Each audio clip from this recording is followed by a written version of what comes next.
In the Empire's upper-class society, almost everyone knows the name of the Gu family, especially the legendary beautiful but mentally retarded daughter, Gu Yanluo. This rich girl, labeled as a vase, once became the laughingstock of the entire circle because she had been weak and sickly since childhood and seemed to have limited talent. However, the moment Gu Yanluo returned home, the entire Empire's public opinion field seemed to be blown up by a thunderbolt. The once docile and harmless eldest daughter of the Gu family not only single-handedly taught a lesson to her fiancé and his lover, who coveted the Gu family's wealth at the family dinner, but also ruined the future of this couple. Her stunningly beautiful face remained untouched by the dust of the world, but the indifference and cruelty in her bones made people shudder. From then on, her nickname changed from the mentally retarded daughter to the poisonous beauty, and she became the talk of the town for a while. However, before the storm was over, new rumors emerged. It was said that this femme fatale actually kept a gigolo in her private residence. What is even more shocking is that this man is not only extremely handsome, but is also regarded as the most beautiful man in Kyoto. Many noble ladies who were jealous of Gu Yanluo couldn't help but sneer. No wonder the eldest daughter of the Gu family is so flamboyant. It turns out she is obsessed with male beauty. However, no one knows that the real identity of this man known as Little White Face is even more terrifying. He is Qin Wuong, the son of the richest man in the empire, a dangerous man that makes the powerful people in Kyoto shudder. Qin Wuong is a contradictory existence. He is the undisputed favorite of the empire and controls a huge business empire behind him. But fate was not kind to him. Due to a nearly terminal illness, he was told by the doctor that he did not have much time left. Thus, this favored child of heaven, who should have been high and mighty, turned into a regrettable, short-lived ghost. However, the most frightening thing about Qin Wuong is not his weakness, but his viciousness and cruelty. According to rumors, he changes his attitude quickly and is cruel and ruthless. Even people close to him dare not easily offend him.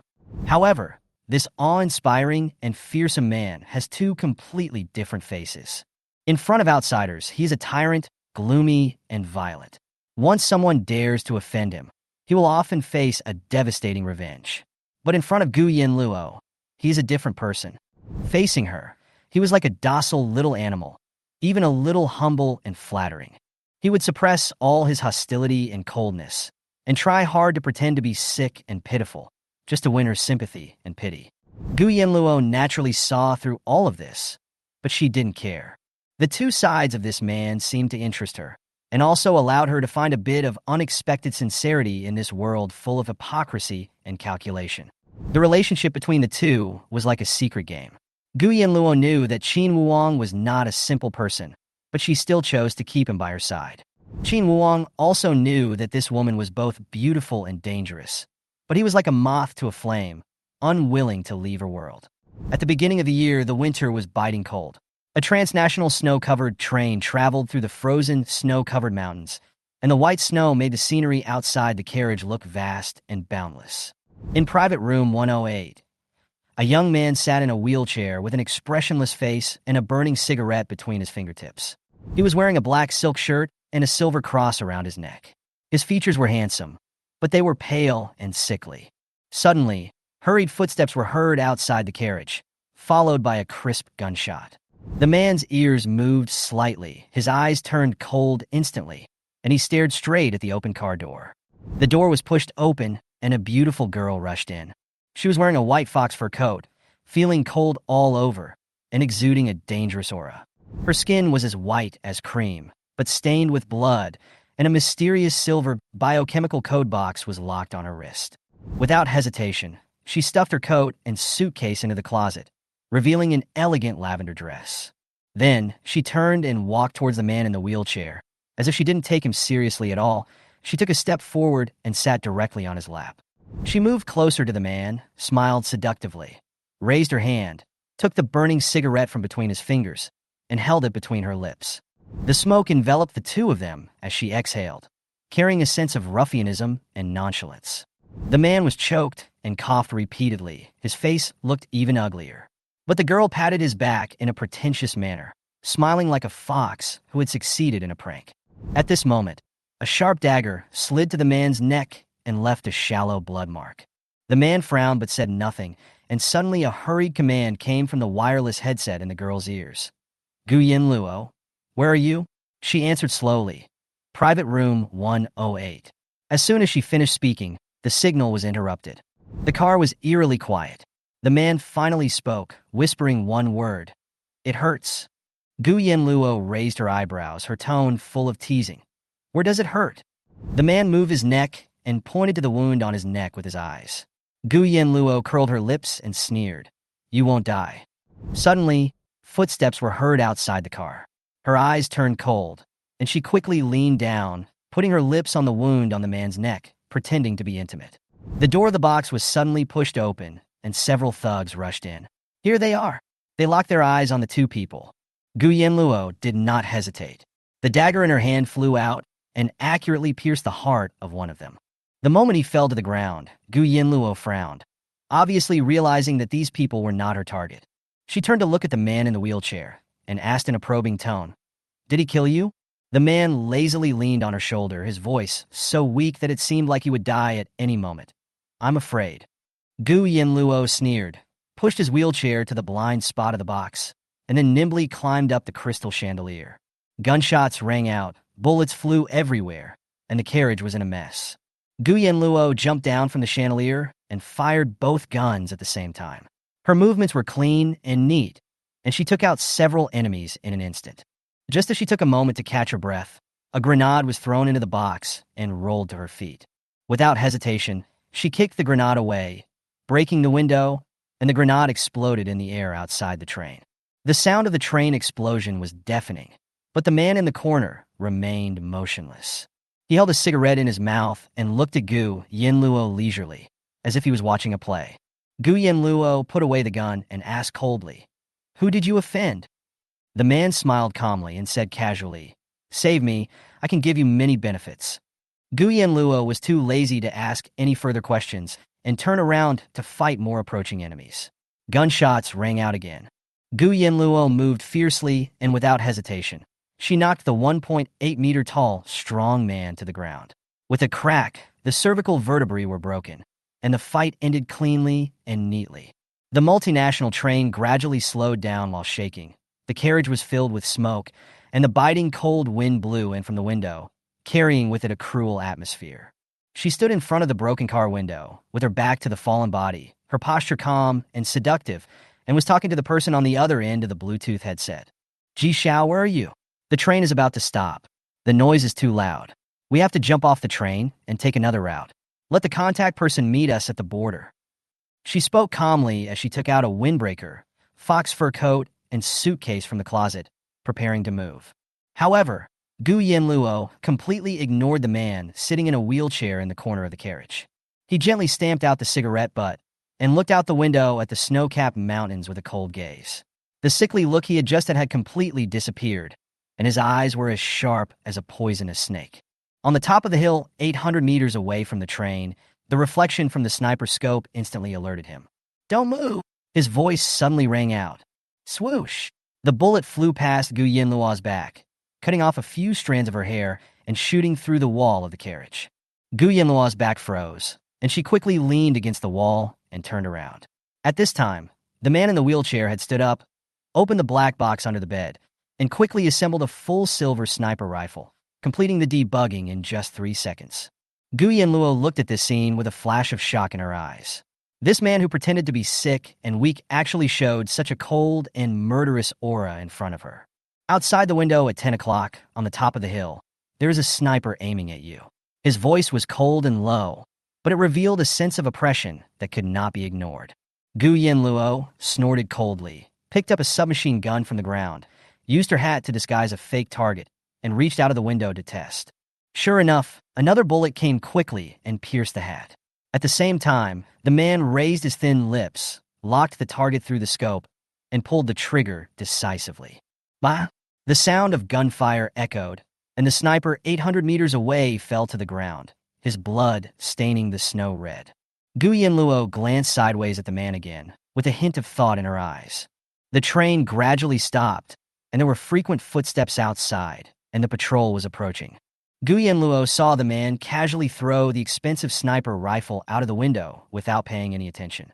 As she lowered her head to look for her weapon, she said coldly, "You're pretending to be a cripple to trick me?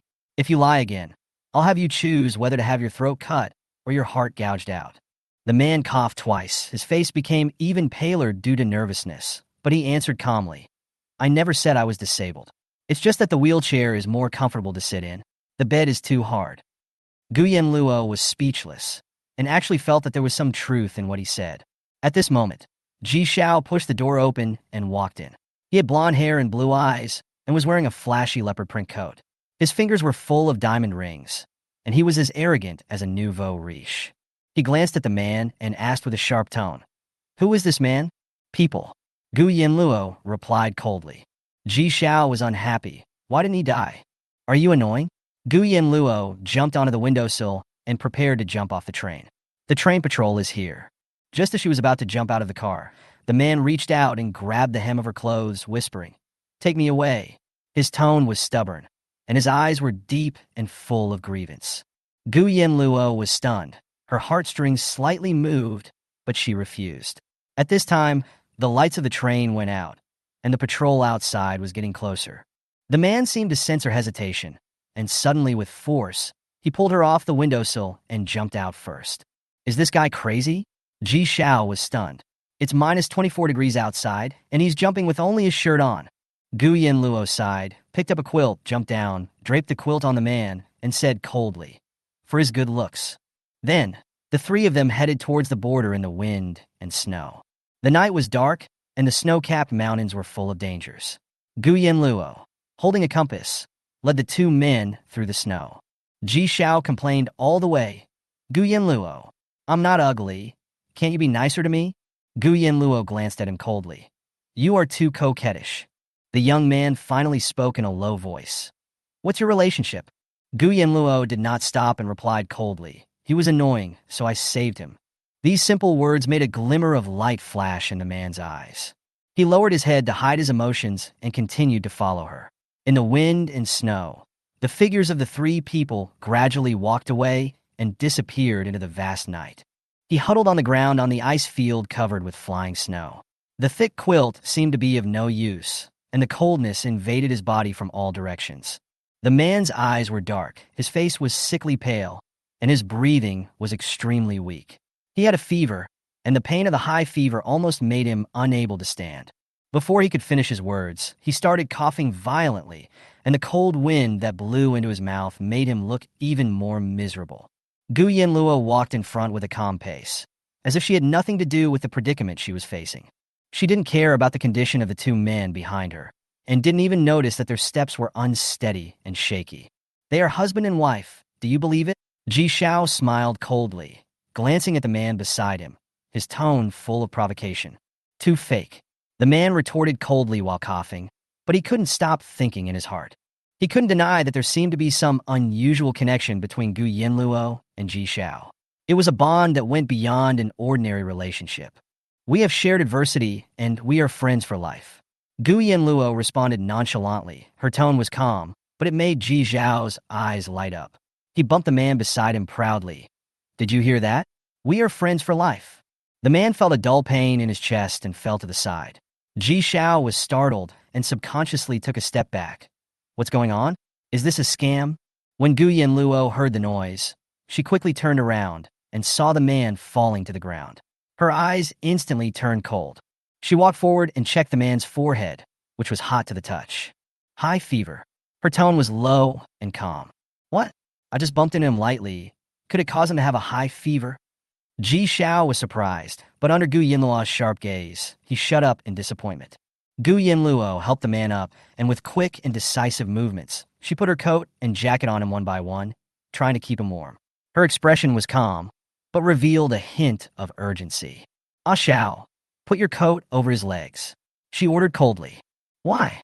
Ji Xiao was reluctant, but under Gu Yanluo's pressure, he finally compromised, took off his leopard print coat, and covered the man's legs with it. The snowstorm became more intense, leaving Gu Yanluo with only a thin purple dress on her body. Her face was still rosy, as if the cold had no effect on her. Gradually, the man seemed to feel some warmth. He opened his eyes weakly, and when he saw Gu Yanluo's thin clothes, his heart was shocked. He struggled to take off his clothes, Put them on, I don't need them. Stop it. Gu Yanluo responded indifferently, locking him tightly with her arms, not allowing him to resist. The man's breathing was weak, and he murmured, "It's still cold." His tone was full of helplessness, and his voice was trembling.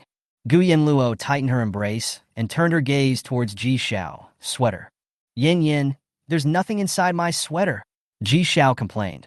Gu Yanluo's tone changed, her voice soft. "Then, I want to see running in the snow." Ji Xiao looked helpless. He took off his turtleneck sweater and handed it over. Then he started running around Gu Yanluo, shouting, "Are you satisfied?" Gu Yanluo smiled faintly, lowered her head and hugged the man in her arms, and the man fell into a brief peace. However, a moment later, he suddenly began to bleed from his nose, and the blood quickly stained his face, hands, and Gu Yanluo's clothes. "Yin Yin, he can't do this." Ji Xiao frowned, looking serious for a rare time. Gu Yanluo pursed her lips and looked down at the person in her arms, her eyes deep and complicated. She gently put the man on the ground, turned to Ji Xiao and said, "Where's your satellite phone?" "It was lost a long time ago." Ji Xiao was stunned. "Why?" "He once saved me. I remember that he killed the enemy on the top of a hill, about 800 meters southwest. There might be a communicator there. Let's go find it." Gu Yanluo's eyes were cold, and her voice was firm and unyielding. Ji Xiao nodded, turned around, and ran away. In the snow, only Gu Yanluo and the unconscious man were left. She was silent for a moment, then knelt down and took out 2 potions filled with blue liquid from the silver box she carried with her. The syringes flashed with a cold light. The metal syringe glowed coldly amidst the ice and snow. Gu Yanluo held the syringe in her mouth, pinched the unconscious man's arm with her fingertips, and tapped it a few times. After finding a clear vein, she injected the medicine directly into his body without any hesitation. Low-temperature gas spread out from the silver box, and a hint of silent tension seemed to permeate the surrounding cold air. After finishing, Gu Yanluo breathed a sigh of relief. She sat in the snow, her posture calm and elegant, her fingertips tangled in her hair, her eyes half closed, seemingly unconcerned about the harsh environment around her. Half an hour later, the man's long eyelashes trembled slightly, and he slowly opened his eyes. His vision was blurry, and snowflakes fell on his cheeks, cold but with a hint of long-lost vitality. He was not dead.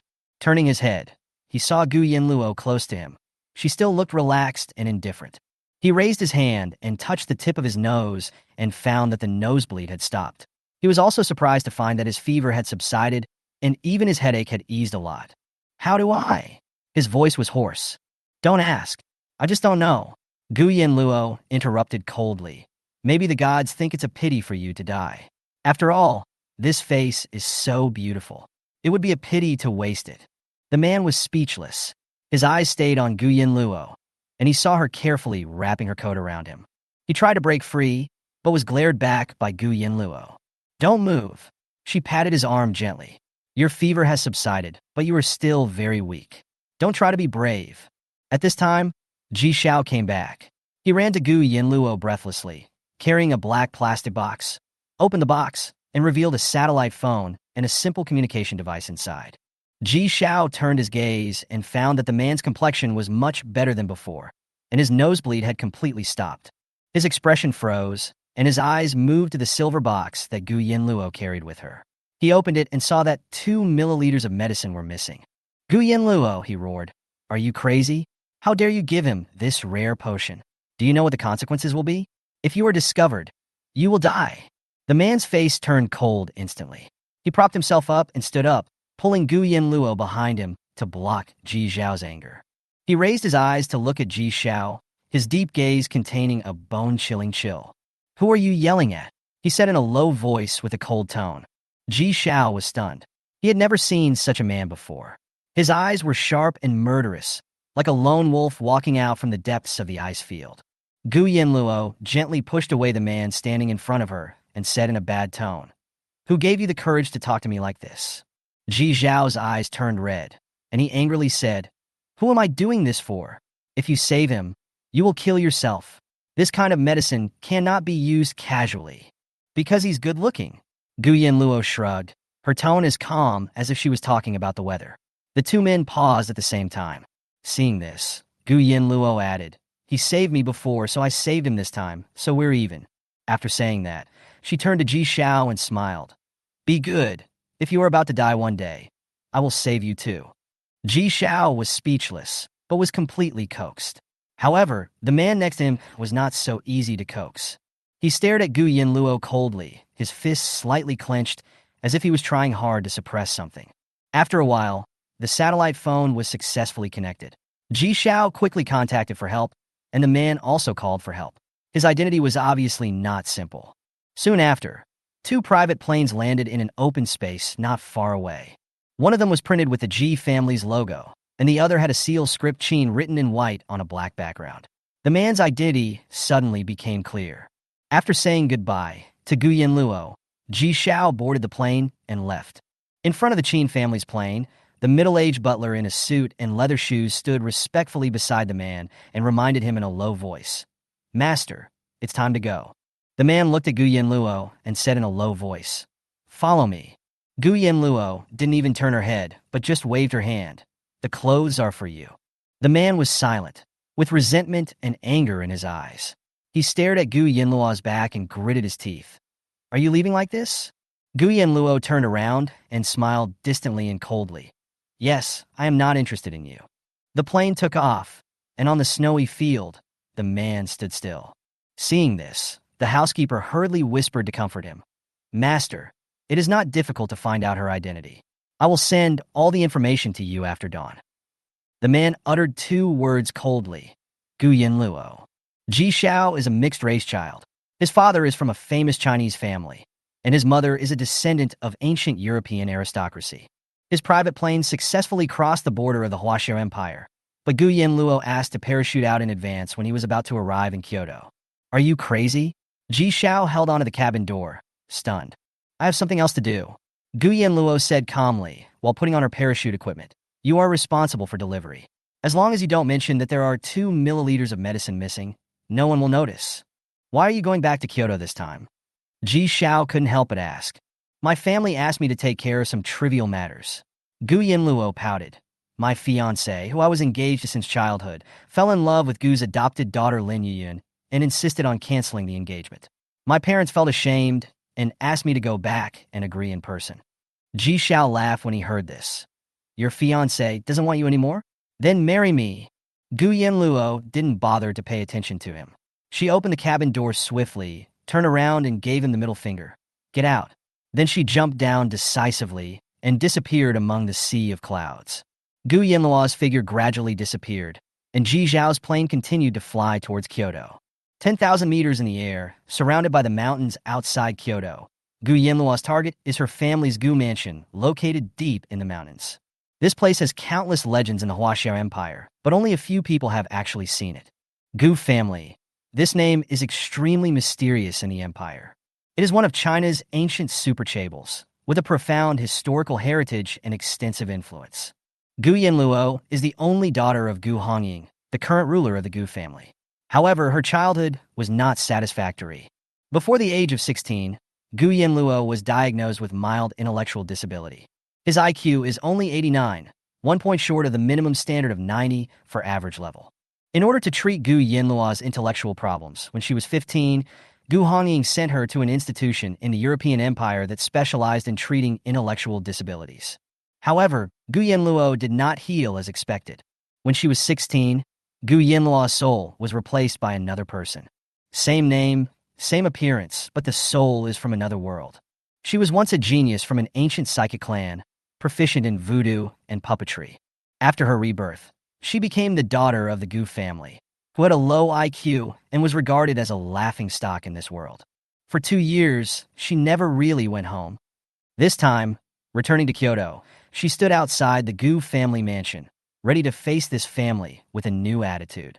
Outside of Kyoto, at Hongfeng Mountain, when the guards outside the gate of Gu's mansion were patrolling, someone suddenly exclaimed, "Look at the sky! A parachute!" I saw an elegant figure falling from the sky and landing accurately on the roof of the Gu family mansion.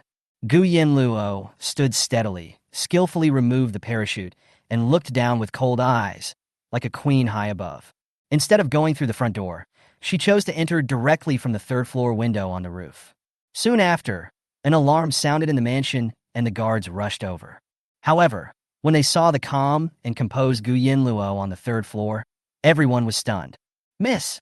A shocked cry broke the silence. This person is Pei Zongqing, the secret public relations director of the Gu family Chable. He soon realized that the girl in front of him was the eldest daughter of the Gu family and the only daughter of Gu Hongying.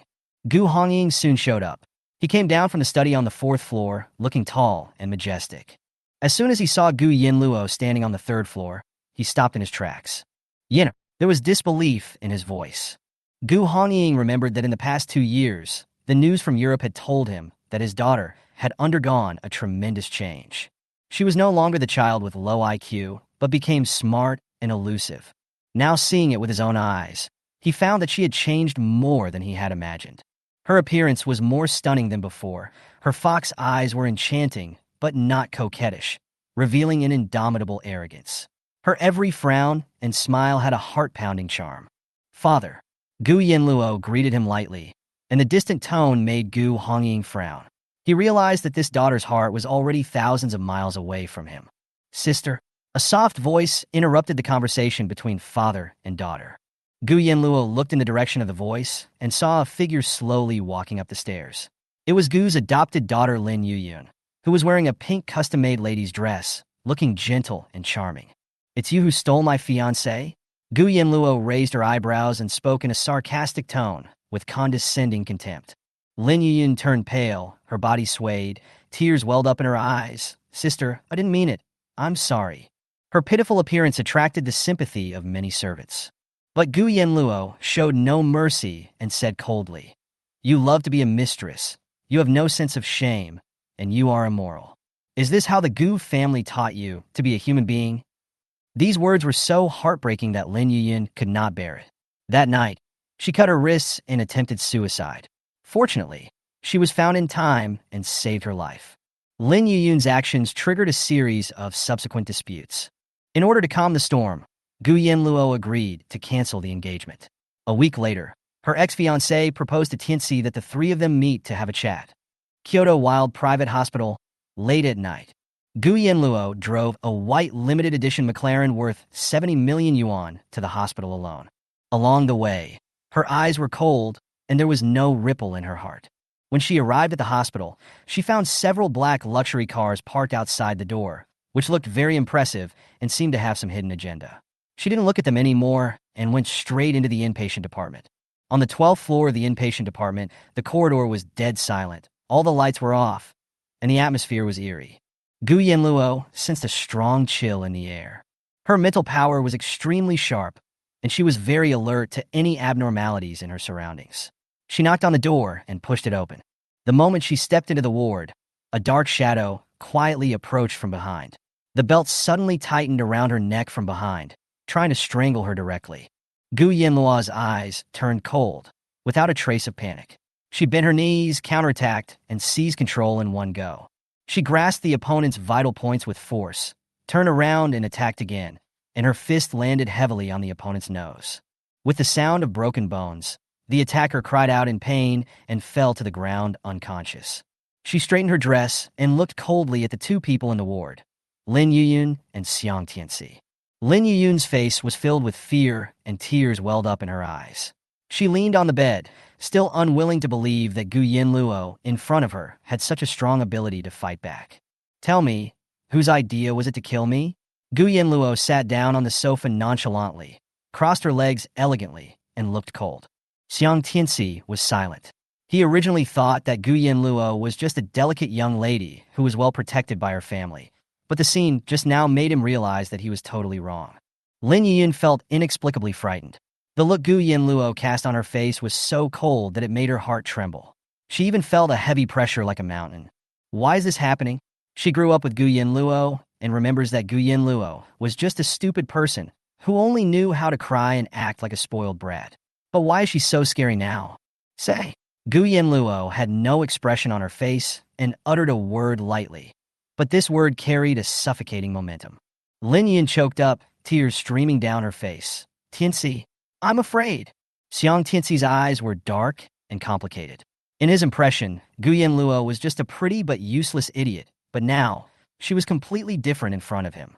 No matter how beautiful Gu Yanluo was in the past, she was just a joke. But now Gu Yanluo is breathtakingly beautiful, yet also frightening. Now that things have come to this, Gu Yanluo, there's no way I'll let you leave this room tonight, Xiang Tianxi said coldly, his tone full of threats. Gu Yanluo lowered her head and fiddled with the gemstone ring on her finger. A sneer appeared on the corner of her mouth. Oh, are you so confident? Xiang Tianxi's eyes became even colder. He knew that if he let Gu Yanluo get out alive tonight, his plan would be exposed, and that would bring devastating consequences. He stood still and said coldly, "This hospital is my territory." Gu Yanluo's brows turned cold, and she didn't answer. She wanted to make a quick decision, but she suddenly caught a glimpse of an unusual light reflected from a window on the upper floor of the building opposite the ward window. The light flickered as if deliberately trying to attract her attention, and it was too dazzling to ignore. There was a flash of coldness in her eyes. Someone was watching her and was not trying to hide his position. She couldn't tell who it was for now, but she knew in her heart that there were more unsolved secrets behind this. She retracted her gaze and had a plan in mind. There were many ways to make someone want to live but not die, but she had her own way to do it cleanly and without leaving any trace. The atmosphere in the ward was extremely solemn. Gu Yanluo slowly glanced at the medical record book at the end of the bed and suddenly raised her hand to tear off a stack of papers. Her movements were gentle, but with an inexplicable sense of oppression. Xiang Tianxi stared at her coldly, standing in front of Lin Yuyun with a sinister look. Gu Yanluo, why don't you recognize it clearly? Without you, Yuyun and I can be together happily. When you came back, she was nothing, and you forced her to slit her wrists. You brought this upon yourself.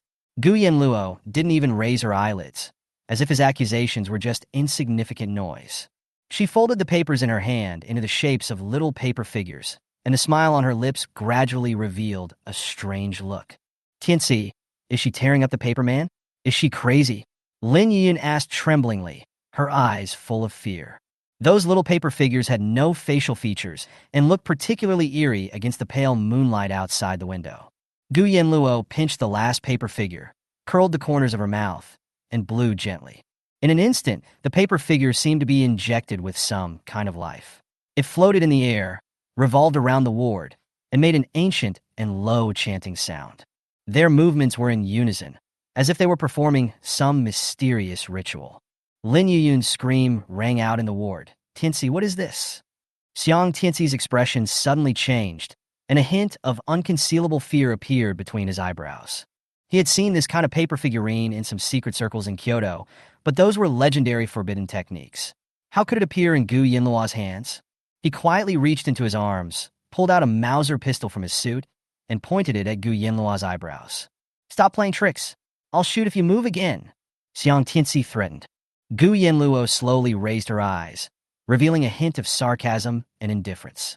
She moved her lips slightly and began to chant an obscure ancient spell. She formed seals with her hands, and wisps of black mist overflowed from between her fingers and merged into the paper figures. The next moment, the paper man seemed to be endowed with a more powerful life and pounced towards Xiang Tianxi frantically. They entangled his wrists, crawled into his collar, and even climbed up the Mauser, wrapping it tightly. First time playing with a gun? The safety isn't even on, Gu Yanluo said casually. Xiang Tianxi suddenly lowered his head and found that what she said was actually the truth. His hands were shaking wildly as he tried to turn on the safety, but he was horrified to find that he had no control over his body at all. Lin Yuyun screamed and grabbed his arm. Tianxi, what's wrong with you? Why are you pointing a gun at yourself? Xiang Tianxi's eyes were bloodshot and his face was filled with fear. His elbow joint was twisted abnormally, and his fingers seemed to be controlled. He opened the gun's safety and slowly pointed the gun at his lower abdomen. No, don't. He whimpered softly with difficulty, but it was too late. Bah! The gunshot pierced the silence of the ward. Xiang Tianxi fell to the ground, his face pale. He curled up in pain, and his wailing was shrill and piercing. Lin Yuyun screamed in horror and turned around to run away. But before she could take a step, Gu Yanluo grabbed her hair and pulled her back. Don't run. It's not your turn yet. Gu Yanluo's tone was cold, but with a hint of teasing.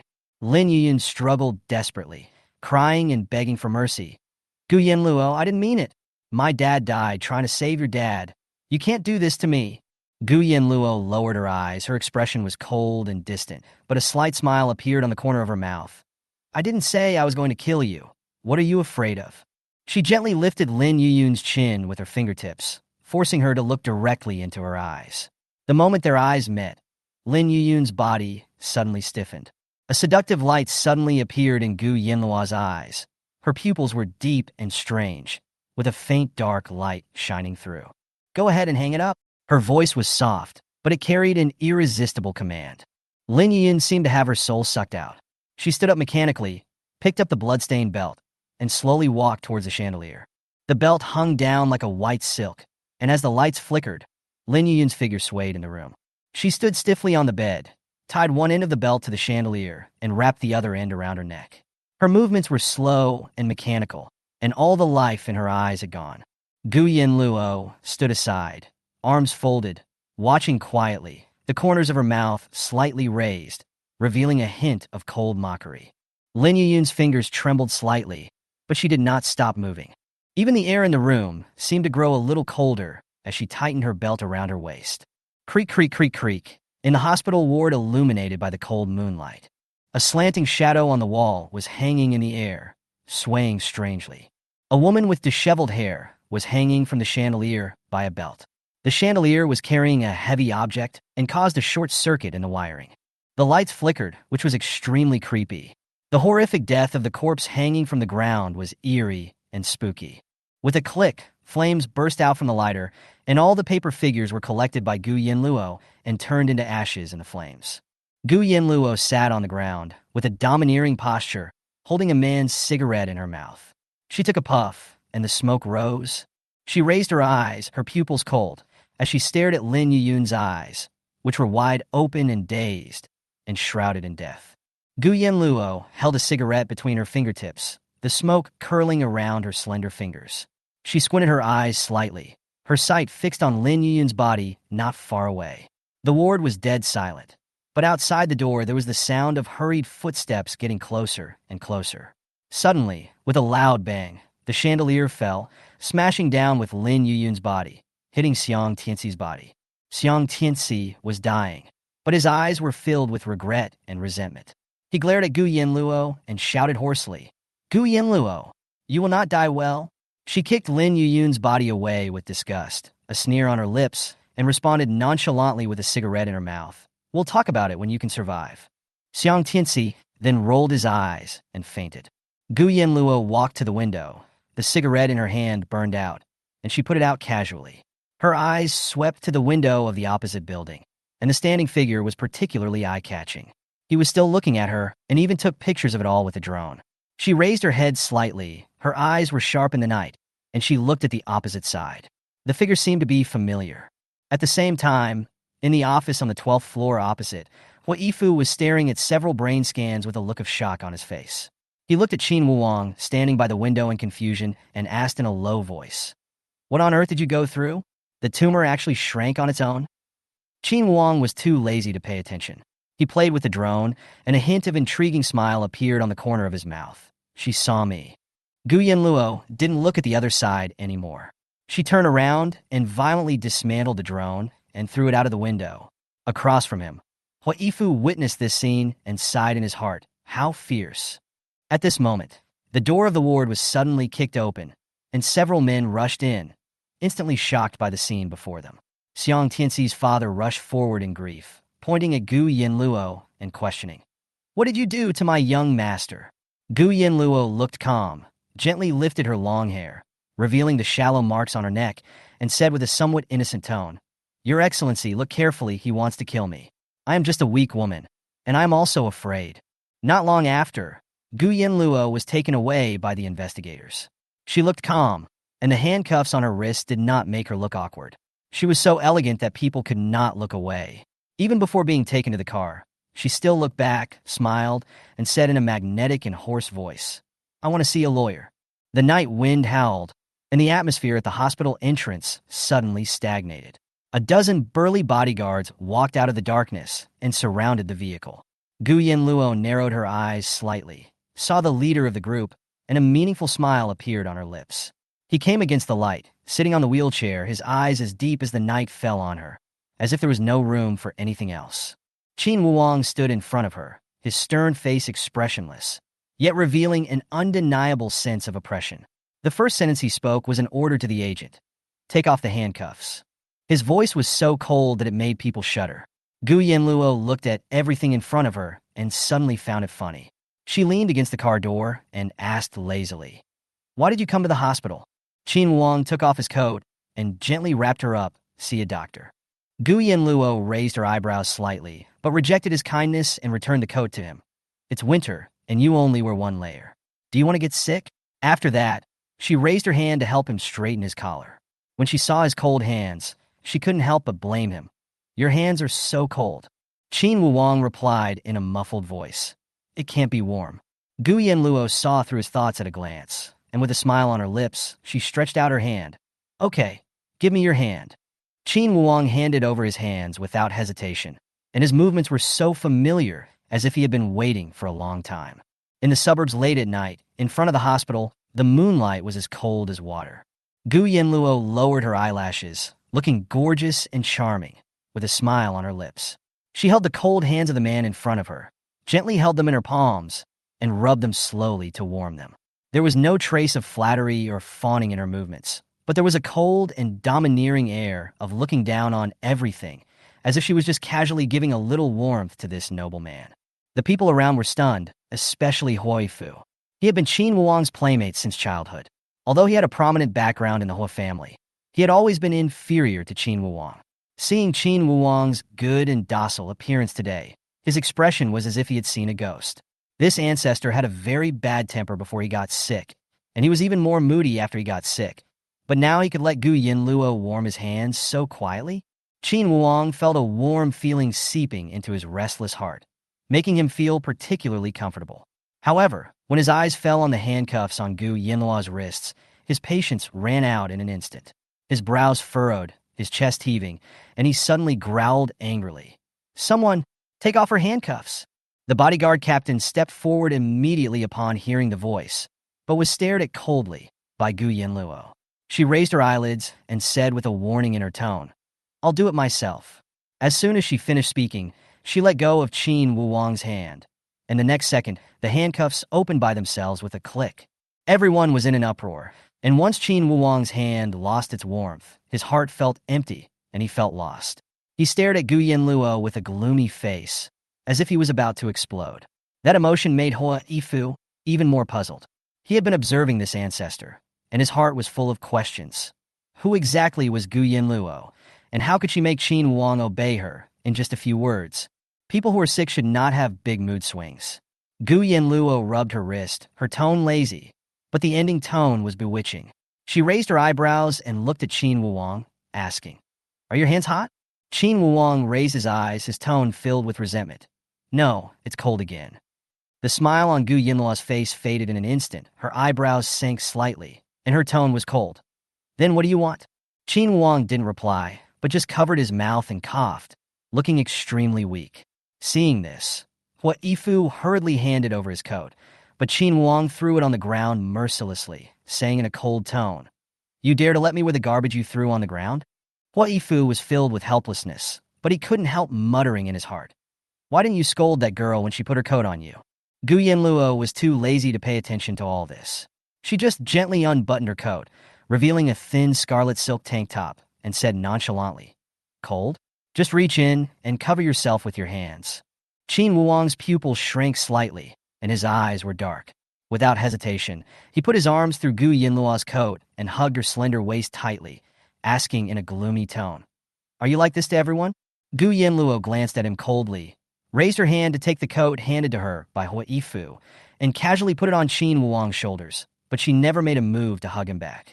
She said in a cold tone, "It's related to you? We are not familiar with each other." Qin Wuang pursed his lips and said nothing. His face became paler and paler. He leaned on Gu Yanluo's shoulder and coughed softly. He gritted his teeth, as if suppressing some emotion, and murmured, "Do you do this to other men as well?" Gu Yanluo sighed softly and responded casually like coaxing a child, "No, it's just you for now. Removed temporarily to." Qin Wuang's voice was stubborn. "Don't push your luck." Gu Yanluo glanced at him coldly and pushed his shoulder, her tone full of impatience. I'm a suspect now, and I have to go to the Special Investigation Bureau. I don't have time to coax you. Qin Wuong hugged her tightly and said in a low and hoarse voice, "No one can touch you." Gu Yanluo sneered and glanced at him with disdain in her eyes. She sighed in her heart, but said nothing. She patted his back with her fingers as if to calm him down. That touch of tenderness could not be concealed after all. Su Han, the captain of the Special Investigation Bureau who was investigating the scene, heard that someone was blocking the arrest of the suspect and was described as a rich or noble young man in Kyoto. He sneered in his heart and deliberately delayed for more than 10 minutes before appearing at the hospital entrance. What he hated most were these second-generation rich people who were arrogant and domineering because of their family background. After arriving at the scene, Su Han just looked up and saw the man and woman hugging each other next to the SBI car. The handcuffs on the female suspect's hands had disappeared without a trace. You are obstructing the police in their duties. No matter what your relationship with the suspect is, please cooperate with our work. Otherwise, I have the right to detain you. Su Han's tone was cold and hard, and his aura was strong. At this time, the frightened female agent hurriedly hid behind Su Han, but Qin Wuong acted as if he didn't hear it. He wrapped his arms tightly around Gu Yanluo's slender waist and refused to let go. Gu Yanluo tilted her head slightly, glanced at Su Han, and chuckled lazily at Qin Wuong. "You like hugging me so much?" "Comfortable." The man answered in a low voice, his tone sounding very matter-of-fact. Su Han's face darkened and he shouted angrily, "I'm talking to you. Please cooperate immediately." Qin Wuong's eyes flashed with hostility, and he impatiently let go of Gu Yanluo, but reluctantly adjusted the buttons of her coat to block the view of her collarbone. Then, he turned sideways and stared at Su Han coldly, his tone full of disdain. "Who do you think you are? Do you want to detain me?" After that, he stretched out his hand sarcastically and said, "Let's try handcuffing one." Su Han was enraged, threw out the handcuffs, and walked straight towards Qin Wuong. But before he could get close, the bodyguards around him swarmed over and blocked him. The smile on Hui Fu's face suddenly turned cold, and his tone was grim. "Captain Su, I advise you to think twice. If something happens to this gentleman, it's hard to say whether your Special Investigation Bureau can spend the night safely." Su Han frowned, feeling something was wrong. At this moment, his men came up behind him and whispered, "Boss, he is from the Qin family." The Qin family? Su Han instantly realized that the handsome man in front of him, who had been ill for a long time, was actually Qin Wuong. The Qin family had a strong background, and he would definitely not be stupid enough to confront the Qin family head-on. Su Han quickly adjusted his attitude, and although his tone was slow, he did not retreat. "Master Wang, this woman is suspected of attempting to kill her fiancé, and is also involved in many other cases. Please cooperate with our work and bring her back for investigation." Before Qin Wuong could speak, Gu Yanluo sneered, crossed her arms across her chest, and said in a ruffian tone, "Ex-fiancé, that kind of trash is not worthy of being my man trash." Su Han was shocked, and Qin Wuong's eyes changed slightly. After they separated on a snowy night, he had already checked Gu Yanluo's information, but the word ex-fiancé made the chill in his heart disappear. He silently watched Gu Yanluo take the initiative to walk towards the Special Investigation Bureau's car, but when she was about to get in, he pulled her back. Qin Wuong took out his phone from his pocket and threw it to Su Han. "The last video in the album, watch it yourself." Su Han took the phone, and his face changed suddenly after seeing the video content. The scene of Gu Yanluo being strangled by someone was clearly visible, and it was clearly a self-defense counterattack. Seeing this, Gu Yanluo raised her eyebrows and glanced at Qin Wuong, saying in a brisk tone, "Oh, so it turns out that the peeping Tom standing at the window is you." Qin Wuong responded indifferently, "I won't hurt you." He raised his hand and held Gu Yanluo's hand. The touch of his palm made him reluctant to let go. Hui Fu was watching the fun from the side and couldn't help but joked, Wang, you really put a lot of thought into it. Since you can't use a telescope, why don't you just use a drone to spy?" After watching the video, Su Han returned the phone with a complicated expression. "Master Wang, I understand the situation, but Miss Gu still needs to go back for investigation." "No." Qin Wuong refused coldly. His patience had been exhausted, and he pulled Gu Yanluo away. Gu Yanluo lazily broke free from his hand and said lightly, "I have never ridden in a Special Investigation Bureau car, so I'll go and take a look. You should go back soon. Don't stand the cold if you are not in good health." After saying this, she calmly got into the police car and closed the door to isolate herself from the outside world. Qin Wuong stood there, his face gloomy and his eyes dark. He finally compromised, opened the door, got into the police car, and said in a gloomy tone, "Let someone drive." Yifu was stunned, watching this scene and not knowing whether to laugh or cry. "Ancestor, why are you following me?" Qin Wuwang replied in a low voice, "If she doesn't go with me, then I will go with her." Inside the car, the night reflected on Gu Yanluo's face, making her look particularly charming and attractive. Qin Wuwang stared at the mark on her neck, feeling sorry for it, and raised his hand to touch it gently. "Does it hurt?" Gu Yanluo blinked. A smile appeared on the corner of her mouth, and she teased deliberately. "If it hurts, what will you do?" Qin Wuwang was stunned for a moment and responded in a deep voice, "It will be like this." He lowered his head, his slightly cold lips touched the mark, and he kissed it gently. Gu Yanluo looked lazy, and the smile on her lips became deeper. However, Qin Wuwang's hands were not honest, and he slid along her waistline into her coat, hugging her tightly with domineering movements. "Your hands are still so cold," Gu Yanluo whispered close to his ear. Qin Wuwang's eyes were as deep as the abyss, and his breath became increasingly chaotic. Finally, his arms held her tightly in his arms, as if the whole world could only belong to her. The Kyoto Special Investigation Bureau's convoy passed through the streets late at night like a long dragon, and the Qin family's bodyguard convoy followed closely behind, making the atmosphere of the entire convoy solemn and majestic. Yifu was worried about Qin Wuwang, so he squeezed into the Special Investigation Bureau's car and sat in the passenger seat. Through the rearview mirror, he glanced at the two people in the back seat with a complicated look. Strictly speaking, it was Qin Wuwang who was pestering Gu Yanluo. In the back seat, Qin Wuwang fell into an incomprehensible obsession. His left hand gently stroked Gu Yanluo's cheek, his right arm tightly wrapped around her waist, and his lips gently fell on the marks on her neck. At first, his movements were stiff, but later they gradually became skilled and firm. In the end, he left a deep lip print on her neck, as if he wanted to claim sovereignty over that piece of skin and carve it into his bones and blood. "Qin Wuwang, what are you doing?" Gu Yanluo lowered her eyebrows, her voice as cold as ice, obviously a little annoyed by his offense. "Did I hurt you?" Qin Wuwang was stunned for a moment, his voice low and regretful. He stopped talking and buried his head in Gu Yanluo's neck, quietly feeling her warmth, like a child who had been given candy. His brows relaxed with satisfaction. Gu Yanluo glanced at Yifu, who was watching the show through the rearview mirror, his face almost flushed. She couldn't bear it anymore, and just wanted to push Qin Wuwang away. But she found that his whole body was terribly hot. "You have a fever again?" She frowned and reached out to touch his forehead. "Not feverish," Qin Wuwang said perfunctorily, obviously not wanting her to ask more questions. Gu Yanluo did not pursue the matter, but gently pushed him away.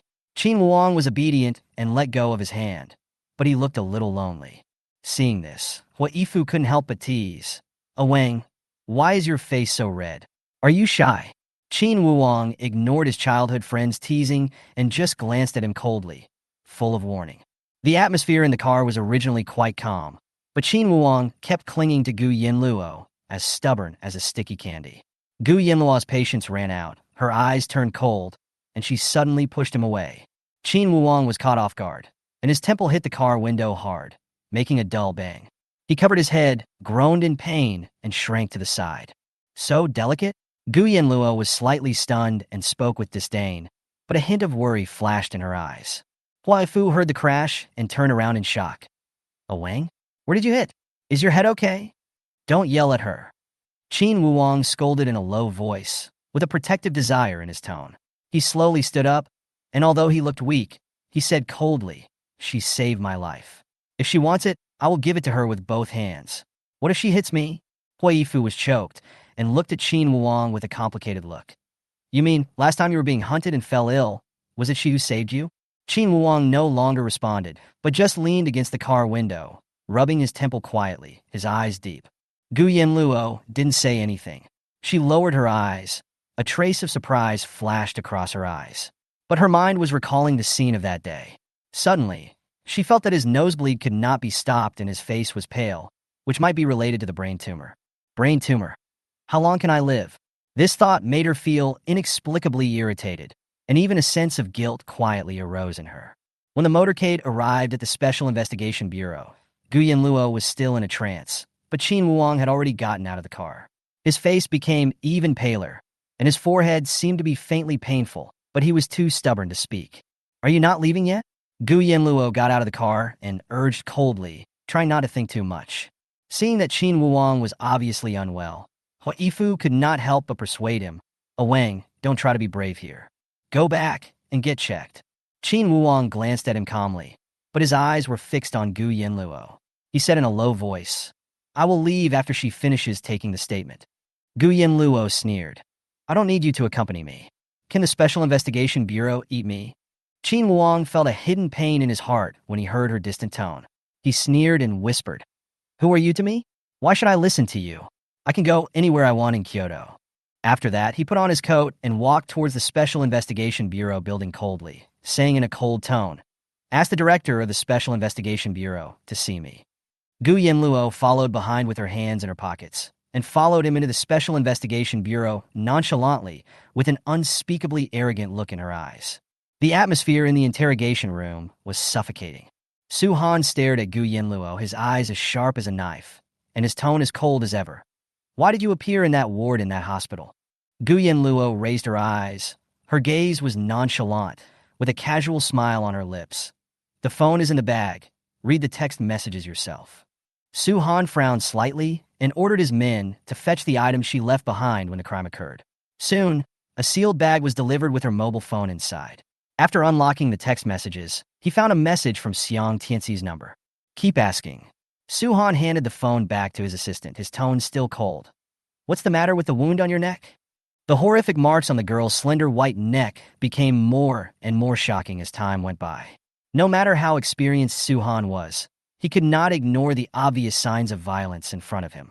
Gu Yanluo changed her sitting position, holding her chin with one hand, her lips slightly curled, and a hint of nonchalance in her charm. What else could it be? My ex-fiancé tried to strangle me. If I hadn't fought back, what you would see now is a cold corpse. If resistance is a crime, then how about I die again? Wouldn't that be okay? Gu Yanluo. Su Han angrily slammed the table, his brows growing colder. Speak properly. His tone was stern, but he didn't dare to look at her for a long time. The girl in front of him, the charm and seduction revealed in her every move, seemed to have some kind of magic that could easily disrupt people's reason. He instinctively avoided her gaze. Qin Wuang, who was standing by, still looked tired, and his pale face was gloomy. He kept rubbing his temples to try to relieve the pain, but the words strangled, fiancé, corpse, and so on made him open his eyes suddenly. His cold eyes shot straight at Su Han, and then he stood up suddenly. The suit jacket slipped off his shoulders, and Qin Wuang exuded a terrifying pressure. He walked quickly to Gu Yanluo's side, grabbed her slender arm, pulled her up, and held her tightly in his arms. The strong protection of her was frightening. Don't ask anymore. Qin Wuang's tone was as cold as a knife. She is sad. Gu Yanluo leaned in his arms, chuckled, her eyes indifferent, but without any emotional fluctuations. Sad? How could she be sad? Her nonchalant expression was clearly a little playful, as if she was watching a good show. Su Han frowned, his tone still hard. Mr. Wang, if you insist on staying here, please do not interfere with the interrogation. Qin Wuang didn't bother to pay attention. He pulled Gu Yanluo's hand. His movements were so tough that they were almost rough, and he kicked the door open and strode away. Along the way, no one dared to stop him. On both sides of the corridor, Qin Wuang's bodyguards had sealed the entire station tightly. Halfway through the walk, they ran into Xiang Tianxi's parents. The Xiang couple was furious, and the moment they saw Gu Yanluo, they rushed over as if a barrel of explosives had been lit. You vicious woman! You ruined my son! You've ruined Tianxi's second half of life! They screamed, their emotions almost out of control. Qin Wuang's eyebrows turned cold, and he gave a look to the bodyguard beside him. In an instant, someone stopped the Xiang couple.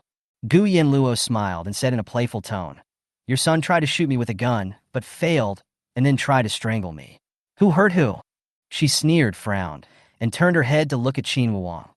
Are you afraid that I will run away? My hand is almost broken by your grip. Qin Wuang was startled and looked down at Gu Yanluo's wrist, which had turned red from being held by him, with a trace of regret in his eyes. He loosened his grip, carefully held her hand in his palm, and blew gently. I'm sorry. Did I hurt you? Gu Yanluo pulled her hand back coldly, her eyes filled with alienation. No.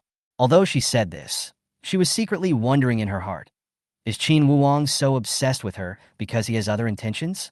Qin Wuang's movements were slightly stiff, and a sense of weakness flashed in his eyes. His headache became more severe, and his body swayed slightly, but the sharp-eyed Hua Yifu held him up. Wang, are you okay? Hua Yifu asked anxiously. It's okay. I'm just a little tired. Qin Wuang shook his head, his tone stubborn. He pushed Hua Yifu away, straightened his body, and continued to stand. Gu Yanluo looked at him like this, feeling extremely complicated. She said in a cold voice, Qin Wuang, go now. No. His refusal was decisive and cold. I'll let you go. Gu Yanluo's tone suddenly became cold, and her eyes stabbed at Qin Wuang like a cold blade. The scolding from the Xiang family, the confrontation between the bodyguards, all the noise fell silent after Gu Yanluo's cold shout. Her momentum was like an avalanche and snowfall, which was so oppressive that it chilled people's hearts. Qin Wuang was stunned.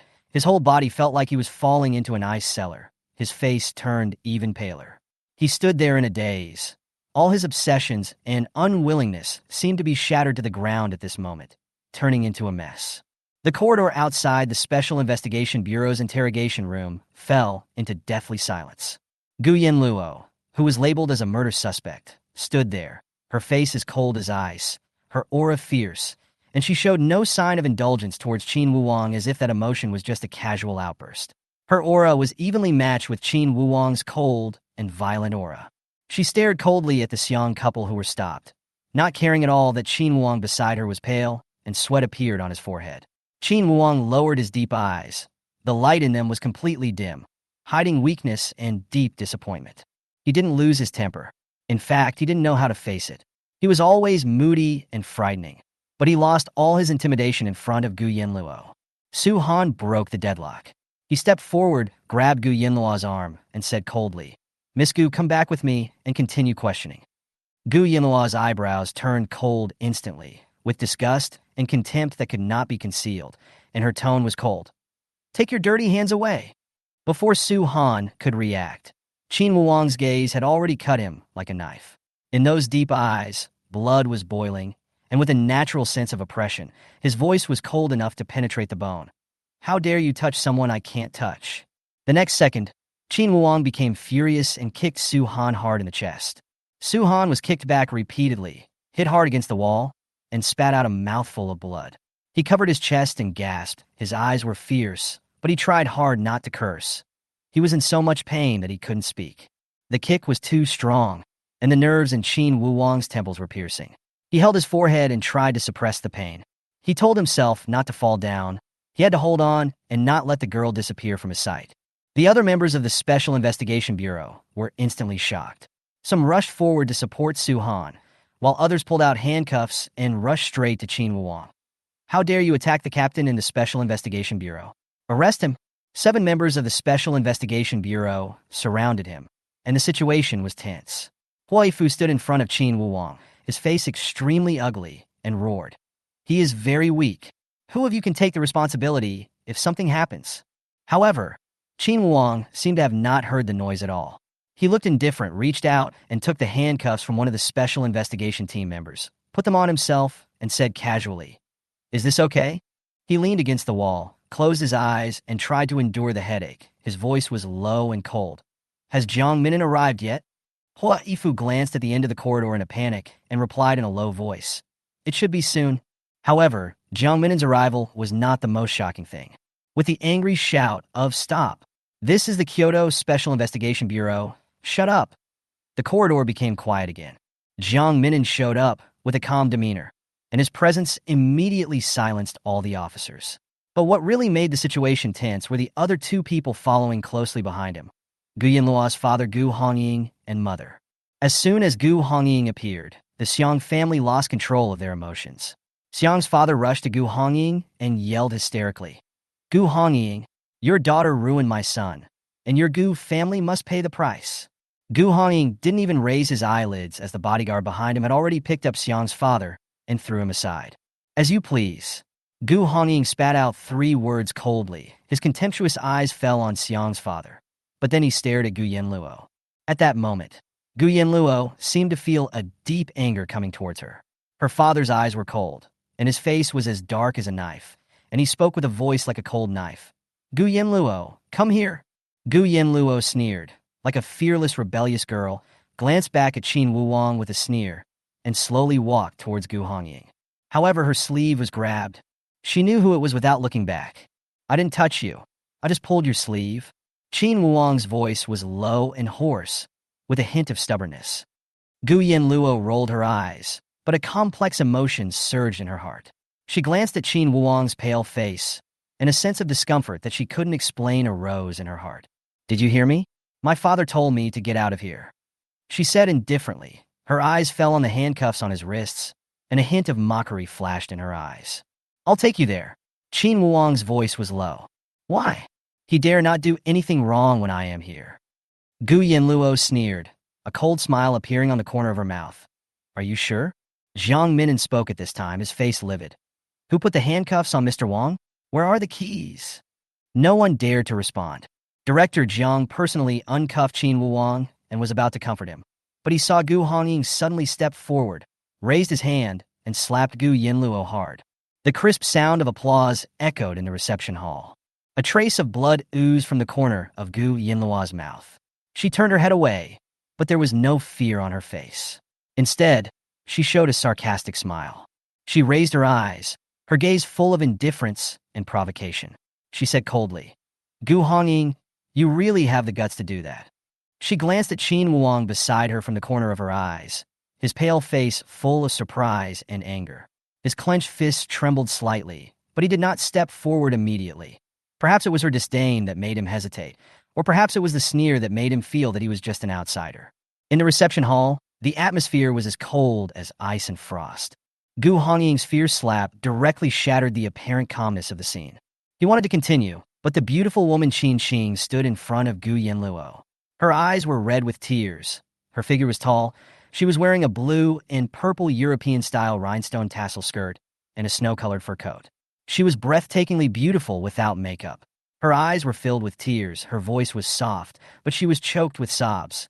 Gu Hongying, if you dare to touch her again, I will divorce you. If you don't love my daughter, I will take Yin back to my parents' home. As soon as he finished speaking, Qin Qing burst into tears. He held Gu Yanluo in his arms, his body trembling slightly, full of grievance. Gu Yanluo was slightly stunned, her expression frozen for a moment by her mother's sudden protection. From the fragments deep in her memory, there was almost no trace of Qin Qing, but at this moment she felt a strange warmth. Qingya, do you know what you were saying? Gu Hongying lowered his voice, his tone full of suppressed anger. He looked at his wife and tried to use reason to pull the situation back. Yin'er died and 2 were seriously injured, and we are in an unjust situation. I promised my brother to take good care of Yun, and now she is gone. What do you want me to do? Qin Qing's tears shone when she heard these high-sounding words, but her tone became colder. Divorce. You can stay with that bitch adopted daughter of Lin Yun. I have wanted to divorce you for a long time. Back then, you sent Yin abroad without telling me, and you even despised her for being stupid. You always protected Lin Yun. Do you think I don't know? She turned her head and wiped the blood from the corner of Gu Yanluo's mouth. Her voice became soft but full of guilt. Yin, I'm sorry Mommy is back late. Don't be afraid. Mommy will take you back to Grandpa's house. It doesn't matter if Daddy doesn't want us. Gu Yanluo's lips curled up slightly, but her smile was a little chilly. Mom, this is not like you. At this time, Gu Hongying was finally touched. His eyes were burning with anger, and his voice was deep and shook the entire reception hall. Qin Qing, shut up. I told you, you can say anything, but divorce is not allowed. Qin Qing held Gu Yanluo in his arms, too lazy to pay attention to his roar, and turned sideways to avoid his sight, looking arrogant because of being favored. Just when the atmosphere was at its most tense, Jiang Minan finally uncuffed Qin Wuwang. Click! As the handcuffs were opened, Qin Wuwang's momentum instantly became like a trapped beast out of a cage, and his cold and fierce eyes swept across Gu Hongying like a knife. He quickly rushed to the coffee table next to the sofa, grabbed the white porcelain teacup, and his figure flashed through the defense line of Gu's men like a ghost, and rushed straight to Gu Hongying. Awang! Hua Yifu exclaimed but failed to stop it. Bah! The white porcelain cup smashed hard on Gu Hongying's head, fragments scattered everywhere, and blood gushed out. Gu Hongying shook his body, held his forehead, and stared at Qin Wuong with cold eyes, his face full of anger, but he did not fight back immediately. His physique was awe-inspiring, and even though he was injured, he still looked calm and domineering. However, Qin Wuong did not give him a chance to breathe.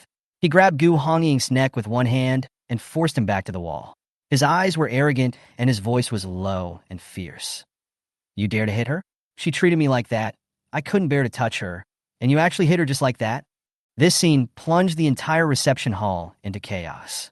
Seeing this, the Gu family's men were furious and wanted to rush forward to protect their master, but they were stopped by the Qin family's bodyguards. A confrontation broke out between the two sides, which then turned into a fierce physical conflict. Qin witnessed all this and was so frightened that tears welled up in her eyes. She kept shouting, "Don't hit my husband." She tried to get closer to Gu Hongying, but was stopped by the latter's cold shout. "Qing'er, be good. Don't come over." Qin Wuong's movements did not stop. He released the hand that was pinching Gu Hongying and then punched him hard in the face. Gu Hongying endured it forcefully, but still did not fight back, appearing to be very graceful. Gu Yanluo stood aside, watching all this, sneering as she gently pulled Qin and said calmly, "Don't go over there, my dad is fine." Qin choked up with a complicated look in her eyes. Yin, he's bleeding." Gu Yanluo said casually, "It's okay, he has a thick skin and can't be killed." Seeing the situation getting out of control, Huifu rushed over and hugged Qin Wuong's arm, shouting in panic, "Wang, are you crazy? That's Gu Hongying. If you do it again, the Gu family and the Qin family will be completely at odds." Qin Wuong did not flinch at all. He looked at Gu Hongying coldly, put on an arrogant smile, and said with chilling contempt, "You can't hit my people." Huifu's scalp tingled, and he couldn't help but roar in a low voice. "Your people? Ancestor, Gu Yanluo is the eldest daughter of the Gu family, not your people." Gu Yanluo glanced at Qin Wuong with a half-smile after hearing this. There was no emotion in her eyes, only alienation and indifference. Qin Wuong didn't care at all. He lowered his head and slowly said, "She is mine." Gu Hongying was strangled by Qin Wuong, and the dagger on his shoulder was stabbed accurately, blood flowing from the wound, but his eyes were still as cold as usual, even with a hint of provocation. "Is that all the strength you have?" Gu Hongying chuckled, seemingly not caring about the pain, and even glanced at Qin provocatively. Huifu was sweating profusely and shouted to dissuade him. "Wang, let go. This is Gu Hongying. He is not an ordinary person." However, Qin Wuong's emotions were completely out of control.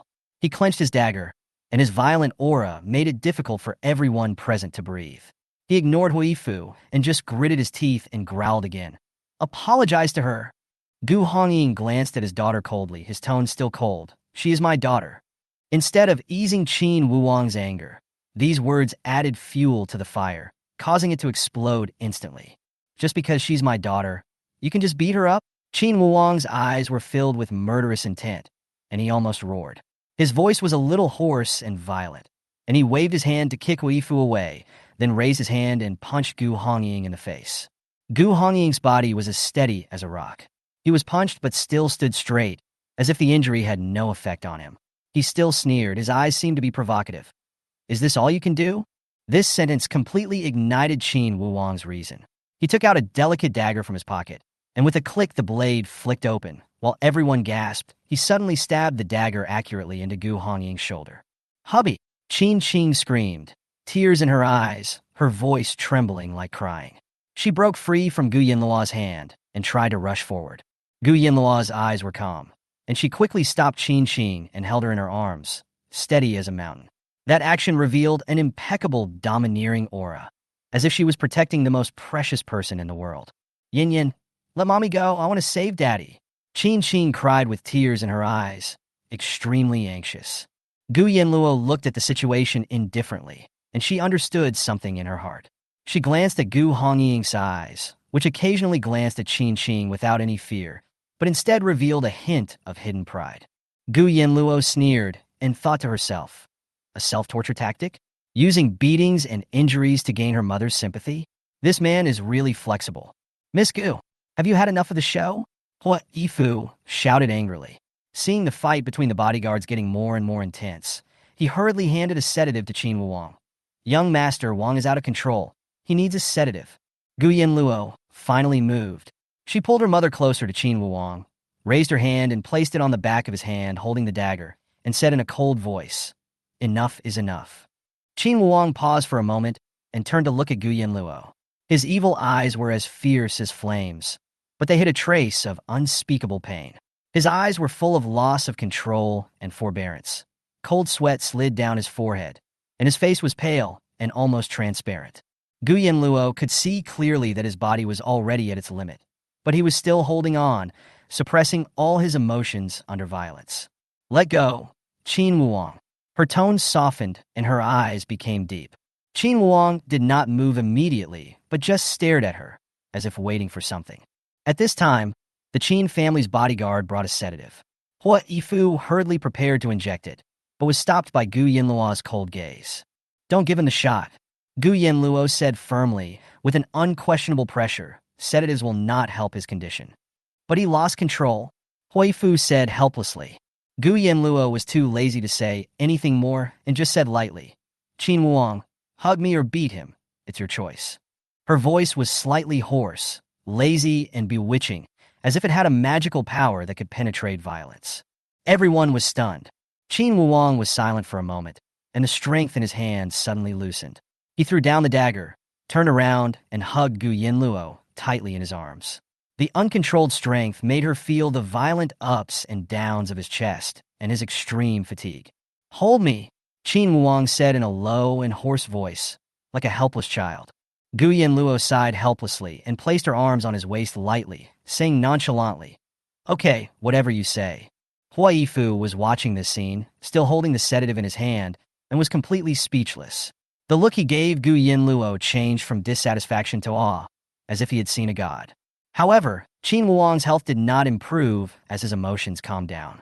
His breathing became increasingly rapid, his whole body trembled slightly, and he leaned against Gu Yanluo as if he had lost his support. Gu Yanluo felt that he was exhausted and frowned slightly. She turned her head and glanced at the chaotic reception hall and shouted angrily, "Stop fighting." Her cold voice was like a knife, instantly cutting through the chaos in the field. Both the Gu family's men and the Qin family's bodyguards stopped their actions and looked at her in astonishment. Gu Yanluo said nothing more, bent down, and picked up Qin Wuwang. His tall and slender body fell into her arms, losing all the sharpness from before, leaving only fatigue. This scene was as shocking as the arrival of the Empress. The whole audience was silent, and everyone was stunned. She held Qin Wuwang in her arms and walked towards the sofa with a calm expression and steady steps, as if she was in control of the situation. Gu Yanluo was wearing high heels, and her height was almost 185 centimeters. At this moment, she was holding the weak Qin Wuwang horizontally. The scene was so weird that people couldn't take their eyes off. Although Qin Wuwang was taller and usually acted like a tyrant, at this moment, he curled up in Gu Yanluo's arms, like a young animal that had lost its fangs, helpless and weak. She carried him to the sofa, carefully put him down, and let him lie flat. Then she squatted down, took out a silk handkerchief with a faint fragrance from her coat pocket, and gently wiped the cold sweat from his forehead and nose. As soon as Qin Wuwang lay down, he curled up on his side, as if he wanted to get into Gu Yanluo's arms. "Where does it hurt?"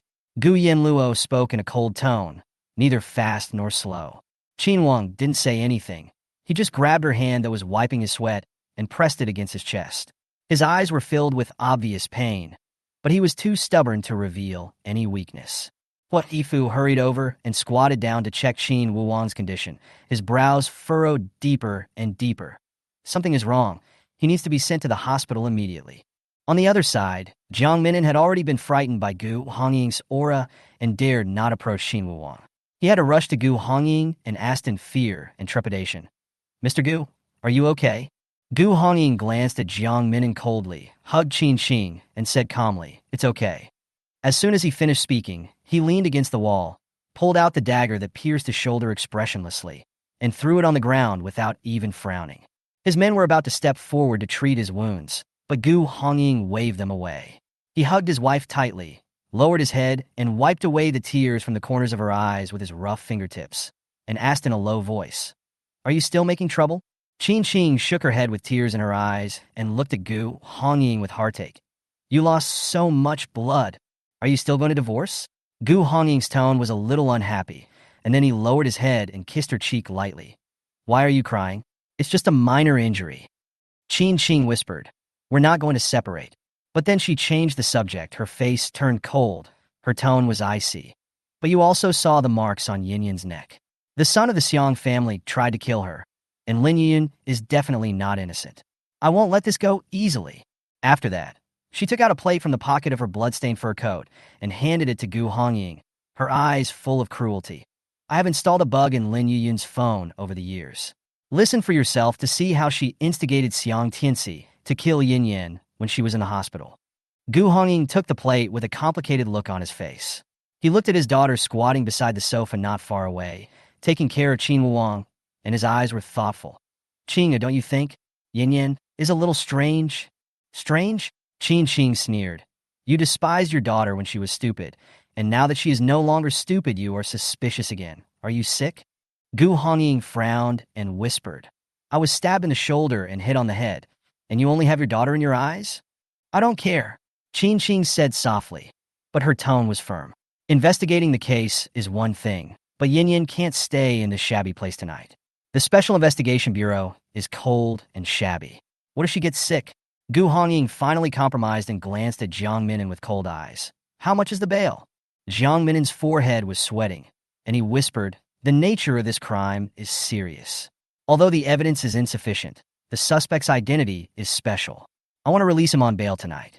The amount is 3 million, and he needs to be under 24-hour surveillance." Gu Hongying said in a cold and hard tone, "I'll give you 10 million to get my daughter out." Jiang Minan waved his hands repeatedly. "Mr. Gu, no need. I have already paid the bail for you." Gu Hongying and Qing were stunned and looked in the direction of their daughter and Qin Wuang at the same time. They looked at each other and saw shock and complexity in each other's eyes. Hui Yifu was still busy examining Qin Wuang, his expression becoming increasingly grim. "No, he must be sent to the hospital. He is in too bad a condition." Qin Wuang gritted his teeth, sweat dripping down his forehead. He clung to Gu Yanluo's arm tightly, like the last pillar of his spirit, with a hint of dependence in his weakness. "I'm not going to the hospital." "Okay, give him some painkillers." Gu Yanluo frowned and gestured to Hui Yifu. Hui Yifu searched through his pockets, and suddenly his face changed. "The medicine bottle is empty. This is impossible." At this moment, Gu Yanluo noticed that Qin Wang was biting his lower lip in pain, and it was bleeding. The blood was so glaring that she couldn't help but change her expression. "Send him to the hospital directly." As she spoke, she stood up and said coldly, "Take him away, don't waste time." The moment she turned around and left, Gu Yanluo no longer lingered. To her, sending him to the hospital was nothing to do with her. However, there was a sudden commotion behind him. Hui Yifu shouted anxiously, "Wang, stop it." Then, a familiar warmth touched her back. She felt the light dim, and someone hugged her waist weakly from behind, resting his head on her shoulder, as if relying on her support to stand. "You pushed me." Qin Wuang's low and hoarse voice sounded in her ears with weakness and grievance. Gu Yanluo was stunned and frowned. "What?" "You pushed me, and I hit my head," Qin Wuang said hoarsely between gasps, as if he was accusing. Suddenly he realized it. Gu Yanluo remembered the push in the car, which hit his temple. This sequelae caused him so much pain. "Gu Yanluo, I'm in pain." Qin Wuang buried his head in her neck, his voice trembling, with a fragility that was hard to ignore. "Responsible." Gu Yanluo's eyes were cold, and she asked softly, "So, this is your purpose? You want me to be responsible?" She didn't push him away, nor did she have any extra expression. She seemed like she was testing something, but her eyes were as deep as a cold pond. Wasn't Qin Wuang looking for her, for the enhanced medicine that could shrink brain tumors? Do you want her to be responsible for him? Or both? Regardless, this guy was clearly attached to her. Gu Yanluo's face was cold, and her thoughts were interrupted abruptly. "Ms. Gu, how about you move over? Come with us to the hospital? You can't leave until this ancestor leaves. Along has paid the bail for you. You can leave now." Question mark? Qin Wuang paid the bail for her? When did it happen? Hui Fu saw things clearly. Wang, I'm afraid he has fallen in love with the eldest daughter of the Gu family. Gu Yanluo was so beautiful that even he was trembling when he saw her. In addition, it was she who saved Qin Wuang's life. No wonder Wang was acting so abnormal tonight. Gu Yanluo thought about it and finally nodded. "Okay, I'll go with him." At least this is much easier than staying to deal with Gu Hongying. Hua Yifu waved his hand and called a burly bodyguard who carried Qin Wuong, who was clinging to Gu Yanluo because of a headache and exhaustion, on his back. But when they were about to leave, Gu Hongying's voice exploded like thunder. Wait a moment. Hua Yifu froze for a moment, thinking to himself that something was not good. Gu Yanluo, and he turned around at the same time and saw Gu Hongying and Qin Qing slowly approaching. Qin Qing was as aloof as ever, but her tone was intimidating. Qin Wuong hit my husband hard tonight. This matter involves the relationship between the two families, so it won't be so easy to resolve. But one thing is for another, you need to go to the hospital, and my husband also needs to see a doctor, so let's go together. After saying that, Qin Qing glanced at Qin Wuong, who was holding on to Gu Yanluo with a complicated look. The Qin and Gu families' motorcades were like a long dragon, traveling in the night of Kyoto, and finally arrived at the top medical center under the Hua family. This hospital is owned by the Hua Group and is the empire's leading medical institution. Inside the car, Qin Wuong was still sweating profusely, his pale, handsome face shrouded in illness. He leaned drowsily in Gu Yanluo's arms, his arms tightly wrapped around her waist. Gu Yanluo's stern brows softened a little. Qin Wuong's headache was caused by her pushing and bumping, and she knew it well. So along the way, despite her cold expression, she still patiently massaged his temples. When we arrived at the hospital, neurosurgeons and surgeons were already waiting at the door. Qin Wuong was carried directly into the ward. Yin Yin, don't you want to go see Daddy? Qin Qing helped Gu Hongying get out of the car and glanced at Gu Yanluo, who was standing outside the car, staring coldly in the direction of the hospital. Gu Yanluo didn't even turn her head back and said in a mocking tone, "Why would I go to see him? Give him another slap." After saying that, she turned and left. "Remember to send someone to drive my car back from Lin Yiyan Hospital. I'll stay in a hotel by myself tonight.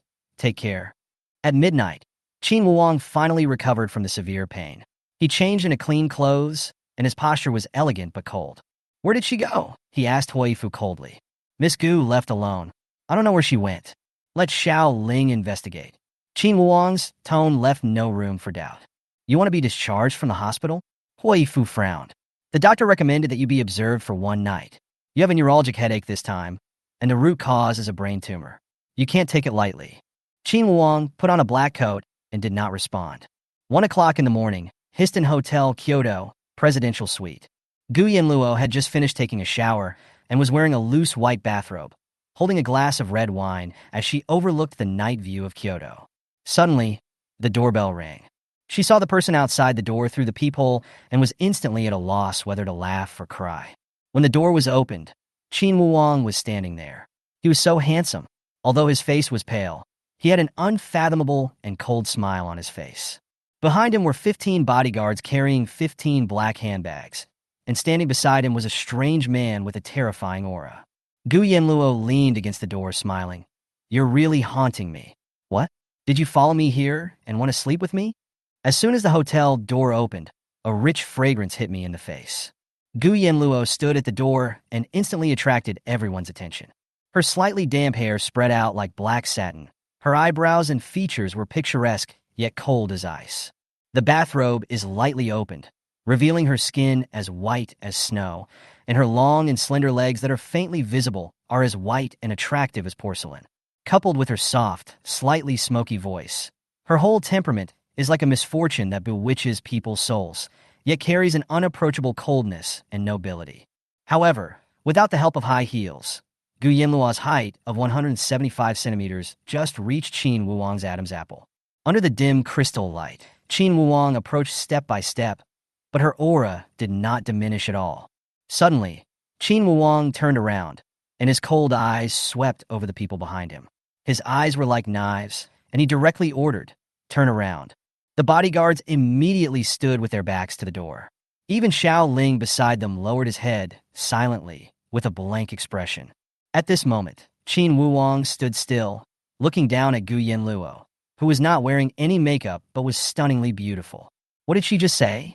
He came after her because he wanted to sleep with her? Qin Wuong's eyes were so deep that they were hard to read. He had never thought about such a thing. He simply wanted her to stay in his sight so that he could feel at ease. That was all. Of course, if there was a chance, he wouldn't rule out having her. He looked down and saw that Gu Yanluo's bathrobe was half open, revealing her fair chest. His breathing suddenly stagnated, and he quickly looked away, but saw her bare feet stepping on the cold tiles, and his face suddenly sank. "Who told you to come out barefoot?" He frowned, his tone unquestionably cold. As soon as he finished speaking, he suddenly bent down and picked up Gu Yanluo by the waist. Being picked up without warning, Gu Yanluo was not at all flustered. She raised the red wine in her hand and drank it all, then threw the glass aside and said casually, "I don't bother to wear shoes, what's wrong?" Qin Wuang heard this. His tone was calm, but still domineering. "Okay, then I'll hold you." He held Gu Yanluo in his arms and strode into the presidential suite, followed by a group of bodyguards. In the master bedroom, he placed her directly on the snow-white bed without any gentleness. Gu Yanluo fell to the edge of the bed, her eyes narrowed, watching his every move coldly. Qin Wuang stood at the end of the bed, took off his black coat, and threw it on the sofa. He raised his hand, unbuttoned 3 buttons of his shirt, rolled up his sleeves, and walked into the bathroom in a clean and neat motion. When Gu Yanluo heard the sound of water in the bathroom, her brows furrowed slightly, and a bad premonition arose in her heart. After a while, Qin Wuang came out with a clean hot towel in his hand. He walked to the bed, knelt on one knee, held Gu Yanluo's feet with one hand, and spread out a hot towel with the other. He said nothing, but wiped the soles of her feet carefully. The touch of the hot towel brought warmth, which slowly spread to Gu Yanluo's heart, making her stunned for a moment. She looked at the man in front of her, who was wiping her feet carefully with complicated eyes.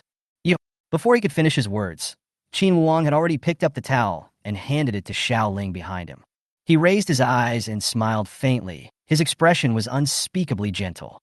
The next moment, he lowered his head and gently placed his thin lips on Gu Yanluo's porcelain-white instep. The action was pious and pure, as if a subject was expressing his loyalty to the queen, or an expression of deep admiration.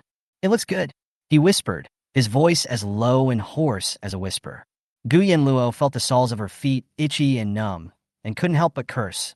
"Qin Wuang, are you sick?" Qin Wuang raised his head, with a bit of hurt in his eyes. "Yes, brain cancer." The sickly look of the boy, who looked like he needed someone to coax him, made Gu Yanluo angry and helpless, and she could only sigh in the end. "What do you want to do?" she asked coldly. Qin Wuang looked at her, his eyes dimmed for a moment, and he said in a sullen tone, "I was kicked out by my grandfather, and I have no home." Gu Yanluo sneered. "Oh, what's in those black handbags?" Upon hearing this, Qin Wuang suddenly stood up, waved his hand, and ordered the bodyguards to open all the bags. 15 bags were opened at the same time, and they were all filled with US dollar bills, piled up like a mountain. Qin Wuang grabbed a handful of banknotes and threw them at Gu Yanluo. Green US dollars fluttered in the light, filling the room with a decadent atmosphere. Not only that, he also took out a black velvet bag and scattered all the diamonds and gems inside to Gu Yanluo. The diamonds and banknotes complement each other, shining brightly under the light. At this moment, he was like an extremely absurd and tyrant, dedicating all his wealth to his beloved queen. Gu Yanluo watched all this, her mouth twitched, and she cursed in a low voice. "Qin Wuang, how long are you going to go crazy?" This move is indeed shocking. Gu Yanluo lowered her eyes and raised a meaningful smile at the corner of her lips. She was unperturbed by fame or disgrace and remained cool and composed. "Qin Wuang, you really are." She paused, her eyes sneered, so vulgar. In her previous life, she was ruthless and rebellious, and lived a life of blood on the edge of a knife. No one had ever dared to worship her like an ancestor, or to show their love to her with money and jewels. At this moment, the banknotes and diamonds falling like rain made her feel absurd and funny. However, Qin Wuang suddenly took a step forward, leaned down, and gently stroked her face, his expression focused and pious. The most beautiful person should have more diamonds, money, and jewelry than other women, but should not be bound by men. You deserve everything, and the most precious things in this world should be yours. His eyes were deep and full of enthusiasm, as if he wanted to take out his whole heart. "You have brought light to my world. I will give you more, even if it is a life."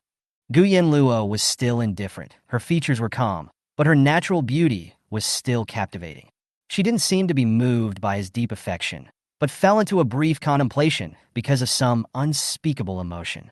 After a moment, she raised her eyes and said in a cold voice, "Let your people get out." Qin Wuang was stunned for a moment. Then he sighed deeply, with complex emotions surging in his heart. He couldn't see through this woman, nor could he figure out if he had done anything wrong. He waved to the bodyguards and Xiaoling behind him, and everyone left quickly and the door was closed. At this moment, there were only two of them in this luxurious and dreamy room. Gu Yanluo slowly picked up a diamond from the bed, stroking it gently with her fingertips, her eyes deep, as if she was looking at an insignificant item. A good diamond, no expense spared, she sneered, her voice containing a hint of teasing. With this purity and cutting craftsmanship, the market price of one diamond is over 300,000. You are really willing to spend money on it. Qin Wuang stared at her, trying to see something from her expression, but in the end he got nothing. Gu Yanluo suddenly raised her hand, grabbed his collar, and forced him to kneel on one knee. With a stern look in her eyes, she asked, Qin Wuang, you spent so much effort to please me, just for the medicine I injected you that day, right? Their eyes met, her indifference intertwined with the hidden pain in his eyes. Qin Wuang was stunned. He had never thought that everything he did would be interpreted by her in this way. His phoenix eyes flashed with a thick haze, and he sneered softly. Do you think that what I did was just for that potion? His eyes were dim, as if he had been greatly insulted. He stared at her and said in a low voice, Ji Xiao said that the potion would kill you. So, I don't need it. Gu Yanluo was stunned, as if she didn't expect that he still remembered Ji Xiao's words.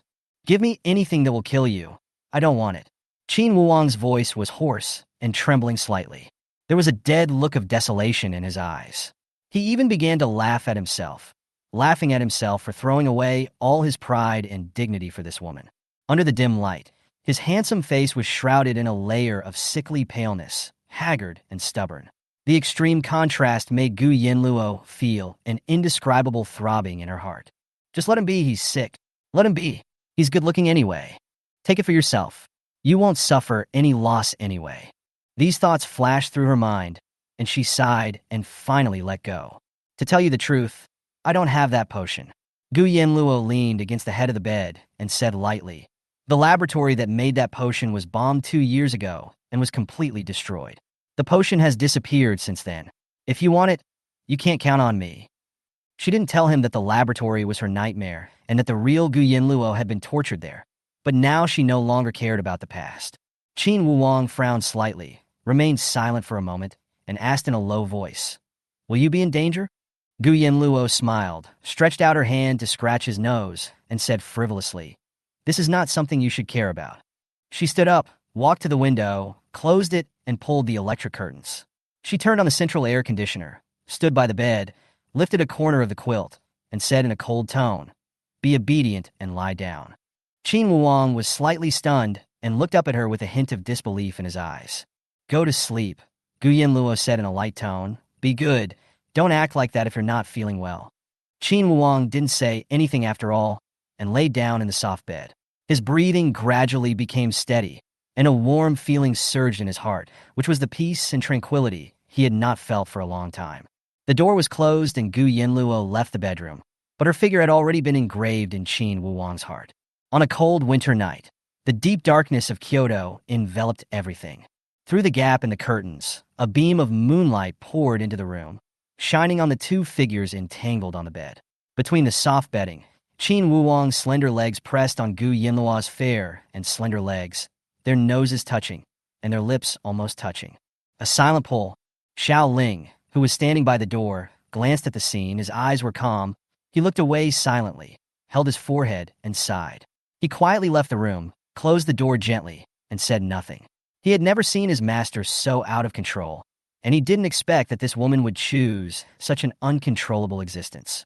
On the bed, Qin Wuang's body was cold, but his forehead was burning. His face was tired, but his eyes were burning as he looked at Gu Yanluo's delicate face. His heart was beating like a drum, but he hesitated to take another step. Gu Yanluo lazily let him press on her, one hand resting on the back of her head, the other hand stretched out, fingertips lightly touching his eyebrows, with a hint of sarcasm. Qin Wuang, do you think your cleverness has worked? Taking a cold shower and then scalding your forehead with a hot water bottle can give yourself a fake fever. Are you playing tricks on me? Qin Wuang didn't respond, his eyes darkened, and the next moment he leaned on her shoulder, pretending to faint. He said nothing, like a naughty child, and gave himself to her. Gu Yanluo's eyes flashed coldly, but she didn't push him away. She put one hand around Qin Wuang's thin waist and patted him gently as if she was coaxing her toy.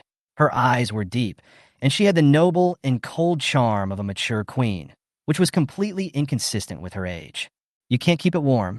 Qin Wuang spoke sullenly, his voice very low. Gu Yanluo raised her eyebrows, smiled faintly, and suddenly turned over, turning defense into offense. She turned sideways and held Qin Wuang in her arms. Her movements were so smooth that it didn't seem like the first time. She tucked the quilt for him with one hand, loosened the belt of her bathrobe with the other hand, leaned forward slightly, and wrapped him with warmth. Qin Wuang's whole body froze. His eyes met Gu Yanluo's nonchalant yet lazy and seductive gaze, his throat rolling slightly. You? Isn't that what you want? Gu Yanluo's voice was a little teasing and provocative. Qin Wuang's face darkened, and he said in an unhappy tone, "Who else have you ever been with like this?" Gu Yanluo lazily held her forehead with one hand and smiled indifferently. "For now, it's just you." After a pause, she seemed to remember something and said, "Oh, by the way, when Ji Shao first met me, he also had some improper thoughts about me, but after I beat him to the hospital, he became obedient. You want to try it too?" Qin Wuang. He was silent for a moment, his eyes darkened, and he roared silently in his heart. "Will you die if you remove the word temporarily?" The ambiguity that is about to break out. Gu Yanluo held Qin Wuang's cold fingers, feeling his coldness, and couldn't help but sneer.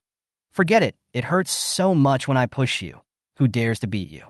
Hearing her teasing words, Qin Wuang suddenly hugged her waist tightly, without caring about anything else, and buried himself completely in her arms. His voice was low and firm. "Don't worry, I have no experience either. Before you, I was very clean." Hearing this, Gu Yanluo was amused by his serious look and couldn't help laughing out loud. "You have no experience, and you still want me to give you a certificate?" After that, she suddenly reached out and pinched his chin, leaned closer, and looked at him teasingly. "How about I reward you with something else?" Qin Wuang's eyes moved, with a hint of expectation hidden in them, but he was too stubborn to say it out loud. Gu Yanluo's tipsy eyes flashed with cunning. She put her right hand behind his neck, pressed his head into her arms, touched his handsome face with her fingertips, and whispered, "Open your mouth." Her lips suddenly covered his, with a hint of coolness, lingering and lingering. Their breaths intertwined, and there was a hint of dangerous ambiguity between their touches. Qin Wang felt his heart beating like a drum. He knew that he was completely trapped in this world of demons and had no ability to resist. The repression and frenzy in his heart were ignited by this kiss, gradually brewing into a violent, possessive desire. Just when he was about to lose control, Gu Yanluo suddenly pulled away. "Is that enough?" She lowered her head and pecked his lips lightly, smiling charmingly. "Are you willing to go to bed?" Qin Wuang's eyes were dark, and his voice was so hoarse that it was almost inaudible. "Not enough." Gu Yanluo's eyes turned cold, and her expression changed. "Not enough? Then I'll leave." When Qin Wuang heard this, he immediately hugged her tightly and held her tighter. He whispered, "Don't go." Gu Yanluo couldn't stand it anymore. She sighed, pulled the quilt up, and wrapped him in her arms. "Okay, be good. If you keep making trouble, you will really get yourself into trouble. Let's see what you can do." She patted his back gently, her tone filled with helplessness and doting, as if she was coaxing a child. At dawn, Gu Yanluo woke up early as usual. After opening her eyes, she looked down and found that Qin Wuang was still sleeping. His face was half hidden in the quilt, his hands tightly holding her arms, his brows slightly frowned. Gu Yanluo put her hand on his forehead and frowned immediately. He really has a fever this time. She tiptoed to pull her arm out, stood up, put on her bathrobe, and walked out of the bedroom. She left a pillow in his arms, and seeing that he was still unconscious, she shook her head. "This guy is as delicate as a porcelain doll." She walked out of the room with a cold face, thinking helplessly. In the early morning, the atmosphere in the presidential suite in Kyoto was tense. In the living room, the Qin family's bodyguards were leaning, sitting, and standing in all directions, guarding the entire night, showing their loyalty. Xiao Ling, on the other hand, sat on the sofa as steady as a rock, closing his eyes to rest. When he heard footsteps, he immediately opened his sharp eyes and asked in a cold voice, "Miss Gu?" Gu Yanluo walked to the bar with a cold expression, picked up some ice cubes and threw them into the glass, poured a glass of whiskey, and drank it in one gulp, looking very cool and cool. She said casually, "Go buy some fever-reducing patches." He has a fever. Without waiting for Xiaoling to answer, she took out a piece of paper, quickly wrote down a long shopping list, handed it over, and threw out her bank card, saying coldly, "Use my card, the password is you're welcome." Xiaoling glanced down at the list and couldn't help but frowning slightly. Women's clothing, cosmetics, shoes, mobile phones, lighters, even a large turtleneck sweater for men? He raised his head and said with a little doubt, "Ms. Gu, what are you going to do?" Gu Yanluo lazily sat on the sofa, snorted coldly, and glanced over sharply. "This is my suite. Where can I go? Come back quickly after buying it." Xiaoling nodded silently and immediately arranged for the bodyguards to carry out the order. In his heart, he was increasingly confused about the rumored mentally retarded eldest daughter of the Gu family. How could such a strong and decisive woman be like the brainless idiot in the rumors? Half an hour later, the shopping was done, and the bodyguards placed the items neatly in the living room. Gu Yanluo changed into new clothes. The collar of her clean white shirt was slightly open, and 3 buttons were loosened, which made her look cool and sexy. The wide-leg pants and black marten boots made her look even more heroic. Her aura was 3 meters away, like a warrior with her own halo. Just as Gu Yanluo sat down domineeringly, the male waiter who served the meal suddenly looked stern. The dagger hidden under the plate suddenly flashed out and pierced Gu Yanluo's eyeball. The assassination came quickly, but the counterattack was even faster. Gu Yanluo grabbed the dagger with her bare hands, blood gushing out of her palms, but she had no expression on her face, and without blinking, she picked up the glass on the table and smashed it hard on the man's head. The glass shattered, and the waiter fell to the ground. The man covered his bleeding head and cried out, but Gu Yanluo stepped on his face and crushed him like a lowly ant.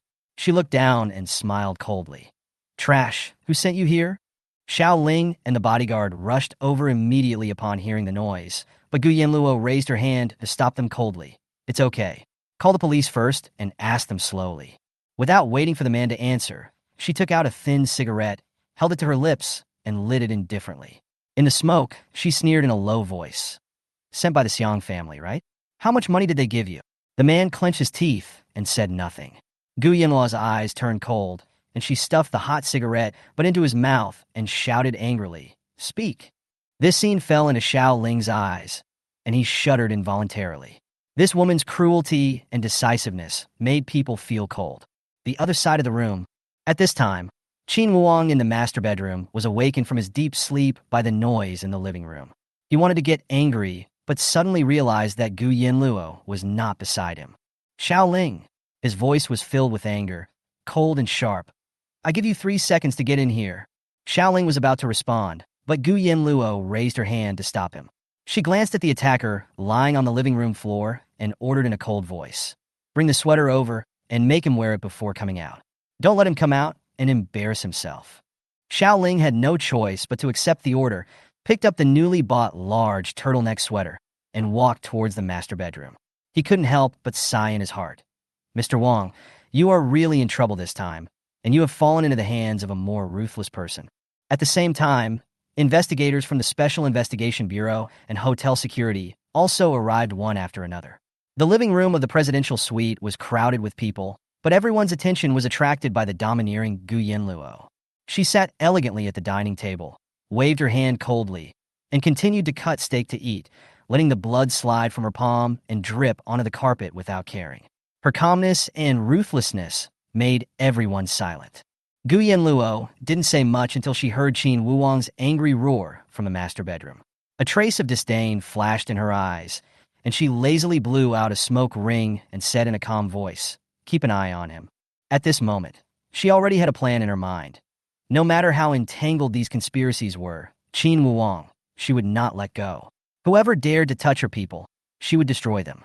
Qin Wuang has no romantic history, and his understanding of emotions is as pure as a blank sheet of paper. His logic is simple. Hug, kiss, sleep together, then they are together. Even if the final limit is not breached, it should still be counted. At this moment, his eyes were dim as he stared at the empty space on the other half of the bed. His chest felt heavy, as if it was being pressed by a huge rock. The overwhelming sense of loss almost suffocated him. "Why did you leave again?" She took the initiative to kiss him last night and hugged him to sleep. Was that a joke? Was she teasing him? Just when he was about to go crazy with anger, the door was opened. Xiaoling walked in expressionlessly, holding a black turtleneck sweater in his hand. He glanced at the US dollars and diamonds spread all over the floor and felt that it was absurd and outrageous. Master, Miss Gu is here? She's gone. Qin Wuang interrupted him with a sneer, his voice hoarse and full of self-mockery. Xiao Ling frowned. Master, did you misunderstand? Qin Wuang took a deep breath and forced himself to calm down, but the more he thought about it, the angrier he got. So he simply fell back on the bed. But after lying there for 2 seconds, he suddenly sat up again, grabbed a pillow, and threw it against the wall, roaring. I ran away after she slept with me. What will people say if this gets out? They will say that Qin Wuang, was slept with and then dumped. I don't deserve it, do I? Xiao Ling held his forehead helplessly. Master, it's not that you are unworthy. You are the most worthy. The problem is that I haven't finished speaking. The other side, the living room of the presidential suite. The roar in the master bedroom was clearly heard in the living room, shocking everyone into silence. The hotel's security guards, managers, special investigation officers, and Qin's bodyguards all glanced at the girl sitting on the sofa with shocked eyes. Gu Yanluo. She is cool, dazzling, and exudes a lazy and ruffian air. Yet she is as cold and inviolable as an iceberg. And the explosive words coming from the master bedroom, I'll run away as soon as she finishes sleeping, made everyone feel cold behind their backs. This is like the sky is falling. The extremely noble ancestor of the Qin family was actually slept with by the daughter of the Gu family, and he was suspected to have been dumped? Gu Yanluo heard it clearly, and a sly smile appeared on her lips. She stood up without disguising herself, walked to the bar, and casually opened a bottle of high-concentration liquor. She sat down and calmly washed the horrific wound on her palm with liquor. The blood flowed out, mixed with the high-purity liquor, and it was so painful that it pierced my heart. But Gu Yanluo didn't even frown, and even smiled happily. Sour and refreshing. Everyone gasped in shock at the scene. Is this something a human can do? Is she a monster? She used high-purity liquor to wash such a serious wound, and she is still smiling? Inside the master bedroom, the truth finally revealed. Xiao Ling handed over a black turtleneck sweater and said coldly, Master, the person is not gone. He is outside. You think too much. Qin Wuang paused, his eyes brightened instantly. Didn't leave? The fever-reducing patch was applied by Miss Gu herself. Xiao Ling added. After Qin Wuang heard this, he raised his hand and touched the fever-reducing patch on his forehead, and his heart softened instantly. All the anger and self-pity just now disappeared, and what remained was a kind of faint flattery. Then why did you bring the sweater in? He frowned. Ms. Gu said. Xiao Ling said expressionlessly, If you don't wear a sweater, don't meet her. Qin Wuang. He gritted his teeth and finally compromised, obediently putting on his most hated turtleneck sweater. After washing up, he walked out of the master bedroom, but was greeted by a completely wrong atmosphere. She's hurt. The air in the living room was filled with the suffocating smell of alcohol and blood. When Qin Wuang saw Gu Yanluo sitting on the sofa with her palms covered in blood and washing the wounds with white wine, his pupils suddenly shrank and his temples throbbed. Gu Yanluo. He strode closer, his breath cold and his tone full of suppressed anger. Gu Yanluo raised her head lazily, holding a cigarette in the corner of her mouth, blowing out a circle of smoke, and said in a lazy tone, You ran away after I slept with you? And dumped you? When did we get together? Everyone. So they weren't together at all? They just slept together? Qin Wuang gritted his teeth and approached step by step. His eyes fell on Gu Yanluo's bloody hands, and he was furious. He had to vent, otherwise he would go crazy.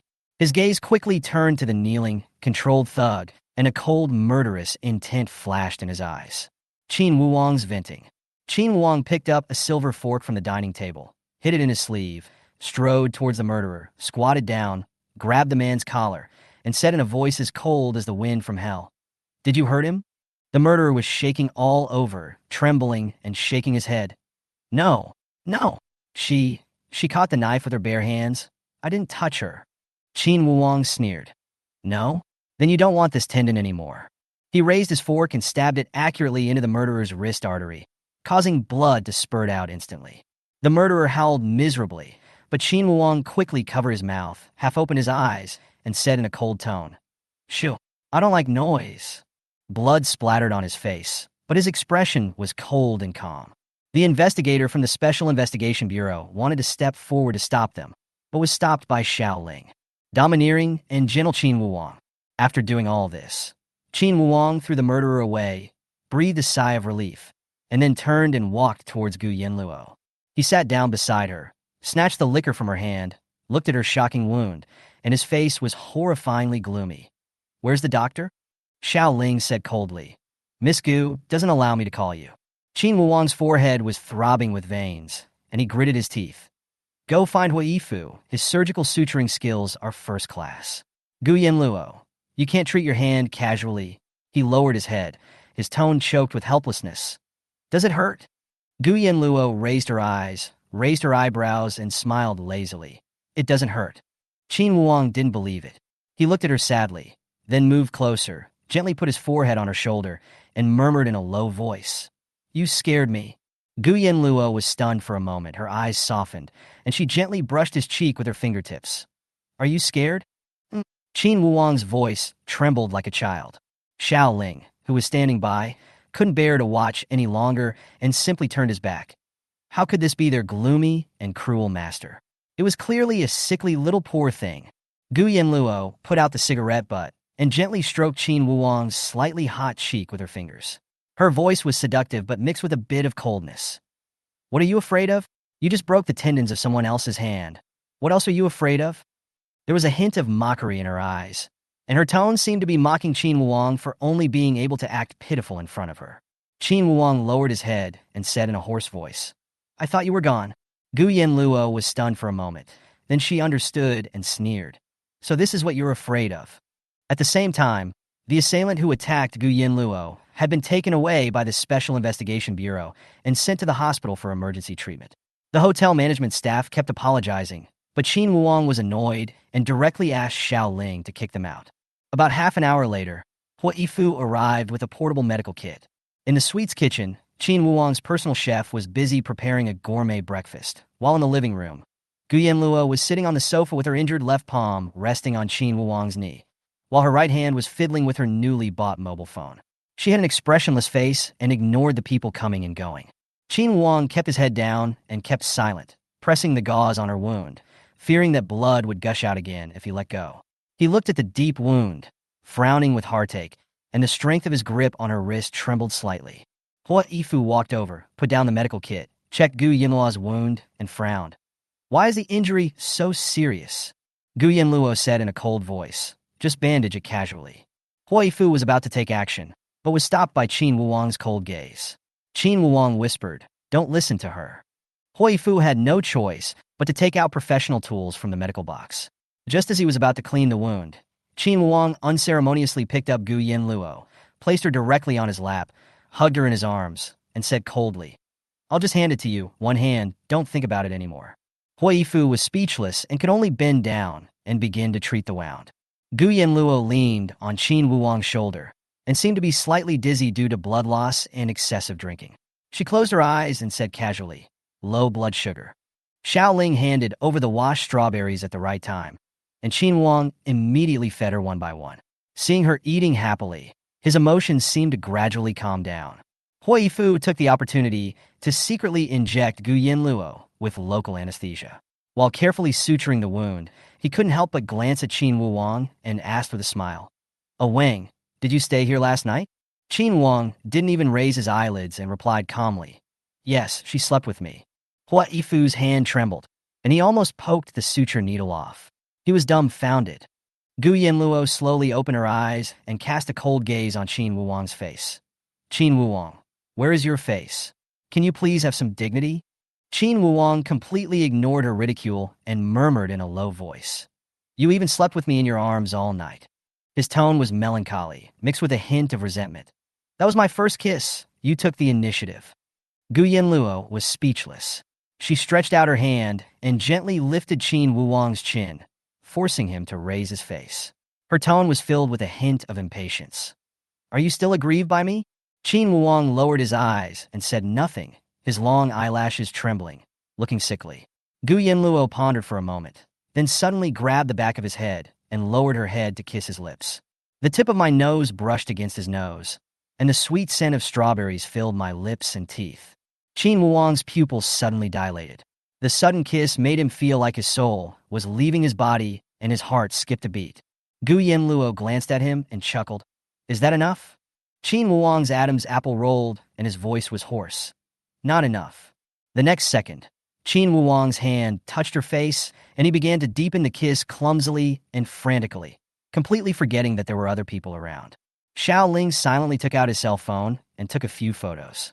Just then, Su Han, the captain of the Special Investigation Bureau, pushed the door open and walked in. Mr. Wong, you physically assaulted Mr. Gu Hongying at the Special Investigation Bureau last night, causing him serious injuries. We are now arresting you for intentional injury. Please cooperate with the investigation. Qin Wuong ignored Su Han and continued sitting on the sofa until Gu Yanluo stood up angrily and kicked over the coffee table, with a sharp sound piercing the air. She stared at Su Han coldly, exuding an intimidating aura. Just try to touch him. Qin Wuong suddenly seemed like a different person. He shrank behind Gu Yanluo, put his arms around her waist, and groaned softly, as if he was extremely scared. He hid behind Gu Yanluo. A trace of grievance appeared on his pale face, and he looked like a frightened child. Xiao Ling stood beside him and sighed. He really didn't recognize such a young master. Daylight pours into the living room of the presidential suite through floor-to-ceiling windows.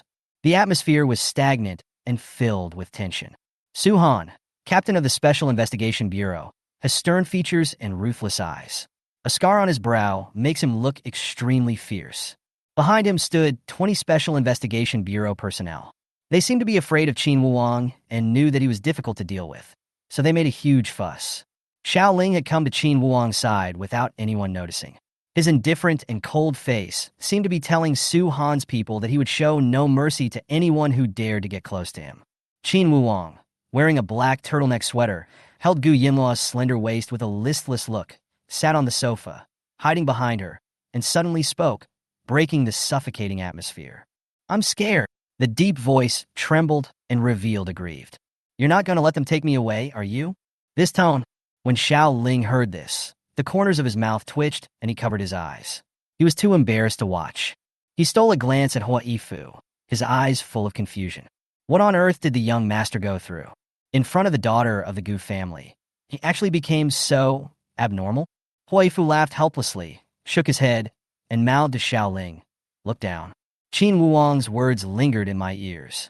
Gu Yanluo slowly turned sideways and looked down coldly at the man who was holding her. His eyelashes were extremely long and trembled slightly. His face looked haggard, as if he was frightened, and his lips became even paler. Gu Yanluo narrowed her beautiful eyes, raised her hand, and lightly touched Qin Wuong's slightly opened thin lips with her fingertips. There were no ripples in his eyes, as calm as a pool of stagnant water. She didn't say anything, but just pulled Qin Wuong's arm off her in front of everyone. No one could tell what she was thinking at this moment. Just look at Gu Yanluo slowly bending down, taking the gauze from Hua Yifu's hand and roughly wrapping it around her left hand where the wound had been sutured. She walked around the overturned and broken coffee table and approached Su Han with a stern look. Su Han's eyes shone coldly. I hope Miss Gu won't do anything impulsive. We're just doing our routine work. Gu Yanluo's smile did not reach her eyes. She raised her eyebrows and glanced at the pistol hidden in Su Han's jacket. Captain Su, I've always believed that the most important thing when doing something is to ask yourself whether you are right or not.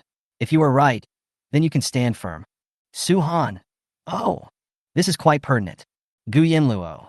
Qin Wuong, hurt someone because of me, and now he is being sued by my father for intentional injury. It is understandable that you want to take him away. I understand this, so we are at a disadvantage. The reason is not on our side. Under the light, Su Han's pupils were silent. So what does Miss Gu mean? Su Han was unsure. He looked at Gu Yanluo, who was young but had an imposing manner, and inexplicably had a bad feeling. Really? Gu Yanluo's voice had just fallen. Her beautiful eyes flashed with evil light, and her body suddenly approached Su Han. She quickly reached her hand into Su Han's leather jacket and drew her gun. This change was too sudden. Su Han was startled for a moment, and when he came to his senses, Gu Yanluo had already turned around and was standing 1 meter away from him. What a terrifying speed, just half a second, like a ghost, and silently. The expressions of all the Special Investigation Bureau personnel in the living room changed dramatically. They pulled out their guns at the same time, forming a fan-shaped encirclement, surrounding the arrogant Gu Yanluo in the center. The situation was tense and ready to explode. Why are you so nervous? Gu Yanluo glanced at him lightly with her upturned, soul-stirring fox eyes and smiled nonchalantly. Seeing that Gu Yanluo even dared to steal the Special Investigation Bureau's service gun. Behind her, Hua Yifu and Xiao Ling looked at each other solemnly, respecting Gu Yanluo as a man. Qin Wuang slumped on the sofa, feeling gloomy and dejected. The high collar of his black sweater covered half of his handsome face. He stared at Gu Yanluo's back with eyes as deep as the abyss. He is watching. See what the girl will do. Is it reckless or just pretending? He is waiting. Once things get out of control, he will stand up and protect her. The gun in Gu Yanluo's hand was a new silver revolver. There is a revolving cylinder with 6 cylinders, which can fire 6 bullets. Ignoring a group of people with guns pointed at her, Gu Yanluo's smile was so charming that everyone was stunned. Captain Su, let's not beat around the bush. If you must use force against me today and want to take Qin Wuang away, how about we play some hard and exciting games? Su Han was used to seeing life and death crisis scenes, so he remained calm and composed. What game does Miss Gu want to play? Gu Yanluo's voice was seductive, and she curled her lips in a faint smile. The next moment, she quickly took out all 6 bullets from the revolver. 5 bullets were dropped on the ground. Then he picked up a metal bullet and put it back into the magazine. She played with the gun skillfully, turning the wheel quickly. As the wheel spins rapidly, the magazine returns to its place with a click. In an instant, the atmosphere in the living room became stagnant. Everyone gasped. Gamble your life. Gu Yanluo raised her beautiful chin proudly and suddenly put the muzzle of the gun against her temple. She smiled dazzlingly, but deep in her eyes, there was endless coldness. To be fair, Captain Su, we will each have one gun. She smiled blindingly and said in a sinister tone, if you survive, take Qin Wuang away. After saying this, Gu Yanluo pulled the trigger without hesitation. With a click, no bullet flew out, but the people around him had already broken out in cold sweats. Su Han's eyes trembled. Qin Wuang alone is enough to give him a headache. As a result, this is another madman. Hua Yifu couldn't bear it any longer, so he stood up and said anxiously, oh my God, Miss Gu, this is a life-threatening game. Stop it. Your hand is still injured. Girls should take care of themselves. Gu Yanluo held the gun in her left hand. The wound that had just been sutured suddenly broke apart, and blood seeped through the gauze, which was a shocking sight. But there was fearlessness in her eyes. Gu Yanluo completely ignored Hua Yifu. She stared at Su Han provocatively, her eyes full of arrogance that showed she didn't care about her life at all. What? You don't dare to play? Are you a coward? Su Han. There is no fear of death in this girl's eyes. At this moment, Su Han only felt that the Gu family chable, which had always been extremely low-key, was going to produce a terrible lunatic, a female lunatic who was even worse than Qin Wuang. He has so many brothers watching him. If you don't play, how can you establish yourself in the team in the future? Thinking of this, Su Han's face darkened. He snatched the gun from Gu Yanluo's hand and instantly put it against his temple. He closed his eyes and gritted his teeth secretly. If he gets shot with this gun, he might really die. Stimulate. When Su Han was about to pull the trigger, everyone's heart was in their throat. A life-threatening game where your head could explode at any moment if you're unlucky. The captain of the Special Investigation Bureau actually played with this reckless girl. Gu Yanluo stared at Su Han's handsome and cold face. Her ears suddenly moved slightly, as if she was listening to the movement in the gun barrel. Seeing Su Han was about to shoot, her eyes suddenly became stern, and she quickly reached out and pulled Su Han's hand, which was holding the gun at his temple, away from his head. Bang! The deafening sound of gunfire rang out instantly. A metal bullet passed by the tip of Su Han's nose almost by a centimeter. Just a little bit. Su Han is gone. Gu Yanluo's charming eyes flashed with crazy excitement. Captain Su, I saved your life. After saying that, she turned around and threw her gun at all the SBI people and said with a smile, who else wants to play with me? Madmen. All of them are madmen. Su Han gritted his teeth secretly and his breathing stopped. The bullet that passed by him so closely made him dizzy, his ears tinnitus, his nose was scratched, and his heart was beating wildly. He bent over, holding his knees, breathing shakily. I've lived my whole life and brushed shoulders with death so many times, but none of them was as exciting as today. The huge living room was silent. No one responded to Gu Yanluo's provocation. Almost everyone was looking at her, feeling intimidated and fearful. Gu Yanluo put her hands in her trouser pockets and stood calmly in front of Su Han, restraining her arrogance and hiding her arrogance, returning to silence. She was tall, with silent eyes, and she raised her chin and looked down at Su Han with contempt. Suddenly she spoke. Captain Su, if I hadn't taken the gun today, you would be a corpse now.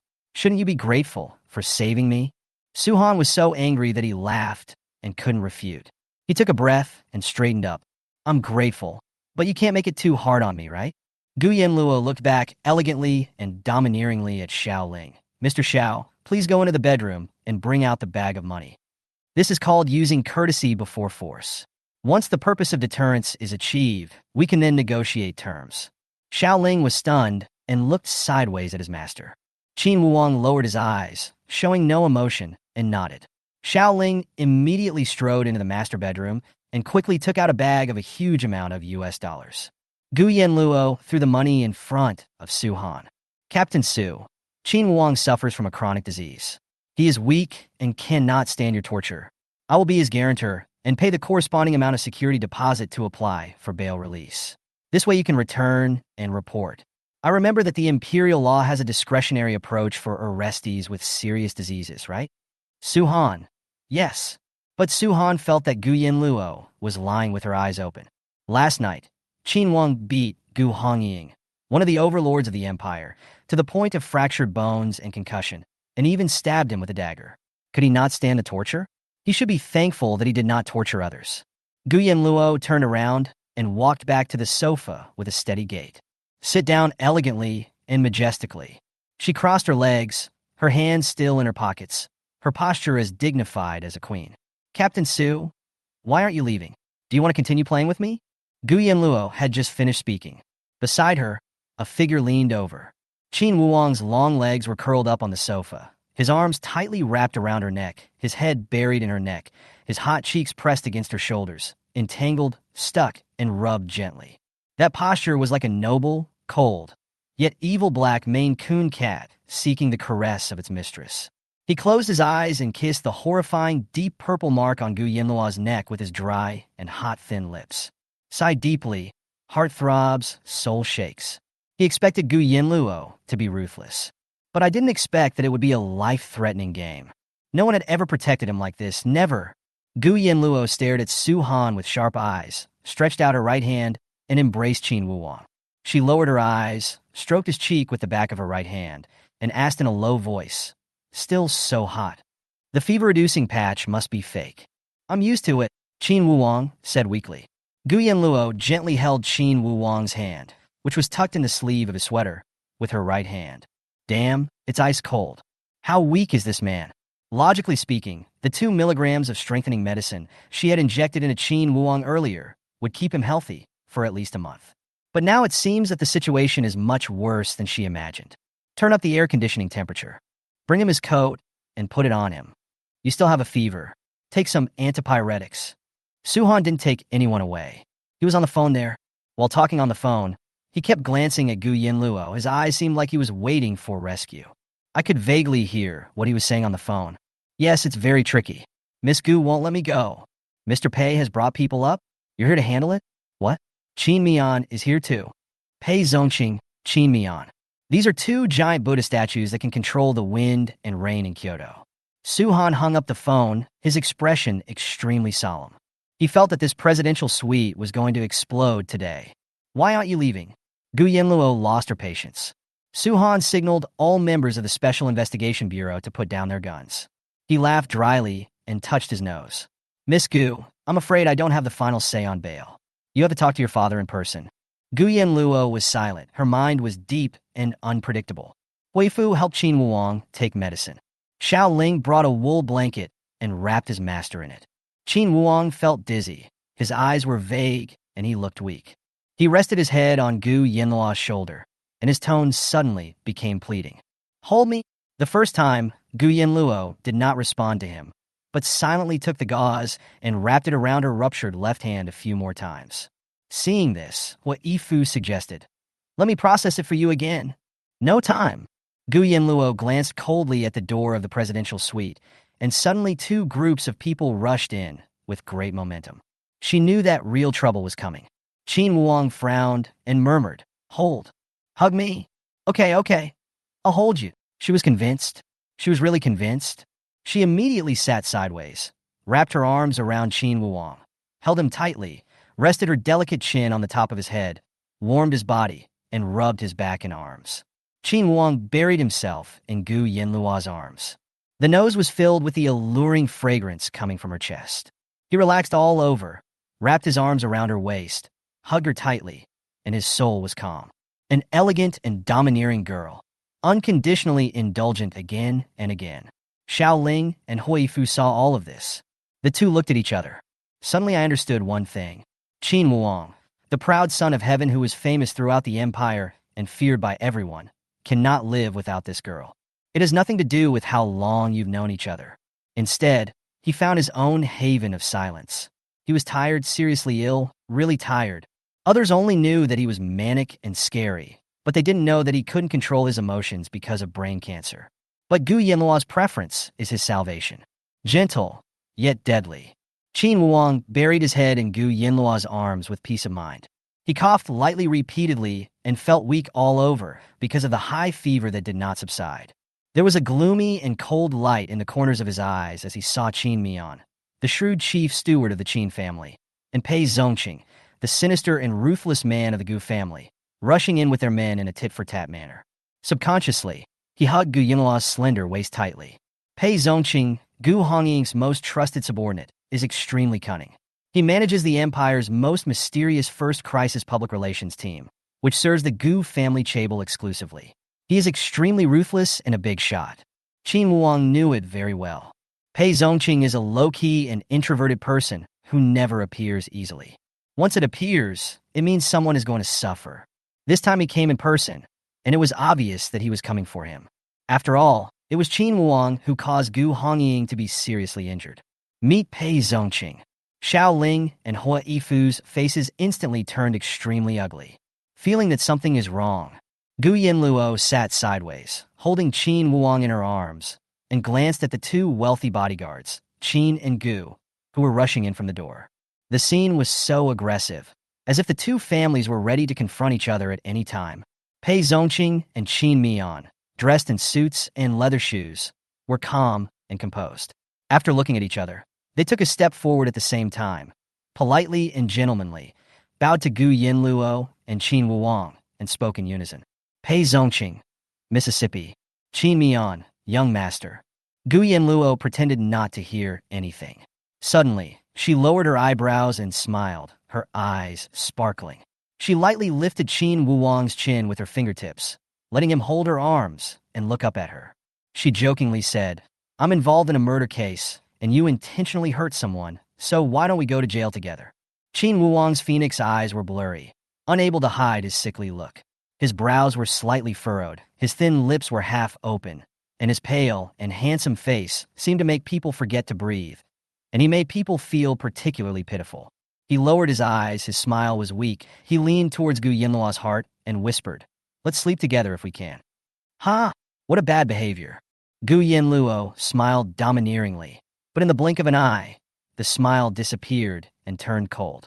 Her eyes were poisonous and swept across all the people who rushed into the living room. Gu Yanluo exudes a terrifying aura that shows she doesn't recognize anyone. She held Qin Wuong, who was wrapped in a wool blanket, in her right hand and stretched out her left hand, which was wrapped in gauze, toward Hui Yifu, who was standing on the left. She glanced at the medical scissors in his hand and hooked her finger. Hui Yifu understood and handed over the scissors with both hands.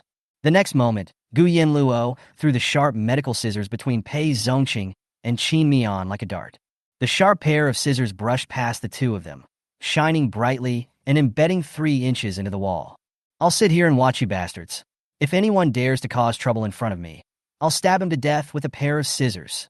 As the captain of the Special Investigation Bureau, Su-Han looked at his nose and reminded, "Ms. Gu, you have to be responsible for intimidation." Gu Yanluo retorted, "How can someone whose brain is about to explode talk to his savior like this?" "Su-Han, this matter can't be resolved, right?" At this time, Qin Wuong, looking as if it had nothing to do with him, wrapped himself in a wool blanket, and rested his head directly on Gu Yanluo's slender legs. He lay on his back on the sofa, with his long right leg casually resting on the back of the sofa, looking decadent and lazy. He clapped slowly, as if cheering for Gu Yanluo's dominance. Then he reached out to Xiao Ling's cigarette. Xiao Ling took out a metal cigarette box, took out a cigarette, handed it over, and lit it. Qin Wuwang frowned, held the cigarette between his fingertips, took a puff, and scrupulously, his dark eyes flashed an evil light, and he exhaled smoke towards Gu Yanluo's delicate jaw. The next second, the cigarette in his hand was gone. Gu Yanluo took it away. Gu Yanluo held Qin Wuwang's cigarette in her mouth, secretly took a puff, and blew the cigarette all over his face as if in revenge. She looked unruly, lowered her eyebrows and eyes. "What are you doing? You want to die, right?" Qin Wuwang felt wronged, choked and coughed, and reached out to grab a cigarette. "I'm craving for a cigarette. Don't bother me." Gu Yanluo blocked it and flicked away the cigarette butt. Qin Wuwang frowned and stopped talking. He turned sideways, facing Gu Yanluo's flat belly, wrapped his arms around her waist, curled up, and covered half of his face with the high collar of his sweater. He had no cigarettes left, so he could only close his eyes. "I thought, damn, this is so bad." Qin Mian, the chief steward of the Qin family, was dressed in a black suit, had gray hair on his temples, and looked handsome. As soon as he entered the room, he stared at his young master. Seeing his series of abnormal and incredible behaviors, her eyes were filled with surprise. When the Special Investigation Bureau came to arrest people in the morning, he immediately received an order from the Qin family and rushed over to deal with it. But at first glance, it seemed that someone who was better able to protect his young master was already helping. Qin Mian was delighted. Infighting in the Gu family? Great! Pei Zongqing stood beside Qin Mian, a problem that Qin Mian found difficult to deal with. Pei Zongqing was holding a black antique pipe in his hand and wearing a hand-tailored English plaid suit, looking like a noble gentleman. His wise and restrained eyes were staring at Gu Yanluo's delicate little face that was heartless and ungrateful. He got straight to the point. "Miss, the man in your arms openly hurt the head of the Gu family Chable and challenged the bottom line of our Gu family. Uncle Pei thinks that you should hand him over to the Special Investigation Bureau and then go home with Uncle Pei or go to the hospital to see Mr. Gu." Gu Yanluo crossed her legs, leaned back on the soft sofa, and spread her arms on the back of the sofa. "I need you to teach me how to do things." Pei Zongqing was surprised, then smiled gently, without any aggression. Yes, it's Uncle Pei's fault. Gu Yanluo half closed her beautiful eyes and stared at Pei Zongqing. "Let's both take a step back. $1 million. Qin Wuwang will be released on bail, and the Gu family will not pursue the matter. Later, I will take Qin Wuwang's behalf to give flowers to Gu Hongying and bow 3 times. Pei Zongqing was shocked. "Miss, this is the way to worship the dead." The smile in Pei Zongqing's eyes disappeared instantly, and he looked at Gu Yanluo with cold eyes. This was not the child he knew. In his impression, Gu Yanluo is a little angel. Even if his mental retardation was cured, it was impossible for this person to have undergone such a drastic change in just 3 years. He even called me father by his full name? When Pei Zongqing came, he didn't expect that the most difficult person to deal with was not Qin Mian or Qin Wuwang, but his own family.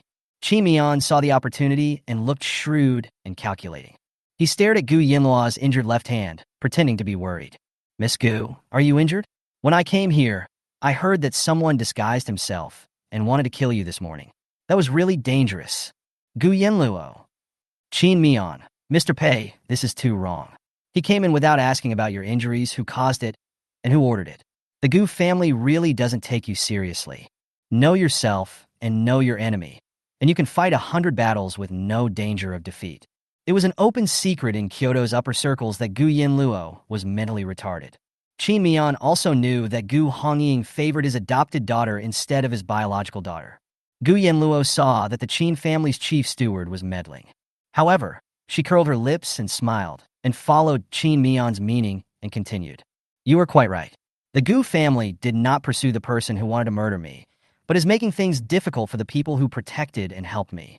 Anyway, my worthless life is not worth that of Gu Hongying and Lin Yuyun." Qin Mian was happy. That's the truth. He thought Gu Yanluo didn't see what he was thinking. As a result, the words had just fallen. Gu Yanluo's face was cold, and she said coldly, "Sir, don't try to sow discord and play tricks on me. My Gu family's affairs cannot tolerate outsiders interfering in our affairs. Qin Mian was stunned. Pei Zongqing's originally suspicious eyes suddenly revealed admiration for Gu Yanluo. He said calmly, Mr. Gu and his wife had already targeted the Xiang family last night. Xiang Tianxi has been controlled by the Special Investigation Bureau. Even if the Xiang couple has grievances, it will not cause any sparks. Don't worry. Oh, you mean the person who attacked me this morning wasn't sent by the Xiang family? Gu Yanluo lightly touched the slightly messy hair of the person in her arms with her fingertips. Qin Wang didn't know whether he was asleep or not.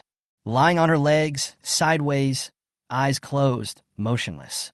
Pei Zongqing just opened his mouth. According to my analysis, I'm afraid not because he had just finished speaking.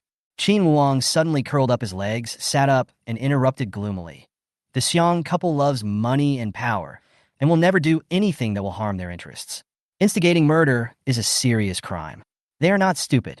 Gu Yanluo had just returned to China and didn't really know much about what was going on in Kyoto's upper-class circles. Qin Wang gathered the wool blanket, snuggled into Gu Yanluo's arms, rested his head on her shoulder, frowned and whispered, It can't be Xiang Tianxi. He is seriously injured and can't plan it. Too many words in one breath. Qin Wang frowned, covered his mouth lightly, and coughed a few times uncomfortably. While breathing rapidly, he rubbed Gu Yanluo's neck weakly. As a result, what came into view was the dark purple and black marks on Gu Yanluo's neck. It's horrifying and glaring. Seeing this, the violent and irritable mood in his heart was stirred up again. Gu Yanluo seemed to be thinking about something. She reached out and patted Qin Wang's back to help him calm down. But suddenly, Qin Wang gently grasped her injured left hand, pressed it against his heart, and suddenly opened his cold eyes, like a tyrant ready to strike. Xiao Ling, he shouted grimly. Master, pass the order on. Short sell the Xiang stock market, buy the Xiang group at a low price, resell it at a high price, and liquidate all the Xiang family's assets. Xiao Ling. Qin Mian was overjoyed. Young Master Wang, do you want to annex the Xiang family? Expand the power of the Qin family. Hui Fu. Wang, what are you going to do? Qin Wang buried his head in Gu Yanluo's neck and said in a fierce tone, Send it to Yin Yin to play. Qin Wang is trying to please his young lady. Pei Zongqing saw it, but felt that it was not a good thing. He is just a dying madman. No matter how noble he is not worthy of the daughter of the Gu family Chable. The stalemate continued, and the Special Investigation Bureau could not take Qin Wang away. Therefore, Pei Zongqing planned to retreat in order to advance. He smiled and said, How about this, young lady? Please come back to the mansion with me first, and we can discuss everything.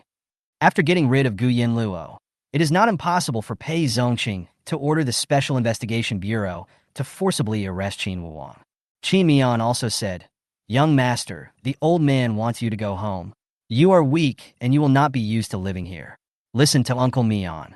Qin Mian felt that only if Qin Wang returned safely to the Qin family's old house would the Gu family not cause trouble. So, are we going to separate? Qin Wang, resting his head on Gu Yanluo's shoulders, frowned, feeling empty in his heart. He said he wanted to give Xiang group to her to play with, but Qin Wang didn't see how happy Gu Yanluo was. Not wanting to see Gu Yanluo leave like this, Qin Wang quietly grasped the corner of his shirt with his cold, slender fingers. In full view of everyone, he kissed Gu Yanluo's swan neck with his thin lips. Her eyelashes were long and thick, and her handsome and pale face was pure and lustful. Gu Yanluo's face darkened. Qin Wang, what are you doing? I won't let you go. Qin Wang said hoarsely. Pei Zongqing couldn't stand it anymore and said sharply, Qin Wang, she is the daughter of the Gu family. You can't touch her. Even shamelessness has to have a limit. Where are you putting your hands? Qin Mian held his forehead with his hand, as if he had a headache. He wanted to say something, but Miss Gu is so young. This is inappropriate. Qin Wang felt dizzy and he coughed twice. He said hoarsely and uncomfortably, Yin Yin, I feel dizzy. They're so annoying. Gu Yanluo frowned, picked up the thin and handsome Qin Wang, stood up suddenly, and walked towards the master bedroom. She left a message. He needs to rest, don't make any noise. Qin Wang weakly hugged Gu Yanluo's neck. Although he looked sick and weak, when Gu Yanluo brought him into the master bedroom, he stared at Pei Zongqing and Qin Mian with his provocative phoenix eyes while Gu Yanluo was not looking. Then, he slowly and openly raised his middle finger at the two of them and waved his hand with a sinister smile. That attitude was extremely arrogant. Pei Zongqing is angry, a sinister villain. Coax him to sleep for half an hour. When Gu Yanluo appeared again, Qin Wuang was gone. She had nothing to worry about, and her patience had reached its limit. She rushed into the sweets kitchen and snatched two sharp kitchen knives from Qin Wuang's personal chef. One was placed across Pei Zongqing's neck, and the other was pressed against Qin Mian's carotid artery. She lowered her voice, fearing to disturb someone who had finally fallen asleep, and threatened with a sneer. "Don't be so shameless. Just get out of here. Tomorrow I will take Qin Wuang to see Gu Hongying to resolve this matter. But today, you can only stay with me." After saying that, Gu Yanluo kicked the handbag full of $1 million to Su Han. "Take the money and leave. Get out of here." In addition to Xiao Ling and Hui Fu, there are also Qin Wuang's own bodyguards. Everyone was kicked out by Gu Yanluo. The moment the door closed, the world is quiet. Gu Mansion is not her home, so Gu Yanluo only wanted to stay in the hotel. After Hui Fu rebandaged her wound, he left. Because of the murder case, Gu Yanluo wears an electronic shackle on her left ankle. She was too lazy to go out, so she just stayed in the hotel all day. In the afternoon, after taking antipyretics, the drowsy Qin Wuang woke up for a while. He had no appetite, so he ate something reluctantly. After making sure that Gu Yanluo hadn't left, he fell asleep again. 9 o'clock in the evening. The floor lamp emitted a dim yellow light, and the light in the master bedroom was hazy. Gu Yanluo was wearing a black silk nightgown. She had just finished a shower and was sitting on a single sofa next to the floor-to-ceiling window with disheveled hair. The curtains left only a narrow gap, and light and shadow intertwined on her little face, making her look mysterious and beautiful. Her slender fingers tapped rapidly on the laptop keyboard. The computer interface appeared strangely all black, like ghost software. The language composed of letters was edited by her into a complex encryption code. "Message is being sent. Sending completed." She closed the computer with a snap. Feeling a pair of eyes staring at her intensely, she picked up the whiskey bottle beside her, stood up suddenly, and walked to the bed. After taking a sip of the liquor and drinking it in one gulp, Gu Yanluo walked to the bedside, sat down leisurely, and put down the bottle. She lowered her eyebrows and chuckled. "Awake?" "Yeah." Qin Wuang rested his head on Gu Yanluo's beautiful legs, looked up, and stared at her, as if he couldn't see enough. Qin Wuang had just woken up, and his voice was hoarse and lazy. As he spoke, his pupils slowly shrank, and he reached out to Gu Yanluo. "Hand, Yin Yin." Gu Yanluo played with her long hair in a charming manner, with a cold look in her eyes, and put her hand in a Qin Wuang's palm. Just as I was about to say something, the phone rang. The caller ID shows that it is a foreign number. Gu Yanluo hooked her hands around Qin Wuang's neck and held him in her arms. She soothingly stroked his sweat-soaked hair after his fever subsided. "Be good, I'll take a call." There was displeasure in his eyes. Gu Yanluo swiped the answer button. Ji Zhao's extremely evil voice suddenly came from the other end of the phone. "Ji Zhao, I knew you didn't sleep alone." Gu Yanluo lowered her eyes and found that Qin Wuang was looking at her with his head tilted back, biting his lower lip. His dark eyes were full of expectation, and his purpose was too obvious. He wanted her to kiss him. She laughed, lowered her head, and kissed his lips, then replied, "There is another one in my arms. If you have something to say, say it. If not, get out of here." "Why the hell did I hear the sound of boobs? What's the matter?" Gu Yanluo said impatiently. "I'm going back to the European Empire. Didn't you say you'd cancel the engagement and come back? Where are you?" Gu Yanluo answered the question quickly without thinking. "I'm stuck in a murder case. I can't go back for the time being. I will return after the problem is solved." After she finished speaking, she lowered her brows and eyes, subconsciously looking at Qin Wuang. The person in my arms had no light in his eyes. After hearing that she would leave the empire, he laughed at himself, as if he suddenly realized that he was dispensable. His face was pale, and he suppressed the anger in his heart. He bit his lower lip tightly until blood oozed out and dyed his thin lips red. Gu Yanluo narrowed her beautiful eyes coldly, suddenly put down her phone, and grabbed his jaw. "Let go! What are you doing?" She, Gu Yanluo, is only staying in the Huaxiao Empire temporarily. Once the murder is solved, she will leave. Qin Wuang's heart turned cold, and his whole body and bones felt cold. He loosened his arms around Gu Yanluo's waist in a daze and leaned weakly against the head of the bed. There was an inexplicable tremor in my heart. His expression gradually became colder. The raging anger boiling up in my heart was suppressed and ready to explode at any moment. So what about him? What is he in Gu Yanluo's eyes? Being favored, but being able to be discarded at will? Is it all up to this woman to be happy? What the hell was he in her eyes? Hey, beautiful toy during her brief stay in the Huashu Empire? It seems that's really the case. He couldn't suppress the violence in his heart. I could only bite my lips hard, using the blood and pain to stimulate my nerves and force myself to calm down. Snap! Qin Wuang reached out and gloomily slapped away Gu Yanluo's hand that was strangling his chin. On the phone, the man named Ji Xiao kept shouting, making him feel irritated. Gu Yanluo, you fucking slept with someone? Who is it? I love you so much. Whoever gets there first, I'm going to kill him. Be quiet. You haven't really slept yet. There is only one step left, and everything else that should be done has been done. Gu Yanluo's beautiful eyes suddenly narrowed, and a cold light shone in her eyes, with a kind of fierceness that made her look intimidating without even being angry. Seeing that Qin Wuang was angry with her, she stopped trying to coax him. She just stood up from the bed quietly, looking down at Qin Wuang with cold eyes, as if she was looking at a pet that had displeased her. Her eyes were indescribably cold and ruthless. She ignored Qin Wuang. She sexy and seductively gathered up her loose nightgown and jumped off the bed. She walked barefoot to the floor-to-ceiling window and opened the curtains. Her sexy royal sister voice was cold. Don't talk nonsense. What do you want from me? On the phone, Ji Xiao said gloomily, I'm in a bad mood right now. You have another dog. Ah Xiao, I can't give you the love you want. If you don't tell me, I'll die. When Gu Yanluo was talking on the phone, her back was turned to Qin Wuang. The neon lights coming in from the floor-to-ceiling windows cast her perfect, heart-pounding profile into extremes of light and dark when she turned her head. She was tall, standing there lazily and gracefully, mysterious and unpredictable, like a bewitching fog that could not be grasped or possessed. That feeling of being too far away made Qin Wuang depressed and desperate. It seems that he doesn't deserve. He was such a proud person, yet he encountered something that left him helpless. On the other end of the phone, Ji Xiao calmed down. Listen carefully. We have found out that 3 forces in the Huashu Empire are frantically collecting information about you over the past 3 years. Among them is your father. 2 other forces have even hired 4 core members at a high price to investigate you. You'd better be careful that your secrets are exposed. The most terrifying hacker organization in the world today is omnipresent and leaves no trace, like a ghost. Almost all of the top 100 hackers in the world are their people. Ha! Everyone who knew my secret, except you 4, is dead.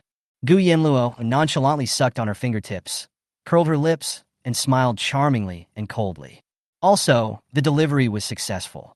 Those idiots didn't notice that the dosage was less. That's good. Ji Xiao took a breath, as if asking for help. Also, you should come back quickly. I can't control the 3 people under your command. When you were not here, one of them ran to a violent neighborhood to fight in a group, and the other chased 300 people.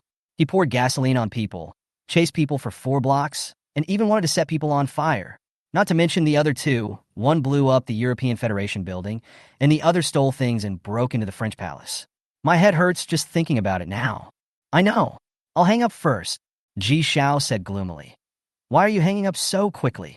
Gu Yanluo directly pressed hang up, threw the phone on the sofa, turned around coldly, walked slowly to the bed, stood still, lowered her eyebrows, and folded her arms. Tell me, Qin Wuang, what are you dissatisfied with? Why are you making trouble with me? Qin Wuang slowly opened his eyes. He tilted his head and looked up, meeting Gu Yanluo's soul-stirring eyes. He sneered coldly. What am I to you? Gu Yanluo raised her eyebrows. She had never thought about this question before. But maybe it's just that he's a pleasing-looking boy who can make her coax, pamper, and indulge him willingly, and who can also allow her to temporarily spice up her boring life. Qin Wuang glared at Gu Yanluo when he saw her silence. Is it a plaything? Am I the only one who sleeps with you? Or did you come to me on your own? Am I a slut? That's why she left him here, because she didn't plan to stay in this country for too long. He was just used for transition. Qin Wuang's breathtakingly handsome face turned completely dark and cold. Then do you know what you are to me? Qin Wuang clenched his hands, and veins bulged on the back of his hands. Gu Yanluo's eyes were extremely cold and distant. I don't know. He was trembling slightly, and his heart was trembling with pain. He gnashed his teeth, complaining and angry. It's redemption. On that snowy night, if it weren't for Gu Yanluo, Qin Wuang's life would have ended that day. It is salvation, it is light, it is an addictive poison. He slowly lowered his eyes, unable to laugh at himself, and laughed desolately. Okay, I know, a dying person is not worthy of you. I know it all. As soon as he finished speaking, Qin Wang suddenly jumped up from the bed violently and roared. But I just can't control myself. I can't control my urge to pester you. I can't control my desire to get you. I feel palpitations when I can't see you. And I'm also very annoyed. I'm so annoyed. If I die, will this no longer happen? Qin Wuang acted like a madman. He threw off the quilt, jumped off the bed, and rushed out of the door. Under the dim light, Gu Yanluo half closed her eyes and stood there. Deep in my heart, a string that had never been plucked by anyone suddenly made a crisp sound, like a drop of water falling into a deep pool, creating ripples. The shock made her heart ache slightly. She knew something was wrong, so she turned around and untied the belt of her nightgown, lowered her eyes, cursed fuck, then turned around, slammed the door, and chased after him. The huge suite was empty. Xiao Ling slept in another bedroom of the suite. He had already heard his master's heart-wrenching roar. When he came out of the room, he was surprised to find Qin Wuang standing on a stool beside the floor-to-ceiling window, opening the glass window and preparing to climb up. "Master!" Xiao Ling exclaimed and rushed forward to stop him. He knew that Qin Wuang was sick again. Once his emotions got out of control, he could do anything, hurting others and himself, and becoming crazy and violent. But there was a cold, elegant, and proud figure who was faster than him. She stepped onto the sofa, leaped up, landed steadily, grabbed the crazy boy from behind, picked him up horizontally, and with a gloomy face, took him back to the bedroom. Gu Yanluo bit the belt of her nightgown and threw Qin Wuang onto the bed. She slammed the door and yelled, "If you don't cherish yourself, what's the point of talking about love?" After she finished speaking, she brazenly sat astride him, and with her bandaged left hand she clamped his hands tightly, then used a belt to neatly tie Qin Wuang's wrists. Then he fiercely raised his hands above his head. She leaned over and pressed her whole body on top of him. The tone suddenly softened, and his smoky voice was seductive. "I know you were sad when I said I was leaving. It's my fault. I apologize." As she spoke, Gu Yanluo raised her right hand and pinched Qin Wuang's pale and weak cheek. The lips filled with the smell of alcohol pressed down. The force is astonishing. Some people, the more dangerous they are, the more charming they are. For Qin Wuang, whether he falls into hell or is in heaven depends entirely on Gu Yanluo's attitude. Under the dim and blurry light, Qin Wuang bit his lips fiercely, and the smell of blood spread between his lips. Gu Yanluo's beautiful eyes were dim, as if stimulated by the rich blood, and she covered his perfectly shaped lips with astonishingly strong force. Qin Wuang's handsome and perfect facial features, under the dim light of the room, have an ultimate beauty that is almost suffocating. He was pale and sad, his heart broken and wounded. He did not resist. Her long eyelashes blinked repeatedly, and her phoenix eyes were tinged with a slightly hazy mist, which could not hide her surprise. However, the crazy and paranoid anger in his eyes was gradually subsiding like the tide. The voice trembled, and he whispered hoarsely, "What are you doing now?" Gu Yanluo stood up, raised her hand, and tied up her long curly hair. She looked down at him and said, "To coax you, it's just like what you see." Qin Wuang said angrily, "Do you think that if you slap me, give me a sweet date, and kiss me, I will be fine?" She leaned over, put her left hand around the back of his neck, held his neck and pulled him closer, kissed him, and coaxed him softly. "Don't bother with sick people." Qin Wuang's expression suddenly became gloomy. He knew that a woman like Gu Yanluo would become stronger if you were stronger, and even crazier if you were crazier, so you couldn't force it on her. Gu Yanluo smiled. "You won't give up until you achieve your goal today, right?" Qin Wuang held on to his last bit of pride and self-esteem, staring at Gu Yanluo with blazing eyes, and said in a deep and hoarse voice, "If you really want to go, to leave the Empire, if I am really just a passerby in your life, a pretty toy for your amusement, and I can't be your only one." Qin Wuang took a deep breath and smiled sadly. "Then at least let me be your first man, and then, when I die one day, I want you to never forget me." "Can't forget you. So I'm killing you?" Gu Yanluo curled her lips and smiled. This was becoming more and more interesting. But the next moment, her face turned cold. "Qin Wuang, I'm not a good person. If you keep provoking me and challenging me, You will have to pay the price. Gu Yanluo's expression suddenly became cold and gloomy. Do you think I'm some kind of innocent good person? Follow me, and I will kill you if you betray me. Do you dare? Gu Yanluo raised her eyelids and stared at Qin Wuwang with extremely serious and cold eyes. Her tone was cold. I have misophobia, both mentally and physically. If you follow me, you will never be able to touch other women again. Qin Wuwang propped himself up with his arms and half sat up. I said before, I have no love history, no women. Promises are too hypocritical. I will show you with actual actions. If you are disappointed, your life will be yours. Gu Yanluo closed her eyes and bit her tongue gently. Okay, remember what you said. Qin Wuwang was stunned. So, does this mean that she admits it? He was hers now. The atmosphere in the room suddenly changed from being oppressive and stagnant. Still mad? Qin Wuwang moved his lips, turned over, buried himself in Gu Yanluo's arms, and shook his head. Gu Yanluo saw Qin Wuwang raising his head in her arms, his brows knitted tightly, his eyes shrouded in gloom, and she asked persistently, Are you still leaving? Leave the Huaxiao Empire and go to the European Federation. Qin Wuwang was a little puzzled. Gu Yanluo was Chinese, so why did she have to go back to that foreign country? What was there that she couldn't let go of? Or, is there another reason? Gu Yanluo said coldly, I have my own plans for this matter, and I can't give you any guarantees. Qin Wuwang's long eyelashes drooped slightly, and his eyes were dim. He was not satisfied with Gu Yanluo's answer. He just wanted to say, I won't leave you. Why is it so difficult? Gu Yanluo suddenly asked, Are you hungry? Qin Wuwang relaxed all over. Hearing this, he actually felt hungry. Somewhat. Gu Yanluo then took his hand and walked out of the bedroom, and asked Xiao Ling to call the private chef, who was temporarily staying in the executive suite on the same floor of the hotel, to make a midnight snack for Qin Wuwang. Qin Wuwang was like a follower, following Gu Yanluo wherever she went. When he saw Gu Yanluo coming to the bar in the living room, she directly opened another bottle of high-purity bird vodka and drank it from the bottle. Her posture looked like she was drinking to relieve her sorrow and was addicted to alcohol.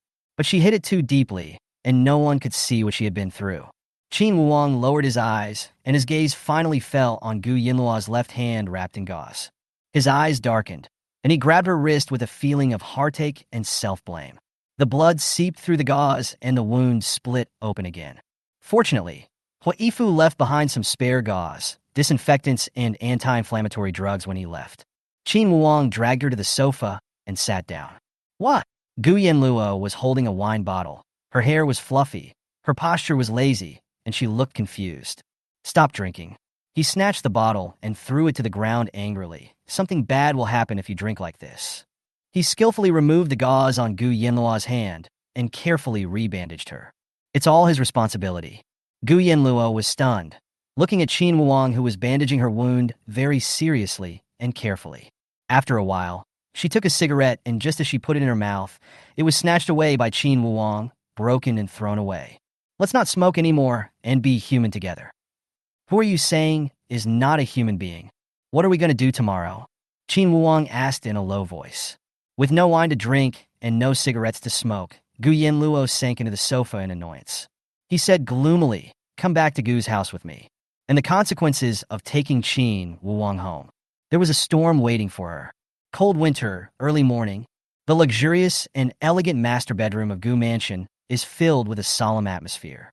A strong and domineering middle-aged handsome man with his upper body exposed, his shoulders and forehead wrapped in gauze, his face gloomy and cold. Leaning against the head of the bed, in his arms, is a beautiful woman who has been sleeping for a long time. Gu Hongying was wearing wireless headphones, listening to voice files from his adopted daughter Lin Yuyun's mobile phone. When she was little, she would be naive and obedient if I asked that idiot to eat shit. What's wrong with her coming back? Dad and brother spoil me. I'm the most favored child in the Gu family. Believe it or not, if I get hurt a little, they will think it was Gu Yanluo who hurt me. A stupid idiot will always be a stupid idiot, and no one will like me. All of Gu Yanluo's birthday presents since she was 8 years old are with me. If I ask her to give them to me, she will. If I say her room is prettier and more luxurious, she will roll into the bathroom and sleep, leaving her bed to me. Not only is she stupid, she is also easy to deceive. It would be better for her to die abroad. She is Dad's shame. I am Dad's pride. Gu Hongying couldn't stand it anymore and took off his headphones fiercely. For 18 years, out of guilt for his dead brother. He raised a bitch who bullied his own daughter. He seemed to understand why his daughter treated him like that. The next evening, there was heavy snow in Kyoto, and it was freezing cold. A silver-white McLaren supercar, worth nearly 100 million yuan, like a white ghost, was speeding on the winding mountain driveway. The roar of the turbo engine resounded through the night sky, like the roar of a wild beast. Gu Yanluo drifted continuously on the curved roads. He got rid of the huge Qin Jiahao convoy following behind him. Inside the car, Gu Yanluo had her long, fluffy curly hair loose, her face expressionless, and her diamond earrings swaying, making her look cool and noble. She was wearing luxurious white fur, and her right-angled shoulders and collarbones were extremely sexy. She controlled the steering wheel with one hand. She let Qin Wang hold her other hand tightly, interlocking their fingers. Not long after, a luxurious mansion, shrouded by the sky, appeared in their sight. The lights are flickering, and the atmosphere is extremely luxurious. Qin Wang leaned lightly on Gu Yanluo's shoulder. His phoenix eyes were evil, deep, and dark. "You want me to apologize?" The huge and tall iron gate slowly opened. Gu Yanluo lightly stepped on the accelerator and drove into the Gu mansion. Her voice was lazy and charming, revealing a chill. "My people, no need to apologize." Once again, somewhere deep in Qin Wuang's heart was deeply shaken. Even the Qin family ordered him to apologize to Gu Hongying. But Gu Yanluo's domineering words soothed his gloomy mood. My heart fell a little more. Qin Wuang subconsciously hugged Gu Yanluo's arm tightly, rubbing his cheek against the fur. He pretended to be weak. "Then you protect me?" Gu Yanluo glanced at Qin Wuang strangely. "Keep pretending. Don't I know what kind of person you are?" With two bangs, the supercar's scissor doors closed. Gu Yanluo and Qin Wuang got out of the car. It's freezing cold. The two men, one white and one black, were wearing fur coats. One is noble and cold, the other is proud and arrogant. Their aura standing under the dark sky is that of a king. Qin Wuang's 15 bodyguards, plus Xiao Ling, followed. But their car was blocked outside the iron gate.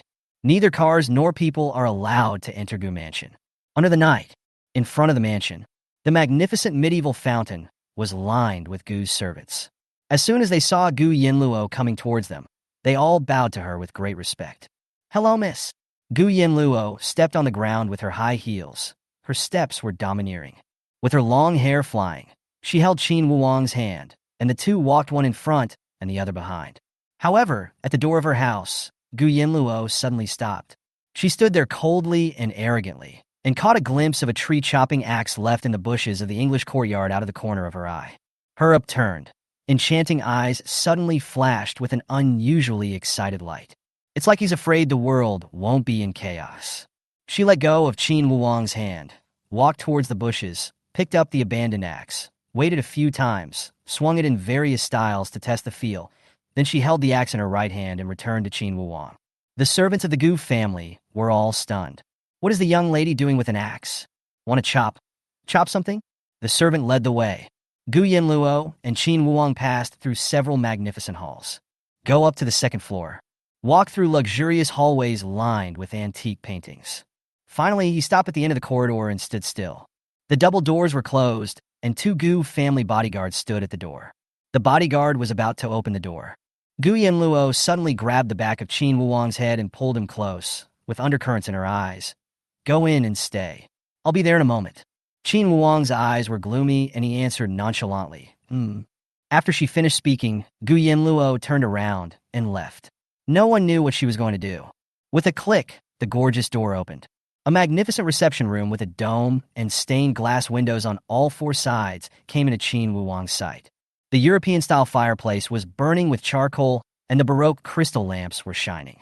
In the reception room, Gu Hongying, who was injured but still strong and domineering, his wife Qin Qing, and Gu Qingjue, the second son of the Gu family with a sinister look on his face, were sitting there.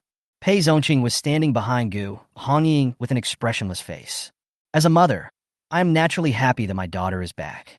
As soon as the door opened, Qin Qing was delighted. "Yin Yin." As soon as she finished speaking, she was stunned and her beautiful eyes narrowed coldly. "Qin Wuang, why are you alone? Where is my daughter?" In an instant, the atmosphere in the entire reception room froze and suddenly turned cold. Qin Wuang was wearing an elegant black fox fur coat with a pure black turtleneck sweater underneath and straight trousers. He had a tall and slender figure, a pale and evil handsome face, and an air of world-weary arrogance. He walked in slowly, his pupils cold and his eyes arrogant. He sat down on the sofa, facing Gu Hongying and Qin Qing, lowered his eyes, slowly took out a hidden cigar from his arms, and sniffed it. He didn't dare to smoke. After all, since Gu Yanluo didn't smoke, he didn't smoke either. I promised Yin Yin that I wouldn't talk to other women. He raised his eyebrows and sneered. Old women, that's not okay either. Qin Qing's beautiful eyes were filled with anger. An old woman? She? How dare this son of a bitch from the Qin family? Before Qin Qing could speak, Gu Qingjue, the second son of the Gu family, suddenly smashed the wine glass. He jumped up angrily, walked up to Qin Wuang, grabbed him by the collar, and shouted coldly, "You hurt my dad, and you still dare to come to the Gu family? You are dead, Qin Wuang." When Gu Yanluo was not around, Qin Wuang disappeared and his true colors were revealed. He raised his foot and kicked Gu Qingjue hard in the abdomen. The next second, he stood up suddenly, grabbed Gu Qingjue's neck with one hand, and twisted Gu Qingjue's elbow with the other hand. With a click, the elbow was dislocated. There is no room for fighting back. Gu Qingjue endured the pain, his eyes red with anger, gritted his teeth, and said fiercely, "You lunatic!" Qin Wuang smiled evilly, loosened his hand, and said contemptuously, "You trash." Gu Hongying was intimidating without being angry. He sat there, holding his wife in his arms, and spoke in a deep and cold voice, each word piercing the heart. "Qin Wuang, it seems that your courage is more worrying than your brain suffering from brain cancer. Psychiatry is suitable for you." Qin Wuang turned around, his eyes narrowed slightly, his gaze was as cold and sharp as a needle tip. He looked into Gu Hongying's eyes and said arrogantly, "You can still speak? I, a dying man, beat you so hard that your jaw was fractured. I thought you were useless." Qin Wuang looked down from above, his eyes sweeping across everyone, revealing a sinister and vicious smile. "In my eyes, everyone here is garbage." At this moment, Gu Yanluo was... At that time, Gu Yanluo walked around the second floor of Gu Mansion coldly. She quickly found a medium-sized kitchen closest to the living room, which was used to prepare desserts, tea, and meals for guests. She had no idea that at this moment Qin Wuang was like a frustrated mastiff, yelling at everyone and the Gu family. She held an axe, wore furs, and her beautiful eyes were full of calculation. After entering the empty kitchen, she slowly turned on the gas stoves one by one.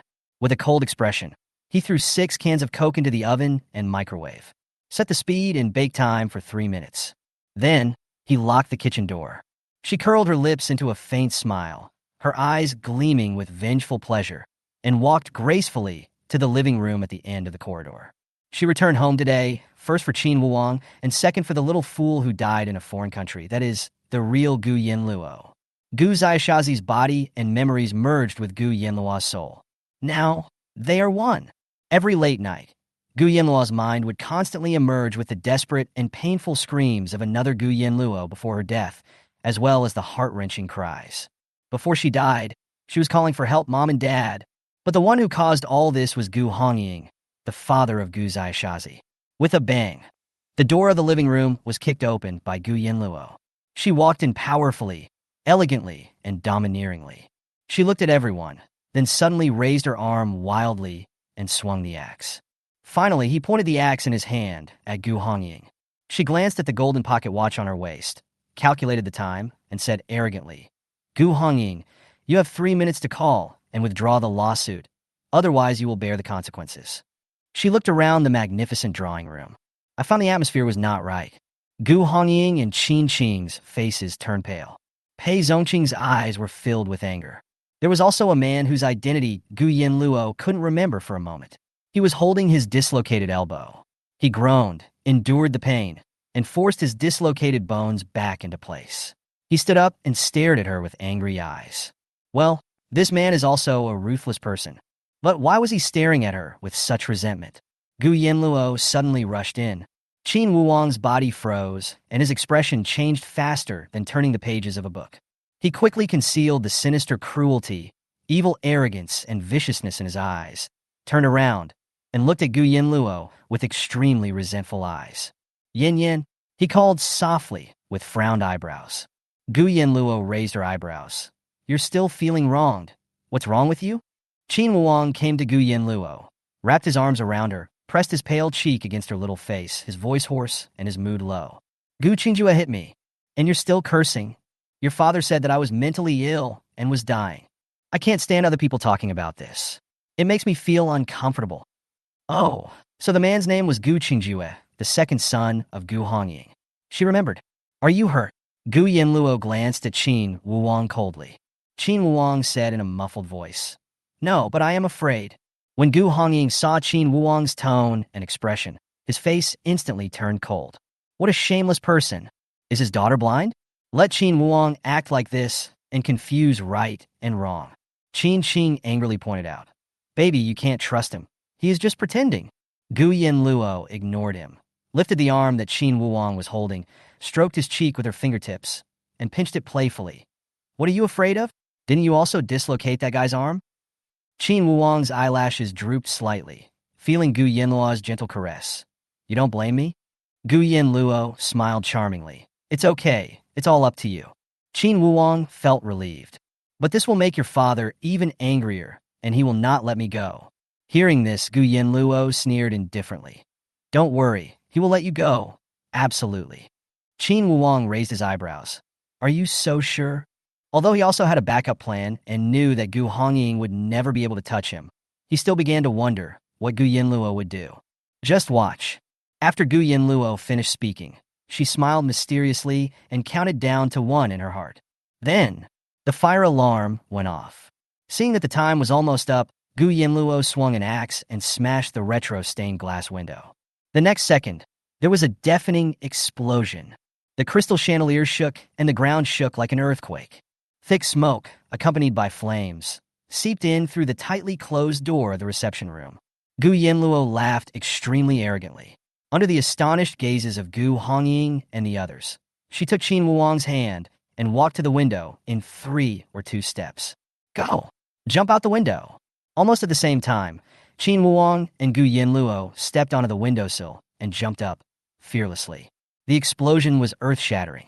The strong wind suddenly lifted up the sleeves of Gu Yanluo and Qin Wuang in the air. The two of them landed steadily and stood up leisurely. Qin Wuang smiled evilly. Are you sure about blowing up the Gu mansion? No way.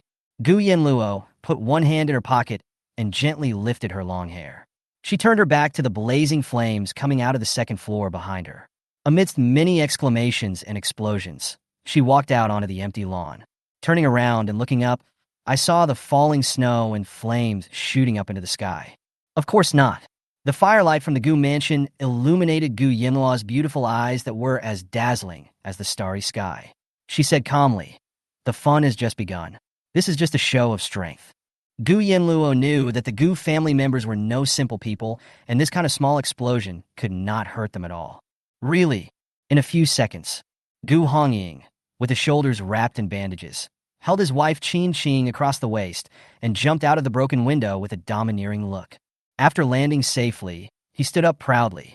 Seeing that his wife was injured, he stared at his daughter with a cold and cruel expression.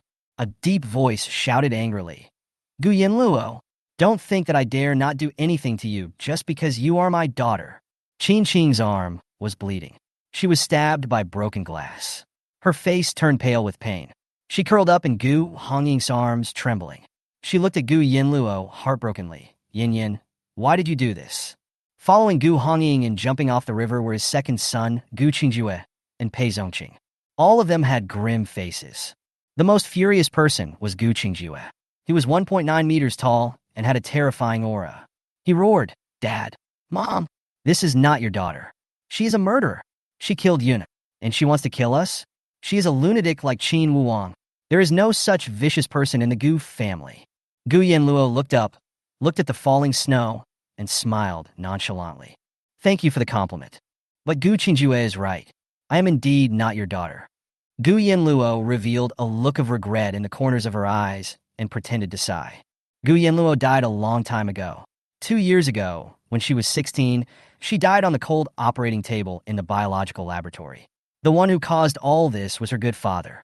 Her father personally sent her to an evil laboratory that was under the guise of treating the mentally retarded, but was actually using humans for experiments. She was in there, tortured for a year. She's dead.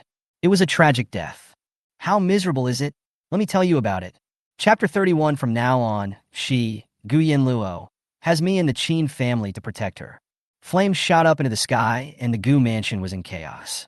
However, Gu Yanluo's words changed the atmosphere around them from tense to depressing. Qin looked at her precious daughter in disbelief, tears welling up in her eyes. Yin, you scared your mother. What do you mean the daughter died? What evil laboratory? What experiment was conducted on her? What are these words? Gu Hongying also stood there in a daze. He knew that he was not a good father because of the family's dignity and his jealous nature, because he couldn't stand his wife doting on their daughter. He really didn't like his foolish daughter.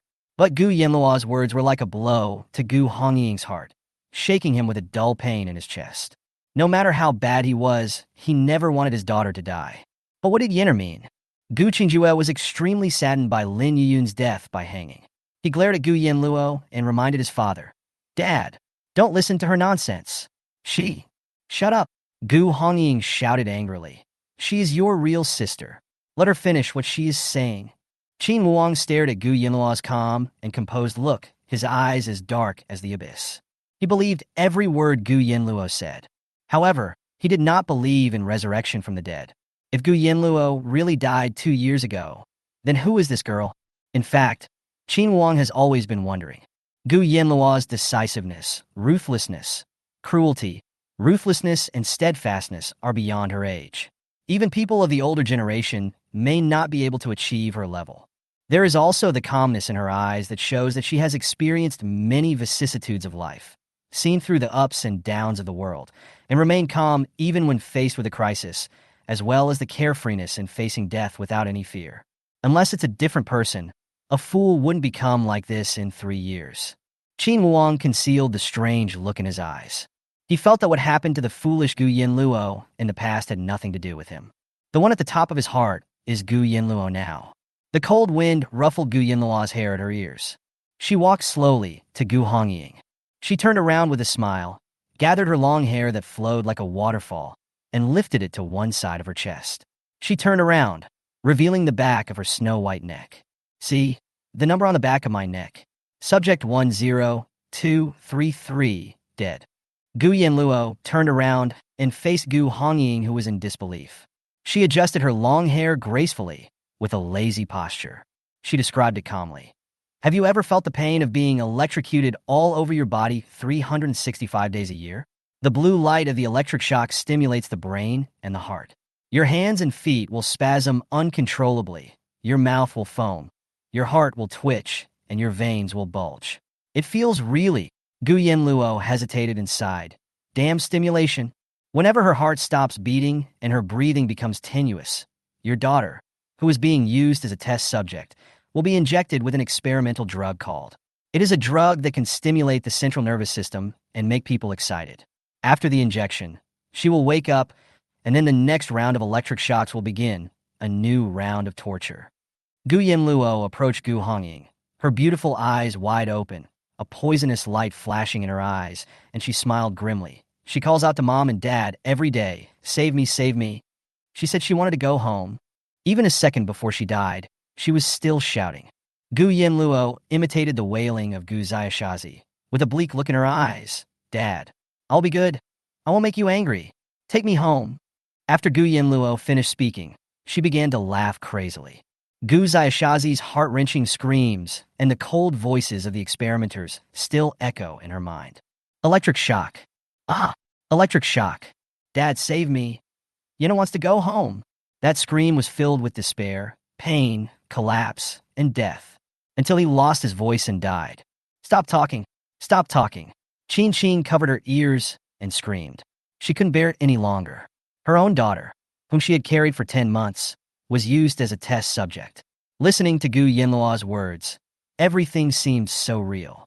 Qin struggled and stopped letting Gu Hongying hold her. She jumped to the ground, burst into tears, and wanted to hug Gu Yanluo. But he was pushed away by Gu Yanluo.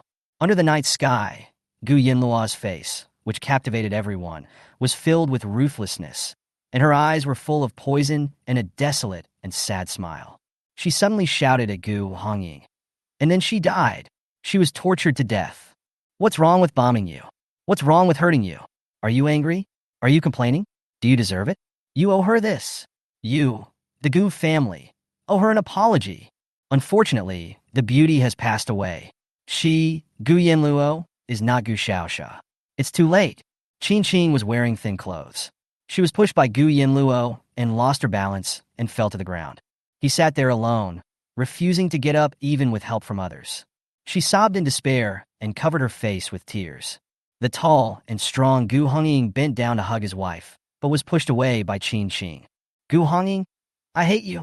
You insisted on sending Yinner to get treatment. This is what you said. My daughter is like this now. Qin Qing pointed at Gu Yanluo and cried. She hates us. She hates our whole family. It's all because of you. And that bitch Lin Yuyun. She has bullied my daughter for more than 10 years. None of you believe it. I repeatedly showed evidence, but you said she was still young. She was still a child. She didn't understand. You don't take your own daughter seriously, but you protect a little bitch. You men are really blind. After saying that, Qin Qing stood up by himself. Regardless of the cold weather and the fact that she was barefoot, she walked angrily towards Gu Yanluo's car parked on the lawn, as if she was going to leave home with her daughter. Gu Hongying tried to calm down. His shoulder was broken and blood was flowing down his arm and dripping onto the ground, but he didn't feel any pain because his heart was hurting more. He stared at his tall and beautiful daughter with eyes as cold as stars and moved his lips, not knowing what else to say. He felt that his daughter was overly stimulated and no longer recognized them. Yeah, if it were him, he wouldn't want to admit it either. After a while, he finally spoke. Zong Qing. Gu Hongying's deep voice sounded. Mr. Gu? What's the matter? Pei Zongqing finally came back to his senses from his shock, feeling very complicated. Give the order to drop Qin Wuwang's lawsuit and not to pursue it. Tell the Qin family that this incident should be treated as if it never happened. It's not because I, Gu Hongying, am afraid of the Qin family, but because I want to save face for my daughter. This must be what my daughter wants. She wanted to tell them that an outsider would be willing to attack her own father in order to protect her. But as a family member and as a father, he failed to protect her and instead made her suffer pain and torture. Pei Zongqing, yes. Gu Yanluo suppressed her emotions, got into her car without looking back. She refused to let Qin Qing get in the car and locked the door. And at this time, Qin Wuang walked towards Gu Hongying gloomily and approached. He leaned close to Gu Hongying's ear and said gloomily, You don't love her, so I will. From now on, she, Gu Yanluo, will have me and the Qin family to protect her. Gu Hongying narrowed his eyes coldly and sneered. Just you? A dying man? What can you give my daughter? Chapter 32. Life is hard. Why do you love her? Under the cold winter sky, black smoke billowed and flames shot into the sky. There was an explosion on the east side of the second floor of Gu Mansion, and the fire illuminated the faces of Qin Wuwang and Gu Hongying.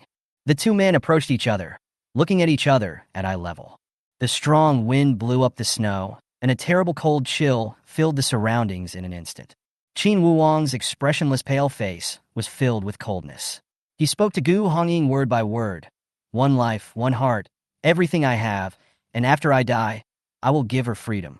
Even though Gu Hongying is middle-aged, he is still handsome, with eyes like cold stars, sword-like eyebrows as sharp as blades, and a tall and perfect nose. That is a kind of charm that brings out masculine maturity to the extreme. But what was even more outstanding about him was his extremely cold and majestic aura, which was so strong that anyone could ignore his appearance. But even so, Qin Wuwang, who was standing in front of Gu Hongying, did not suppress his terrifying aura that was as cold as ice at all.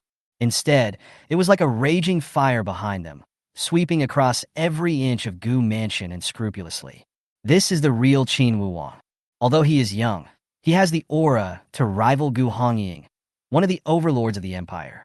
As if he had heard the most ridiculous words in the world, Gu Hongying suddenly laughed loudly. But in the blink of an eye, the laughter stopped, and he approached Qin Wuwang, speaking with every word that hit his heart. Money, power, and influence, my Gu family has no shortage of them. Your Qin family has to rely on my Gu family's treasury bank. She, Gu Yanluo, is my daughter. She will never be able to spend all the worldly possessions in her lifetime. You were predicted to live past the age of 25. Now you are only 1 year older than my daughter. How much time do you have left? Are you qualified to come here and tell me that you can love my daughter? Protect my daughter? How can I love someone for the rest of my life when I can't even guarantee my survival? Young man, don't be so harsh.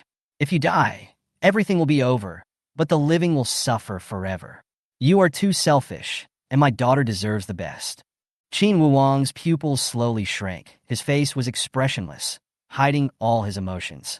Little did he know that Gu Hongying's words were like a sharp dagger, piercing into his heart and stabbing again and again. The huge pain was tearing at his heart. He couldn't find any words to refute for a while. He took a deep breath with pain in his heart. Yes, if you can't even guarantee survival, what can you use to love? But he was completely unaware that an elegant and domineering figure appeared silently behind him. She reached out, wrapped her arms around him from behind, and hugged him. The voice is charming. Gu Hongying, you are wrong. People who have experienced life and death will know how to love and cherish better than those who live in the world.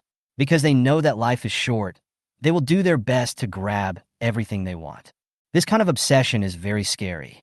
He's just sick. You're not a god. How can you know the result? Qin Wuang froze in place. The aching heart was gradually enveloped by a warm current and throbbing. The warm arms isolated him from the cold, desperate, and lonely world inside.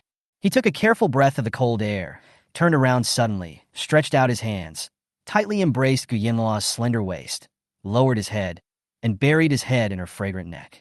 He murmured dumbly, Yin Yin. Gu Yanluo reached out, pressed the back of Qin Wuang's head, and soothed him for a while. Then she took Qin Wuang's cold hand, turned around, and without looking back, led him to her car. So, now you won't even call me father? Gu Hongying was angry, but helpless, sad and regretful. Gu Yanluo didn't look back. She waved to Gu Hongying and said loudly, your daughter is dead. There is no regret medicine in the world. Goodbye. Gu Hongying, you are obviously still alive. You just don't want to forgive. Gu Yanluo took Qin Wuang back to her car. As a result, her face turned cold instantly. Because her mother Qin Qing was sitting in the driver's seat, wiping her tears, and then waving at her shamelessly. Qin Qing, baby, get in the car. Mommy will take you away from home. Gu Yanluo narrowed her beautiful eyes and said coldly, get down. Qin Qing's graceful and slender figure immediately got into the passenger seat again. How about you take your mother and run away from home? Is this woman crazy? The passenger seat was occupied. Qin Wuang grabbed Gu Yanluo's hand tightly and kicked the car door angrily. He said paranoidly and nervously, you are not allowed to get in the car. The passenger seat is mine, and only you and I can share the car. Gu Yanluo held her forehead and thought, another crazy one. In the distance, the Qin family's bodyguard convoy and Xiao Ling were blocked outside the iron gate of the Gu mansion. Gu Yanluo saw that her mother refused to get out of the car. She could only drag Qin Wuang into the Qin family's luxury car. Go back to the hotel. Gu Yanluo and Qin Wuang left. In a blink of an eye, Qin Qing was driving his daughter's sports car, drifting on the spot, and like an arrow shot from a bow, he stepped on the accelerator and chased after her. Gu Qingjue came back to his senses from his shock. Seeing that his mother had disappeared, he looked at his father worriedly. Dad, Mom is alone. Are you sure you can do it? Aren't you going to chase her? As soon as the man left, Gu Hongying took off all his armor. The wound on his shoulder was torn and bleeding profusely. He felt dizzy and could hardly stand. Pei Zongqing and Gu Qingjue rushed forward and supported him. Your mother is angry. She won't forgive me easily this time. Gu Hongying closed his dark and cold eyes. Qingjue, go and accompany your mother and keep an eye on her first. Gu Qingjue, okay. 2 minutes later, a Koenigsegg Black samurai worth 100 million rushed out of the Gu mansion. Pei Zongqing looked at Gu Hongying worriedly. Boss Gu, what should we do now? Put out the fire, count the number of people in the Gu mansion, and send the injured to the hospital. Go check the institution where my daughter was sent for treatment 3 years ago. Gu Hongying gritted his teeth secretly, his voice cold. I wanted to disappear from this world. Pei Zongqing had a complicated expression. Boss Gu, I'm afraid it's too late. That organization was destroyed 2 years ago. It was an explosion. No one survived. I found this when you ordered me to check the information of the young lady for the past 3 years. Other than that, I can't find anything about the young lady's past experiences. Gu Hongying looked at Pei Zongqing in shock. So, what kind of terrible past did his daughter, who should have been rich and beloved, experience? Histon Kyoto 5-star hotel. Qin Qing was barefoot, wearing only a thin satin suspender nightgown, and drove all the way to the hotel. As the second son, Gu Qingjue followed along, and he had to look after his mother for his father. The second before Gu Yanluo brought people into the suite, and Xiao Ling turned around to close the door. Qin Qing picked up the fire extinguisher tank in the corridor and pressed it against the crack of the door with a bang. The extremely charming and beautiful woman smiled charmingly at the cold and ruthless Xiao Ling and said gently, "Excuse me, please make way." The moment Xiao Ling froze, Qin Qing moved sideways and squeezed through the crack in the door. Then, in full view of everyone, she pushed Qin Wuwang away, flew over, and hugged her daughter's waist from behind. "Let go!" The beautiful woman looked up like an Oscar-level actress, with red eyes, and choked up and cried, "Yin Yin, you can't leave your mother. It's your father who did something wrong, not your mother. Your mother loves you." The veins on Gu Yanluo's forehead were throbbing. This unreasonable woman. Gu Yanluo's mother's character. The first Black Lotus Lady. Please judge for yourself. Chapter 33. Buying a hotel for 3 billion without blinking an eye. Gu Yanluo raised her hand and lifted her fluffy curly hair. She looked back and lowered her head, speechless. As soon as she took a step, the woman behind her half fell to the ground, dragged her, hugged her waist, and prevented her from moving. "Otherwise, or else Mom will take you to remarry. Anyway, there are many men who covet Mom, so Mom won't have trouble finding a husband." When Gu Qingjue arrived, he heard his mother say that she wanted to remarry. He was suddenly at a loss whether to laugh or cry. Who in the Huaxiao Empire doesn't know that the Gu Hongying, the tycoon of the Gu family, loves his wife like his life, to the point of being overbearing and tyrannical? Remarry? Who dares to marry her? He has the desire, but not the courage. Besides, she already has 5 sons and 1 daughter. What else does she want to do? Gu Qingjue felt somewhat embarrassed when facing his sister. He sighed, walked forward, bent down, and tried to hug his mother, but was slapped in the face by his mother. "Mom, what's wrong with me?" Gu Qingjue is 1.9 meters tall and extremely handsome, but he looks more like Gu Hongying, with rough and domineering features, like a fighter in the octagonal cage in the arena, a tough guy. Despite this, he still had to bow his head when his mother slapped him. "You were just yelling at your sister, and you're pulling me? Let go." Qin Qing sniffed, her beautiful eyes filled with tears, and she rubbed the fur on Gu Yanluo's fur coat and said softly, "Yin Yin, can Mommy hold you to sleep at night?" "Gu Yanluo, you're sick. I heard that I might not be able to sleep with Gu Yanluo at night." Qin Wuwang, who had just been pushed away by Qin Qing, came to Gu Yanluo with a gloomy face, stretched out his hand, hugged her arm, lowered his head, and rested his forehead on Gu Yanluo's shoulder. He had a cold face and said in a low and hoarse voice, "No, you sleep with me?" Qin Qing and Gu Qingjue were both stunned. "What? Yin Yin and Qin Wuwang slept together?" Qin Qing stood up suddenly and glared at Qin Wuwang fiercely. "My daughter is only 18 years old. Don't you want her reputation anymore?" Gu Qingjue felt that he had no right to say anything, but he also felt that it was inappropriate. "My sister is so beautiful. Why is she entangled with this lunatic Qin Wuwang?" Gu Yanluo was annoyed by the noise. She glanced at Qin Qing coldly, hugged Qin Wuwang back, and said to Qin Qing, "If you don't want to leave, shut up. If you keep making noise, you can stay. I'm leaving." After she finished speaking, Gu Yanluo grabbed Qin Wuwang's trouser belt and pulled him towards her. The two got close. Because she was wearing size 10 high heels, Gu Yanluo was 185 centimeters tall. Qin Wuwang's thin lips kissed the tip of her nose. "Go take a shower. It's very cold outside. Don't get a fever again at night." As Gu Yanluo spoke, she reached her warm hand into Qin Wuwang's sweater, and her fingertips lightly stroked his slightly cool waist. This touch made Qin Wuwang feel numb and tingling all over. He simply couldn't resist Gu Yanluo's teasing. "Then, let's sleep together?" he whispered softly in her ear. Gu Yanluo frowned. "I didn't say I wouldn't accompany you." Qin Wuwang went into the master bedroom contentedly to take a shower and drive away the cold. In the living room, Qin Wuwang's 15 bodyguards and Xiao Ling did not leave because they were worried about the Gu family being there. Qin Qing walked around the living room of the presidential suite barefoot. She ignored Qin Wuwang's pestering of her daughter because the most urgent task was to ease the relationship between mother and daughter. Qin Qing leaned elegantly and nobly on one side of the sofa, curled up her legs, and tenderly picked up the cigarette and lighter on the coffee table. She pinched the cigarette between her fingertips, lit it, and took a light puff. The graceful gestures and movements seemed to be able to make men completely crazy. Second brother, go book a room. Ask for the suite closest to your sister. Qin Qing raised her index finger and ordered her son Gu Qingjue around like he was a wolfhound. Gu Qingjue called the hotel front desk and looked at his mother with regret. Mom, the hotel is full. The executive suite and the presidential suite are all occupied. How about go home? Come back tomorrow? Qin Qing's posture was lazy and charming. Her eyebrows were clear, and her tone suddenly turned cold. I want to live here. Gu Qingjue sighed, looked at Gu Yanluo, and said awkwardly, how about you let our mother live in your room? Gu Yanluo leaned against the marble column on one side of the living room and said in a cold voice, don't even think about it if there's no bed. Qin Qing stopped making trouble with Gu Yanluo. This woman is like a schizophrenic. She is unreasonable one second and gentle and cold the next. Second brother, ask the owner of this hotel to come see me. Qin Qing ordered. Gu Qingjue.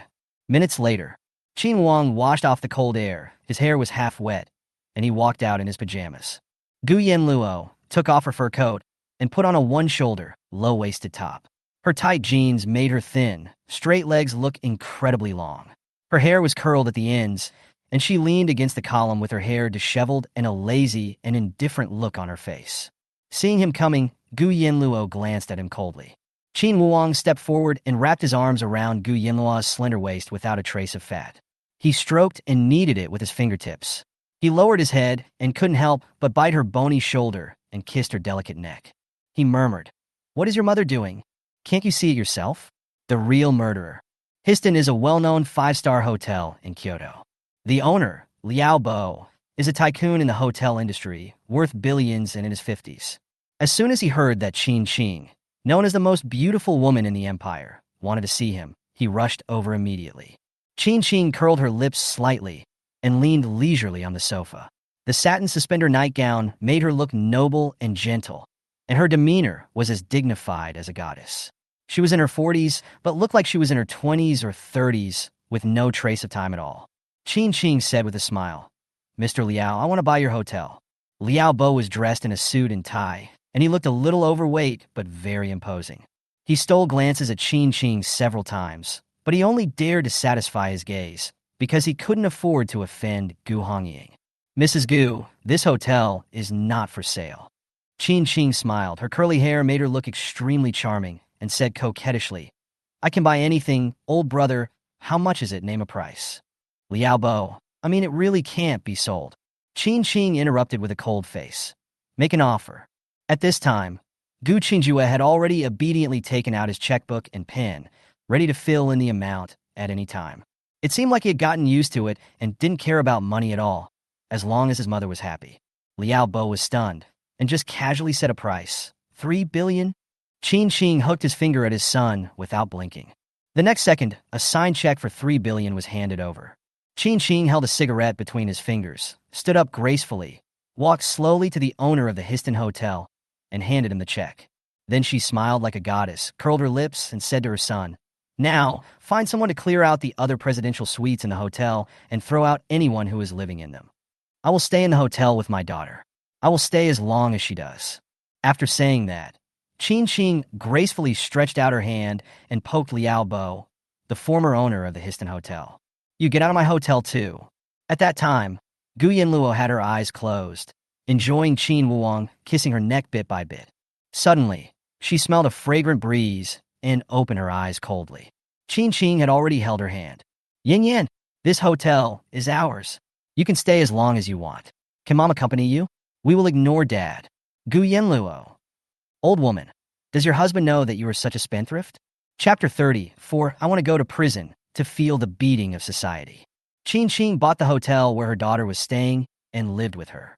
2 days passed in the blink of an eye. At noon that day, a very bad news came. Gu Yanluo is in great danger and will be imprisoned. The results of the investigation into the case in which Gu Yanluo caused 1 death and 2 serious injuries have come out. Xiang Tianxi and Lin Yuyun, one shot herself with a gun, and the other hanged herself. There is no direct evidence to prove that Gu Yanluo killed anyone. Although the whole incident was very strange and almost like a supernatural event, The Special Investigation Bureau could not find any scientific and reasonable explanation, and there were also factors such as Xiang Tianxi instigating the murder. Therefore, Gu Yanluo was not guilty of intentional homicide. But Gu Yanluo beat the murderer who tried to murder and strangle her, causing him to suffer brain damage. The murderer died the next day and was brain dead. Gu Yanluo was charged with excessive self-defense and manslaughter. The case is of a serious nature, and the offender will be sentenced. If I'm in jail, Qin Wuwang, remember to visit me. At the dining table in front of the panoramic floor-to-ceiling windows, light poured in. Gu Yanluo took a sip of red wine and smiled softly. Qin Wuwang placed the sliced top-grade steak in front of Gu Yanluo, frowned, and held her hand. Don't talk nonsense. I won't let anything happen to you. Master, I'm afraid the matter is not that simple. The Xiang couple knew that they could not defeat the Gu family Chable. Xiang Tianxi would be a cripple for the rest of his life and would have to go to jail, so they decided to throw the whole thing out. They exposed the matter to the media, news, and magazines, and publicized it widely to create public opinion, intending to drag Miss Gu down with them. Xiao Ling lowered his eyes and explained with a blank expression. Now the internet is full of negative news about Miss Gu's murder, and there are also marketing accounts exaggerating and demonizing Miss Gu, saying things like the Chable's daughter viciously killed her sister and fiancé, and that because of jealousy of her sister, the rich daughter became a murderer. Qin Wuang stroked Gu Yanluo's fingers with his fingertips, then held her fingers tightly together, but his eyes became even gloomier, like a cold fog that could not be melted. Remove the news, delete the article, and put pressure on her. Ban all the journalists and media outlets that have been reporting and smearing her. Do you need me to teach you how to do this? Just as Xiao Ling was about to say something, Qin Qing and Gu Qingjue arrived. Qin Qing was wearing an elegant one-shoulder burgundy velvet dress and holding a freshly made white swan cake in her hand, which she had made herself. She immediately rejected Qin Wuwang's words. You men only know how to block, and Yin Yan's father also likes to do this. But this time, not only can we not withdraw the news, we must also reverse public opinion, report it extensively, and write a reversal press release. My daughter is the victim. She was murdered by her fiancé, whom she had been engaged to since childhood. And the ungrateful adopted daughter of the Gu family is shameless. All of this needs to be written down. I want to see which side the public opinion will lean towards. Qin Qing walked to Gu Yanluo, put down the cake, and squeezed Qin Wuang aside. Yin Yin, would you like to try the mousse cake that your mother made for you? Qin Wuang's face turned dark, and he could only sit down on Gu Yanluo's left side. I don't like sweet things.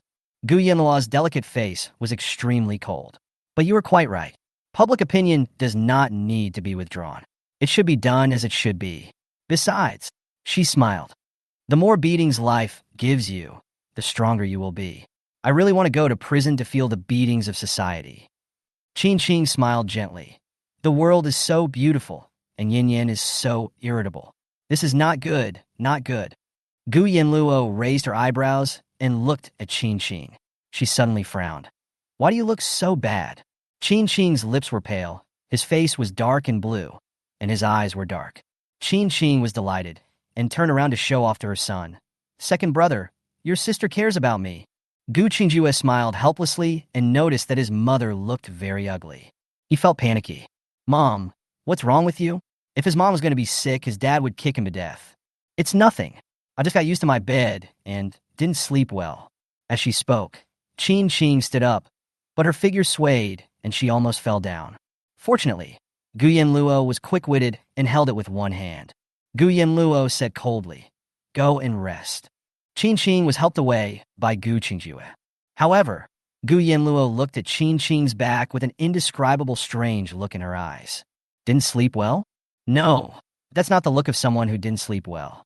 Under the pressure from all sides, due to Qin Wuwang's overwhelming power, the negative public opinion about Gu Yanluo was completely reversed before dark. Evening. Qin Wuwang was changing the bandage on Gu Yanluo's injured left hand. Xiao Ling answered a phone call, then bent down and whispered a few words into Qin Wuwang's ear. Here comes that person. Tell him I'll be there soon. After helping Gu Yanluo wrap the gauze, Qin Wuwang lowered his head and kissed the back of her hand. Yin Yin, I'm going to meet someone and we'll be back soon. Gu Yanluo glanced at him coldly. Woman, Qin Wuwang corrected. Old man. The Histon Hotel changes hands. The door of the chairman's office on the top floor of the hotel was opened by two bodyguards. Xiao Ling followed behind him. Qin Wuang was wearing a black satin robe and walked in with his hands in his pockets. As soon as he saw the distinguished man standing with his hands behind his back not far away, Qin Wuang curled his lips and smiled wickedly. You finally came to see me in person. I waited so long for you. In front of the floor-to-ceiling glass with an excellent view, the domineering man heard the voice and turned around coldly. His deep voice sounded. Are you sure I will come to find you? I expected that the day the Special Investigation Bureau beat you up. The video I secretly filmed with a drone was too dark to be presented in court as direct evidence. Besides, I carefully edited the video seamlessly, and many scenes that were unfavorable to Yin Yan were deleted, so it cannot withstand further scrutiny. Qin Wuang sat on the sofa with extreme arrogance. His face was as handsome as a god, and his eyes were full of evil calculations. His pupils flashed with a sinister smile, and he said arrogantly, So, the Gu family Chable's legal team must have told you that this case lacks an eyewitness at the scene who can prove that Yin Yan is the absolute victim and explain the situation at the time. And this person could only be Qin Wuang. So Qin Wuang, even if my daughter didn't bring you back home to cause trouble, you were sure that I would withdraw the lawsuit and not sue you for intentional injury? Just because you can testify for my daughter and help her get away with it? Yes. Qin Wuang leaned lazily on the soft black sofa, his long legs crossed, his expression contemptuous and arrogant. The flickering lights outside the floor-to-ceiling windows cast a confusing color on his extremely handsome face. His evil pupils were reflecting the star-shattered light. Gu Hongying walked up to Qin Wuang, with his back to the light, looking down at him, staring at him coldly. Make some conditions. Qin Wuang clapped slowly. Great. Gu Hongying's eyes were intimidating, and he said coldly, Let me give you Yenner. Don't discuss this condition. Qin Wuang. Gu Hongying suddenly sneered. His cold eyes flashed with a hint of ridicule, and he said disdainfully, If Yenna knew that you were here to negotiate terms with me, instead of sincerely serving as a witness for her in court, what do you think would she do to you? The evil light in Qin Wuang's eyes disappeared instantly, and his face darkened. Gu Hongying sneered and said, I see my daughter is protecting you so much, and you like to act like a coward in front of her. If she knew that you like to scheme so much, what would happen to you? As it turns out, Gu Hongying is really difficult to deal with. A man who can become the overlord of an empire is not just a title. Are you still negotiating terms with me, Qin Wuang? Gu Hongying leaned over and sneered. Chapter 35. Heart stopped beating, and she stopped breathing. The huge office of the chairman of the Histon Hotel. Only a few spotlights on the ceiling were turned on, and the light was dim. Outside the floor-to-ceiling glass, night fell, and the chaotic neon lights flashed with dazzling brilliance, casting a shadow on Gu Hongying's tall and majestic back and reflecting on Qin Wuang's handsome and pale face. Two extremely noble men were facing each other. The atmosphere in the space was stagnant and terrifying. Suddenly, Qin Wuang sneered, and his evil eyes narrowed. Gu Hongying, are you trying to tell me that old people are more experienced? Gu Hongying stood up and looked down at him. He stretched out his hand, and Pei Zongqing handed him an expensive Cuban cigar. Gu Hongying held a cigar between his lips, lit it, and took a sip with a domineering look. His deep voice echoed in the dark top-floor office. It is undeniable that you, Qin Wuang, are indeed the most outstanding person of this generation in the top wealthy family circle of the empire. Even my 5 sons may not be as outstanding as you. But child, a true overlord must know how to restrain his edge. You are too arrogant. Do you think you can calculate everything? Qin Wuang sat on the sofa with a cold and proud look, motionless as a mountain. He stared at Gu Hongying quietly for a moment, curled his lips, stood up suddenly, and gave a mocking sneer. To me, taking a step back is the abyss of death, and taking a step forward is endless purgatory. If you are not reckless when you are young, no one will remember you after you die. I don't need you to tell me what to do. Gu Hongying, instead of playing psychological tactics with me here, you might as well worry about your wife and daughter. The woman you love the most now hates you because of your daughter. Your daughter doesn't even want to call you father. You've seen how ruthless Yin Yan is. Qin Wuang smiled coldly at Gu Hongying. As for me, I belong to your daughter. Don't you think I'm the only one who can help you break the deadlock? What a good way to manipulate people's hearts and find their weak spot. His wife is Gu Hongying's weak point and the person he cares about the most. Gu Hongying's face darkened. He had to re-examine the noble and proud son of the Qin family in front of him. No matter how strong a person is, once he has a weakness, it will be regarded as a vital point by the enemy. Only by restraining his edge when necessary can he protect his family. Qin Wuong saw through Gu Hongying's weak spot. Let's not waste any more time. It's mutually beneficial. I'll help you ease the relationship between father and daughter. Once the relationship between you and Yin Yin eases, Qin Qing will naturally forgive you. And you, in the future, are not allowed to hinder me from pestering your daughter. Deal? An oppressive chill permeated between Gu Hongying and Qin Wuong. Two extremely noble people looked at each other at eye level. Finally, the deal was reached and they shook hands. Gu Hongying. The court session is scheduled for the day after tomorrow. Keep a low profile recently. When you go to court, you must pretend that you are not familiar with my daughter. Qin Wuong. You don't need to teach me what to do. At the same time, while Qin Wuong and Gu Hongying were secretly fighting and negotiating, no one knew that there was a woman who locked herself in a gorgeous room and was doing something horrifying, regardless of the danger to her life. She seemed to disregard life and death, completely trapped in endless self-blame and deep guilt. She was constantly using an electric shock device that could instantly generate high-voltage pulses to stimulate her wrists, legs, and chest. She was biting a handkerchief and her neck was covered with veins. Despite the extreme pain brought by the electric shock, he didn't make a sound. Her exquisite face was completely bloodless. The wet long hair was tangled around the neck and stuck to the pale forehead. The corners of her eyes were red. Her pale face was covered with tear marks. Her lips were blue, and she fell on the bed, trembling constantly, with grief in her eyes. Her flawless skin hidden under her long skirt was covered with dense electric shock scars. Time seemed to be particularly long after several rounds of electric shock torture. Her vision was blurred, her pupils dilated, and she stared at the ceiling with dull eyes. Her chest heaved violently. After a while, she took a deep breath and turned over weakly. Curled up in bed, he smiled sadly and murmured softly, "So, electric shock hurts so much. No wonder the baby won't forgive us." There was also a horrible infected wound on the woman's arm. Because the wound had not been treated, it had become severely festered. But because of the long sleeves, no one noticed. Qin Qing's mind was in a mess, and his daughter's words were still echoing in his ears. Have you ever experienced the pain of having your whole body electrocuted every day, 365 days a year?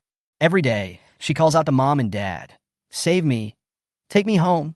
Qin Qing curled up there, covering her face and crying.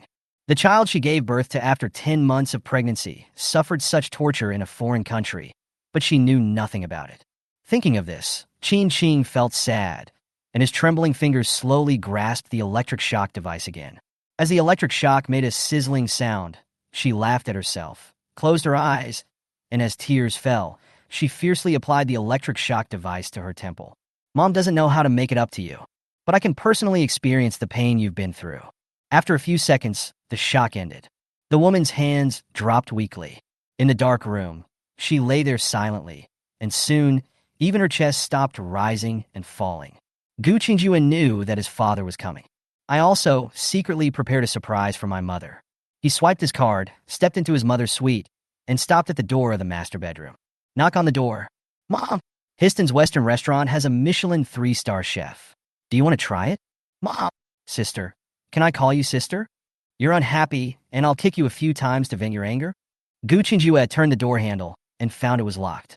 There was really no other choice. He could only bite the bullet and go find Gu Yanluo. "I thought when my sister comes, my mom will definitely come out." At that time, Gu Yanluo was sitting on the soft sofa, holding a computer, editing a mysterious encrypted message and sending an email. Seeing Gu Qingjue coming uninvited, her face became cold and alert. "Gu Qingjue, I'm your second brother. Why do you look at me like an enemy?" Gu Yanluo's eyes were cold. "What's the matter?" "Mom locked herself in the room and ignored me." "Go and get her out." Gu Yanluo turned off the computer, got up, and left the suite with Gu Qingjue and came to the door of Qin Qing's bedroom. Gu Yanluo rolled her eyes. "Can't you kick the door? Do I have to do it?" Gu Qingjue's eyes were stern, and he said in a deep voice, "I dare not, or I will be kicked to death by my father." Gu Yanluo reached out and started knocking on the door. After knocking several times without any response, she started banging on the door angrily. "Old woman, open the door, or I'll kick it." Is this mother dead in there? Gu Yanluo cursed in annoyance, but suddenly felt something was wrong, and looked at Gu Qingjue, whose expression suddenly changed. The brother and sister raised their legs at the same time and kicked the door to pieces. With a bang, the door fell down. Dark room, light pours in. Qin Qing lay silently on the bed. Gu Qingjue was horrified. He rushed to the bedside. Mom, what's wrong with you? Gu Yanluo stood there for about 3 seconds, with a look of suspicion in her eyes. She saw the electric shock device in Qin Qing's hand. Electric shock device? The next moment, her expression froze.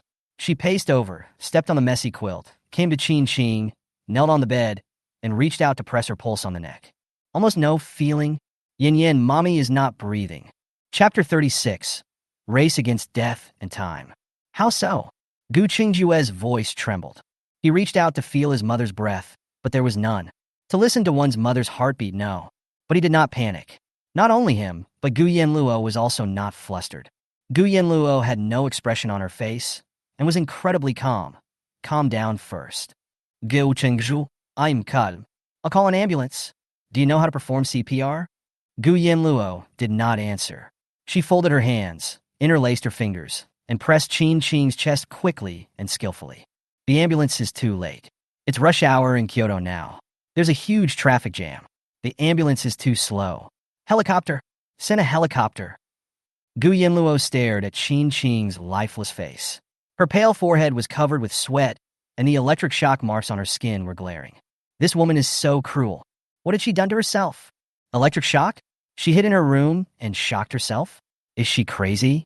Gu Qingjue found that his cell phone was left in his room, and he rushed out of the bedroom.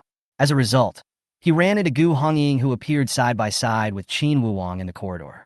Gu Qingjue, who was 1.9 meters tall, took a step back in fear. It was like seeing a fearful person. Dad! Seeing his second son so distracted, Gu Hongying suddenly became angry and scolded him coldly. You are so impetuous. When will you change your impulsive temper? Gu Qingjue took a deep breath, and his face turned pale with fear. He didn't dare to think about what would happen if his father knew that his mother had no heartbeat. Everyone knows that his mother is his lifeblood. Qin Wuwang also sneered and mocked. Gu Qingjue, are you fucking seeing a ghost? Gu Qingjue didn't have time to confront Qin Wuwang head-on. He forced himself to remain calm and ran towards Pei Zongqing, who was behind Gu Hongying. Uncle Pei, cell phone. Give me the cell phone. Second young master? Pei Zongqing was suspicious and immediately took out his cell phone and handed it over. Gu Qingjue said nothing and quickly called the Gu family's private helicopter team that was on call around the clock. Hello, I'm Gu Qingzhu. Notify the Ministry of Civil Aviation to temporarily open the no-fly zone southeast of Kyoto. Dispatch the nearest medical helicopter to the Histon Hotel. Hurry up! Gu Qingjue's furious roar echoed in the hotel corridor. I told you to hurry up. Fly here as fast as you can. You're about to die. Why ask your mother? If his mother were gone, his dad will make life difficult for everyone. Men don't shed tears easily. Gu Qingjue, who looked like a tough guy, had red eyes and trembling lips the moment the phone call was hung up. He tightly grasped the gold cross chain around his neck, kissed it softly, and silently said, God bless. Then he turned around and rushed back to his mother's suite. He is only 25, not married or in love, and he doesn't want to lose his mother. Gu Qingjue entered your wife's room. Qin Wuwang frowned and reminded. Life is about to end? Who? Why call a medical helicopter? Qin Wuwang turned around and looked at the open door of Gu Yanluo's suite at the other end of the corridor. His eyes suddenly shrank. Could something have happened to Yin Yin? Qin Wuwang left Gu Hongying behind and followed Gu Qingjue into Qin Qing's room. Gu Hongying stood in the quiet hotel corridor. Faintly, he heard his son's cry of pain coming from his wife's suite. Mom, wake up! Don't scare us! Pei Zongqing picked up the phone and heard the shouting. His eyes widened, and he thought to himself that something was wrong. Then he saw Gu Hongying walking into Qin Qing's room with a tall and majestic figure and heavy steps. Boss Gu, it doesn't matter. I guess she's angry and messing with me again. Gu Yanluo continued to press on Qin Qing's chest and performed artificial respiration. But it's no use. No response at all. Qin Qing's pale and bloodless cheeks were covered by messy wet hair, and his lips were bluish and white. Still no breathing, no heartbeat, no pulse. Gu Qingjue knelt beside the bed and pride open his mother's tightly closed eyes. The pupils are dilated and begin to dilate. Gu Qingjue kept rubbing his mother's cold, sweaty hands and said in a sad tone, "Yin Yin, Mom is gone?" Gu Yanluo's face was cold. Her eyes were serious and firm. Impossible. Qin Wuang stopped and saw this scene. Gu Yanluo is fine. It's her mother who's in trouble. In a few seconds, Gu Hongying appeared behind him. As this tall and strong man approached, the terrifying coldness from his body could not be ignored. "Gu Qingjue, are you and your sister playing tricks with your mother like this? Are you trying to play tricks on me again?" Gu Hongying stared at the lifeless woman lying on the bed. This time the performance was really realistic. "Like I'm really going to die." My son even cried, "Dad." Gu Qingjue looked at Gu Hongying in grief, and then yelled at Pei Zongqing, "Go and see if the helicopter has arrived. We can't delay any longer." Pei Zongqing turned around and disappeared. Gu Yanluo was like an emotionless CPR compression machine. Continuously and nonstop, he pressed on Qin Qing's chest, which didn't even rise or fall. "Wake up! I'm F*** King, asking you to wake up." Gu Yanluo began to panic. "It's been too long. 2 minutes have passed. I tasted the cake. It was delicious. No one has ever made me a cake in 2 lifetimes. You are the first. Don't die. Damn it. I told you not to die. Did you hear me?"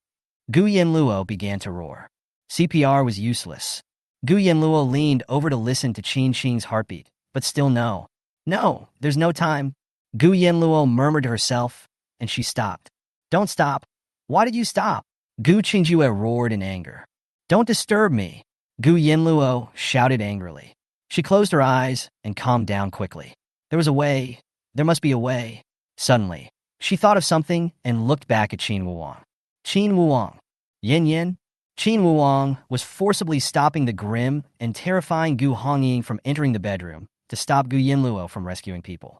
There seemed to be an invisible tacit understanding between him and Gu Yanluo. Know what the other person is thinking and know what to do. "Go to the bedroom and get my pair of silver diamond high heels. Left foot. Bring me the left shoe. Hurry." Then Gu Yanluo instructed Gu Qingjue, "Go stop Gu Hongying and don't let him in." Gu Yanluo was so calm that it was shocking. She could see that Gu Hongying was about to explode. It was scary.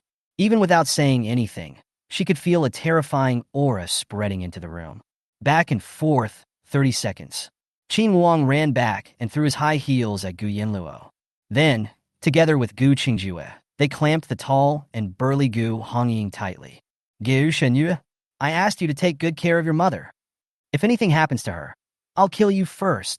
Let go. I want to see her." Gu Yanluo caught the silver rhinestone high heels swiftly. These shoes were the ones she wore on that snowy night. After returning to China, she wore this pair whenever she went out. Because there's something hidden in here. Gu Yanluo quickly took out the micro syringe and long needle hidden in the interlayer of the high-heeled shoe platform. Chapter 37: A Woman Resistant to Strong Voltage. Micro syringe, only 5 sizes. A small amount of mysterious dark red liquid was flowing quietly inside. Gu Yanluo quickly installed the needle on the metal syringe and instantly stabbed it into Qin Qing's heart, injecting it in one go. In dim light, Qin Wuang's phoenix eyes suddenly shrank, and a strange light flashed in his eyes. The trick of hiding a syringe in the midsole. It is a common method used by secret agents or killers from mysterious organizations. What exactly is Yin Yin doing in the European Empire thousands of miles away? That potion was different from the blue liquid that Gu Yanluo injected into him on that snowy night. Didn't she say that the potion was gone? The room was eerily dead silent. Because of the continuous CPR, Gu Yanluo's muscles were highly tense and her hands were trembling slightly. She was covered in cold sweat, but she was surprisingly calm. She knelt on the bed, lowered her head, threw the micro syringe in her hand to the ground, slowly bent down, gently held Qin Qing's hand, pressed it against her forehead, and prayed like a devout saint. The result will be known in seconds. Gu Qingjue held his father tightly, unable to believe it. What is Yin Yin doing? He saw Gu Yanluo injecting their mother with an unknown drug. But the golden 4 minutes of rescue time are almost up. The mother didn't wake up. That means that at normal room temperature, brain cells will be irreversibly damaged 4 minutes after cardiac arrest. If the time is more than 10 minutes, even if the mother is rescued, she may be brain dead. Qin Wuang's face was solemn. He hugged Gu Hongying's waist tightly and said firmly, "Just trust her." "Are you so sure?" That snowy night, the temperature was minus 30 degrees Celsius. I had brain cancer, and my nose was bleeding uncontrollably. I didn't even have a piece of warm clothing.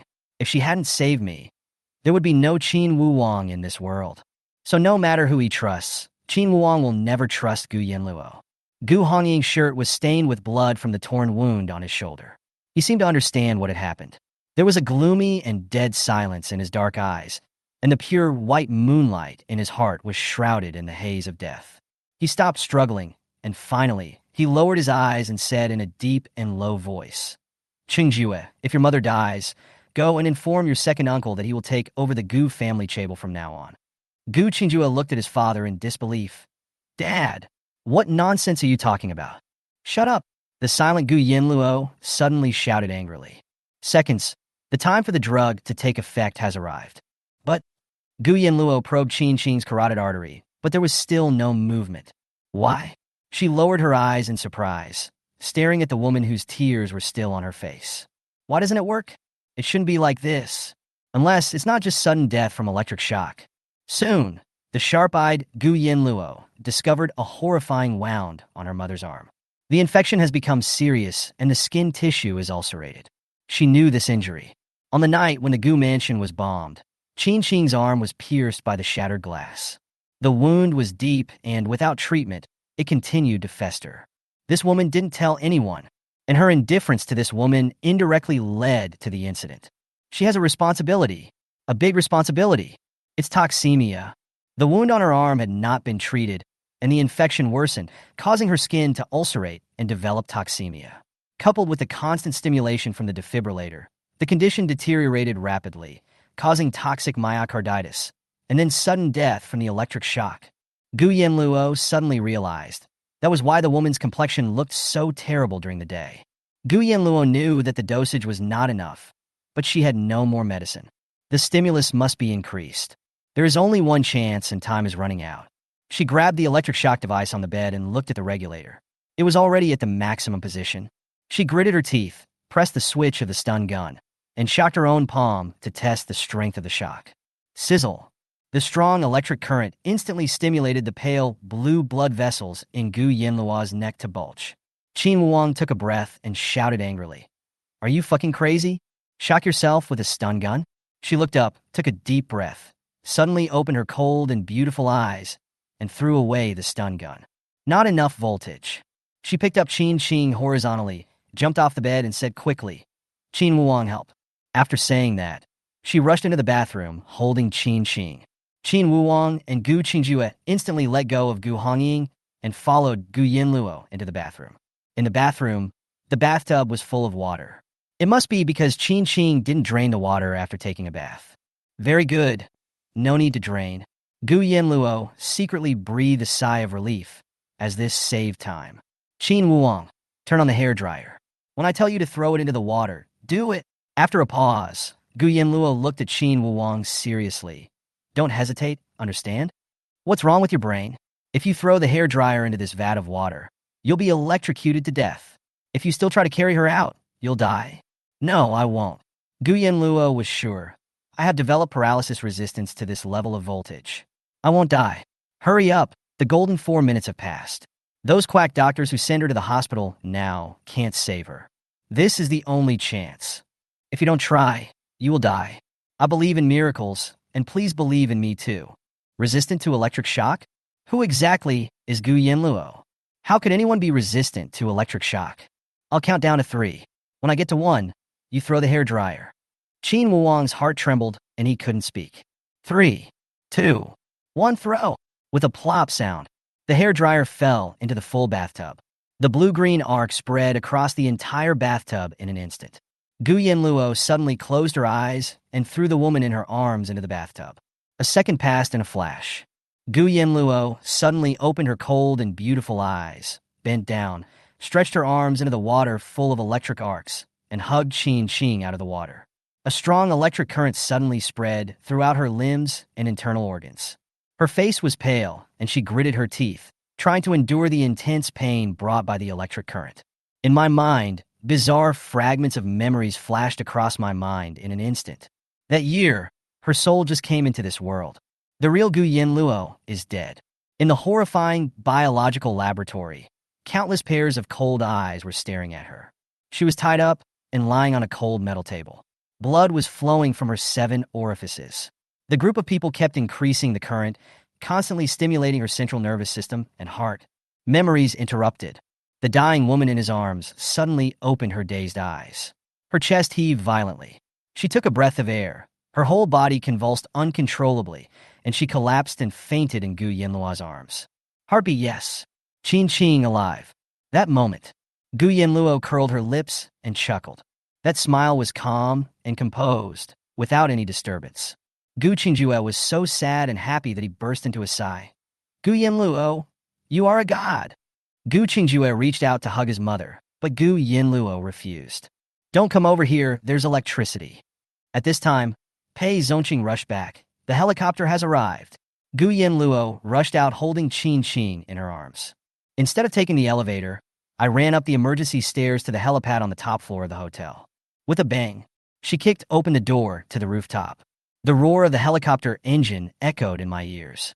With her long hair flying in bare feet, Gu Yanluo's pale and beautiful little face was illuminated by the misty moon in the sky, like holy light reaching the depths of her dazzling pupils. The long darkness ushered in the first ray of light. Her dirty soul seemed to be cleansed at this moment. Chapter 38. The matter is over. Fui goes to suffer and endures it by himself. Under the night sky, skyscrapers stand tall and bright lights shine brightly. The rooftop terrace of Histon Hotel.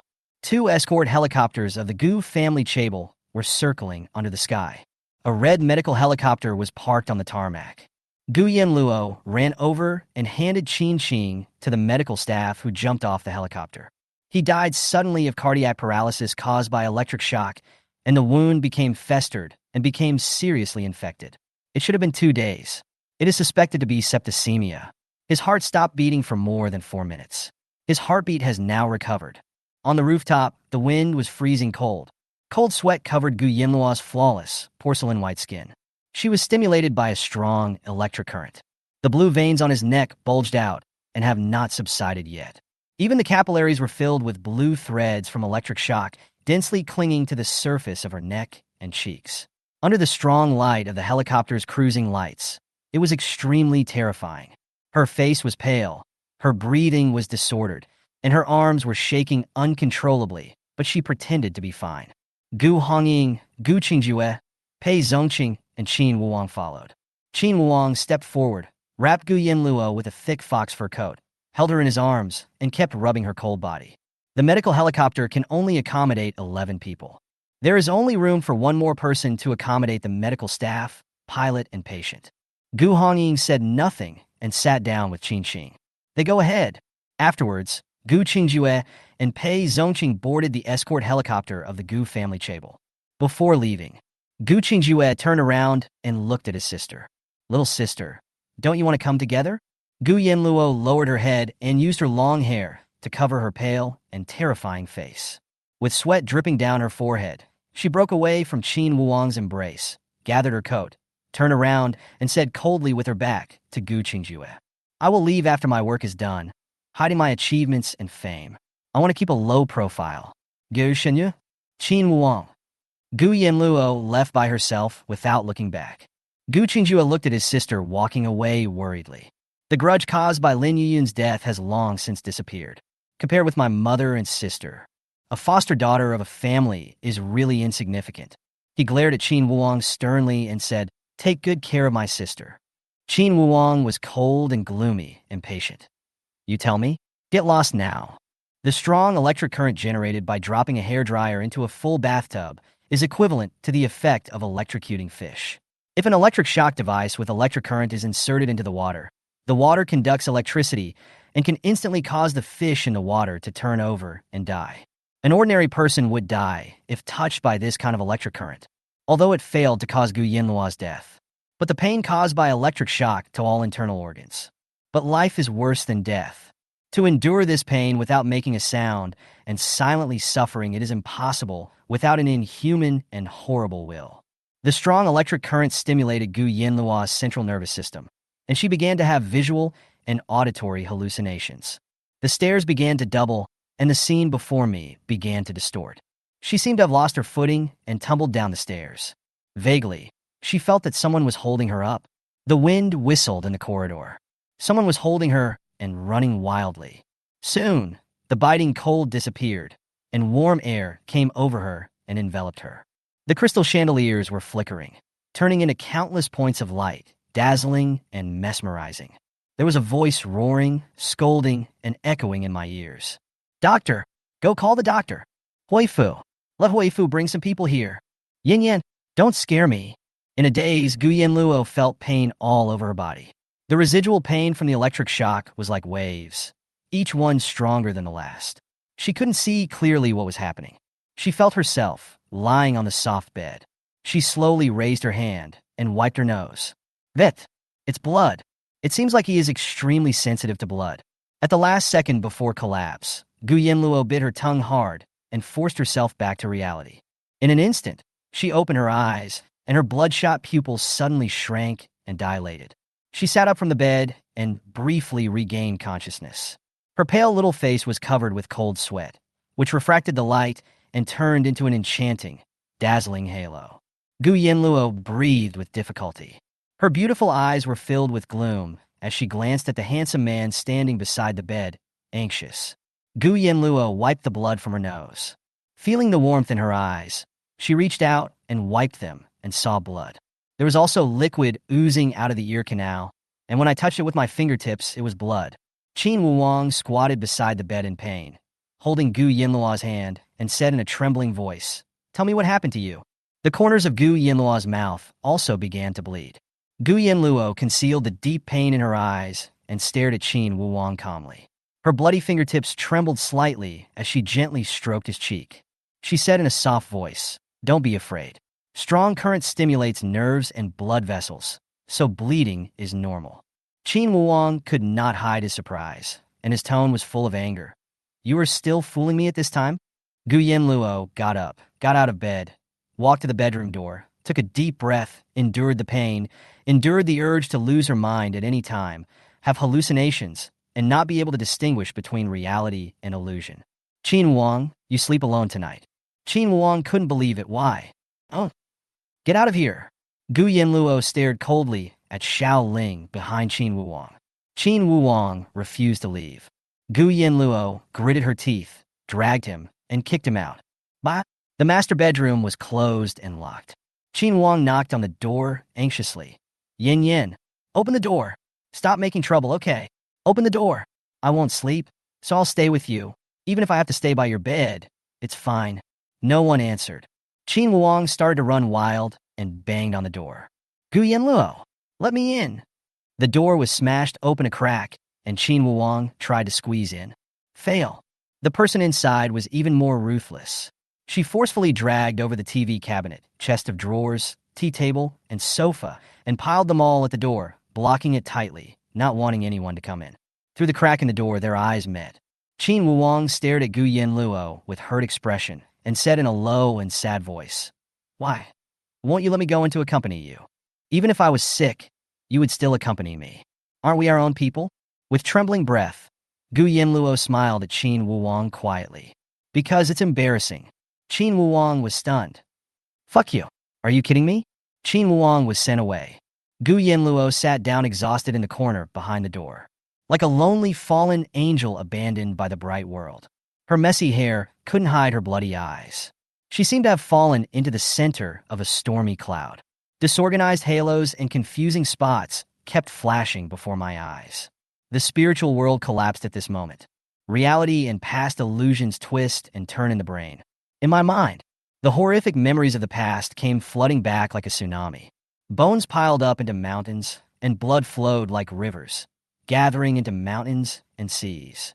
Sea of fire, death, killing, blood, corpses, decay, withering, merged into eternal darkness. Her soul is dirty.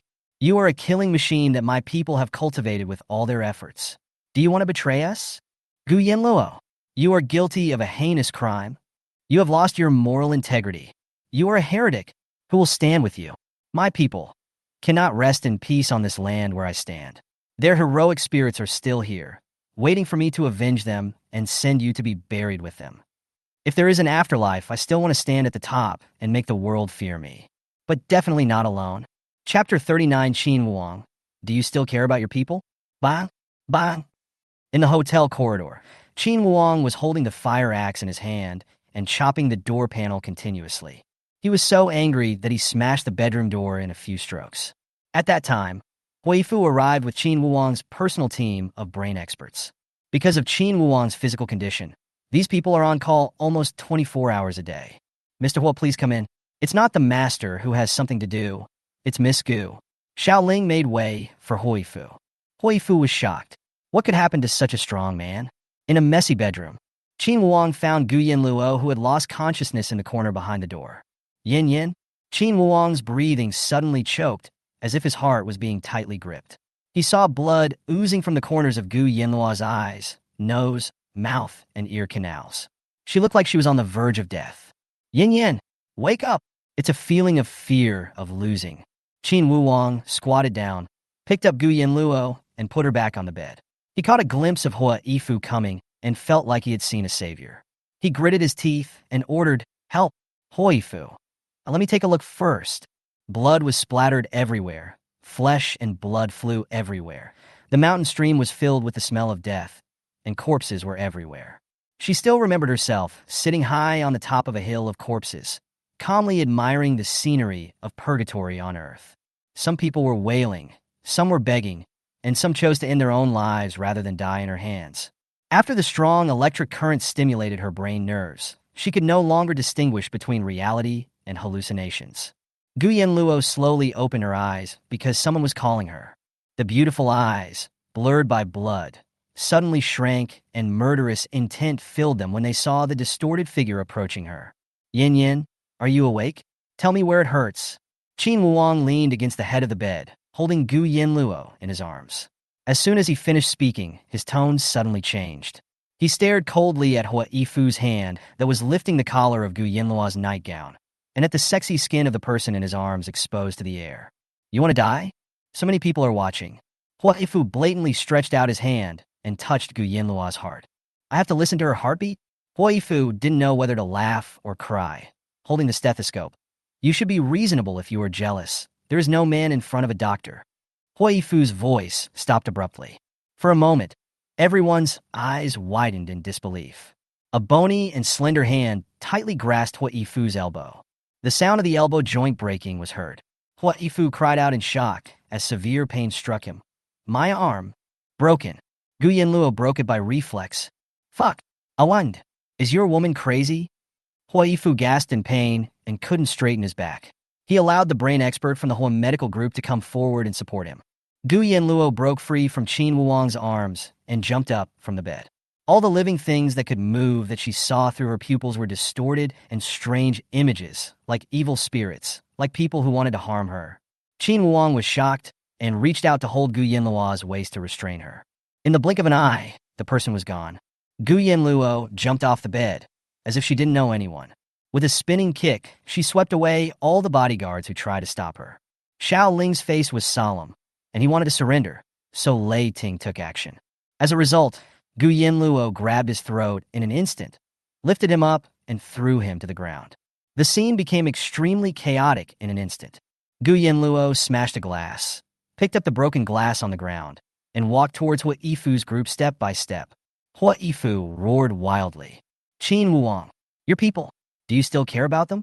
She wants to kill someone, didn't you notice?" Qin Wuang's eyes were cold, and he stood up suddenly. There is no way he would hurt Gu Yanluo. But Qin Wuang took a step forward, and with a ruthless look, he instantly wrapped his powerful arms around Gu Yanluo's neck from behind and strangled her.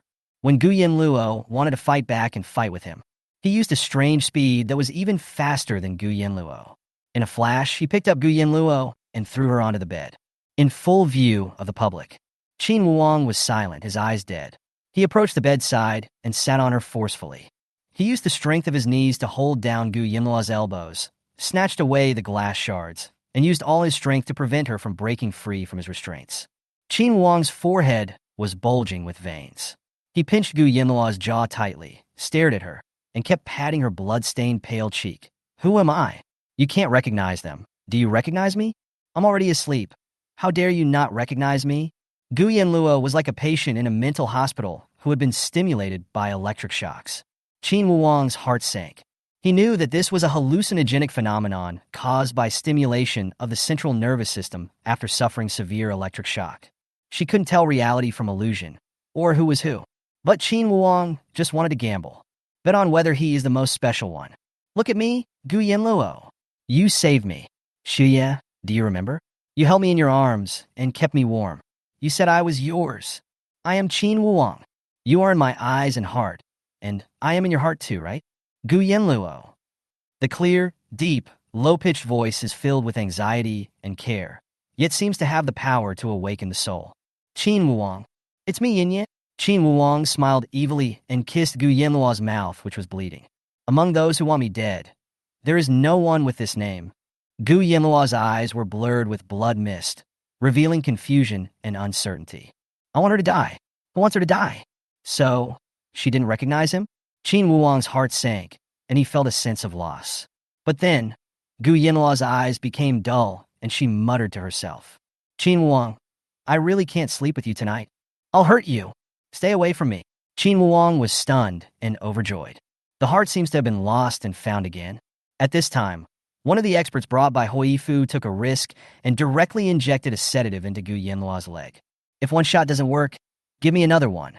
In the end, Gu Yanluo closed her eyes heavily like a beautiful doll that had come off its strings. The room fell into dead silence.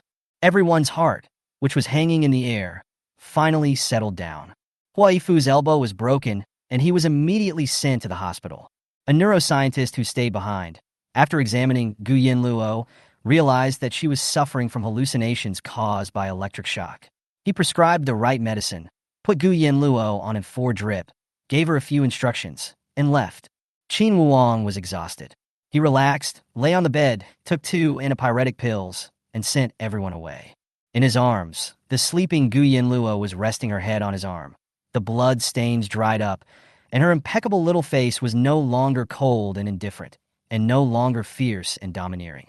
She had let down her guard and was so beautiful that she didn't seem real, making people fall in love with her and unable to extricate themselves.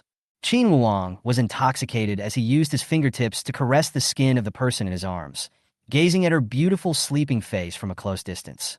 He couldn't help but kiss her forehead, nose tip, and lips and sighed softly. Our yin-yang is so beautiful. The terrifying night is finally over. It seems like he can never get enough of looking at Gu Yanluo. Qin Wuang was like a possessed man. He hugged Gu Yanluo's slender waist tightly, covered her small mouth with his thin lips, and gave her a deep, passionate, and almost intoxicating kiss. Chapter 40. You are all unworthy of my attention. Rain and snow mixed together, the cold wind howled, and the sky was obscured by haze. Even in the morning, the light in the hotel suite was gloomy. As soon as Qin Wuang woke up, he subconsciously looked to the other side of the bed. Empty, no one. He frowned and sat up sleepily, feeling dizzy. He held his forehead and found that someone had considerately put a fever-reducing patch on it. There was still some warmth around me, but the 4-bottle hanging beside the bed was empty. The needle fell on the bed, spilling a few drops of blood. Not far away, there was a noise in the bathroom. He got out of bed, grabbed his bathrobe, put it on, and walked straight into the bathroom. The confusion caused by hallucinations last night seemed like a dream, which I forgot as soon as I woke up. Gu Yanluo was standing in front of the dressing mirror, drawing her eyebrows and putting on makeup elegantly and nobly. She acted as if nothing had happened and glanced at Qin Wuang, who suddenly appeared. Did you get enough sleep? Without. Qin Wuang was wearing a loose nightgown, leaning lazily and handsomely against the door, looking at her with sleepy eyes, a worried look on his face, and some shock still lingering. He bit his lower lip, his brows slightly furrowed, like a male favorite who had been flirted with by the queen. He wanted to get closer, to please her, but was hesitant and didn't dare to move forward, looking pitiful. Were you scared last night? Oh. Gu Yanluo raised her eyelids slightly. She only remembered fragments of what happened last night. She kicked Qin Wuang out of the room, and then she seemed to have twisted someone's arm in front of Qin Wuang. Gu Yanluo changed into the luxurious and elegant lavender brocade fox fur cheongsam that Qin bought for her the day before yesterday. Cheongsam is the classical traditional dress of the Huaxiao Empire. Yunjin is a treasure, and white fox fur is also expensive and rare. When worn on Gu Yanluo, she looks elegant, noble, charming, and beautiful. I'm going to the hospital to see the old woman. Gu Yanluo put on pearl earrings, 3 rings, a golden pocket watch, and a snow-white fur coat in front of the mirror. If you're tired, go back to sleep. I'll be back soon. Qin Wuong couldn't help it. The beauty was right in front of him. So how could he just look at her and not take any action? He strode forward, pulled Gu Yanluo over, lifted her slender waist with both hands, and placed her on the dressing table, facing him. He put one hand around Gu Yanluo's waist, and with the other hand gently stroked her slender legs, feeling her silky skin. He leaned over, put his thin lips on her neck, kissed her lightly, slowly moved up to her lips, and rampaged in her mouth. His breath was right in front of her, carrying a man's unique scent and exuding a fatal charm. After a while, Gu Yanluo's beautiful hands gently held his cheeks, further deepening the kiss. When Qin Wuong gradually lost control of his car, she pushed him away. Qin Wuong sighed contentedly, buried in Gu Yanluo's arms, his voice hoarse and deep. Yin Yin. When you've stayed in the hotel enough, come stay at my place. Qin Wuong has his own mansion, with servants, drivers, doctors, and bodyguards. He wants to live together. Gu Yanluo jumped off the dressing table, combed her hair, and quickly braided a fluffy fishbone braid that hung down on the side of her chest. She said nonchalantly, "Let's talk about it later." Qin Wuong, perfunctorily. The phoenix's eyes were dim, filled with overflowing disappointment. Although it was an expected answer, but Qin Wuong still felt uneasy in his heart. Gu Yanluo always gave him a sense of distance that was both close and distant, mysterious and elusive. Qin Wuong sent Gu Yanluo to the door in unusual silence. Gu Yanluo turned back. "I'm leaving, be good." Qin Wuong had a cold face, leaning against the door, and waved lazily at Gu Yanluo. His loose nightgown slipped down his arms, revealing his lean and strong shoulders, making him handsome, graceful, and charming. There was a hint of resentment in that look. Qin Wuong watched Gu Yanluo disappear in the hotel corridor, then reluctantly withdrew his gaze, closed the door gloomily, and turned around. As soon as he took a step forward, Xiaoling behind him handed him something wrapped in a handkerchief. "Master Wang, I found the syringe that Miss Gu used to save Mrs. Gu last night." Qin Wuong narrowed his cold eyes and stared at the thing in Xiaoling's hand. After a while, he said coldly, "It's ruined. Young Master Wang, why don't you send someone to analyze the ingredients inside?" Xiaoling was suspicious. This was not like young Master Wang's style. She is extremely suspicious and cunning. If I do something like this and anger her, what if I can't coax her back? Will you be responsible?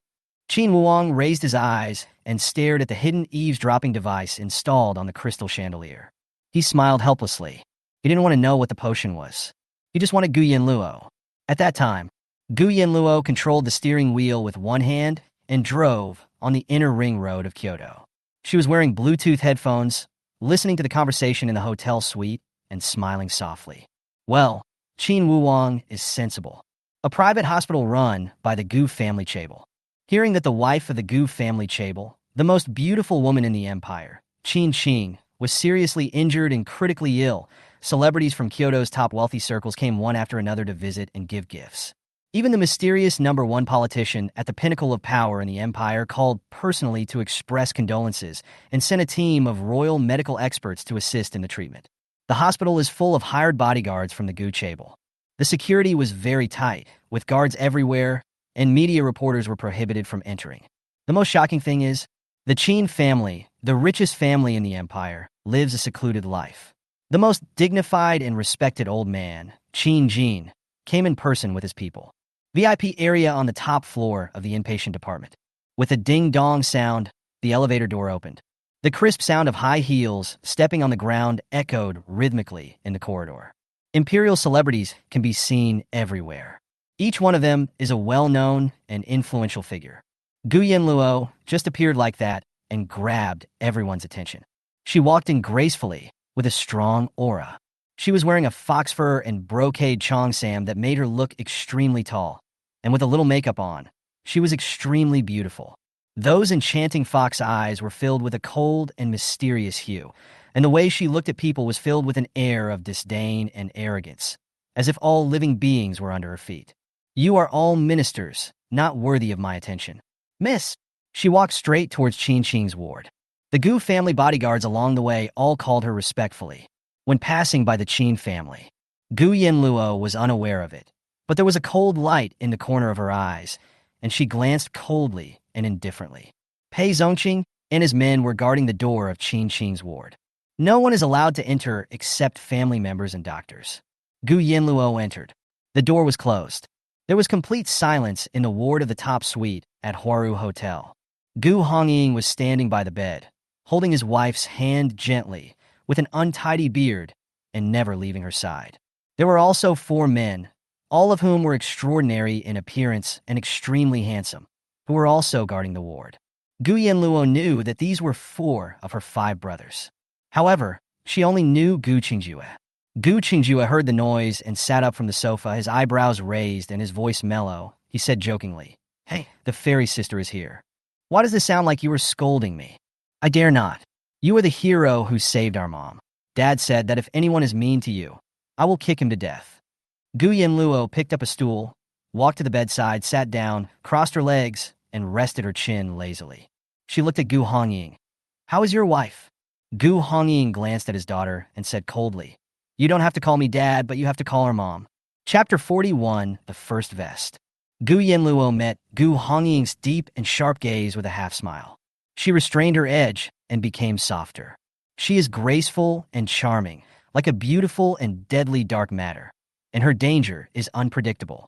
Suddenly, she stood up, took off her luxurious fur coat condescendingly, and threw it to the Gu family bodyguard who was standing upright behind her. Under the watchful eyes of her 4 brothers and father, she slowly lay down beside Qin Qing's hospital bed. Her graceful hands climbed up her unconscious mother's waist.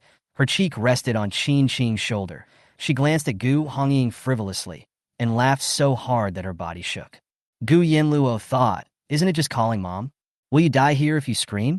Then Gu Yanluo raised her voice, coughed dryly a few times, and called out in a pretentious, arrogant, and greasy voice, "Mom," and rubbed Qin Qing's shoulder. That posture is extremely annoying. The corner of Gu Hongying's mouth twitched and his eyes became dim. Not far away, Gu Qingjue laughed at an inappropriate time. He slapped his thigh and said, "Ha ha ha, what the hell is that?" As soon as Gu Qingjue laughed, he was glared at by his 3 younger brothers at the same time. He immediately stopped talking and touched his nose awkwardly. "Well, Mom is still lying down, so she can't laugh." After Gu Yanluo finished her performance, she stood up leisurely, put her French curly hair in a comb, returned to the stool, curled her lips, and smiled softly towards her father. "Well, how is it? Do you think it's okay? If you are not satisfied, I will kneel beside the bed and cry for you a few times. Maybe it will make her explode." Gu Hongying's bloodshot and cold eyes gradually warmed up, and he said in a hoarse voice, "All right, take it." Gu Yanluo's smile gradually faded. She folded her arms, leaned back in her chair, and said goodbye. "Gu Hongying, your second brother said that you looked terribly bad last night. Did you see a doctor?" Many incredible phenomena that could not be explained by common sense happened to his daughter. But for Gu Hongying, compared to getting to the bottom of it, the most important thing was that Gu Yanluo was safe and sound. Gu Yanluo had no expression on her face, her beautiful eyes half closed. Yeah, she seemed to have twisted someone's arm and broken it. "Gu Hongying, the court session will start tomorrow. I can't go with you. Your eldest brother has to manage the Gu family table for me. I'll ask your 3rd and 4th brothers to accompany you. Remember, follow the instructions of the Gu family's legal team." Gu Yanluo glanced at her 4 brothers. She couldn't remember who was the 3rd brother or the 4th brother for a moment. She was about to say something when Gu Qingjue pointed at her nose and said unconvincedly, "Dad, why didn't I accompany you? Am I not worthy?" Gu Hongying glared at his second son, who was always reckless and fierce with disdain, and said in a low voice, "Oh, you go? If you go and get angry, fight with someone in court, and beat him to death, do you want your sister to escape punishment?" Gu Qingjue frowned, thinking that it made sense, nodded, and said seriously, "Well, Dad, you are right, then I'd better stay here with Mom." After saying that, Gu Qingjue looked at Gu Yanluo with regret. "Little sister, the trial will be tomorrow. Take care of yourself. If you really go to jail, at worst, your second brother will buy the prison and turn it into a mansion for you. You can spend a few years in there, and you will still be a good child to dad and mom when you come out. Gu Yanluo glanced at Gu Qingjue coldly. Stupid. Gu Qingjue slapped his thigh domineeringly. Well, I allow you to scold me. Gu Hongying. The other three brothers of the Gu family. Gu Yanluo was speechless. She felt that Gu Qingjue was sick. He was almost 2 meters tall, handsome, fierce, and strong, like an ancient Roman gladiator. But what he said was like a fool. Gu Yanluo, when you go out next time, don't say I'm your sister, thank you. Gu Qingjue opened his eyes wide, puzzled. Why? Gu Yanluo, shame on you. Gu Qingjue didn't have a temper. Okay, I allow you to dislike me. Gu Yanluo no longer paid attention to Gu Qingjue. She stared at the pale, unconscious Qin Qing and asked Gu Hongying. What did the doctor say? Gu Hongying said in a deep voice. The situation is not optimistic. The sepsis has been controlled with special antibiotics, but when she was sent here, her brain was damaged by lack of oxygen, and the electric shock caused irreversible damage to her organs. The doctor said that even if she wakes up, she will probably have to stay in bed in the future. Gu Hongying stared at Qin Qing with unusual tenderness. It doesn't matter. Your mother will lie in bed for the rest of her life, and I will spoil her. Gu Yanluo said nothing. She just took the paper and pen from the bedside table with an expressionless face. Sitting in a domineering posture, he quickly scribbled a string of English words, crumpled them into a ball, and threw them to Gu Hongying. Gu Hongying was suspicious and spread out the paper. What is it? Gu Yanluo sent all the bodyguards away. Her beautiful eyes were cold, and she said calmly, the world's largest black market, the underworld. Log in on the paper, enter the black market auction ghost network, enter the temporary account I gave you, go to the biochemical gene category and search for someone called Jägersir Emperor. Remember, don't waste time talking to this person.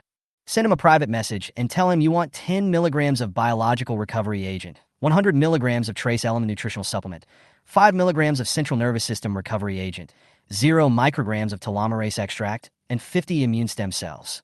Then provide the code on the paper and ask him to pick it up by private jet. Don't let anyone else do it. Gu Hongying was silent for a while. He had heard of Hades, the world's largest black market for ghosts. It is everywhere and yet nowhere to be found, like a ghost, infiltrating deep into the global internet, where as long as you have money, you can buy everything you want.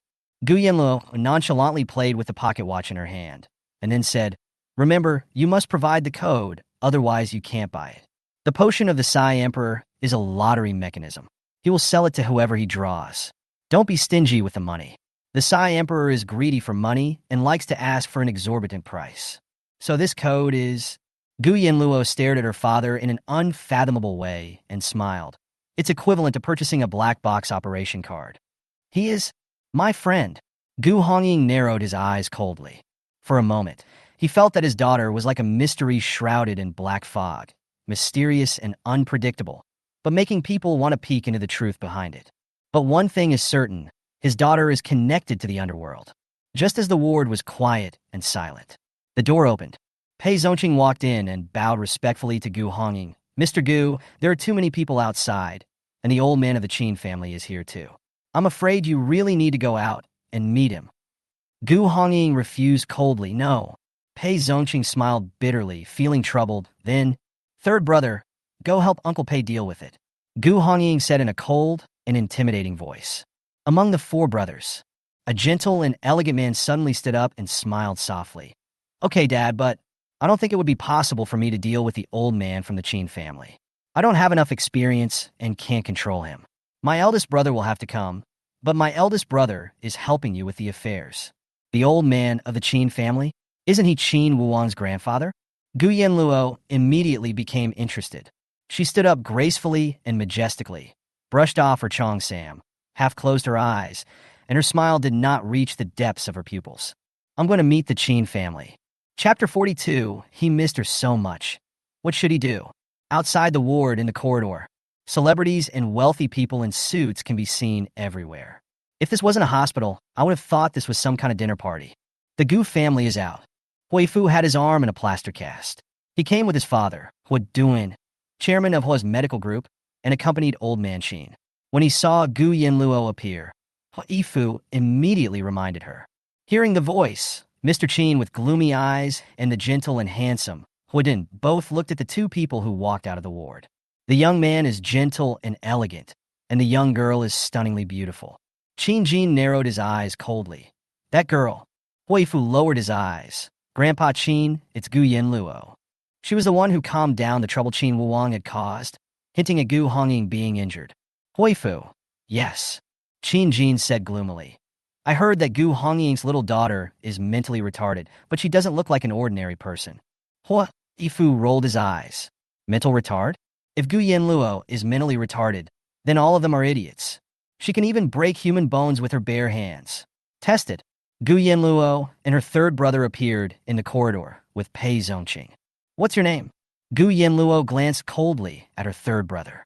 She couldn't remember his name for a while. The gentleman beside him glanced at him in surprise.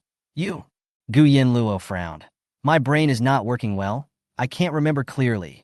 The handsome man suddenly realized that he had heard from his second brother Qingjue that his sister was used as a test subject in a foreign country and suffered a lot.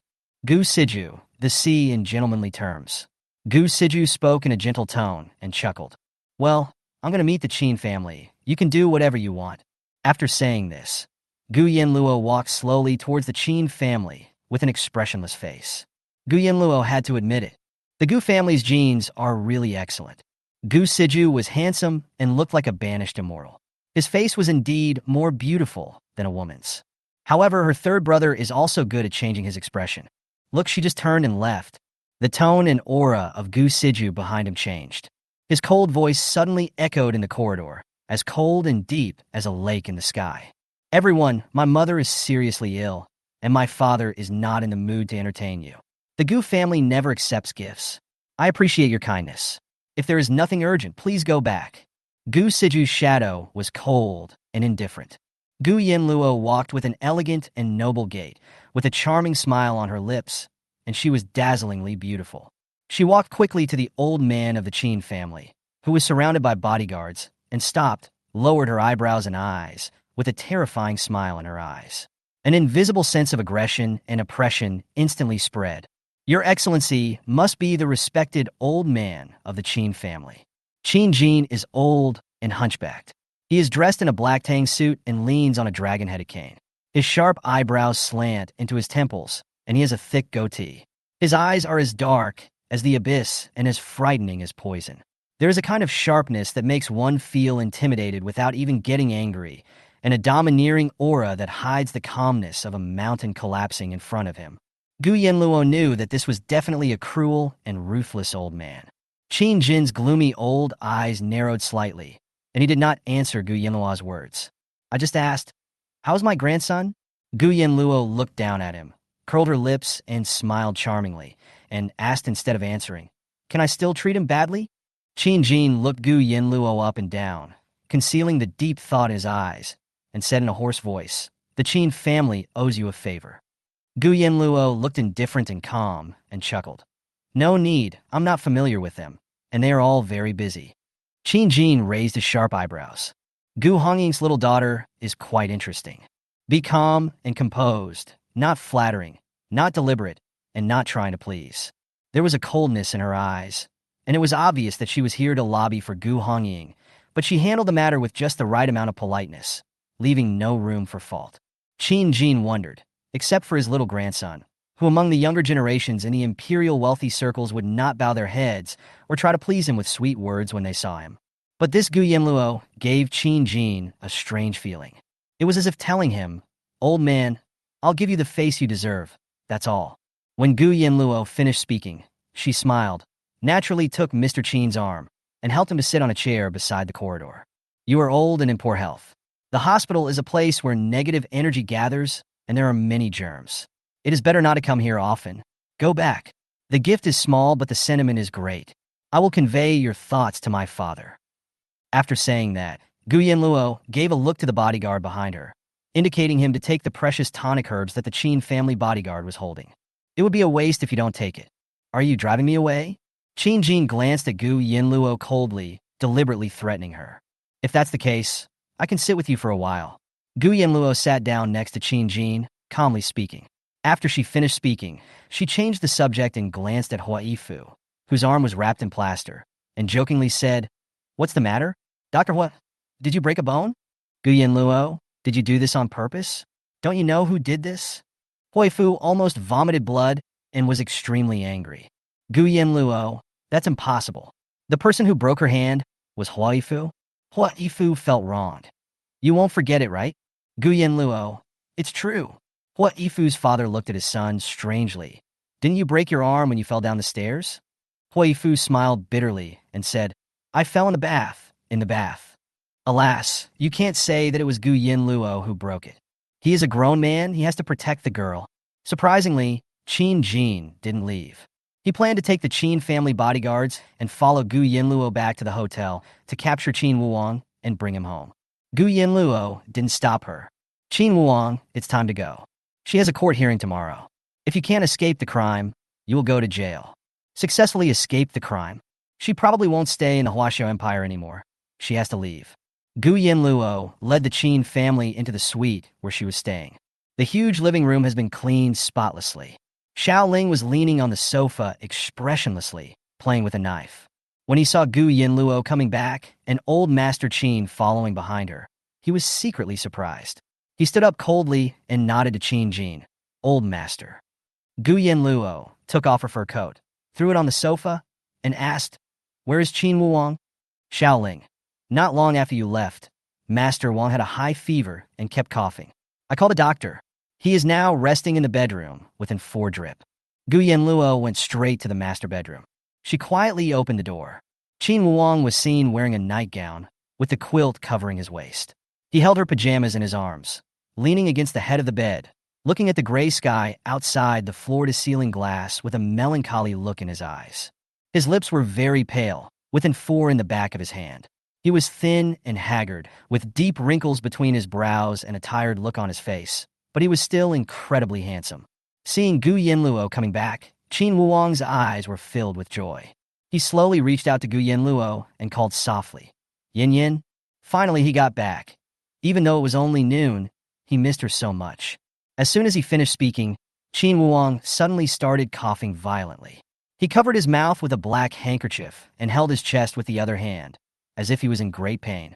Gu Yanluo felt a slight pain in her heart, and some kind of emotion began to show. He's sick again, and he wants to stick to her whenever he sees her. What if she dies in the future or goes to jail? Gu Yanluo did not step forward, her expression indifferent. She stood at the door and turned sideways to make way for old man Qin. Qin Wuang, your grandfather is here to take you home. Chapter 43, Do you think I'm in the way and annoying you? The gloomy old man Qin Jin appeared at the bedroom door, leaning on a cane. He stood there in a dignified manner, staring coldly at the handsome man leaning on the bed, coughing and gasping for breath. Suddenly, the old man became furious. The dragon head cane hit the ground with a ding sound. He shouted hoarsely, Send a helicopter to pick us up. Send a team of experts to the Qin family to wait for orders. Get Qin Wuang out of here. Gu Yanluo folded her arms and lowered her eyes, leaning against the door with a cold expression, looking indifferent. She thought she had to leave eventually. This is good. She can focus on her own things without being distracted. Qin Wuang opened his eyes tiredly, covered his mouth with a handkerchief, and couldn't stop coughing. There was a biting cold wind on the rooftop last night. He had caught a cold. He started having a fever in the early morning, and by this morning he was coughing so hard that he felt dizzy and had chest pain. He thought that when Gu Yanluo came back and found out, she would definitely stay with him and take care of him. But she brought her grandfather with her. When Qin Wuang heard his grandfather's voice, his eyes instantly became dark and cold. Gu Yanluo, you don't want me to stay here any longer. That's why I asked Grandpa to come. You think I'm annoying, don't you? Qin Wuang leaned back against the head of the bed weakly, looking listless and cold. His pale face had an unusual blush, which was a sign of a high fever. Qin Jin gave the order. Behind him, loyal and skilled servants from the Qin family's old house gathered around the bed. A burly man wanted to reach out to Qin Wuang and help him up. Qin Wuang, get lost. With just one word, the room became cold and the atmosphere was stagnant. The Qin family members paused, not daring to move forward, as if they were extremely afraid of the man on the bed. Qin Jin was angry. Qin Wuang, you're not going home. Are you sleeping with the Gu family's daughter every day? How shameless. Even if you don't care about the Qin family's reputation, you should at least think about other girls. Qin Wuong stared gloomily at the girl who was standing at the door with an indifferent expression. I feel bad. He ignored his grandfather. Because of the severe coughing, his chest was aching dully. He took a deep breath, frowned, and pounded his chest with his fist, as if he wanted to use this rough method to stop his coughing. Qin Wuong stretched out his hand towards Gu Yanluo, hiding the pain in his eyes, and said weakly, Come here. Gu Yanluo. She didn't look at Qin Wuong and acted like a transparent person. His tone became more serious. You can't get through. As soon as he finished speaking, he ran out of breath and started coughing again. Gu Yanluo. Qin Wuong coughed coldly, and the next moment, he fell sideways on the bed. His heart sank. Gu Yanluo raised her eyebrows. A cold light flashed from the corners of her eyes. She glanced at the frail figure who seemed to be coughing out his lungs, and a cold female voice suddenly sounded. Qin Wuong, you dare to call me by my full name? Are you threatening me? Qin Wuong fell there, his cheek resting on the nightgown stained with Gu Yanluo's body scent. He stared at Gu Yanluo with a haggard look and a cold expression. Her long eyelashes trembled slightly, and cold sweat dripped down her forehead. There was a hazy mist in his eyes, as if he was wronged. For a long while, he looked helplessly at Gu Yanluo, who was too cold and distant. His voice trembled as he whispered hoarsely, Do you think I'm getting in the way? Gu Yanluo lowered her head and held her forehead. Are you annoying me? Not getting a response, Qin Wuong closed his eyes, feeling heartbroken. It's like a silent struggle. Qin Wuong silently pulled out the 4-needle from the back of his hand and threw it aside. She didn't care about him anymore. This trick seems to be useless. Seeing this, old Master Qin was furious and distressed. Why did you take out the 4? Put it back in quickly. You've been torturing my old bones all day long. Qin Wuong didn't say a word, just curled up on the bed, feeling helpless, weak, depressed, and sad, like a beautiful pet who knew he was going to be abandoned. There is no hope, just wait for death. Reinsert the 4-needle? The Qin family bodyguards looked at each other in bewilderment. Sir, we won't. Master, we dare not touch young Master Wang. Afraid of death. At this time, Gu Yanluo opened her beautiful, indifferent, and calm eyes and sighed. Entering the bedroom, you will feel the overwhelming atmosphere. She slowly lifted her sleeves and walked around to the right side of the bed. Okay, it's sleeting outside and it's terribly cold. His body can't stand the transfer. Everyone who is not related should leave. Mr. Qin should stay and accompany him more. There was a terrifying coldness in Gu Yanluo's voice that did not tolerate disobedience. That is an absolute arrogance that is not suitable for one's age.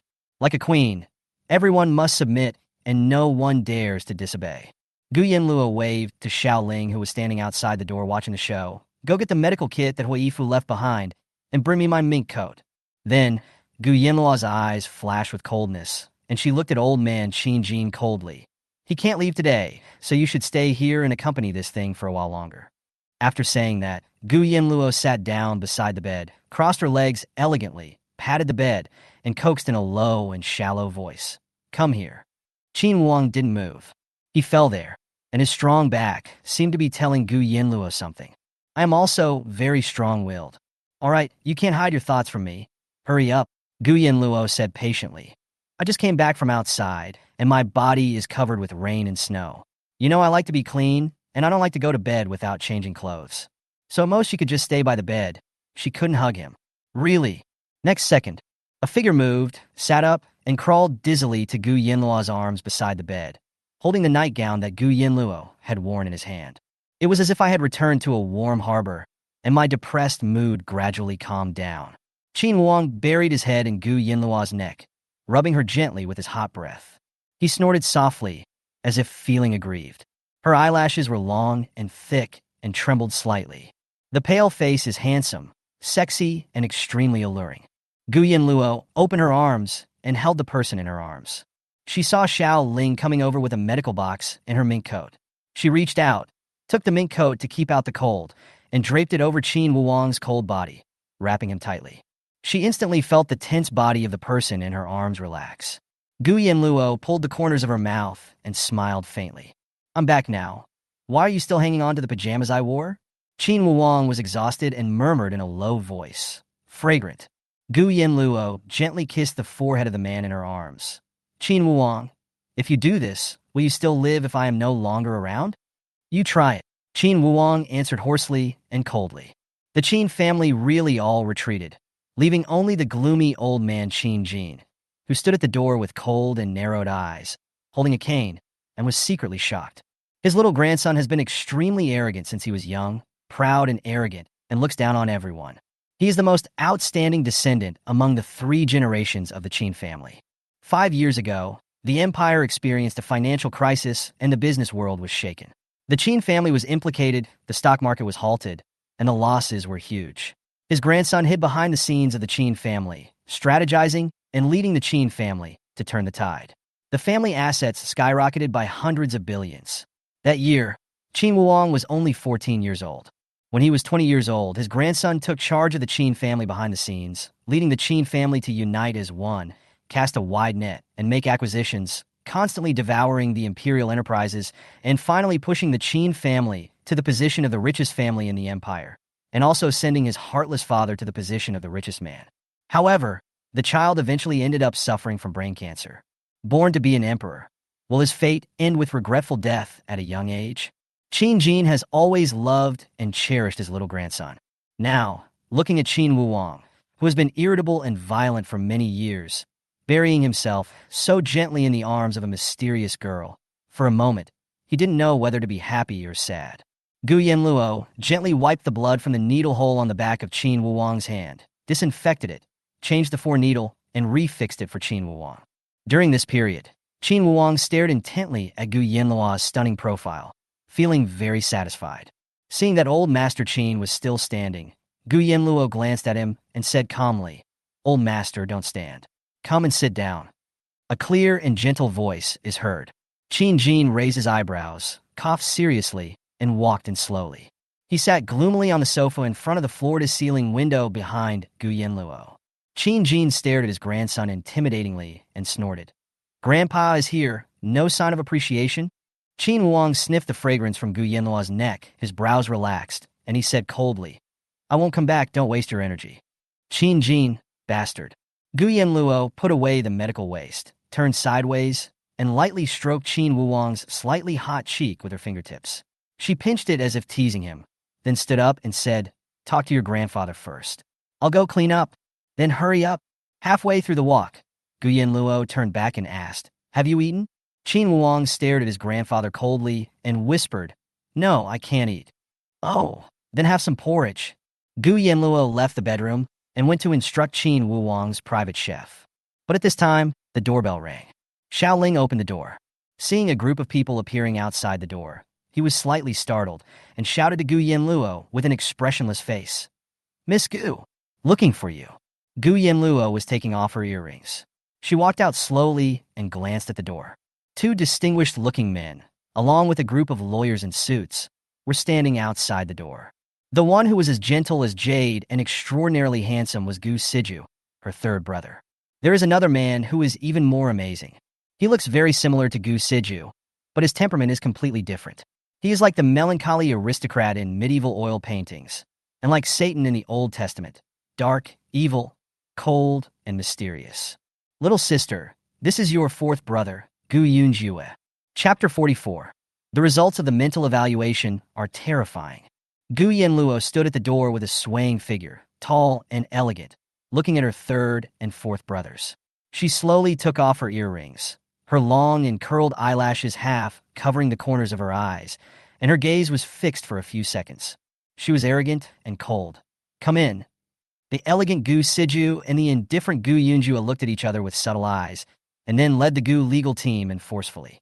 Gu Yanluo turned her back and asked casually, "What are you doing here?" Gu Yanluo sat on the sofa in silence, with a gloomy look on his face.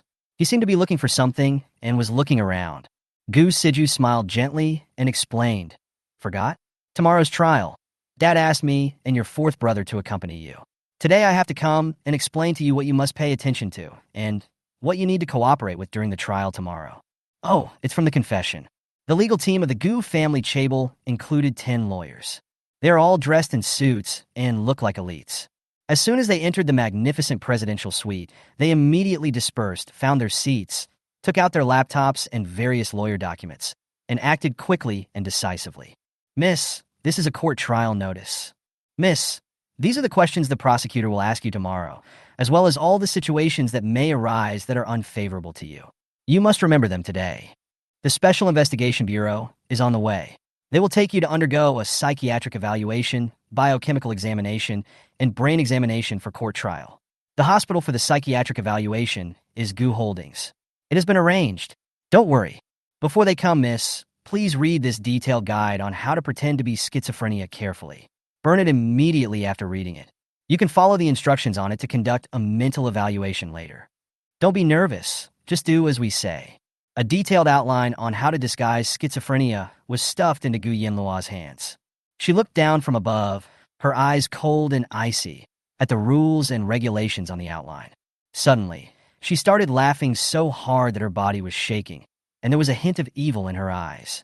You guys are trying to get me to pretend to be mentally ill and get away with it? Jiang Qingyun is the chief lawyer of the Gu Chable. He is also the top-ranked lawyer on the Empire Lawyers list for 3 consecutive years. But he was really frightened by the scary look in the eldest lady of the Gu family. Like, there's no need to pretend.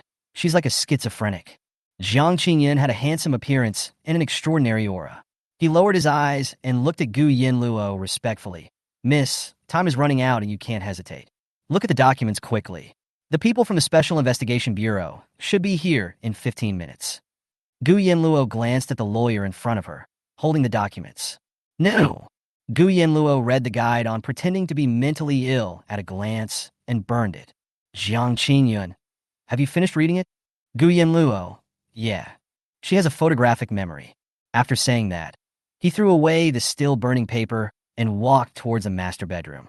In the bedroom, Qin Wuong and old man Qin were chatting occasionally. Qin Jin, are you going to live here with her forever? She is Gu Hongying's daughter. The Gu and Qin families seem to be in harmony, but in fact, there are undercurrents. What are you doing? Qin Wuong covered his mouth with a handkerchief and coughed heavily, his brows filled with annoyance. Marriage, I want her. Qin Jin resisted the urge to reward Qin Wuong with a brain blast and angrily rebuked. Are you still dreaming? If you weren't sick, maybe this marriage would be possible. But with your illness, how could Gu Hongying marry his only daughter to you? There was a strong sense of hostility in Qin Wuong's eyes. His grandfather and Gu Hongying said exactly the same thing. He said gloomily, "What am I not worthy without me? Would the Qin family be where it is today?" Qin Jin shook his head. If this was a daughter of an ordinary family, if you liked her, Grandpa and Grandma would definitely make the decision for you. But Gu Yanluo is different. Don't you understand? Grandpa is willing, but will Gu Hongying and Qin Qing agree? Qin Wuong was stubborn. She said, I am hers. Our Qin family is a wealthy family, and his Gu family is a Chable. Even the wealthy families have no control over their marriages, and the Chable families have even less control over their marriages. How can Gu Yanluo decide that? At this time, Gu Yanluo stood quietly at the bedroom door. Qin Jin was startled. This child, why is there no sound when he walks? Gu Yanluo leaned lazily against the door, lightly lifting her long hair and smiling charmingly. Even Mr. Qin was distracted by what he saw. We haven't even started yet. Qin Wuong, you're so good at this. You want to sleep with me, and you're so anxious to marry me home. Does my mother have to have a baby with you? Qin Wuong's eyes were as deep as the abyss, and he frowned and closed his eyes. What? You don't want to think about it anymore? Gu Yanluo folded her arms, looking very graceful, and did not respond. Cover yourself with the quilt. Someone from the Gu family is coming. I have something to take care of. There are a lot of people in germs outside. Stay with the old man and don't go out. I'll ask Xiao Ling to bring in tea and snacks. After saying this, Gu Yanluo closed the bedroom door. When a person leaves, old Master Qin pointed at the door in astonishment. Boy, she is more troublesome than her mother. She is only 18 years old. What will happen to her in the future? Even Gu Hongying couldn't subdue Qin Qing. She has been taken advantage of so far. What can you use to trap her? Qin Wuong narrowed his evil eyes and gently stroked his own godly face, immersed in narcissism. Handsome. His grandson is really sick. Unexpectedly, the Special Investigation Bureau officer who came with the psychiatric identification expert was Captain Suhan. A room full of Gu Chable lawyers, each doing their own thing. Psychiatric assessment expert Zhang Daoling is a professor of psychiatry at Kyoto Medical University and has extensive experience. He sat down on the sofa next to Gu Yanluo, looking very well-mannered. Ms. Gu, we will do some tests first and then go to the Identification Center for biochemical testing and brain scans. Please answer a few simple questions for me first. Gu Yanluo glanced at Professor Zhang coldly and said nothing. Professor Zhang, have you ever had symptoms of delusion, mental hallucinations, difficulty distinguishing between reality and fantasy, visual and auditory hallucinations, and abnormal behavior? Gu Yanluo lazily held her forehead and replied nonchalantly, Yes, I broke the arm of Huo Yifu, the son of the Hua family, yesterday. I think he wants to kill me. On the side, Gu Siju and Gu Yunjue looked at each other. This seems to be different from what they arranged, right? Jiang Qingyun turned his back and covered his face as if he had a headache. He didn't follow his script at all. Have you ever been depressed, angry, manic, anxious, or had thoughts of committing suicide or harming yourself? Gu Yanluo said faintly, I don't have the idea of depression or hurting myself. I cherish my life very much, but I think you are particularly annoying. How about you go and die? Then may I ask you, half an hour later, Gu Yanluo's preliminary mental evaluation had the following written down. Antisocial personality disorder, accompanied by schizophrenia, paranoia, extremely aggressive personality, extremely dangerous. Accompanied by her fourth brother Gu Yunjue, she was sent to the Mental Assessment Judicial Center. But the barrister Jiang Qingyun miscalculated. How to do this? All plans for tomorrow's trial have been disrupted. If the jury and the judge knew that the young lady had antisocial personality disorder, then the charge, wouldn't it be confirmed? If he really goes to jail, his reputation as the Empire's best lawyer will be ruined. Chapter 45, What Should I Do If My Brothers Want to Kill Qin Wuong? The Histon Hotel is 29 kilometers away from the nearest mental evaluation center. Gu Hongying's fourth son, Gu Yunjue, is driving a luxury car team on the inner ring road, followed by the Special Investigation Bureau's car. Gu Yunjue and Gu Siju are twins, born only 5 minutes later than their brother. He is 23 years old this year. He holds a postdoctoral degree in economics from Yale University in the United States, a doctorate in political science and law from King's College in the European Federation, and 4 master's degrees that he is pursuing for fun. Gu Yunjue is a business genius, dark and vicious. But he has always been suppressed by others. That person was Qin Wuong. So when Gu Yunjue went to the suite where his sister was staying, he has been looking for Qin Wuong. Out of curiosity, why did that guy get involved with my sister? In the car, Gu Yanluo closed her eyes and rested, with her arms folded, looking as imposing as an empress. But Gu Yunjue was not weak either. He looked like a noble duke. Although he was young, his aura was chilling and frightening. Gu Yunjue, what do you think about Lin Yuyun's hanging? Suddenly, Gu Yanluo opened her beautiful eyes and asked suddenly. Gu Yunjue said coldly, It has nothing to do with me. I heard that you all dote on this adopted daughter, but I seem to be the one being disliked. How come it has nothing to do with you? Gu Yunjue fiddled with his pinky ring indifferently and said slowly, When Lin Yuyun was brought into our family, our father told us to treat her like our own sister.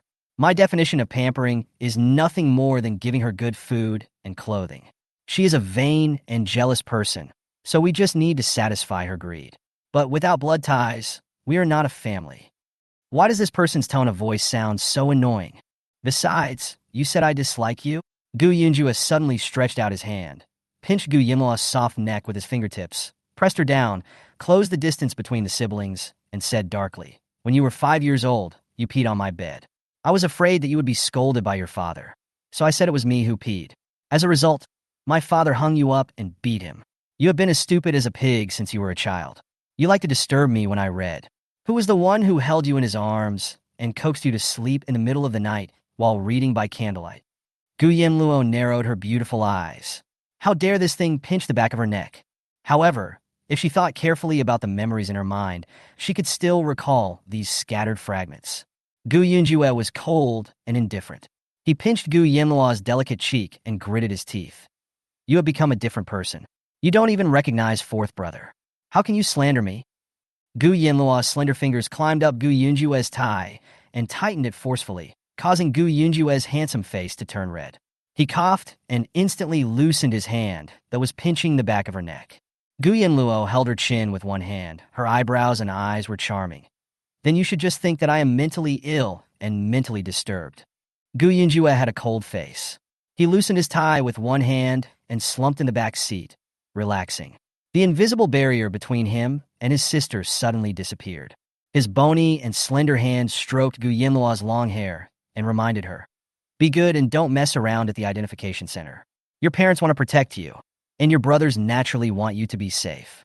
Now that you are back, good days are ahead. Do you understand?"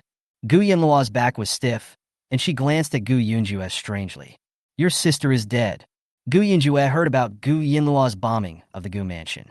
He also heard his second brother's explanation. Their sister insisted that she was dead, and she firmly believed it. Gu Yunjue had a gloomy face. He stretched out his arms and suddenly held Gu Yanluo in his arms. Like comforting a noble Persian cat, he lowered his head and kissed her hair. He said coldly, "Well, congratulations on your rebirth." "Fuck you." The mental evaluation used in court trials is very strict. Not only testing is required, but also biochemical testing, brain scans, brainwave monitoring, X-rays, and other procedures are required to determine whether a person actually suffers from a mental illness. Maybe Gu Yanluo is just lucky. She passed all these tests. Because she suffered a strong electric shock when she rescued her mother the night before, her brain waves were abnormal. That was a sequelae of the electric shock. Her body had indeed been subjected to biological experiments and inhuman treatment, and her brain structure was no longer normal. Therefore, the final result of the evaluation was that she was diagnosed with mental disorder accompanied by brain damage. Suhan left with a copy of the appraisal report. When Gu Yanluo and Gu Yunjue returned to the hotel suite, Mr. Qin had already left. The Gu family lawyer in the living room was still busy. When returning to the bedroom, Gu Yanluo raised her eyebrows slightly. A big speechless incident happened. Gu Siju, who was as gentle as jade, was sitting beside the bed, feeding Qin Wang porridge mouthful by mouthful. "The picture is beautiful, but..." "Qin Wang, are you going to burn me to death?" Gu Siju smiled softly, put the spoon to his lips, blew on it, and reached out to feed it to him. As a result, his hand shook and the porridge spilled on Qin Wang's chest. "Ah!" Covering her mouth. "I'm so sorry, brother. Can I wipe it for you?" Gu Siju stood up calmly, holding the bowl in his left hand, took a few tissues in his right hand, and bent down to wipe the porridge stains for Qin Wang. The next moment, his left hand tilted naturally, and the porridge in the bowl spilled all over Qin Wang. Like on purpose. Qin Wang gritted his teeth and said, "Gu, si, Ju." Gu Siju pretended to be sad and sighed. "Alas, I am really used to being served by others. I am not suitable for taking care of others. Forget it, I will call someone else." Gu Siju spoke to himself, holding the empty bowl, turned around, and left the bedroom. When passing by Gu Yanluo and Gu Yunjue, Gu Siju smiled warmly and harmlessly. "Is my sister back?" After he finished speaking, Gu Siju suddenly let go and smashed the bowl. Qin Wang was afraid of being dirty, and his chest was heaving violently with anger. When he saw Gu Yanluo coming back, he was filled with grievances and pointed at Gu Siju and said, "Yin Yin, look at him." Gu Siju smiled and said, "Little sister, Qin Wang will appear in court tomorrow as the first eyewitness at the crime scene. As for third brother, he wanted to thank him for thinking about you so much, but third brother has muscle weakness and can't hold the bowl steadily. You won't blame third brother, right?" Gu Yanluo. "I guess all the Gu family brothers have a grudge against Qin Wang. First it was Gu Qinjue, then these two." At that time, Gu Yunjue had already walked to Qin Wang's bedside. He bent down, his face grim, and pinched Qin Wang's wrist where the four was inserted, then lifted it up, his expression deep in thought. "Qin Wang, are you a tough guy? How did you become useless? And you're still on 4-drip? What's the 4-drip? Get up. The stock market is volatile today. Your Qin family has fallen by 6 percentage points. Show me how you plan to turn the tide." Gu Yunjue said this in a cold voice, and took out the 4 needle from the back of Qin Wang's hand. Let the blood spurt out of the needle hole. "Are you still complaining in front of my sister? She may not know what a bastard you are, but what about the madness you showed when you beat my second brother into the intensive care unit when you were 15, and he stayed there for 3 months? Don't act like a fool, you useless dog." Qin Wang looked at Gu Yanluo as if asking for help, frowning. "Yin Yin, look at your brother." Gu Yanluo folded her arms, leaned against the door, and smiled softly. "You little thing is really unique. Qin Wang, you really have 2 faces." Qin Wang had been dragged off the bed by Gu Yunjue. His veins popped out and he looked at Gu Yanluo. "You don't care about me anymore?" Gu Yanluo was laughing so hard that her body shook. She threw him a coquettish look and said, "Who cares? Just watch the show first." It's very interesting. Chapter 46. Court Trial. Both men and women can be flirted with. The master bedroom is filled with heating. Gu Yanluo looked at Gu Siju suspiciously. What hatred or grudge do these two have? Gu Siju laughed. Your fourth brother has been a genius since he was young, but he is always second. Qin Wuang is better than him and is the first in everything he does. The key is that he is 4 years younger than your fourth brother. Do you think your fourth brother will accept it? Being the runner-up forever is quite miserable. Qin Wuang lay on the ground with a pale and haggard face. He let Gu Yanluo's fourth brother Gu Yanluo grab his wrist and drag him all the way. He did not struggle, but just held his chest from time to time and coughed uncomfortably. Only when Gu Yanluo saw Qin Wuang being dragged and turning at the end of the bed, she didn't realize that her head was about to hit the sharp part of the bed foot. The smile in her eyes disappeared instantly, and she took a step forward. He suddenly passed by Gu Yanluo, squatted down, stretched out his hand, and quickly protected Qin Wuang's head. Okay, that's about it. Gu Yanluo's face turned cold, and a sharp and intimidating aura leaked out from her eyes. She picked up Qin Wuang horizontally and threw him directly on the bed. Then he turned to his third and fourth brothers and said, Last time I pushed this thing, he hit his temple and it hurt so much that he yelled for me to take responsibility. If something happens again, it will all be my fault. I won't be able to survive. Fourth brother, you have to think about me. Gu Yanluo's emotions fluctuate very well. It protected Qin Wuang, nor did it hurt my brother's feelings. Gu Yanluo nodded. Well, that makes sense. I won't embarrass him today. Gu Siju chuckled softly and said sarcastically, Okay, but you still need my sister to hold you. How shameless. Qin Wuang half knelt on the bed, hugged Gu Yanluo's waist from behind, and said with a mean and evil smile, I don't care about shame. I want your sister. Gu Siju turned around and said, I'm sick. Gu Yanluo frowned, loosened his tie, and left. What a fool's dream. From the afternoon until late at night, Gu Yanluo and lawyer Jiang Qinyun kept simulating all the emergencies that might occur in the trial. Gu Siju, Gu Yanluo, and Qin Wuang accompanied them. Time flies by quickly. The next day, at 10 o'clock in the morning, the sky was overcast with wind, rain and snow, and the wind was bitingly cold. The trial of the manslaughter case of the daughter of the Gu Chaebol begins. Outside the Kyoto High Court, the imperial media reporters swarmed in, making the space impossible to move around, like a dark cloud pressing down on a city that was about to be destroyed. The Gu Chaebol's legal team arrived first.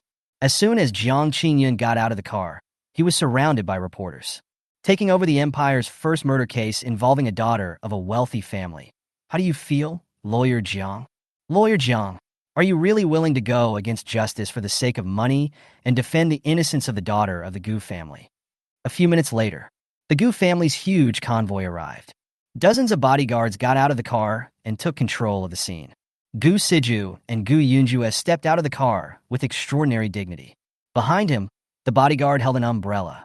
The winter rain and cold wind are like knives piercing your bones. Gu Yanluo stepped into black boots and slowly got out of the car. When that cold and beautiful face appeared under the sky, just like that, it instantly grabbed everyone's attention. Facing countless flashing lights, her pair of enchanting fox eyes glanced lightly at the dark crowd, and the corners of her eyes inadvertently revealed a fierceness that was intimidating without even being angry. She was wearing a loose black suit and a luxurious black mink coat draped over her shoulders. She was tall and exuded a strong aura. Protected by her two brothers on her left and right, she walked up the stairs with cold eyes and entered the court. Just at this moment, a petite female reporter stood out from the scrambling media, holding a microphone, rushed to the front, and spoke sharply. She ignored being stopped by the bodyguard. Ms. Gu, it is said that you were mentally retarded. But if you were really mentally retarded, how did you manage to beat the murderer who tried to murder you to death with severe intracranial injuries? Are you pretending to be mentally retarded? Are you trying to lie to get away with it? Gu Yanluo paused and turned around quietly. She looked down at the female reporter who was asking the question with cold and disdainful eyes, with her eyebrows lowered. He suddenly sneered. Let her come over. As soon as she was allowed to pass, the female reporter was secretly delighted and hurried up the stairs to stand in front of Gu Yanluo. She was so petite that she almost had to look up to see Gu Yanluo standing on the high steps. After meeting Gu Yanluo's cold and heartless eyes, the female reporter was slightly startled. Her eyes dodged, and she shrank back. Such a terrifying look. It seems to arouse the primitive fear in people's hearts. What? Are you scared by me? You can see the nervousness of the female reporter. Gu Yanluo looked down coldly, and gradually, a cold smile appeared on her face. She slowly raised her hand, and in full view of everyone, she took off her mink coat and draped it over the petite female reporter in a naughty and lustful manner. Then, her warm fingertips lightly stroked the female reporter's cold face, brushing away the rain and snow on her face. Gu Yanluo said in a teasing manner, "She looks quite innocent. Just like the moody empress, taking care of the humble maid." Gu Yanluo lowered her eyes and stared at the young reporter in front of her. She curled her lips and pulled her mink coat closer for her. "Is it cold?" The young reporter couldn't help but shudder. This is obviously a woman. Why is her heart beating faster? It's cold, of course. The winter in Kyoto is bone-chillingly cold. A petite girl like you should be pampered, not come to a place like this. For a moment, the whole audience was stunned. Gu Yanluo smiled lightly, pinched the little face of the female reporter, and then ordered coldly, "Take her in, give her a cup of hot water, and treat her well. If the media agency she works for makes things difficult for her, come forward to help her solve it." "Yes, miss." After explaining, Gu Yanluo turned around and left. The young reporter was left standing there with a red face, stunned. Suddenly, she mustered up the courage and shouted, "Ms. Gu, are you doing this for hype? For your image? To create a good image in front of the media?" Gu Yanluo didn't even turn her head and waved her hand casually. "It's up to you how you interpret it." Not far away, the north entrance of the court. Qin Wang appeared in court in a low profile, lowering the car window with a gloomy expression. He narrowed his eyes coldly and muttered to himself, "She didn't even let the woman go. Did she think I was dead?" Xiao Ling, who was sitting in the passenger seat, had a blank expression on his face. "Mr. Wang, that was just a female reporter," Qin Wang said grimly. "No one can do that even if they are human." The courtroom was packed. The judge, prosecutor, notary, jury, the accused Gu Yanluo, and her lawyer all took their seats. The judge struck the gavel, and the trial began. It was the first time that Jiang Qingyun was so nervous during a court session. He glanced at Gu Yanluo, who was sitting in the defendant's seat, calm and composed with her eyes closed, fearing that she might be unhappy and disrupt the overall plan. He quickly stepped forward quietly and warned carefully, "Miss, such words as 'the stinking bitches of today will be punished by heaven. He deserves to die. A bunch of useless dogs, asking about other people's mothers and their entire family, must not be said in court. Remember, well, silence is golden. Talk less and listen more. Got it?" Chapter 47. Qin Wang didn't want Billion to appear in court. The court scene was solemn and the atmosphere was heavy. The prosecutor, who was suing Gu Yanluo for manslaughter, was in a fierce verbal confrontation with Jiang Qingyun, the empire's #1 lawyer. Prosecutor, judge, jury. The defendant Gu Yanluo committed a heinous crime. She brutally killed 2 people. There is also a critically ill patient who is still lying in danger. Her methods are extremely vicious and cruel. It is outrageous. However, due to insufficient evidence, we cannot charge her with premeditated murder. But I believe that the trial is fair. No matter how the defendant's lawyer refutes, it cannot erase the fact that the suspect has killed someone. No matter who her father is or how powerful her family is, we must let her face the law. No leniency. Judge, defendant, Jiang Qingyun is upright and full of righteousness. He stood up, buttoned up his suit, and walked calmly to the front hall. "Dear jury, ladies and gentlemen, I am humble and from a poor family. I have studied hard for 20 years to get to where I am today. I don't like the evil tycoons. They rule with darkness, conspiracy, and trickery. But my client was once a mentally retarded person who was discriminated against by her father. She recovered from her illness and returned to her hometown. When she learned that her sister and her fiancé were in love, she took the initiative to break off the engagement. In the end, she was tricked into going to the hospital by her ex-fiancé, who intended to murder her. Her sister, the adopted daughter of the Gu family, is vicious and uses a knife to kill people. After that, the court played the wiretap records from Lin Yuyun's cell phone. Those unbearable and vicious words echoed in the courtroom, causing uproar. The deceased was 1.5 meters tall and weighed 200 kilograms, while my client was 1.5 meters tall and weighed 96 kilograms. The difference is so huge. The deceased used a belt to strangle my client, and my client fought back with 4 punches from the deceased. One on the knee, one on the groin, one on the jaw, and one on the nose. He did not use any weapons, and none of his punches were lethal. He was just defending his life. Nothing more. So, this completely agrees with legitimate defense, not manslaughter caused by excessive defense. The prosecutors cannot push trumped-up charges on my client just because she is the daughter of a chaebol. I hope you all ask yourself this. Just because this girl's father is a filthy tycoon, is that enough to convict her of murder? Jiang Qingyun's words were sonorous and powerful, stirring up a storm that shocked the entire audience. The trial was then adjourned for 1 hour. Lounge. Jiang Qingyun smiled and faced Gu Yanluo and Gu Siju. Third young master. Fourth young master. Did I perform well? Gu Siju smiled elegantly. High. Very high. It arouses empathy. If there is no trouble in the afternoon, it should be stable.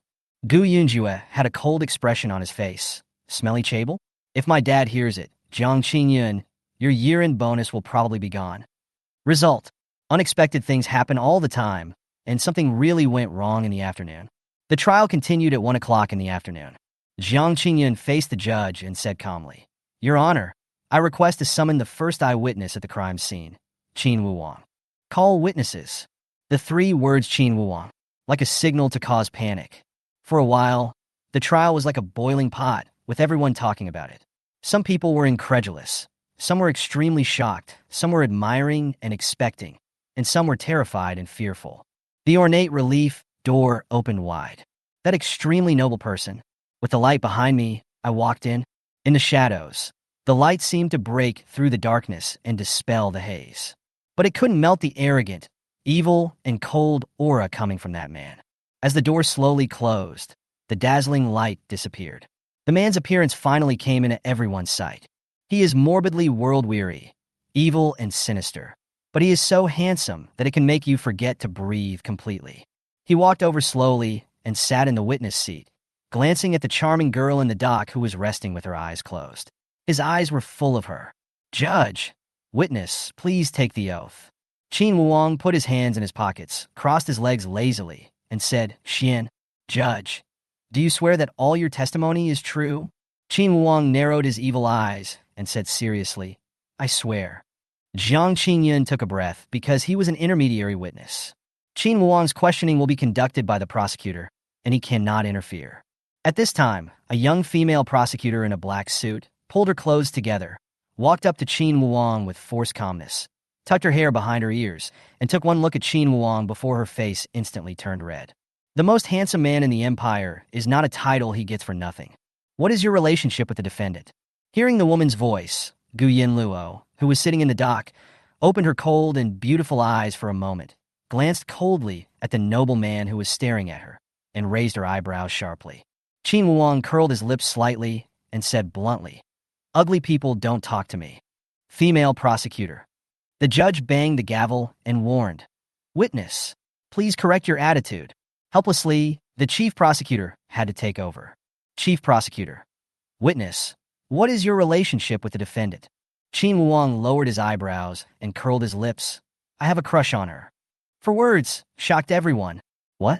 The most distinguished young master of the richest family in the empire has a crush on the daughter of the Gu family chaebol? Prosecutor. Jiang Qingyun. The words I talked about last night were not this. It was about not being familiar with each other. It was about the grudges between the 2 families.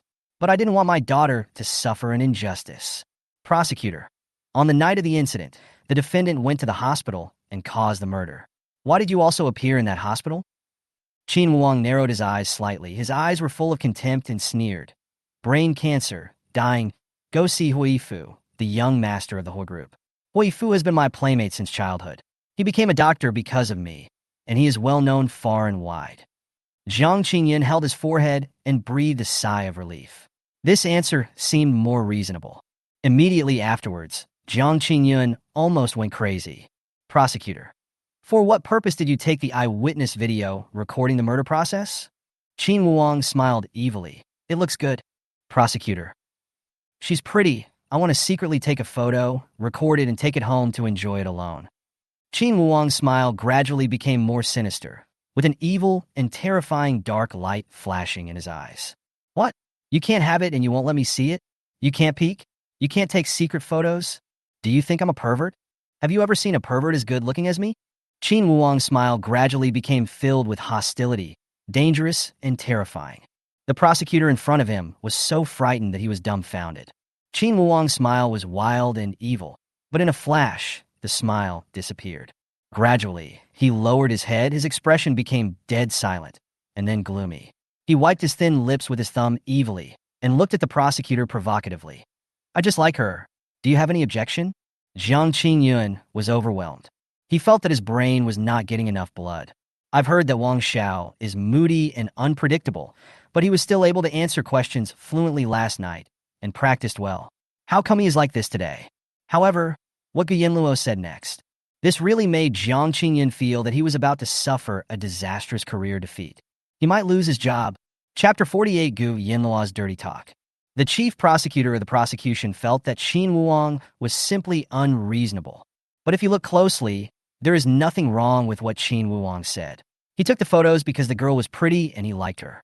Who would have known that this photo shoot actually captured the details of the murder? The light in the eyewitness video is very dim and the pixels are not high. It only captured the murderer trying to strangle Gu Yanluo's counterattack, and then there were constant signal interference with the screen and intermittent footage of Xiang Tianxi shooting himself with a gun, and Lin Yuyan hanging herself in a daze. The video cannot be used as evidence, but Qin Wuong is indeed an eyewitness. The prosecutor was speechless. He had no choice but to turn around, walk to the defendant's seat, and look down at the eldest daughter of the Gu family. This Gu Yanluo is extremely eye-catching.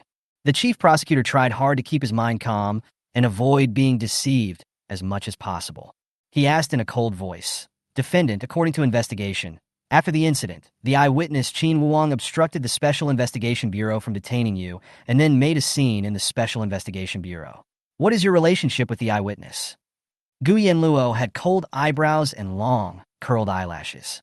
She opened her eyes faintly, raised her hand slowly, and unbuttoned the 2 buttons on her shirt collar with her fingertips. She felt hot and raised her eyes lazily. She smiled seductively. As you heard, he has a crush on me.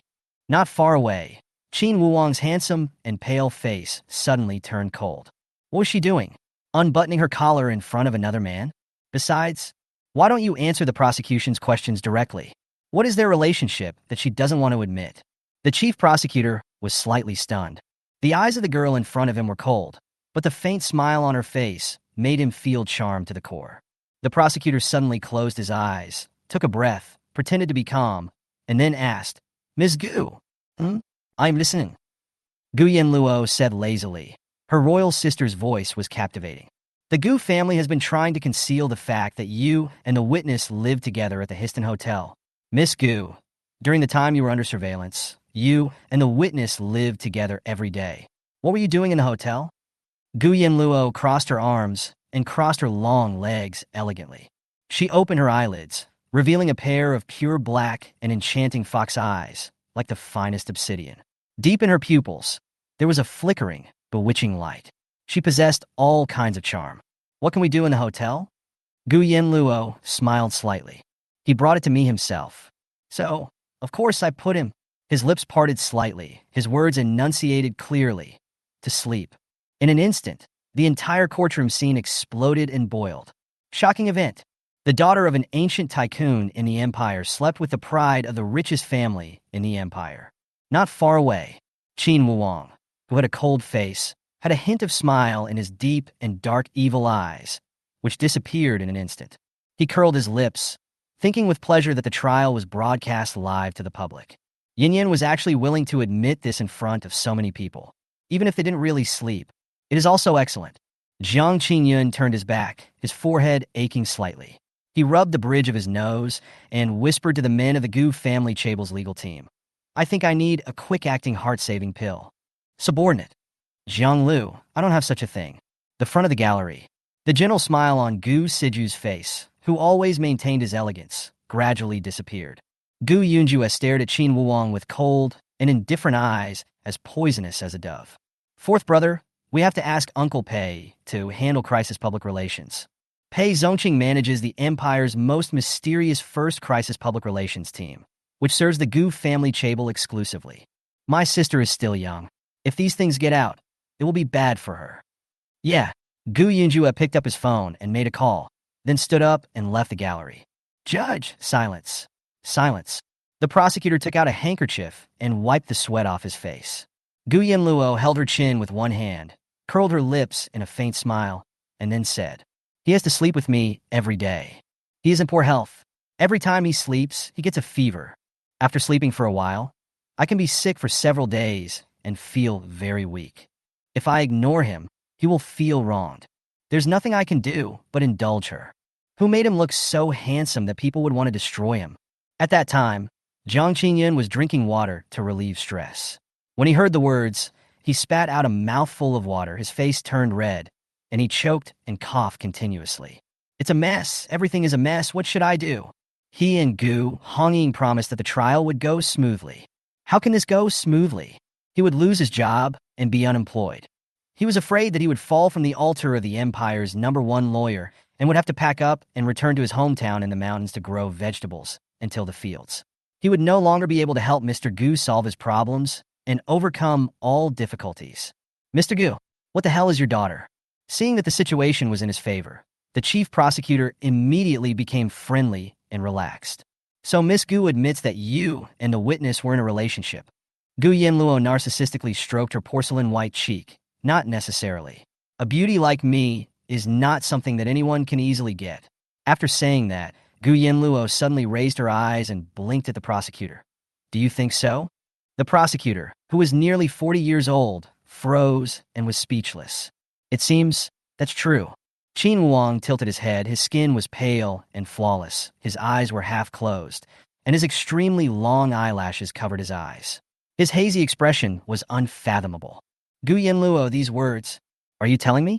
Indeed, what is hard-earned is the most precious. Well, wait, I will show you. I will use what little life I have left, try my best, and do everything I can to win your favor. Then, see if a miracle can happen." The trial once again fell into chaos. The judge had no choice but to bang the gavel several times before the situation calmed down. Jiang Qingyun was furious. He was betting his career, his legal career, and his bright future. He suddenly shouted coldly, "Your Honor, I object. The prosecutor's question has nothing to do with the case in this court. The eyewitness and my client had sex after the video was filmed. There is no direct connection. Judge, the objection is invalid. Due to the relationship between the witness and the defendant, the statement is invalid." The witness enters the gallery. A good hand of ace cards was turned into a pile of shit. Gu Yanluo and Qin Wuwang are two troublemakers. Jiang Qingyun laughed angrily, but he suddenly calmed down completely. Facing the prosecutor who was about to win, he seemed to be sure that Gu Yanluo would go to jail. Jiang Qingyun had a blank expression on his face. "It's okay, he still has a trump card. Then I respect the judge's decision." Jiang Qingyun finished speaking, took out the mental evaluation report he had prepared long ago, handed it to the vice president, and presented it to the judge. The mental evaluation report the judge received was issued by Professor Zhang Daoling, a well-known mental illness expert in Kyoto, who accompanied my client to undergo biochemical examinations, brain scans, and mental tests under the supervision of the Special Investigation Bureau. My client was subjected to inhumane electric shock treatment at a treatment facility when she was 15 to 18 years old and was being treated for mental retardation. Her brain was irreversibly damaged, causing her to suffer from various mental illnesses to varying degrees. According to Article 974 of our imperial law, completely mentally ill patients do not need to bear responsibility and must be managed by their guardians and given compulsory medical treatment when necessary. Jiang Qingyun pointed at Gu Yanluo and said venomously, "Jury judge, you have seen clearly.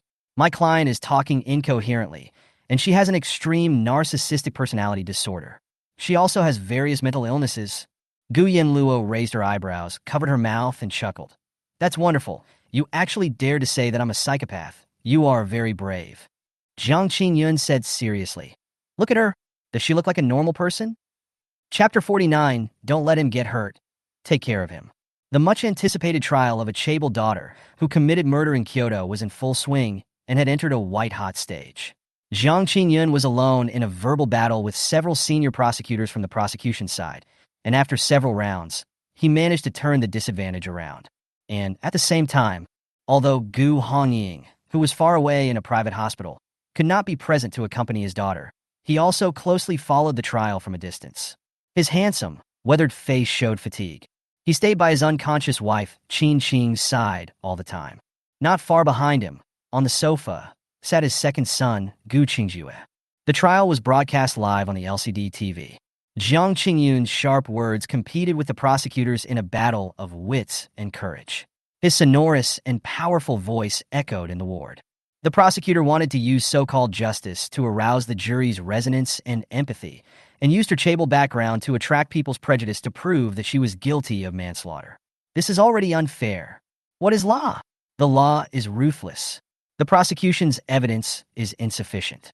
My client suffers from a series of complete mental illnesses. I can provide evidence and proof. My defense is in line with the laws of the empire. I can prove that she is not guilty. This is the law. The law is ruthless. Gu Qingjue slapped his thigh, excited. Dad, give Jiang Qingyan a raise.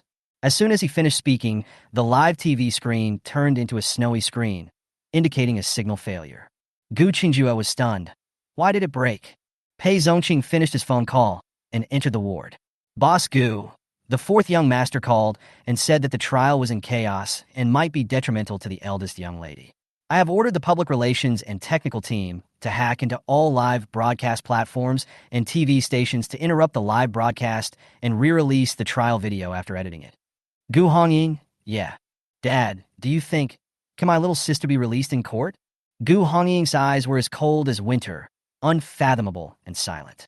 The final word. The courtroom scene was filled with the judge's cold voice. After discussion by the collegial panel, according to Article 974 of the Imperial Code, the defendant is not guilty of manslaughter.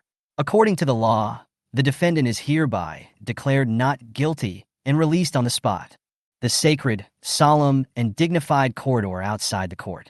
Reporters and media swarmed in, and the flashlights were blinding. The bodyguards of the Gu family chaebol and the personnel who were maintaining order in the court all ran out of the courtroom. The media was squeezed aside to create a wide aisle. The first to appear were the gentle Gu Siju and the cold and gloomy Gu Yanluo. Then, the Real owner appeared. Countless reporters couldn't help but take crazy photos. Gu Yanluo was wearing Gu Yanluo's black coat, with a cold and aggressive expression. She put her left hand in her pocket. Her figure was extremely tall, and her domineering walk entered everyone's sight. What's shocking is, she was holding a man in her right hand, a handsome, pale, and sickly man. She walked in front, and the cold wind blowing through the corridor blew up the hem of her shawl coat, making it sound both cool and sexy. The man walked behind, expressionless and as handsome as a god. The two held hands tightly. I don't care about being photographed in the face. Ms. Gu, is everything you said in court true? Have you slept with Mr. Wang? What is your relationship with Mr. Wang? Are the Gu family and the Qin family going to have a marriage of the century? Gu Yanluo looked down on everyone, with a look of contempt and disdain to answer any questions. It's Qin Wang. Master Wang, how about you open your mouth and reveal it? Qin Wang lowered his eyes and glanced at the reporters, letting Gu Yanluo walk with him, holding his hand. There was an evil and violent look in the corners of his eyes, and his words revealed a threatening tone. I want you to write that she slept with me. I don't want to see any media outlets say anything to smear her. Understand, Gu Yanluo. You bastard, are you afraid that others don't know that you've been slept with? What's up? Want to use this to tie her up? Are you still dreaming of holding her responsible? Then, Gu's legal team and prosecutors also showed up. Lawyer Jiang, how much money did Gu Hongying give you to help Miss Gu get out of prison? You used to be a prosecutor, so is this considered betrayal? My client wants me to defend his innocence, which is my duty as a lawyer. It depends on my ability and has nothing to do with money. Gu Yanluo sneered. How much influence does the Gu family chaebol have? As soon as they left the court, she took Qin Wang's hand and walked down the stairs quickly step by step. Under the gloomy, snowy sky, there was a crowd of people that was packed like a dark cloud covering a city. There were crowds of people and a lot of noise, but the atmosphere seemed wrong. It seemed like she was released in court without charge, which aroused public outrage and led to loud protests. Someone kept shouting, "Down with the evil chaebols.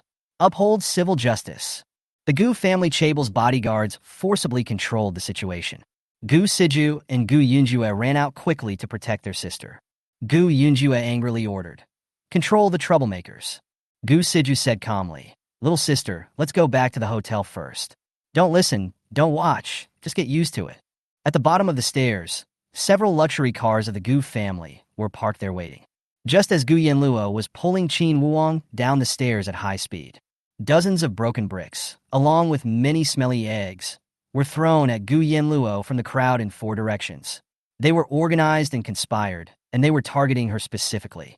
Gu Yanluo's eyes suddenly turned cold, and she was about to respond. The light in front of my eyes suddenly dimmed. Qin Wuong stood in front of her with an expressionless face, his head lowered, his eyes filled with tiny streams of light, staring at her. He said, "Don't be afraid." Eggs and bricks flew and hit Qin Wuong's tall and handsome back.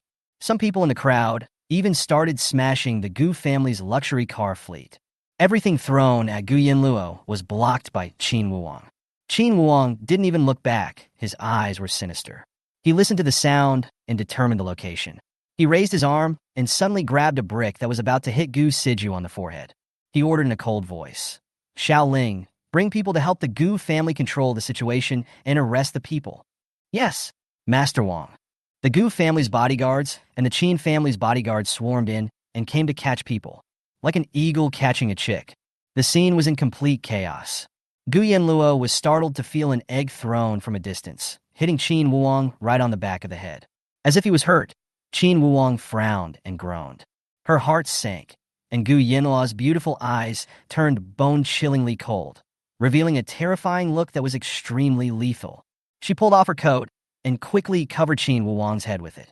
The next second, she glanced at the crowd with vicious eyes and saw someone in the crowd in the distance holding a bird-catching slingshot loaded with steel balls, shooting it towards the back of Qin Wuong's head. She suddenly pulled Qin Wuong away and pushed him towards her brothers. "Don't let him hurt his head. Protect it for me." Gu Yunjue and Gu Siju looked at each other. What a terrifying aura. Is this their sister?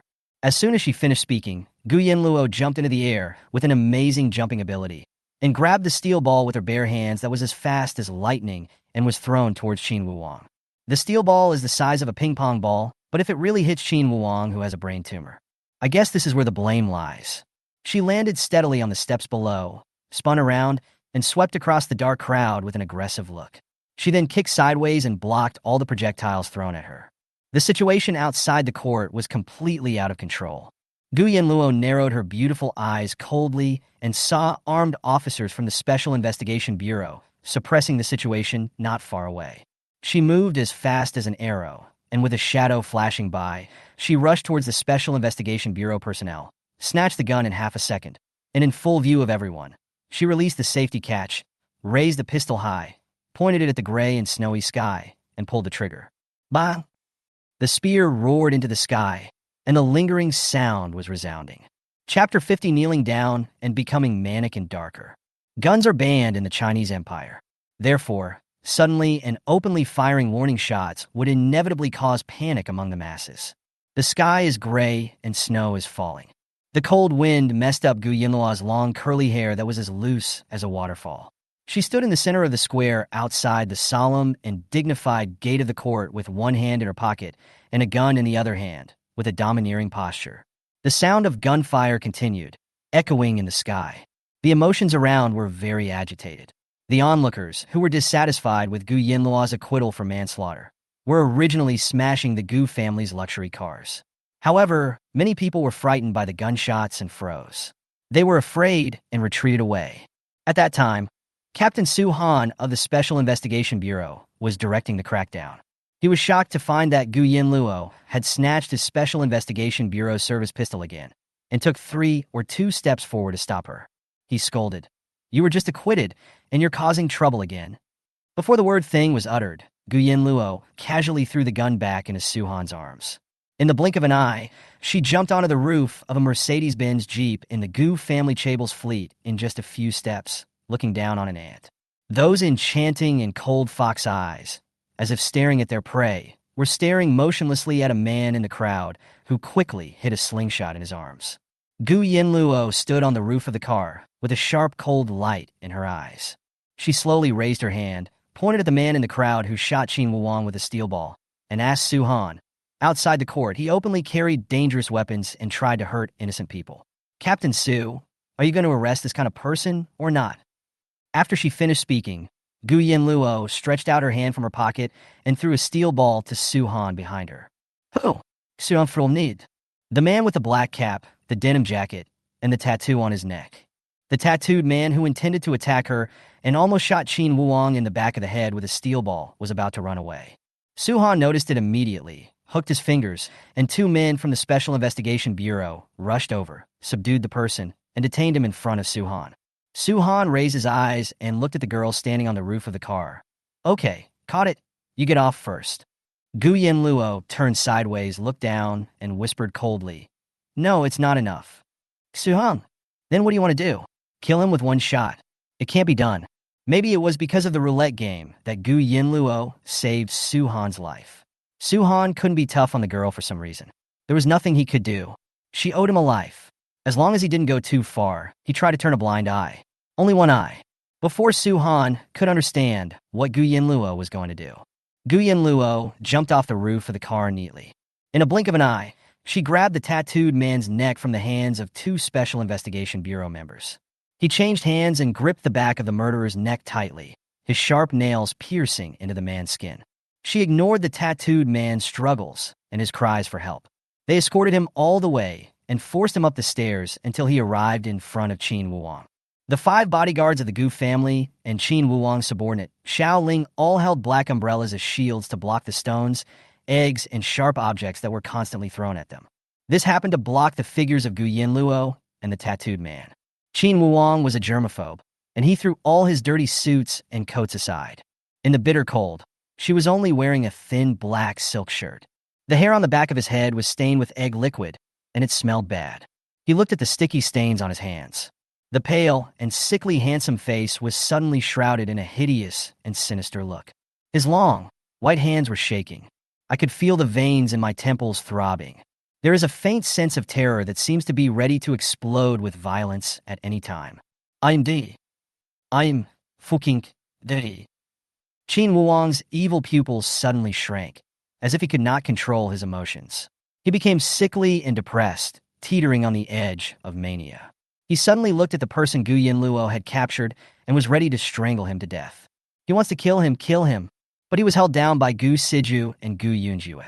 Gu Siju quickly took out his handkerchief and wiped Qin Wuong's hands. That's enough. Just wash it and it will be clean. Gu Yunjue also reluctantly took out a handkerchief and silently wiped Qin Wuong's hair. Gu Yanluo looked at him with her beautiful eyes narrowed coldly. With such a high level of cleanliness, he still dared to block rotten eggs and broken bricks for her. This guy is really bold. Do you want to block the bullet next time? Gu Yanluo was silent for a while. Her mind was complicated. Suddenly, she put her right hand on the back of the tattooed man's neck and pressed down hard. Looking down at him with contempt, kneel down. The tattooed man was stunned. Gu Siju and Gu Yunjue looked at their sister in surprise. Veins bulged on Qin Wuong's forehead, and he was completely immersed in his own dirty world. I said, kneel down. Gu Yanluo looked down at the tattooed man. When she stared at people motionlessly, there was a terrifying and infinite coldness in her eyes. The tattooed man's eyes flashed with dissatisfaction. But when he looked up and wanted to rush forward, he met Gu Yanluo's cold gaze. The tattooed man's pupils slowly shrank. It was as if the fear deep in the soul was awakened. I repeat one last time, get on your knees. Gu Yanluo sneered. And in the blink of an eye, she stepped on the back of the tattooed man's ankle. With a thump and a cry of pain, the man knelt in front of Qin Wuong. You bastard. You are not allowed to get up without my permission. Gu Yanluo slapped the man on the back of his head and then half knelt in front of Qin Wuong. She reached out and pinched his jaw with her fingertips. Qin Wuong, look at me. Qin Wuong's skin was a cold white without any blood color. His eyes were filled with suppressed madness and viciousness. I'm dirty. Look at me.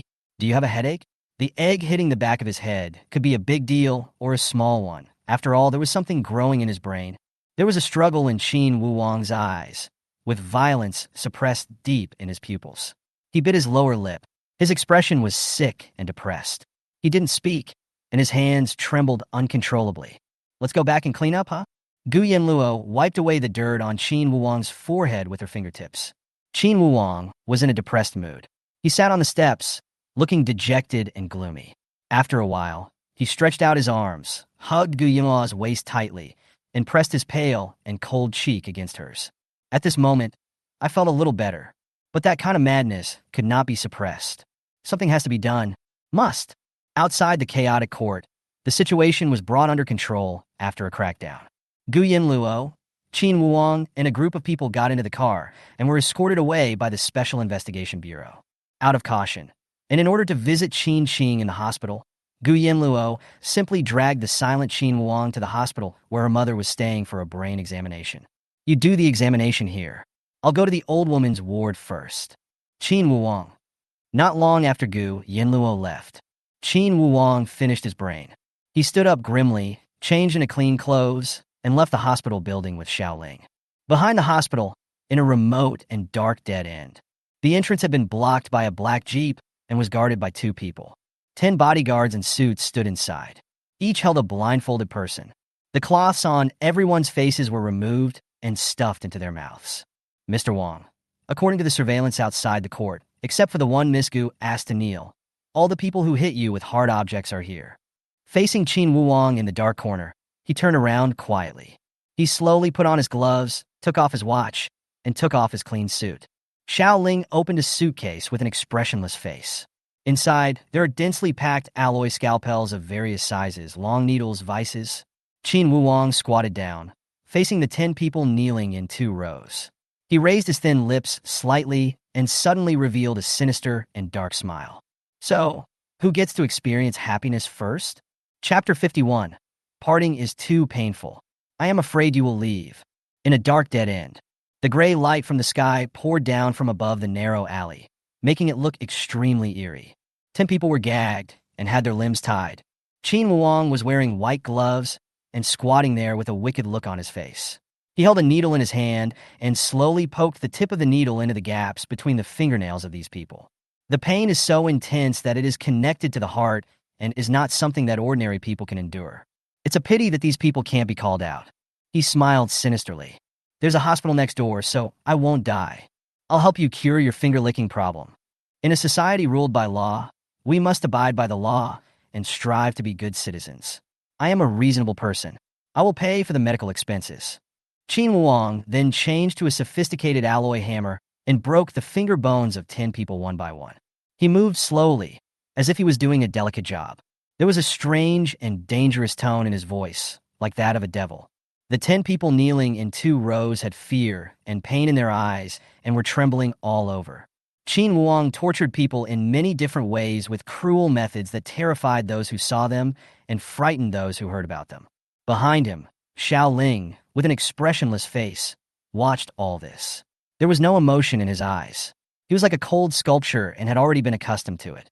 He reminded her appropriately, Mr. Wong, it's been more than 5 minutes. Miss Gu might find out that you are not in the hospital.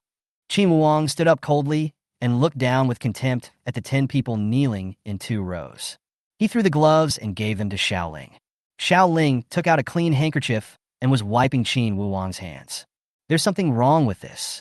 Qin Wuong was like a gloomy king, thinking, as soon as Yin Yin left the court, some people gathered to cause trouble. It was organized and targeted, and it was completely directed at her. What does Mr. Wong mean? Do you remember that day in the hotel? A thug disguised as a waiter tried to assassinate Yin Yin?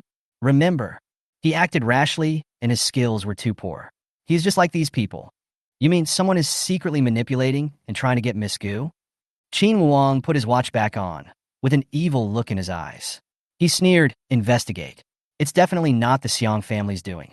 The Xiang family's assets have been liquidated by us. They don't care about Yin Yin, and these people are not presentable. It seems like Xiaoling, like revenge. Qin Wuong strode forward and jumped onto the jeep that was blocking the exit of the alley. Childish revenge. As soon as he finished speaking, Qin Wuong's tall figure disappeared around the corner. Gu Yanluo was acquitted. She, Gu Siju, and Gu Yunjue went to the ward where Qin Qing was staying for routine check-in. Qin Qing didn't wake up. Gu Yanluo didn't plan to stay for long, nor did she plan to talk nonsense with Gu Hongying. So after meeting Qin Qing, she left. Gu Xiaosha's mother is a good person. Gu Yanluo knows clearly. And Gu Yanluo always felt that she was an independent individual. She didn't want to have too much contact with the Gu family. Because 2 years ago, after coming to this fictional world, she created another world for herself. Gu Yanluo went to the neurology department alone. She asked Qin Wuang to wait for her in the director's office of the neurology department. As a result, I knocked on the door and entered. Qin Wuang is not here. There is only Professor Wang, the director of the Department of Neurology. When Professor Wang saw Gu Yanluo come in, his expression was very solemn. He looked at the young lady in amazement, then frowned and continued to observe Qin Wuang's brain image on the viewing screen. Gu Yanluo raised her eyebrows. She noticed the seriousness on the doctor's face and became suspicious. She sat down elegantly and indifferently and ordered, "Tell me about his condition." She really didn't know much about Qin Wuang's condition. She only knew that the thing had a brain tumor that had turned into cancer and was in very serious condition. She speculated that the constant nosebleed when she first saw him was probably caused by the brain tumor compressing the anterior cerebral artery. The brain specialist at the private hospital under the Gu Chable must be the best in the empire. Coincidentally, Professor Wang was once a member of the team treating Qin Wuang's brain tumor. Wang Xiao had a malignant glioma in the cerebral hemisphere, accompanied by a cerebral aneurysm. In the middle and late stages, because the locations of the two sites were too dangerous, he had been treated conservatively without a craniotomy. However, with the advancement of medical technology, we have used argon-helium knife, minimally invasive ultra-low temperature freezing to ablate the tumor, which was quite successful. It's just that because it's malignant, even with argon-helium knife ablation, the tumor will continue to grow. As shown now, the glioma in his cerebral hemisphere has expanded again and has a tendency to infiltrate. In short, it's very bad. However, you said he was hit on the back of the head by a hard object when he came here. Fortunately, he is fine for now. Gu Yanluo's expression was indifferent and calm. But in my heart, complex emotions were surging. She said, "As far as I know, both types of brain tumors will cause him to lose self-control, showing symptoms such as bad temper, irritability, moodiness, mental anxiety, depression, and mania. They will also cause frequent headaches, nausea, vomiting, persistent headaches, and occasional uncontrolled bleeding, right?"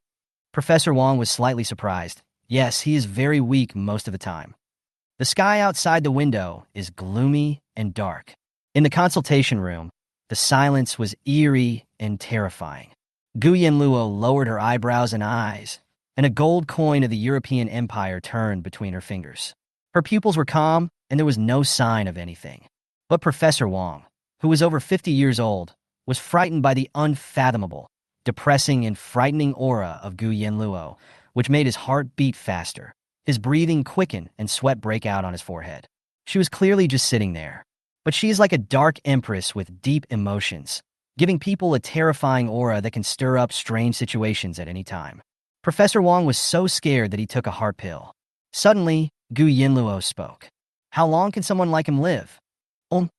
Professor Wang took a sip of water and wiped the sweat off his face. "If you take the risk of surgery and the patient is well cared for after the surgery, you may be able to survive for a year." "Thank you." Gu Yanluo stood up suddenly, flicked the gold coins in her hand with her thumb, and turned away. Ding sound. Gold coins fell to the ground.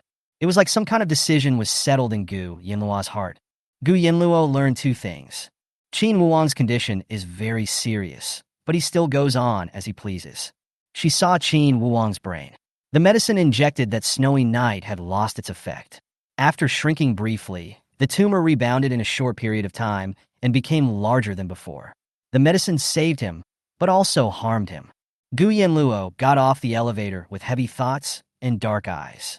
She planned to find Qin Wuang. I don't know where this thing went. The lobby on the first floor of the hospital, at the entrance. "My hand! Doctor, save me!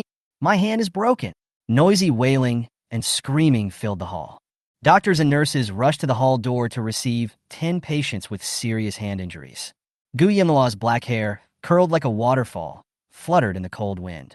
The sky was gray and dark clouds gathered for a long time.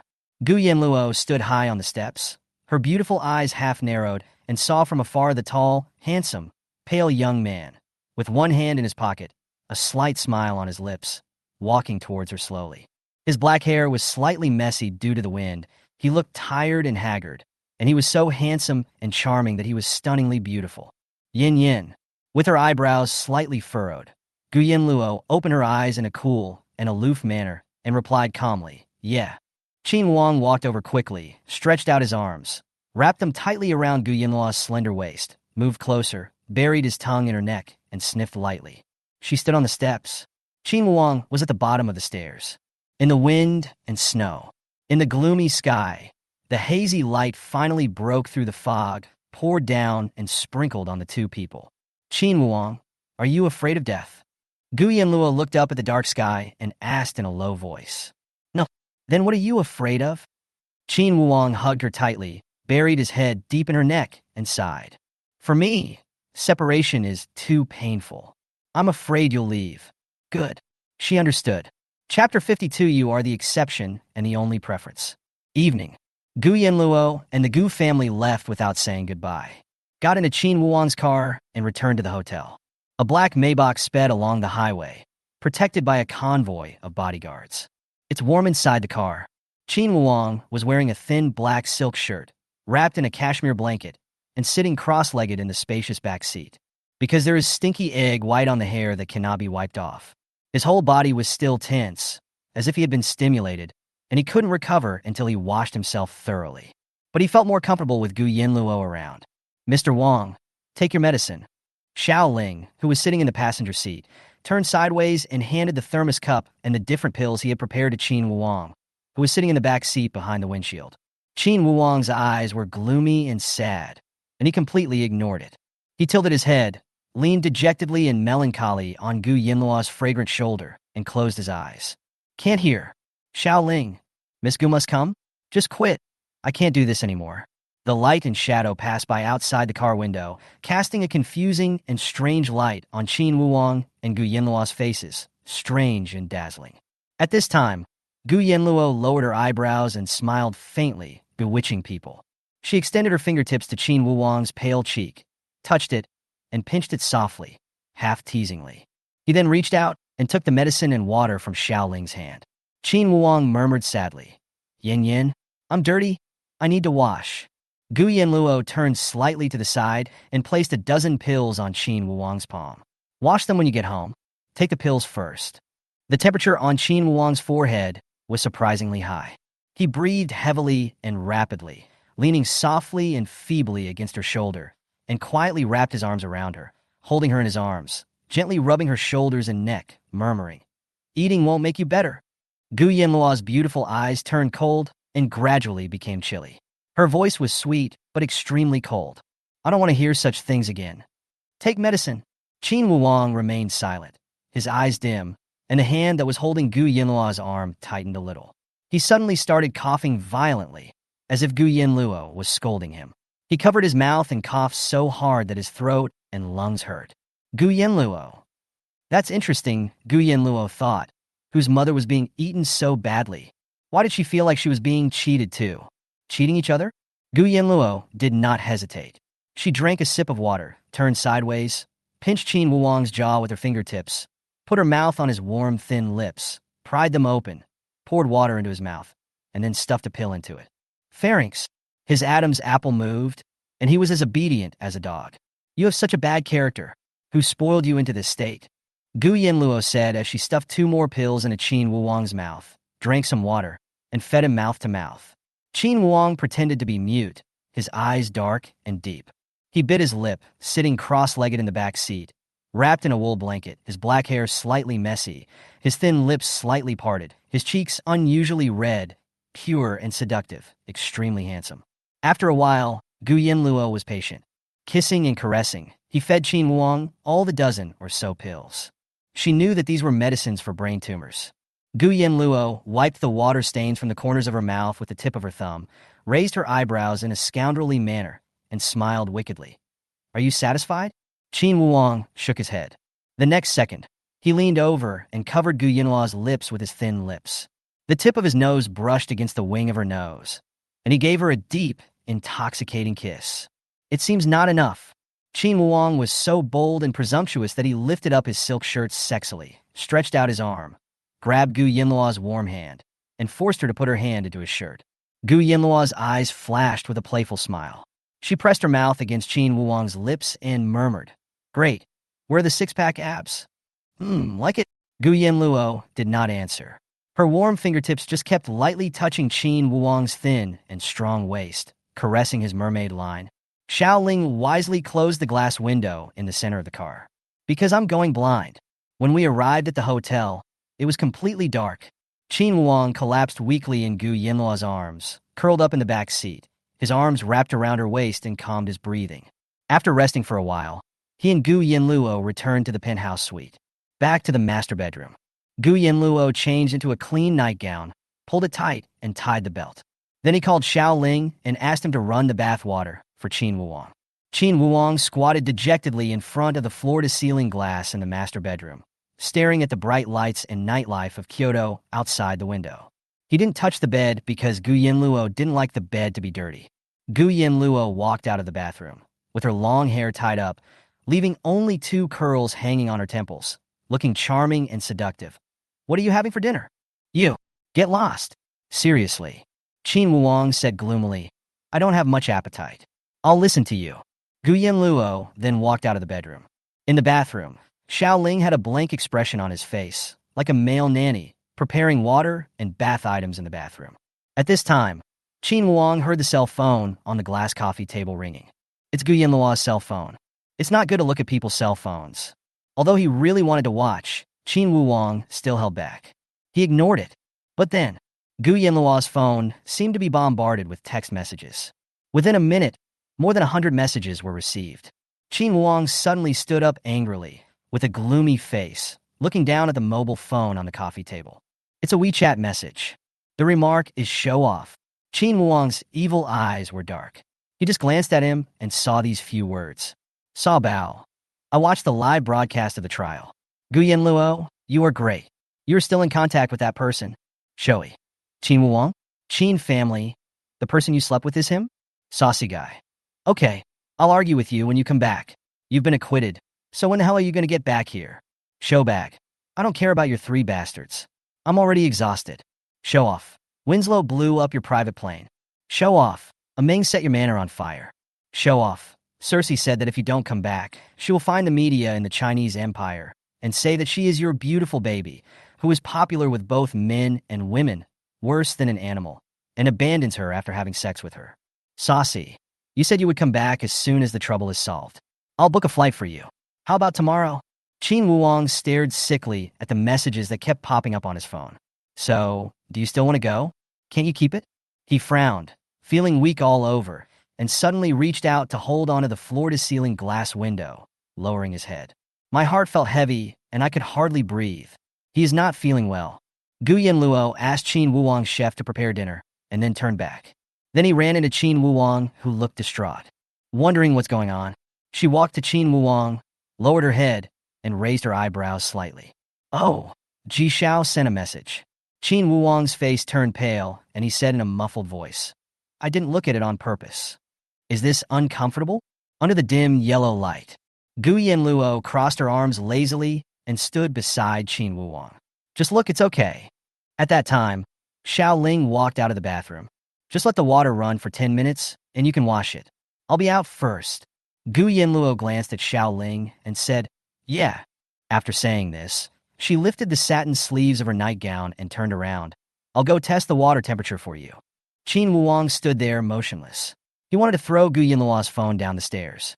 I'm just thinking about it, but I don't dare to do it. At this time, Gu Yanluo's calm voice came from the bathroom. You can message him back. You can reply and decide what you want to say. Chapter 53, Can You Call Me Husband? Counterattack. Qin Wuang was originally immersed in the cruel fact that Gu Yanluo was about to leave. I feel a dull pain in my chest and dizziness. He didn't even have the strength to get angry and almost couldn't stand. He was even thinking about the next move, how he could stay, what he could do. However, my mood was like riding a roller coaster. I was in a deep and cold pond 1 second and soaring into the sky the next. This sense of disparity almost made his heart palpitate. What did she just say? Feel free to reply to the message. Just play with your phone? Qin Wuang was too lazy to think about who Winslow was, who a Ming was, who Cersei was, and what their relationship was with his yin-yin. His slender and distinct fingers reached out for Gu Yanluo's cell phone and slowly picked it up. I looked at it openly. He frowned and quickly glanced at the WeChat chat interface between Gu Yanluo and Sabao. His brows relaxed. This person should be Ji Xiao. But since Ji Xiao called Gu Yanluo that night, Gu Yanluo never replied to any of the messages he sent. What is differential treatment? That's it. Yin Yin accompanies him, guards him, and pampers him 24 hours a day. But who is Ji Xiao? Oh, Qin Wuwang probably didn't even realize it himself. At this moment, he looked smug, with an evil gleam of joy in his eyes. It seemed as if he was the only one favored by the Empress. But soon, the joy in Qin Wuwang's eyes disappeared. His pupils shrank and froze. There is only one Ji Xiao in Gu Yanluo's WeChat address book. Just her mother? At this time, Gu Yanluo's seductive voice sounded. Qin Wuwang, come and take a bath. Qin Wuwang turned around, grabbed Gu Yanluo's cell phone, and rushed into the bathroom. The bathroom was filled with steam. The halo of the bathroom heater lamp exudes warmth. Gu Yanluo was combing her hair in front of the mirror. The charm between her eyebrows made her look graceful and charming. Do you want me to help you unbutton and loosen your belt, or do it yourself? Gu Yanluo glanced at Qin Wuwang teasingly and found that he was still gloomy. She raised her eyebrows and asked, "What? Did Ji Xiao scold you?" Qin Wuwang walked behind Gu Yanluo, lowered his head, rested his chin on her shoulder, clutched the phone, and hugged her slender waist from behind. He turned on the phone and pointed to the WeChat address book that only contained Ji Xiao. With a heavy nasal tone, he said, "You didn't add me. You didn't let me join.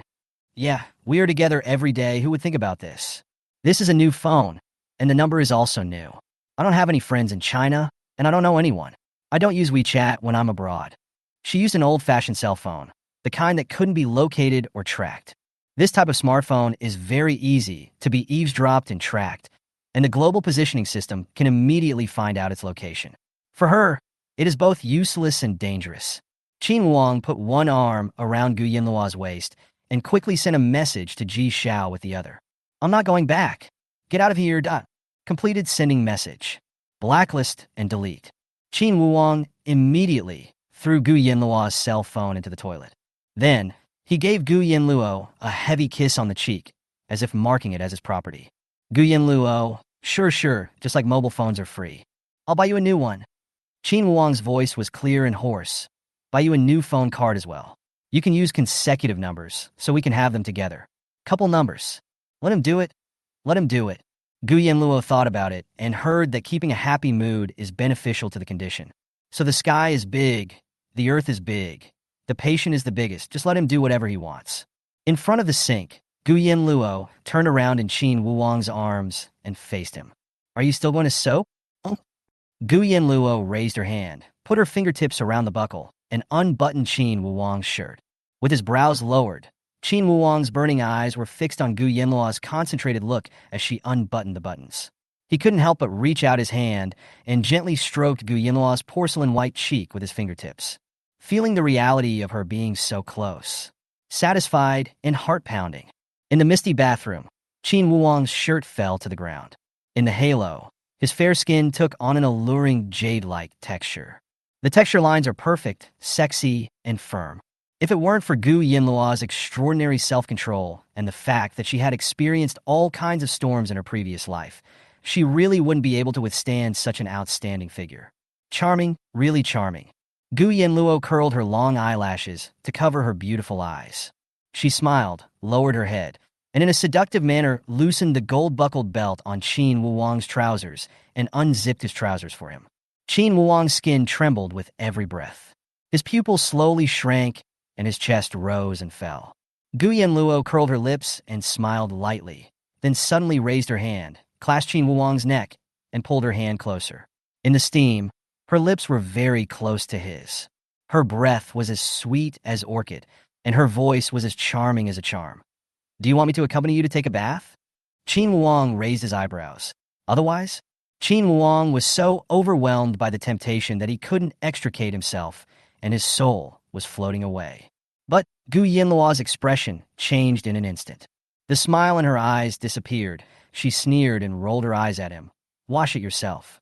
After she finished speaking, she poked Qin Wuwang away with her fingertips, pulled her nightgown closer, and leisurely left the bathroom. "Just let it go like that. That's not possible." Qin Wuwang looked in the mirror, stroked his chin wickedly, smiled with his thin lips, turned around, and rushed out the door. Before Gu Yanluo left the master bedroom, he rushed forward, picked up Gu Yanluo by the waist, and held her in his arms with extreme strength. Counterattack? Qin Wuwang, you are amazing. Gu Yanluo pretended to be amazed. Counterattack? Qin Wuwang didn't understand this kind of vocabulary. But, you can call me husband. Qin Wuwang, you want to die? Gu Yanluo's lazily tied bun was loose, and her long hair fell down like a waterfall. As the world was spinning, she felt Qin Wuwang carrying her back to the bathroom. Her hand was on his heart, her eyebrows raised, and she felt it was very fresh. Qin Wuwang gave a flying kick. With a bang, the bathroom door closed. The bathtub was already full of water. He walked in carrying Gu Yanluo and sat in the bathtub. In an instant, water seeped out and splashed. The bathtub was very large and the water was deep, covering Qin Wuwang's neck and soaking Gu Yanluo's nightgown. Qin Wuwang closed his eyes and relaxed his whole body. The slightly higher water temperature dispelled the chill in his heart. Gu Yanluo raised her eyebrows, knelt in the bathtub with aloofness, stared at him with her beautiful eyes half closed, as if she was about to get angry. Qin Wuwang turned a blind eye, took a deep breath, and immediately sank into the water. The next moment, he reached out and pulled Gu Yanluo in front of him towards him, forcibly grasped her delicate neck, and crushed her lips underwater with an astonishingly domineering force. Underwater, holding your breath for 1 minute is equivalent to kissing for 1 minute. Gu Yanluo suddenly stood up, placed her hands on Qin Wuwang's chest, and a dangerous dark light filled her beautiful eyes. Qin Wuwang, you are quite naughty. He deserves to be abused, or can't bear it? Don't care about his health? Just abuse him. Qin Wuwang emerged from the water and opened his evil eyes. Water droplets stuck to his extremely long eyelashes, shining with luster, and he was handsome and charming, which was breathtaking. He lazily placed his arms on both sides of the bathtub, relaxed his whole body, and tilted his neck back. She looks like she's opening her arms and legs, waiting for you to take care of her. There was a wicked gleam in his eyes, and he curled his lips. Yin Yin, don't you want my body? There are countless women in the empire who covet him, but he only loves the one in front of him. TSK. Face is a good thing, you really don't have it. It's just wonderful, absolutely wonderful. Chapter 54. He is insecure, anxious, depressed, and uneasy. In the bathroom, the hot air rises, emitting lingering white mist like a veil. Gu Yanluo knelt in the water, straddling Qin Wuwang, raised her chin coldly, her eyes contemptuous like a queen, folded her arms and lowered her eyes, staring at Qin Wuwang's lazy and evil appearance. With each breath, the corners of her lips curled up in a frivolous and seductive smile. You are mine, why would I covet your body? I could do whatever I want. Qin Wuwang's thin lips bit the tip of his index finger wickedly. His eyes were lustful and wild. Gu Yanluo teased again. What? Do you still want to beg me to ruin you? Qin Wuwang. I do think so. The wet nightgown clung to Gu Yanluo's graceful figure. The collar was half open, revealing her shoulders. Her collarbone was clearly dripping with water, and it looked crystal clear under the halo. Gu Yanluo wiped the water stains off her face in a charming manner and gently gathered her long hair. Finally, she came to his lips, and with her eyelashes trembling, she gave him a light kiss. Qin Wuwang's skin all over his body was tickled and felt numb and trembling. He groaned and was about to rage, but Gu Yanluo grabbed the shampoo beside her and squeezed a large amount of it on his head. Without saying a word, she started washing his hair and warned, "Collect." Qin Wuwang's dark eyes froze, and he frowned. Deep down in my heart, I felt a sense of discomfort, both powerless and throbbing. First flirt with him, then indulge him, and then leave him alone, being close yet distant, hot and cold. Gu Yanluo is really good at playing hard to get. It makes him deeply addicted and worried about gains and losses, like a poison that he can't quit, like knowing there is an abyss ahead, but he is willing to jump. TSK. There was a frivolous look in Qin Wuwang's eyes. Then a hug, it should be okay. While Gu Yanluo was sitting next to him, she washed his hair. Qin Wuwang buried himself deep in her arms, wrapped his arms around her slender waist, and took a deep breath. It smells just like her mother's dream. After washing Qin Wuwang's hair, Gu Yanluo took a shower, changed into clean clothes, and hurriedly left the bathroom, leaving Qin Wuwang to soak by himself. In the living room of the suite, people from the Special Investigation Bureau delivered Gu Yanluo's personal belongings. These were all items that were taken away by the Special Investigation Bureau on the day of the crime and stored as key physical evidence. Among them, there was an old-fashioned black flip phone. The electronic monitor on Gu Yanluo's ankle was also removed. After watching the Special Investigation Bureau personnel leave, Gu Yanluo pressed the power button of her flip phone with an expressionless face. Less than 10 minutes passed. The phone rang. Gu Yanluo pressed the answer button and glanced at Xiao Ling, who was looking at her not far away. With sharp eyes, she said indifferently, "Wait a minute." As the words fell, the silk robe fluttered. Gu Yanluo took the cigarettes and lighter from a bodyguard's hand at the door of the suite. She put the cigarette in her mouth, lit it, took a puff, and then made a phone call. Amid the smoke, she held the cigarette between her fingertips, looked cool and unruly, and quickly left the presidential suite and disappeared into the corridor. On a cold winter night, the wind was howling and snow was mixed on the hotel rooftop. Gu Yanluo's long hair fluttered as she stepped onto the edge of the rooftop, standing proudly under the blue sky, overlooking the vast and prosperous Kyoto and the vast mountains and rivers. Her face was expressionless. Her beautiful eyes were half closed, and deep in her eyes, there was a calmness and indifference that came from having experienced the bleakness of the world. She took a puff of cigarette, exhaled, her eyes were deep and unfathomable, and said, "Speak." Ji Zhao's gloomy voice rang out from the other end of the old-fashioned phone. "Who sent the message using your phone?" "Gu Yanluo. You know what's going on." Ji Zhao gritted his teeth. "You're not coming back?" "Gu Yanluo. I will make the decision myself." Ji Zhao. "Then I don't care about your people anymore." "Gu Yanluo. I don't see you being able to control them either." On the other end of the phone, Ji Zhao seemed to be very angry. "Gu Yanluo. Anything else?" Ji Zhao roared. "Then are you coming back or not? You said that the world is big and wherever we are is home. Are you going to abandon everyone for an outsider?" Gu Yanluo's beautiful eyes were filled with cold light, and her tone was bone-chillingly cold. "Everything has its own cause and effect. Do you want to presume to guess what I'm thinking?" "Ji Zhao, are you challenging me?" There was dead silence on the other end of the phone, as if the person was frightened by Gu Yanluo's cold voice. The call was finally cut off by Gu Yanluo. The cigarette had just been finished. She turned around, pinched the cigarette, but flicked it and jumped off the edge of the roof. Her sharp eyes were like needles, as if she had already noticed something. She rushed to a dark corner not far from her like an arrow. Xiao Ling leaned against the back of the water tank on the hotel rooftop with an expressionless face, hidden in the darkness. From this position, I can just hear Miss Gu's conversation without being noticed. Xiao Ling's breathing choked, and his pupils suddenly shrank. He was startled to feel someone grabbing his neck, and when he tried to fight back, a sharp, rusty iron piece tried to pierce his pupil, but stopped when it was only 1 centimeter away. Gu Yanluo's charming and cold face was hidden in the shadows. "Did Qin Wuwang ask you to eavesdrop?" Xiao Ling was secretly shocked, but he lowered his eyes and calmed down before replying. "Mr. Wang is still taking a bath. He doesn't know I followed him out." "Explain quickly. Otherwise, if Miss Gu misunderstands something, leave immediately." Xiao Ling feels that his master will break down in front of him. Gu Yanluo let go of Xiao Ling and sneered disdainfully. "You are loyal to your master." Xiao Ling had a blank expression on his face and dusted off the dust. Wang Xiao's illness will aggravate his mental symptoms of anxiety, depression, and suspicion. He has no sense of security. He is most afraid of you leaving. I just want to make sure that you will not leave. But Xiao Ling was thinking, this Gu Yanluo is really good at hiding things.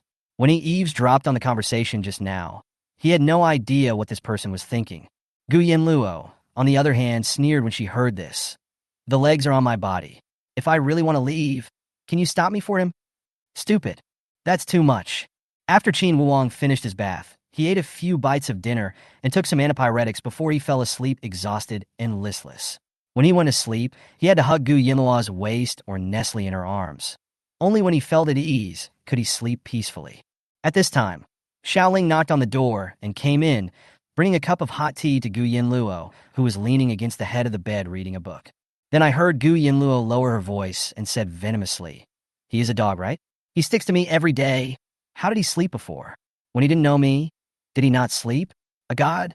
Xiao Ling replied with 3 words, "Sleeping pills." Gu Yanluo. That's amazing. How come she didn't know that she could also be used as a sleeping pill? The next day, the photo of Gu Yanluo being released in court without guilt was published in the newspaper. At the same time, all kinds of news that followed exploded. But the headlines of all the news were, the daughter of the Gu family Chable became famous in one sleep. The favored son of heaven who suffered from a terminal illness was tortured in the hotel and could not get up. Chapter 55. Hundreds of millions of netizens abused Wang Yi and strongly protected him. He slept with the most beautiful woman in the empire, who was famous for her beauty, elegance, and elegance. And it tortures people to the point of making them sick? The arrogant one keeps him in the hotel as a sleeping companion every day. The name, Gu Yanluo. Overnight, it resounded throughout the empire. She became a household name and also the target of everyone's criticism. Can be simultaneously. Because Gu Yanluo's stunningly beautiful and enchanting face was completely revealed to the world. When Qin Qing was critically ill and in a coma, the most beautiful woman in the empire has changed hands. The man was Qin Wuang, and the woman was Gu Yanluo. They became the two most powerful people in the empire. In addition, there is the Gu family Chable and the mysterious public relations team Pei Zongqing's behind-the-scenes manipulation. Those voices protesting against Gu Yanluo's acquittal for murder and the dark rule of the Gu family Chable. All of them were drowned out by the curses of Gu Yanluo slept with Qin Wuang. She is shameless, the female hooligan of the century, and a beast. It didn't cause any splash. For a time, Gu Yanluo had both great fame, false fame, good reputation, and bad reputation, and was famous throughout the empire. Early morning, wrapped in a silk nightgown, Gu Yanluo sat at one end of the long table in the suite's dining room, drinking red wine, browsing major internet news on her tablet, and smiling nonchalantly, as if she didn't care at all about being scolded. She smiled and said, "That's wonderful. I think this title is very well chosen. It is indeed like this, that's right. Qin Wuang indeed slept in the same bed with her every day. It is true that sometimes I would fall seriously ill, and sometimes I would have a high fever that would not go away. She had indeed tortured his mind and body, made him sad, and even tied him up. Was it wrong? No. She really does look like the female gangster of the century. Except for the last line of defense, they did everything they should do. It's Qin Wuang. Early in the morning, I saw that the whole network was denouncing and cursing Gu Yanluo. Those words were simply disgusting." He frowned, smashed the tablet in his hand, and stared at Xiao Ling viciously. "Control the comments. Any platform that insults her will have its account blocked." Xiao Ling nodded expressionlessly. "Yes." Then he turned around and went out to make a phone call. But when Xiao Ling was halfway there, he was called back by Gu Yanluo. "No need, just take it as a compliment." Gu Yanluo raised the wine glass elegantly and drank it in one gulp. Then she reached out and teased, pinching Qin Wuang's cheek with her fingertips. "You are indeed mine." "They are right." After hearing this, Qin Wuang felt relieved and even overjoyed. But he frowned again. Yin yin. He was angry, even furious, and felt aggrieved for Gu Yanluo. The empire has 3 billion people.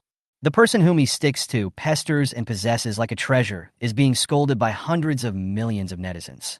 He couldn't stand this kind of thing. But just as Qin Wuang warned the media in court, no media outlet has defamed Gu Yanluo or used her acquittal to create news. The imperial media did exactly what he said. Wrote the fact that Qin Wuang was slept with by Gu Yanluo. There's nothing wrong with that. But something's not right. It's okay. Gu Yanluo smiled and ignored it, not caring. How could someone who has seen many ups and downs and felt the fickleness of the world care about such verbal disputes and trivial matters?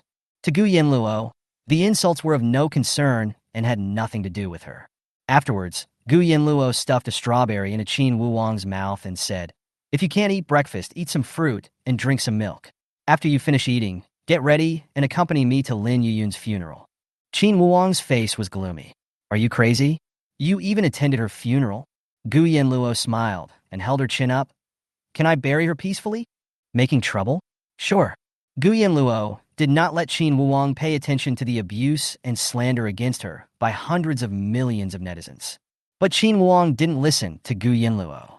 No matter how to block the mouths of hundreds of millions of people, Qin Wuang had a solution. He hurriedly drank a few mouthfuls of milk, then took his cell phone and returned to the master bedroom alone. He registered a Weibo account. She is Gu Yanluo's person. Then, wearing a suit and leather shoes, he was dignified and arrogant, and recorded a video. "I, Qin Wuang, covet Gu Yanluo. I am greedy for her body, her heart, and everything about her. I even do not hesitate to take secret photos and spy on her. I want to possess her greedily. So, I took the initiative to come to her door, seduced her, clung to her, got into her bed, ignored her refusal, and shamelessly pestered her. I used my illness as an excuse to dominate her, as Gu Yanluo, not to mention her. As a matter of fact, I let her hug me and sleep in the same bed every night. According to the Imperial Internet Management and Punishment Law, openly insulting, maliciously slandering, and abusing others constitutes a crime. Those with serious circumstances will be held criminally responsible or sentenced to a fixed term imprisonment of up to 3 years. If you have ever scolded my woman, please delete any comments that are unfavorable to Gu Yanluo as soon as possible. Otherwise, I will pursue the matter to the end. You will bear all the consequences yourself. Finished recording. Click send. With a whoosh sound, a video on Qin Wuang's Weibo was successfully posted. He recharged 500,000 yuan, clicked on the fan headlines, and bought popularity. The video was directly sent to the top of the hot search list. The sun is shining brightly outside the floor-to-ceiling windows. Qin Wuang watched his own video and saw the number of reposts, comments, and likes soaring rapidly. In the slanting halo of light, he lowered his eyebrows and smiled. His handsome profile was dazzling and stunning, but his face was so pale and sickly that it was heartbreaking, as if he would disappear at any time. He was laughing, a pure laugh, without any coldness or hostility. Just because I protected the person I love, a pure smile. Gu Yanluo was silent, leaning against the door of the master bedroom. She took it all in, even though there was no emotion in his eyes, and his brows were still indifferent and calm. But somewhere deep down in my heart, it seemed to be deeply shaken. That feeling comes again. It was like some kind of emotion was completely revealed and could no longer be ignored. Suddenly she spoke. Qin Wuang, have you taken your medicine today? She entered the master bedroom in a charming manner and walked slowly. Qin Wuang sat on the bed, bent over, focused on his phone, and said in a muffled voice, "No. Play with your phone or take medicine. It's your choice." Gu Yanluo stood in front of Qin Wuang, lowered her eyebrows with a frivolous look at the corners of her eyes, and asked coldly. Qin Wuang turned off his phone, put it in his trouser pocket, looked up, and said, "If you feed me, I will eat." Gu Yanluo's eyes were as charming as silk, and she smiled lightly. You day by day." Her fingertips brushed across Qin Wuang's Adam's apple and moved to his thin lips. Suddenly, she bent down, stroked his cheek with her palm, turned her head, and kissed his lips. There was fragrance between the lips and teeth. Gu Yanluo kissed him gently and seductively, and then she bit Qin Wuang on the mouth. She touched the tip of his perfect nose with her finger. "If I don't feed you, you won't eat? If I don't eat, you won't eat either? I could be with you 24 hours a day, 30 days a month, but this is only temporary. Can I be with you 365 days a year? It's unrealistic unless you get married." Gu Yanluo slowly squatted down, resting her cheek on Qin Wuang's legs. Holding his slender and beautiful hand, she murmured, "You want to be with me, right?"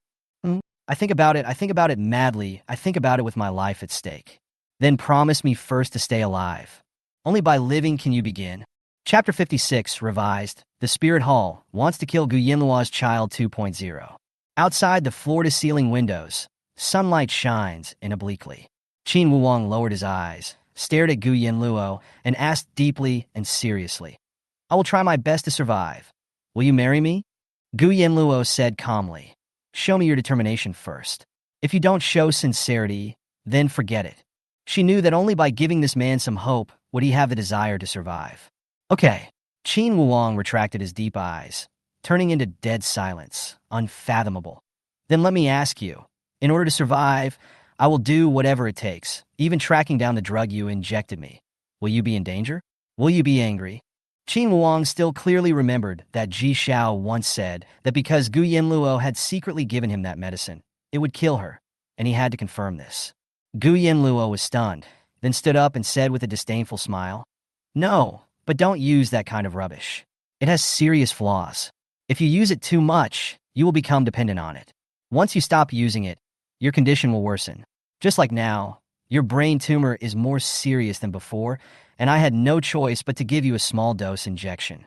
In such a cold and snowy place, if you are not given the opportunity to use it, you will die." Gu Yanluo was extremely serious, as if giving a warning.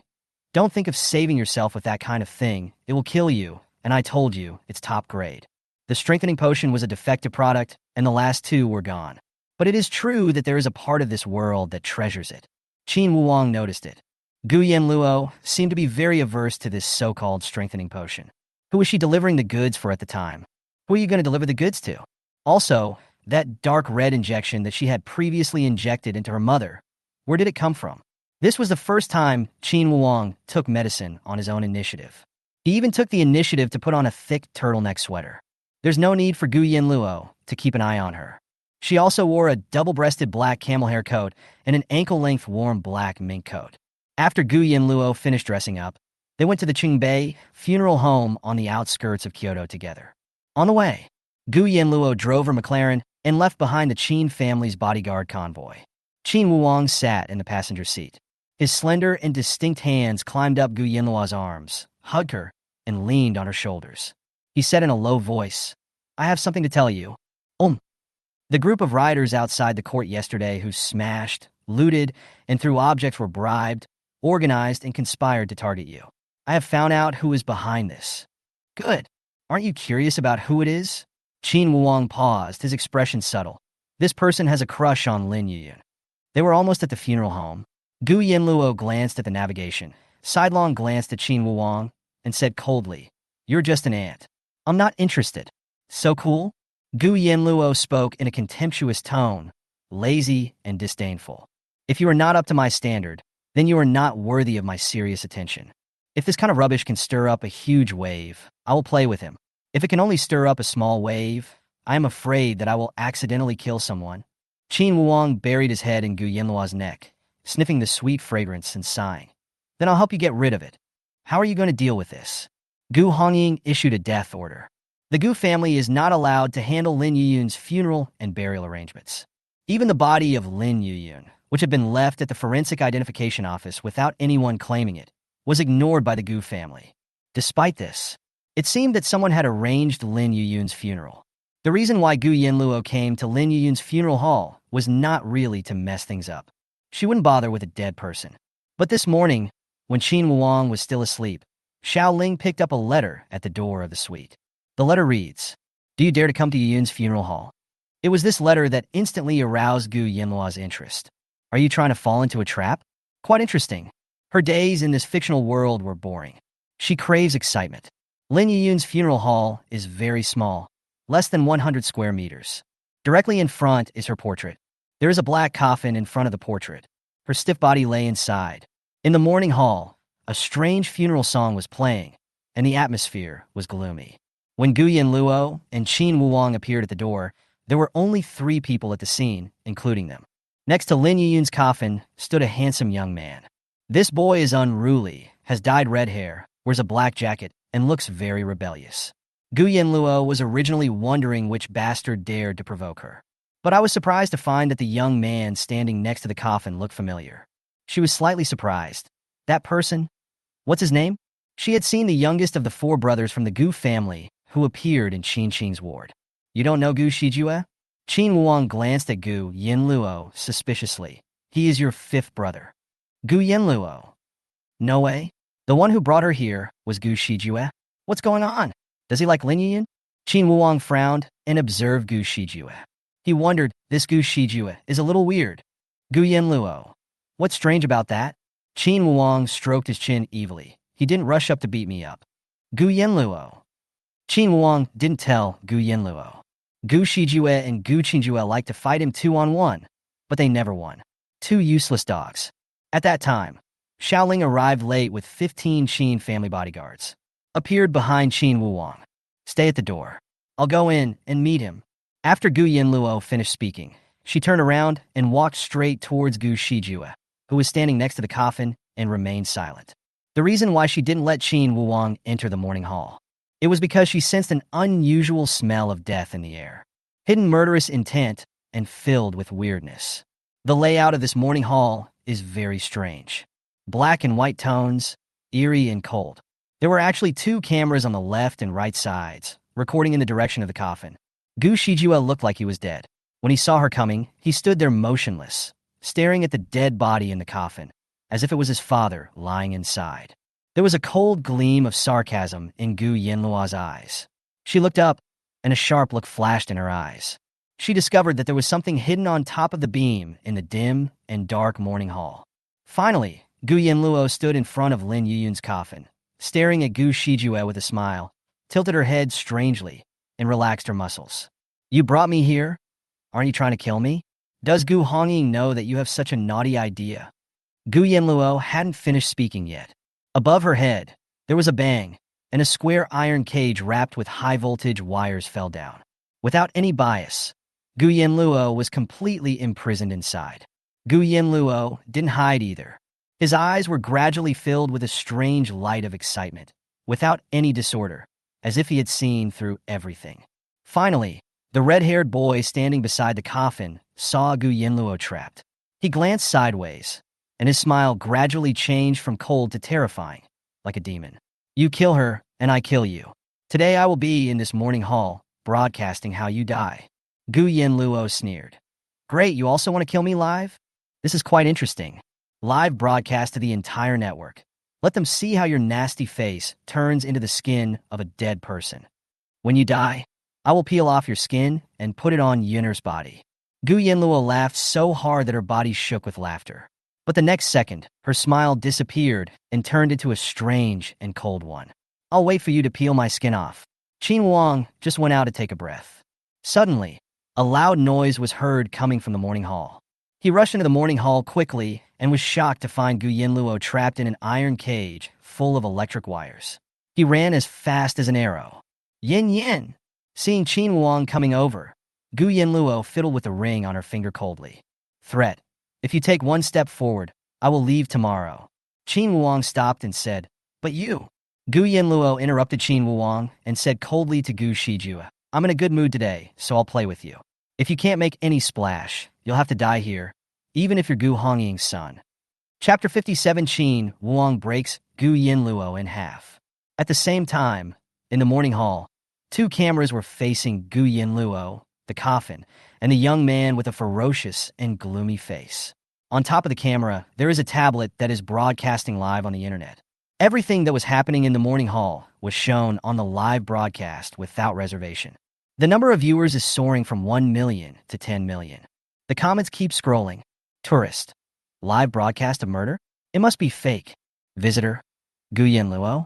Isn't she the tycoon who was acquitted after killing someone? It is forbidden to discuss this matter online now. People like this, they deserve to die. Tourist. It seems that this has caused public outrage, and someone is trying to enforce justice. Tourist. What a waste of her face. Tourist. Such people are the cancer of society. Damn them.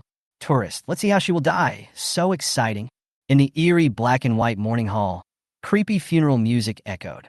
In front of Lin Yuyun's coffin, like a person forced to atone for his sins, Gu Yanluo was imprisoned in an iron cage wrapped with high-voltage wires. She lowered her brows and eyes, with a strange and mysterious smile on her lips. Her ears moved slightly.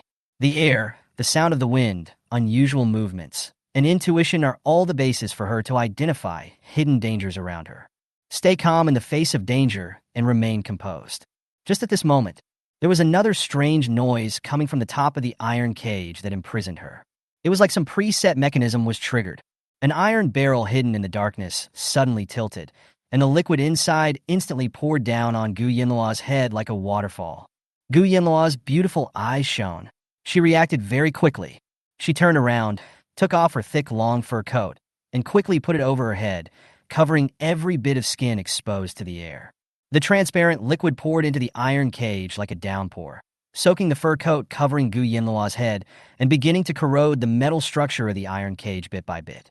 It is dilute sulfuric acid used for conductivity.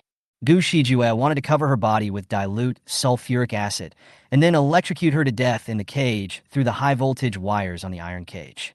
Although dilute sulfuric acid can only corrode alkaline substances, it will still cause severe burns if it comes into contact with the skin. He thought, kill her, disfigure her, kill her first and then destroy her heart. Gu Yanluo held up her fur coat to cover herself. She curled her lips and smiled with a hint of pleasure. It's getting more and more interesting. It was just as Gu Yanluo expected. The sound of electric current was heard. The entire iron cage was instantly electrified. The blue-purple arcs generated by the high-voltage electricity covered the entire iron cage. A strong electric current was climbing up Gu Yanluo's body along the conductive dilute sulfuric acid, stimulating her limbs and internal organs. Her face turned pale instantly. The electric current was even more terrifying than the one that saved Qin that night. It seemed as if a layer of electric light was coated on Gu Yanluo's skin, which was evil and creepy. Gu Yanluo threw away her fur coat, suddenly straightened her back, tilted her neck, closed her eyes, and took a deep breath. That's the feeling comfortable. The pain nerve endings expand infinitely, and the severe electric shock pain brings excruciating pain. Gu Yanluo was so happy that she looked extremely pleased. The more painful it is, the more excited I am. The more painful it is, the stronger I am. Only when you feel the pain in your heart can you forge your will. Isn't it invincible? In addition to the perverted enjoyment, Gu Yanluo didn't notice at all that the man who was threatened by her shouting. When he saw her like this, his dark eyes that were like a storm were covered with blood mist, covered with murderous intent, and covered with a surging tide. He seemed to have forgotten Gu Yanluo's threat. If you dare to take a step forward, I will leave tomorrow. He stared at Gu Shijue as if he was looking at his prey. In the blink of an eye, Qin Wuang disappeared. With his bare hands, he approached Gu Shijue, who was smiling ferociously. He circled behind him. With his 5 fingers forming claws, he tightly grasped Gu Shijue's throat from behind. Qin Wuang didn't even blink as he lifted up Gu Shijue, who was almost as tall as him. You like the person in the coffin? Qin Wuang sneered sinisterly. Then lying there with her. Suddenly, Qin Wuang lifted up the ferocious and terrifying young man beside the coffin, held him down by the waist, and raised his legs high. There was a crack sound as the spine broke. Qin Wuang broke the man's lumbar vertebrae and threw him into the coffin. Like a devil that had walked out of hell and temporarily awakened, Qin Wuang jumped onto the edge of the coffin and looked down with a contemptuous smile. You like the person in the coffin? He asked again. Then I'll crush your face with my foot, so you can enjoy it. The moment he finished speaking, Qin Wuang raised his foot and stepped on the face of Lin Yuyun's corpse in the coffin. Lin Yuyun, whose face was stiff after death, had a pale gray complexion but a pretty face, like a sleeping beauty.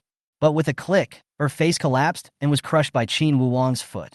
One kick was not enough. He kept stepping on it one after another, as if he was stepping on an ant to death, like a devil stepping on it like crazy. When Xiao Ling saw his master, he stood on the edge of the coffin like a madman and stomped on the 2 people in the coffin. Xiao Ling felt his blood pressure soaring. He smashed the camera immediately and turned off the live broadcast of the murder. Just as he was about to stop his master, a sinister and fierce roar suddenly rang out in the entire terrifying morning hall. Qin Wuang, how dare you destroy Yun'er's body? I want you and Gu Yanluo to die together. The sound did not come from Gu Shijue, whose lumbar vertebrae were broken by Qin Wuang in the coffin. Moment. Gu Yanluo, immersed in the pleasure of pain, opened her beautiful eyes filled with strange light. There was no surprise in her eyes, as if she had expected it and knew that there was someone hidden in the morning hall. This is the real one. Gu Yanluo spun around and kicked, breaking the 2 steel pipes of the iron cage, and she jumped out of the iron cage filled with electric current. After feeling the strangeness in the morning hall, an extremely familiar, eerie, and abnormal wave permeated and infiltrated the air. Excitement finally ignited in Gu Yanluo's eyes. Voodoo and trickery. Fellows. Gu Yanluo flew to the coffin, pulled down Qin Wuang, who was stepping on the corpse in anger, and held him across the waist in her arms. Qin Wuang, go out and wait for me. Be good. Question mark. She lowered her eyes and gently kissed Qin Wuang's thin lips. The princess hugged Qin Wuang and ran out of the morning hall. She put Qin Wuang on the ground, then returned to the morning hall and threw Xiao Ling and others out one by one. Suddenly, with a loud bang, the black door of the morning hall closed and locked. It's like being cut off from the outside world. The funeral music in the morning hall stopped. Quiet terror. Gu Yanluo ran to the coffin, ignoring Lin Yuyun's sunken face that was stepped on. Her gaze was fixed on Gu Shijue, who was lying motionless on Lin Yuyun's body. She had long felt that Gu Shijue was strange, although she was not familiar with Gu Shijue and they had never had any interactions. But when she entered the morning hall, she sensed a strong smell of decay and death. Really? The red-haired boy with a ferocious face and a broken lumbar vertebra stared at Gu Yanluo with a ferocious and strange look in his eyes. But in the blink of an eye, his face changed and turned into a highly decayed face. This person is not Gu Shijue at all. Gu Yanluo smiled slyly. That's amazing. A puppet made of a corpse? Not bad. It turns out that this imperial capital is home to many hidden talents. Chapter 58 Qin Wuwang's First Vest. The funeral home is a place where death gathers. The corpse was made into a puppet, disguised as Gu Shijue's appearance, and the decayed and dead air that was already permeating the mourning hall was used to cover up the rotten smell on the corpse puppet. I have to say, quite smart. Gu Yanluo has all her skills, but nowhere to display them, because she had always thought so. In this world, there is no such thing as puppets, voodoo, and other mysterious tricks. So even though she possessed extraordinary skills, she adhered to the idea of when in Rome, do as the Romans do, and kept them hidden, only using the rules and methods of this world to navigate the world. She had only used puppetry once. It was the time when Lin Yuyun was killed and Xiang Tianxi was deposed. Here it is, the opportunity to show off your skills has come again. Of course, she didn't want irrelevant people to see it. So, everyone was kicked out.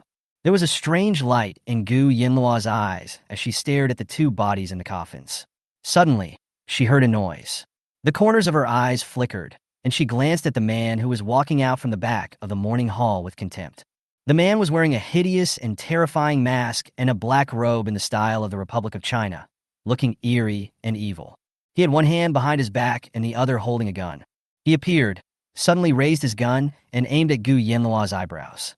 No nonsense. No hesitation. Pull the trigger. With a bang, the shocking gunshot echoed in the mourning hall. The bullet tore through the air and shot towards Gu Yanluo's forehead. Gu Yanluo's pupils were dead silent, and a terrifying smile appeared on her face, as evil as dark matter. She suddenly raised her hand. An evil black mist burst out from her palm. An incredible scene happened. Time seemed to stand still, and the flying bullets were surrounded by a strange black fog. It did not penetrate Gu Yanluo's brain. As if encountering some kind of obstacle, it suddenly stopped in midair. Gu Yanluo snapped her fingers calmly, and the bullet fell steadily into the palm of her hand. A clear, eerie, and beautiful voice slowly rang out. No, since we're in the same boat, why are you using guns? We have to fight. Let me see if there are really dragons and tigers hiding in this empire. But you're just a dead dog that can't cause any trouble. There was a darkness as deep as the abyss in Gu Yanluo's dark and enchanting fox eyes. In his eyes, which were filled with terror and aggression, there flashed a hint of contempt that looked down on everyone. The man wearing the hideous mask froze in place, shocked and unbelievable. His mechanical and cold voice was filled with gloom. You can't be Gu Yanluo. Who are you? You can hide it from others, but not from me. Yunner didn't hang herself. It was you. You cast a spell to hypnotize her. I'll tell you if I win. As she spoke, Gu Yanluo grabbed Lin Yuyun's body from the coffin. She threw Lin Yuyun's body in front of the mysterious man. She laughed in a sinister and cold tone. But you are not fighting me. You are fighting your Lin Yuyun. Lin Yuyun's body was completely crushed by Qin Wuwang.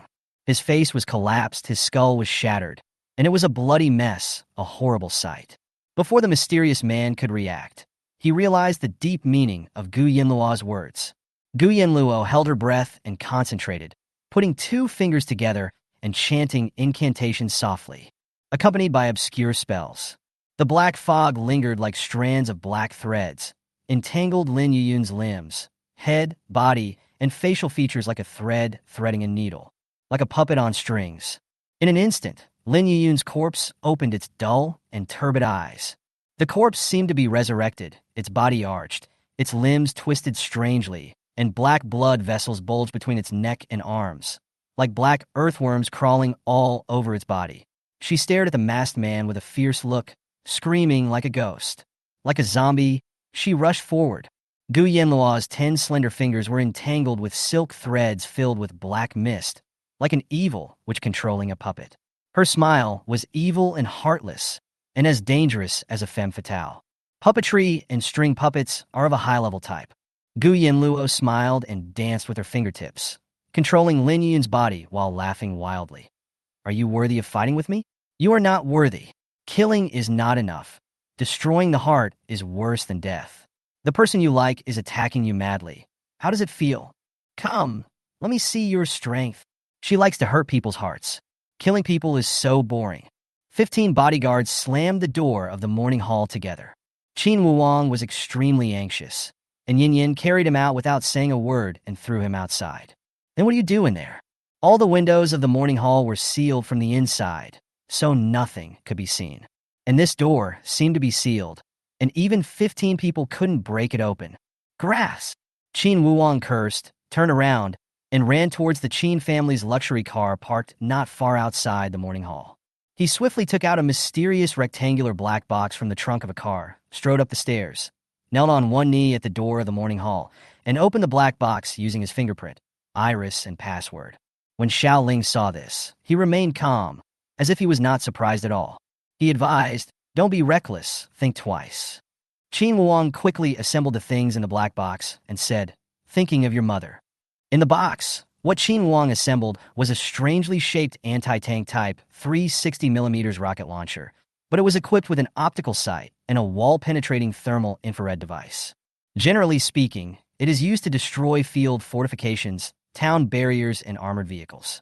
Qin Wuang finished assembling the equipment, and he carried it on his shoulder, aiming at the iron gate of the morning hall 20 meters away. He turned around, his clothes fluttering, and roared, "Get the hell out of the way!" Xiao Ling stepped back 50 meters, turned his back, covered his face, and didn't want to watch anymore. Go crazy, go crazy. Just when Qin Wuang was about to use the strange-shaped object to blast the door of the morning hall. Behind them, 5 luxury cars of the Gu family arrived at a rapid speed. Gu Qingjue, Gu Siju, and Gu Yunjue got out of the car quickly. "Qin Wuang, are you fucking crazy again?"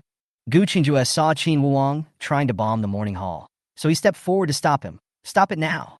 My 5th brother was kidnapped and is missing. We found out it was someone inside. My sister is still inside." Qin Wuang pretended not to hear anything. He saw 2 figures in the morning hall through the thermal imaging and pulled the trigger of the switch instantly. Whoosh sound.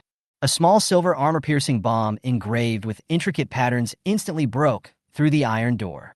There was a deafening explosion, stirring up a cloud of dust.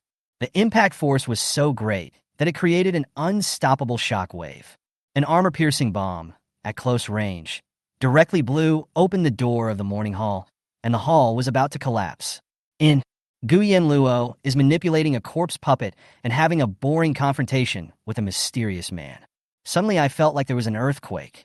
The beams fell, the walls collapsed, black smoke billowed, and the sound of the explosion almost deafened her ears. The black mist in her hand dissipated instantly, the spell disappeared, and Lin Yun's body fell to the ground. The mysterious man was covered in blood and was about to rush towards Gu Yanluo to fight her to the death, but he was knocked down by the falling beam and was pinned down, spitting blood. Gu Yanluo's face turned black. She was having a blast playing, but the result? She was gone halfway through the game? That's it? Gu Yanluo's voice rang out from the morning hall. Who is the idiot who is making the noise? Chapter 59, autistic, aggrieved, pitiful, but not saying anything. Gu Yanluo's hair was disheveled. Her face was dirty, and she looked a little disheveled. She had a gloomy face, carrying a female corpse on her shoulder, dragging a male corpse in her right hand, and holding a half-dead man who kept coughing up blood in her left hand as she walked out of the morning hall surrounded by black smoke and flames.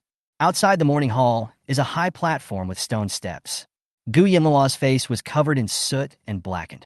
She threw the 2 bodies to the ground and threw the seriously injured man whose mask had fallen off aside. When she saw what Qin Wuang was carrying on his shoulders, she suddenly realized. Very good, this thing bangs. When Qin Wuang saw Gu Yanluo appear safe and sound, he dropped what he was carrying. With a bang, the rocket launcher hit Gu Qingjue's foot. Gu Qingjue lifted his foot in pain, hugged it, jumped on one foot on the spot, and screamed. Gu Qingjue, fuck. Qin Wuang, are you sick? Qin Wuang ignored Gu Qingjue. He took a step forward, approaching Gu Yanluo, his eyes filled with gloom and viciousness. You scolded me. I helped you, but you scolded me and called me an idiot. Is this unfair? Who is he doing this for? Which girl can be treated like this? If it were someone else after scolding him, he would have died 100 times already. Qin Wuang was filled with anxiety and depression, but he couldn't bear to get angry with Gu Yanluo. He He stretched out his hand to hug Gu Yanluo's waist and took out a handkerchief to wipe her dirty little face. Gu Yanluo took a step back and said in a cold tone, "Don't touch me." That tone is so powerful that it makes people's backs spin. Qin Wuwang's hand froze in midair. His face was visibly pale, his eyes were dazed, and he looked hurt, as if he was about to become autistic. "Yin Yin," he called softly. Gu Yanluo frowned. She couldn't bear to see Qin Wuwang looking so lonely and innocent. He quickly explained, "What I mean is, I'm dirty, I stink of a corpse, don't come over here." After all, if a person is so angry that he trembles when being thrown at by rotten eggs, the stink of a corpse is even dirtier. Qin Wuwang's heart, which had been tense with tension, suddenly relaxed. He secretly breathed a sigh of relief. His voice thick with nasal tone, stretched out his arms, tightly wrapped around Gu Yanluo's waist, and rubbed his cheek against her messy hair. "But I want to hug you." Gu Yanluo. She understood that different people have misophobia. That's great. Qin Wuwang had just finished speaking. Flames shot up into the sky. Thick smoke billowed, and the small morning hall, which was on the verge of collapse, suddenly collapsed at the exact moment, and instantly became a pile of ruins. The air was filled with soot and dust, and the air was turbid. Everyone started coughing and couldn't breathe. Gu Yanluo held her breath and let Qin Wuwang hold her, looking up at the sky helplessly. What is going on? At that time, the sharp-eyed fourth brother of the Gu family, Gu Yanluo, discovered a rotting male corpse wearing the clothes of his fifth brother, Gu Shijue, lying on the ground. Gu Yanluo frowned and asked coldly, "Whose body is this?" Qin Wuwang was so focused on wiping Gu Yanluo's face that he didn't look at the body. He said coldly, "Gu Shijue, your fifth son is really good. He hid himself very well and had a crush on your adopted daughter. He wanted to kill Yin Yin, but I broke his lumbar vertebrae. Is he dead? It's better for him to die, but he's a useless person. It's a waste of food if he's alive." Gu Yanluo and Gu Yanluo said in unison, "He is not Gu Shijue." Qin Wuwang. Gu Qinjue hugged his feet and looked at Qin Wuwang angrily. "Bullshit. My fifth brother would like Lin Yuyan. My fifth brother failed a grade and ended up in the same class as Lin Yuyan. When he was in a good mood, he called her cousin. When he was in a bad mood, he called her a slut. In front of the elders, he called her a bitch. He fucking likes Lin Yuyan. You can kick my head like a ball. The person least likely to like her in the family is my fifth brother. Where's my fifth brother? Give my fifth brother back to me. You're crazy. How would I know where Gu Shijue went?" Qin Wuwang wiped Gu Yanluo's little face, kissed her lovingly, pinched her, and hugged her in his arms like a big doll. "But you're right. I also felt it was strange at first. It turns out that it is true and false." However, when Qin Wuwang saw the corpse wearing Gu Shijue's clothes, it was highly decayed. He became suspicious and narrowed his eyes coldly. He looked thoughtfully at Gu Yanluo, who was silent in his arms. "So, what was Yin Yin doing in there just now? Is there something shameful that must be hidden from him?" With a frosty face, Gu Siju waved away the dust in front of him, and suddenly squatted in front of the mysterious man who was covered with bruises and spitting blood. "It's you." Gu Siju seemed to know this man. "It was you who staged a murder live broadcast to kill Yenu? Why? Tu avenge you not." Perhaps it was Gu Siju's words that aroused Gu Yanluo's interest. Oh. Gu Siju actually knew this mysterious man who knew some trivial voodoo tricks? She turned her head in Qin Wuwang's arms, lowered her eyes, and looked at Gu Siju. She asked, "Do you know this guy?"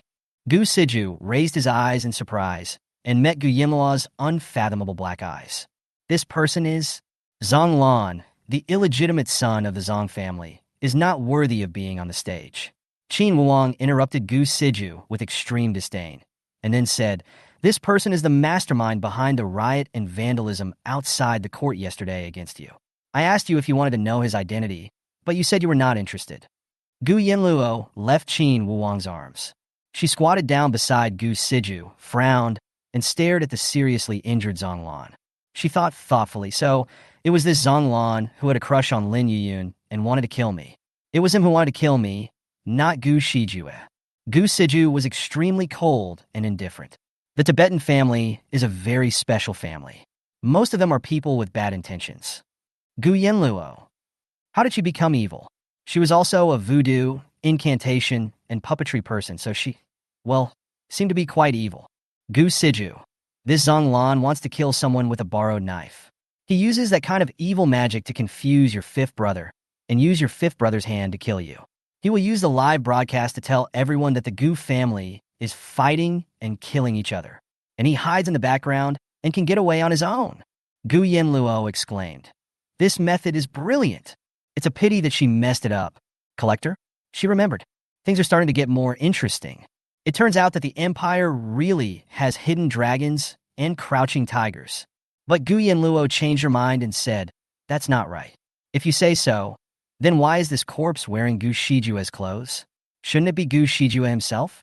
If I were Zhonglan, I would have hypnotized Gu Shijue directly and let the real Gu Shijue kill me, instead of letting a highly decayed corpse disguise as a puppet and become Gu Shijue's appearance to play tricks here.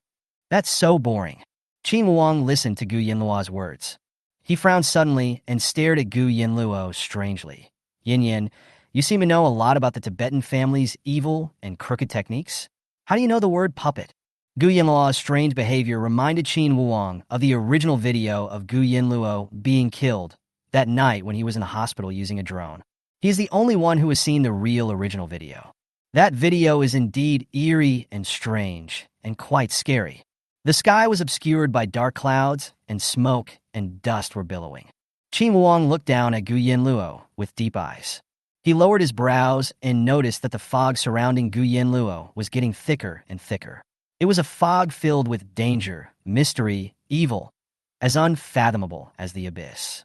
He couldn't control himself and wanted to peel away the layers of veils and fog to find the truth. Chapter 60, Why Do You Want to Torture Yourself? In the suburbs at the North City funeral home, the sound of sirens gradually became clearer. In front of the ruins of the funeral hall, the real fifth son of the Gu family, Gu Shijue, is missing and his whereabouts remain unknown.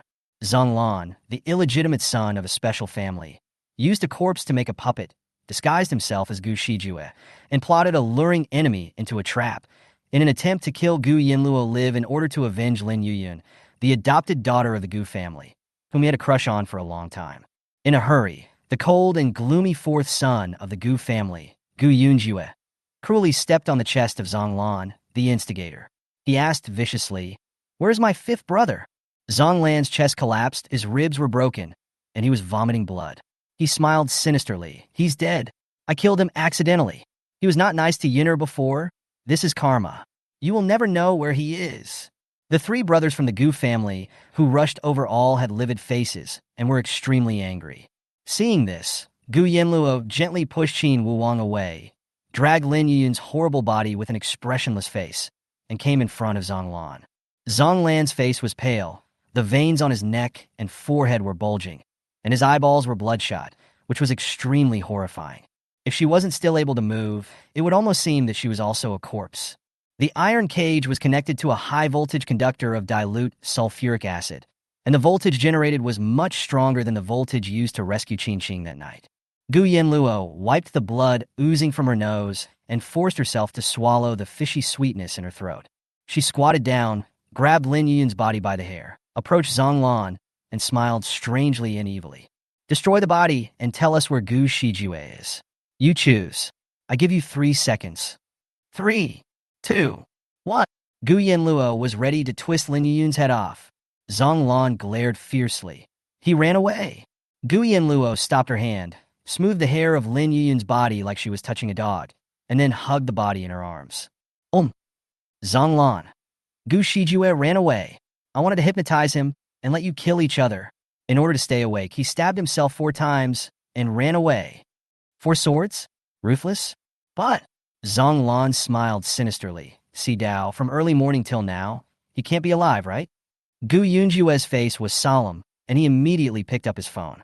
Contact the Gu family search team. The 5th young master is seriously injured. Join the Special Investigation Bureau and the Transportation Department. Check all surveillance and search the entire city. The sirens were getting closer.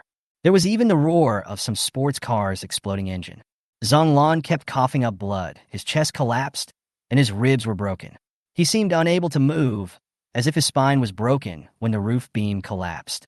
Gu Siju stared at his sister in horror. Your eyes are bleeding. Your nose is bleeding too." He squatted, approached Gu Yanluo, and asked nervously, "What's wrong with you?" Gu Yanluo dodged the hand that Gu Siju extended.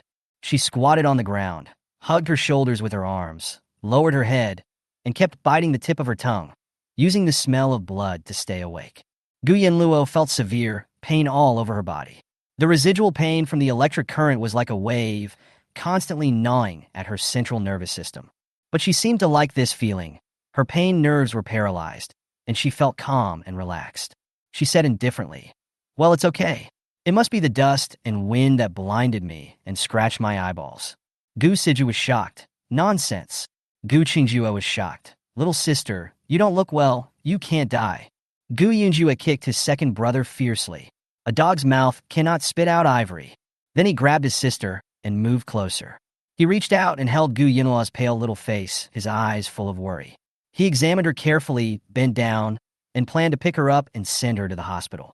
But in the blink of an eye, Gu Yanluo was taken away by Qin Wuwang. My heart felt like it was being hit by a heavy hammer. It was so painful that I was trembling and excruciating. Qin Wuwang knew why Gu Yanluo was like this. In the iron cage, she was electrocuted. He stretched out his hand and kept wiping the blood off Gu Yanluo, his voice low and trembling. "You can hide. Why don't you? Do you have to be locked in a cage? Are you asking for trouble? Don't think you can fool him." Qin Wuwang saw it clearly. Gu Yanluo was trapped in the electrified iron cage on purpose. She was torturing herself. Gu Yanluo wiped away the deep pain in her eyes. She murmured in a lazy and deep voice, "When God bestows a great responsibility on a man, he must first make his mind suffer, his muscles and bones work hard, and his body hurt. Steel is forged through repeated tempering, and talent is achieved through perseverance." Gu Yanluo smeared the blood on the corner of her mouth, licked her fingertips lightly, and smiled seductively. "Because I am coquettish." Qin Wuwang. The three brothers of the Gu family. Qin Wuwang felt depressed. It was a feeling of being unable to breathe and having pain choking in the heart. The more Gu Yanluo cared, the more she cared. The more heartbroken he was. "Why do you want to torture yourself? What on earth have you been through?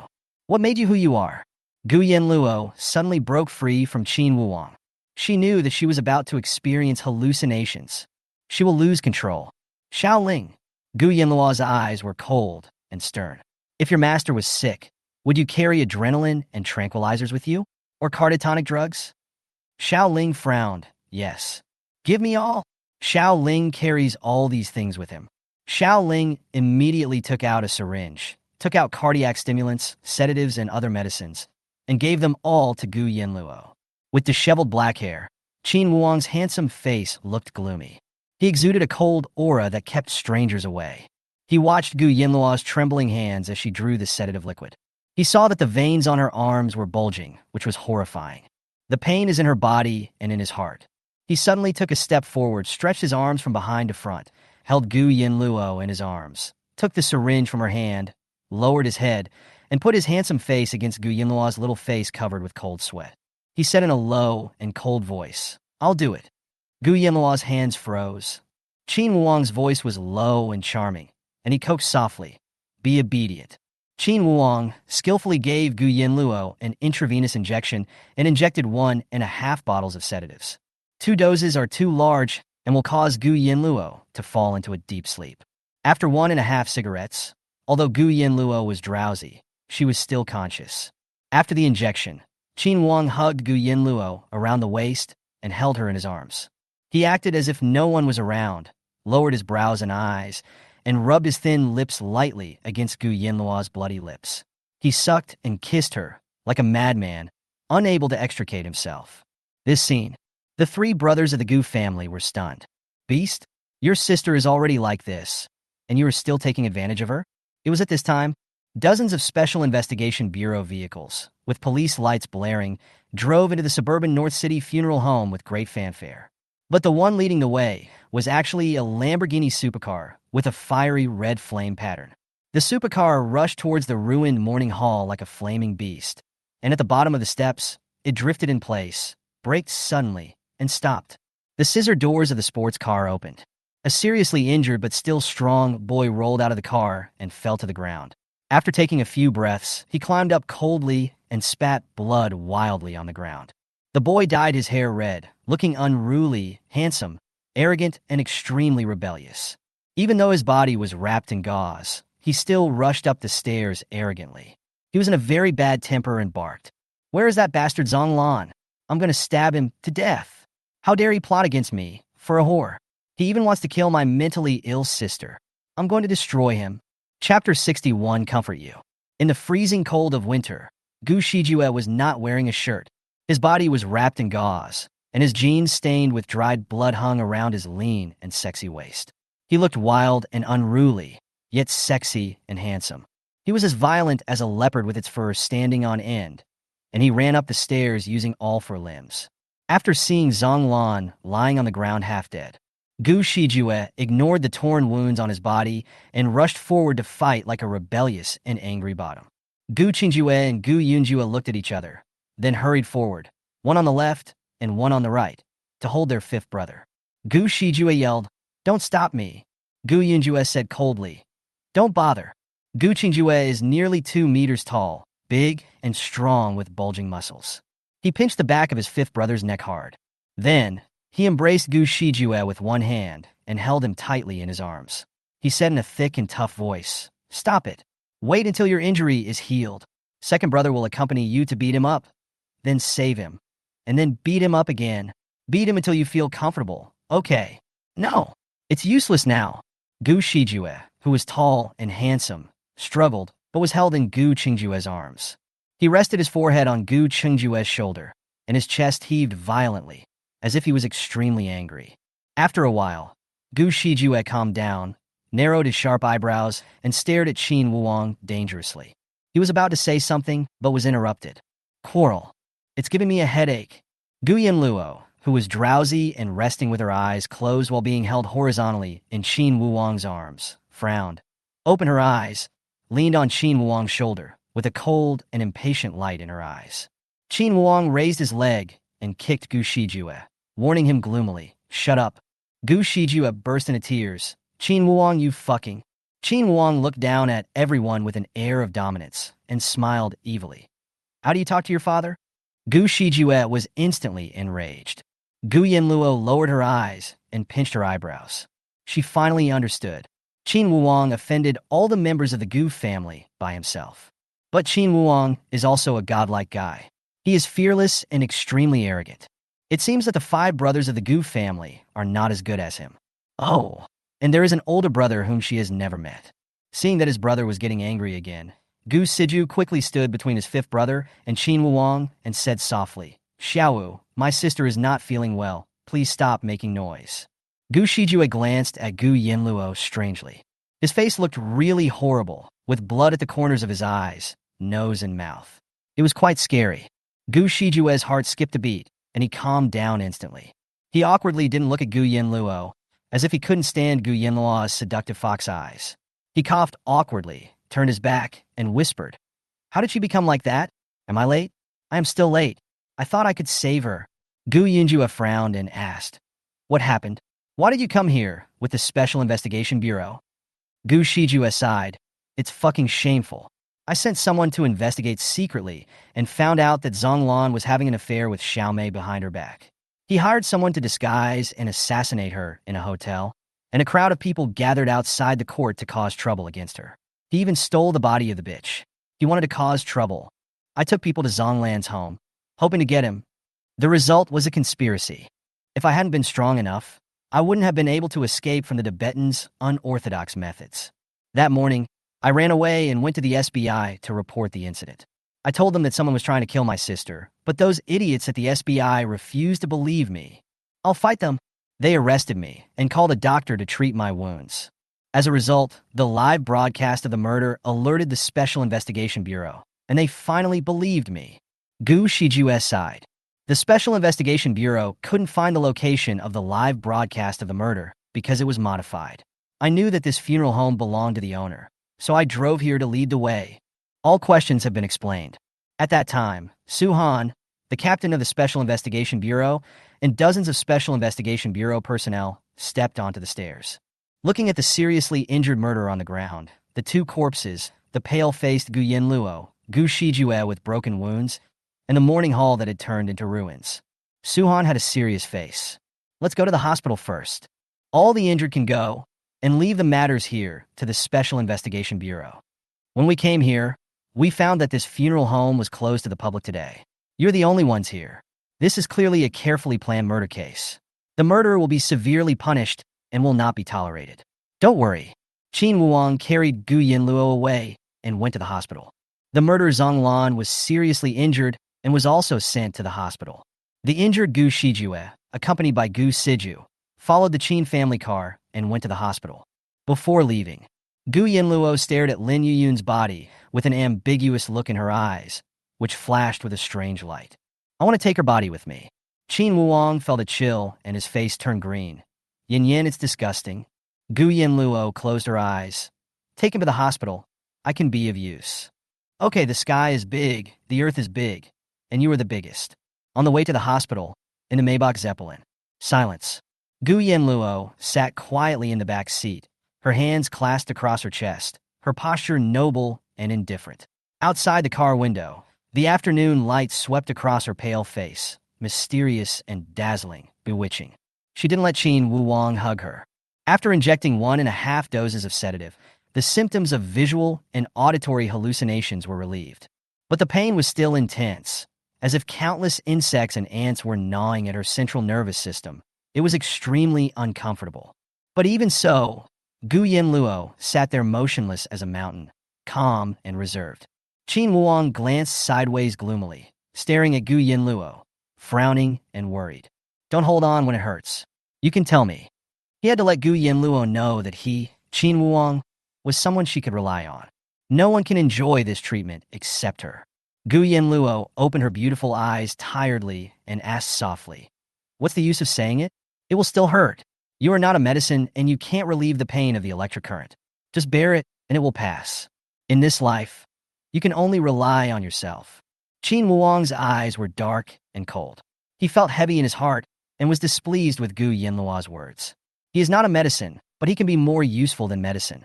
As he thought about it, Qin Wuang's Adam's apple moved, and he took off his mink coat. He circled the buttons with his fingertips and took off the coat, leaving only a sweater. He half lying back in the spacious back seat, his legs spread apart. He stretched out his arms, hugged Gu Yanluo horizontally, and placed her on his lap. He put one hand around Gu Yanluo's waist. With one hand, he lifted the hem of his sweater with lust and evilness, and holding the corner of the sweater in his mouth, he held Gu Yanluo's small hand and forced her to touch his abdominal muscles, chest, and heart. Gu Yanluo opened her cold eyes. But then Qin Wuang's charming and hoarse voice said, "Touch." Inside the car, the air conditioner was turned up to maximum. Qin Wuang thought the sweater was in the way, so he took it off and threw it aside. The strong and perfect body is on full view. He held Gu Yanluo's hand tightly, pressed it against his heart, and held her waist, pulling her close to him. The passionate kiss fell, little by little, sucking gently along Gu Yanluo's neck, licking lightly with the tip of the tongue, and the intensity gradually increased. He kept sucking out red marks on Gu Yanluo's neck, confused and obsessed, like a madman. The intense pain from the electric shock, coupled with the man's crazy teasing, made Gu Yanluo gradually lost. Delete. Chapter 62, Let's have a relationship where we will die after breaking up. Deep in Gu Yanluo's eyes, there was a lingering pain from the stimulation of the strong electric current as she felt Qin Wuang's increasingly violent sucking on her neck.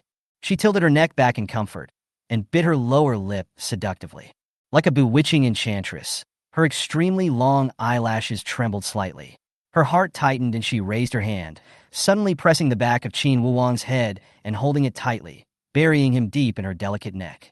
She was like a queen, her voice lazy and cold. "Go on." Just 2 words. Qin Wuang's eyes suddenly turned dark, and his heart trembled as if he was encouraged. He opened his thin lips slightly and began to nibble lightly on Gu Yanluo's beautiful neck, her charming collarbone, and her seductive shoulders. His force was not strong, but it left teeth marks on Gu Yanluo's snow-white skin, as if marking it as his own, and he was fully committed. This person can only be his from the first time they meet. Outside the car window, the afternoon sun poured in, and the light and shadow were blurred on the extremely charming profiles of Qin Wuang and Gu Yanluo, which was psychedelic, dazzling, and captivating. In the dimness, it seems that it is not enough. Gu Yanluo turned around, facing Qin Wuang, and sat astride him, sticking close to him. She lifted Qin Wuwang's chin with her slender index finger, her eyes seductive, and gently stroked his cheek with her fingertips. Yin Yin. Qin Wuwang's pupils were misty, and he murmured in a low voice, immersed in it. He closed his eyelashes slightly and said in a trembling voice, "Well, kiss me." The next moment, Gu Yanluo's bloody lips, accompanied by a unique fragrance, covered him, and the tip of her tongue probed in. She suddenly took all the control. The kiss was particularly intense because of the electric shock pain in her body. The two people's lips were rubbing against each other. Gu Yanluo opened her eyes. Her eyes were stunningly beautiful, and her voice was seductive and hoarse. "Is this your way of helping me relieve the pain? Playing with fire and getting burned?" Qin Wuwang's face was pale, and his blurred eyes revealed helplessness and urgency. Just kissing could no longer satisfy him. What he wanted was her body, and her heart. "Do you want to be heart-to-heart? How about having a relationship with me that ends in death? Gu Yanluo, do you dare?" Qin Wuwang's charming phoenix eyes were covered with mist, as if he felt infinitely lost because Gu Yanluo stopped kissing him. His eyes were weak, his eyelashes drooped, and his chest rose and fell. He lowered his head and snuggled into Gu Yanluo's arms. He murmured in a low voice, "As long as you feel comfortable, it will be fine." Gu Yanluo, so well-behaved? The car stopped unconsciously, without waiting for Gu Yanluo to speak. The rear door of the Maybach Zeppelin was open from the outside. Gu Siju said elegantly and gently, "Yin Yin, get out of the car with third brother. Let's see the doctor." As he spoke, Gu Siju bent down and looked into the car. His voice suddenly stopped. The smile froze on his lips, and his eyes suddenly turned cold. Qin Wuwang was actually curled up in his sister's arms with his upper body exposed. He looked sickly, with an unusual flush on his cheeks. He shivered as the cold wind blew into the car, and stared at Gu Siju with reproachful and cold eyes. That look seemed to say, "How dare you disturb us, bastard?" Gu Shijue, with a torn wound and wearing a black coat, appeared behind Gu Siju. He also bent down and took a look into the car. I was shocked to find that Gu Yanluo's neck was covered with strawberry marks and teeth marks. He suddenly yelled, "Qin Wuwang, are you still a human being? My sister is very beautiful, but you can't be like this." The cold wind blew into the warm car. Qin Wuwang felt cold and let Gu Yanluo sit on him, but subconsciously, he shrank into Gu Yanluo's arms. He murmured hoarsely, "Yin Yin, they saw me naked. It's still cold." There was a sharp cold light in the corners of Gu Yanluo's eyes. She grabbed the back of Qin Wuwang's head with her right hand and pressed it into her arms. She turned sideways, stretched out her other hand, and closed the car door with a bang. "Wait until Qin Wuwang is fully dressed." They got off the car together. When getting off the car, Qin Wuwang felt a little depressed. It was like a cold wind blowing, and the waves surging in my body could not be released. However, when he saw the marks on Gu Yanluo's neck, he happily held Gu Yanluo's soft hands, put them to his lips, and kissed them again and again. Under Gu Siju's cold gaze, under Gu Shijue's irritable stare, he and Gu Yanluo entered the hospital owned by the Gu Chabel, which happened to be the same hospital where Gu Yanluo's mother Qin Qing was staying. The fifth one, Gu Shiju, he's a dog. The third brother, Gu Siju, don't insult the dog, thank you. Gu Shiju came to the hospital to get his wounds sutured. He had 4 knife wounds on his body, all of which were stabbed by himself.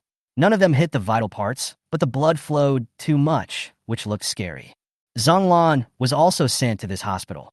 He needed surgery because his spine and ribs were broken, and for unknown reasons his body was covered with scratches and bite marks, as if he had been bitten by a monster. After repeated persuasion from Qin Wuwang and Gu Siju, Gu Yanluo underwent a brain examination, received an injection of painkillers, and was placed in the ward for an 4 drip. Lin Yiyun's body was temporarily placed in the hospital morgue because Gu Yanluo insisted on taking it away. Night falls, 7 p.m. In the ward, Gu Yanluo woke up and opened her beautiful, cool eyes. She sat up quietly and found Qin Wuwang lying beside her, with a handsome face and sleeping soundly. She silently pulled out the 4 drip, got out of bed noiselessly, leaned over, tucked the quilt around Qin Wuwang, and gently stroked his cool forehead with her warm palms. "Yes, I don't have a fever today." Then she left the ward. At night, the hospital is on the 4th floor below ground. Inside the morgue, the lights were pale, and the corridors were dark and lifeless. Gu Yanluo was wearing thin clothes and holding the suture needle and thread that she had stolen from the medical storage room. She hummed an unknown strange tune, Her gait was graceful and swaying, like fine sand flowing over a riverbank, her fingertips sliding across the cold wall. She walked quietly into the morgue where Lin Yuyun was kept. Gently lift the shroud. Gu Yanluo lowered her eyebrows and smiled slightly, staring at Lin Yuyun's body with a sunken face and severe damage. She began to thread the needle, sewing up Lin Yuyun's shattered face bit by bit, as if she was mending her beloved doll or making a human skin figurine. In the eerie morgue, the strange tune she hummed echoed, making people feel creepy. Mend it for 10 minutes. Lin Yuyun's gray and lifeless face was covered with fine stitches, like a strange and dilapidated puppet doll. After reading Gu Yanluo's brain scan report, Gu Siju was shocked. He wanted to go find his sister to ask, but saw Gu Yanluo leaving the ward, afraid of being discovered. So Gu Siju went to the monitoring room and saw from the monitor that his sister had gone down to the morgue. When Gu Siju came to the morgue alone, his eyes were cold and dim as he stared at the girl who was stroking Lin Yuyun's body with a cold smile. Chapter 63, You Are Not My Sister, right? The eerie morgue. There was a mysterious and strange aura about Gu Yanluo, which revealed an evil, dangerous, strange, and terrifying aura. It's like admiring a puppet that you carefully made. Feeling disturbed, Gu Yanluo suddenly glanced at the man at the door. Her beautiful eyes were cold and extremely lethal. Her brows were cold and gloomy. It's you. Gu Siju's eyes were clear and unfathomable. What are you doing? Gu Yanluo smiled mysteriously. Doesn't Zhonglan like Lin Yuyun? I will repair the body and send it to him as a gift. She was very interested in the collector, so she just considered it as a gift. Gu Siju. This is not something a normal person can do. Gu Siju walked into the morgue. He was wearing a crescent white satin shirt and a snow-white fox fur coat. He looked elegant and refined, like a refined and aloof nobleman. However, his eyes no longer had the smile as warm as spring breeze, but were instead cold and detached. He confessed, You know, your fourth brother and I have a hunch that you are not our sister. Gu Yanluo curled the corners of her mouth and smiled happily. Go on. I'm sorry first, Gu Siju said gently. I found a strand of your hair and compared it with my father's. It's 99% the same. You are not my sister, but you are indeed my sister. Gu Siju walked up to Gu Yanluo. His pair of black eyes were filled with a chilling light that was breathtakingly clear and cold, and he was handsome and charming. He reached out and gently pinched Gu Yanluo's jaw with his fingertips. Bring each other closer. The four eyes met. Gu Siju's clear and deep voice was chillingly cold. Your mind is not that of an 18-year-old. You are meticulous in your thinking, ruthless and decisive in your actions, and you are very scheming. I can't see through you, but I know that what I see is not something a child with no life experience can do. Gu Yanluo's eyes were like cold stars, and she stared at Gu Siju with a smile on her face. Wonderful. I didn't expect that the Gu family has such a younger generation who can see through the overall situation and understand this incredible truth. This Gu Siju is too wise, yet he knows how to restrain his edge. Gu Yanluo neither admitted nor denied. What else do you want to say? Yenner, people are unwilling to believe in things beyond their cognition, but that doesn't mean these things don't exist. Don't worry, I won't expose you. Gu Siju pinched Gu Yanluo's chin and shook it. The gentle smile in his eyes warmed up again. I just want you to remember that you are the daughter of the Gu family, and you are my sister. There are some things we know in our hearts, but don't let others know. Understand? Gu Yanluo gracefully slapped Gu Siju's hand away and winked at the handsome man in front of her with her charming fox eyes. What else do you want to tell me? Gu Siju's heart skipped a beat, and he smiled helplessly.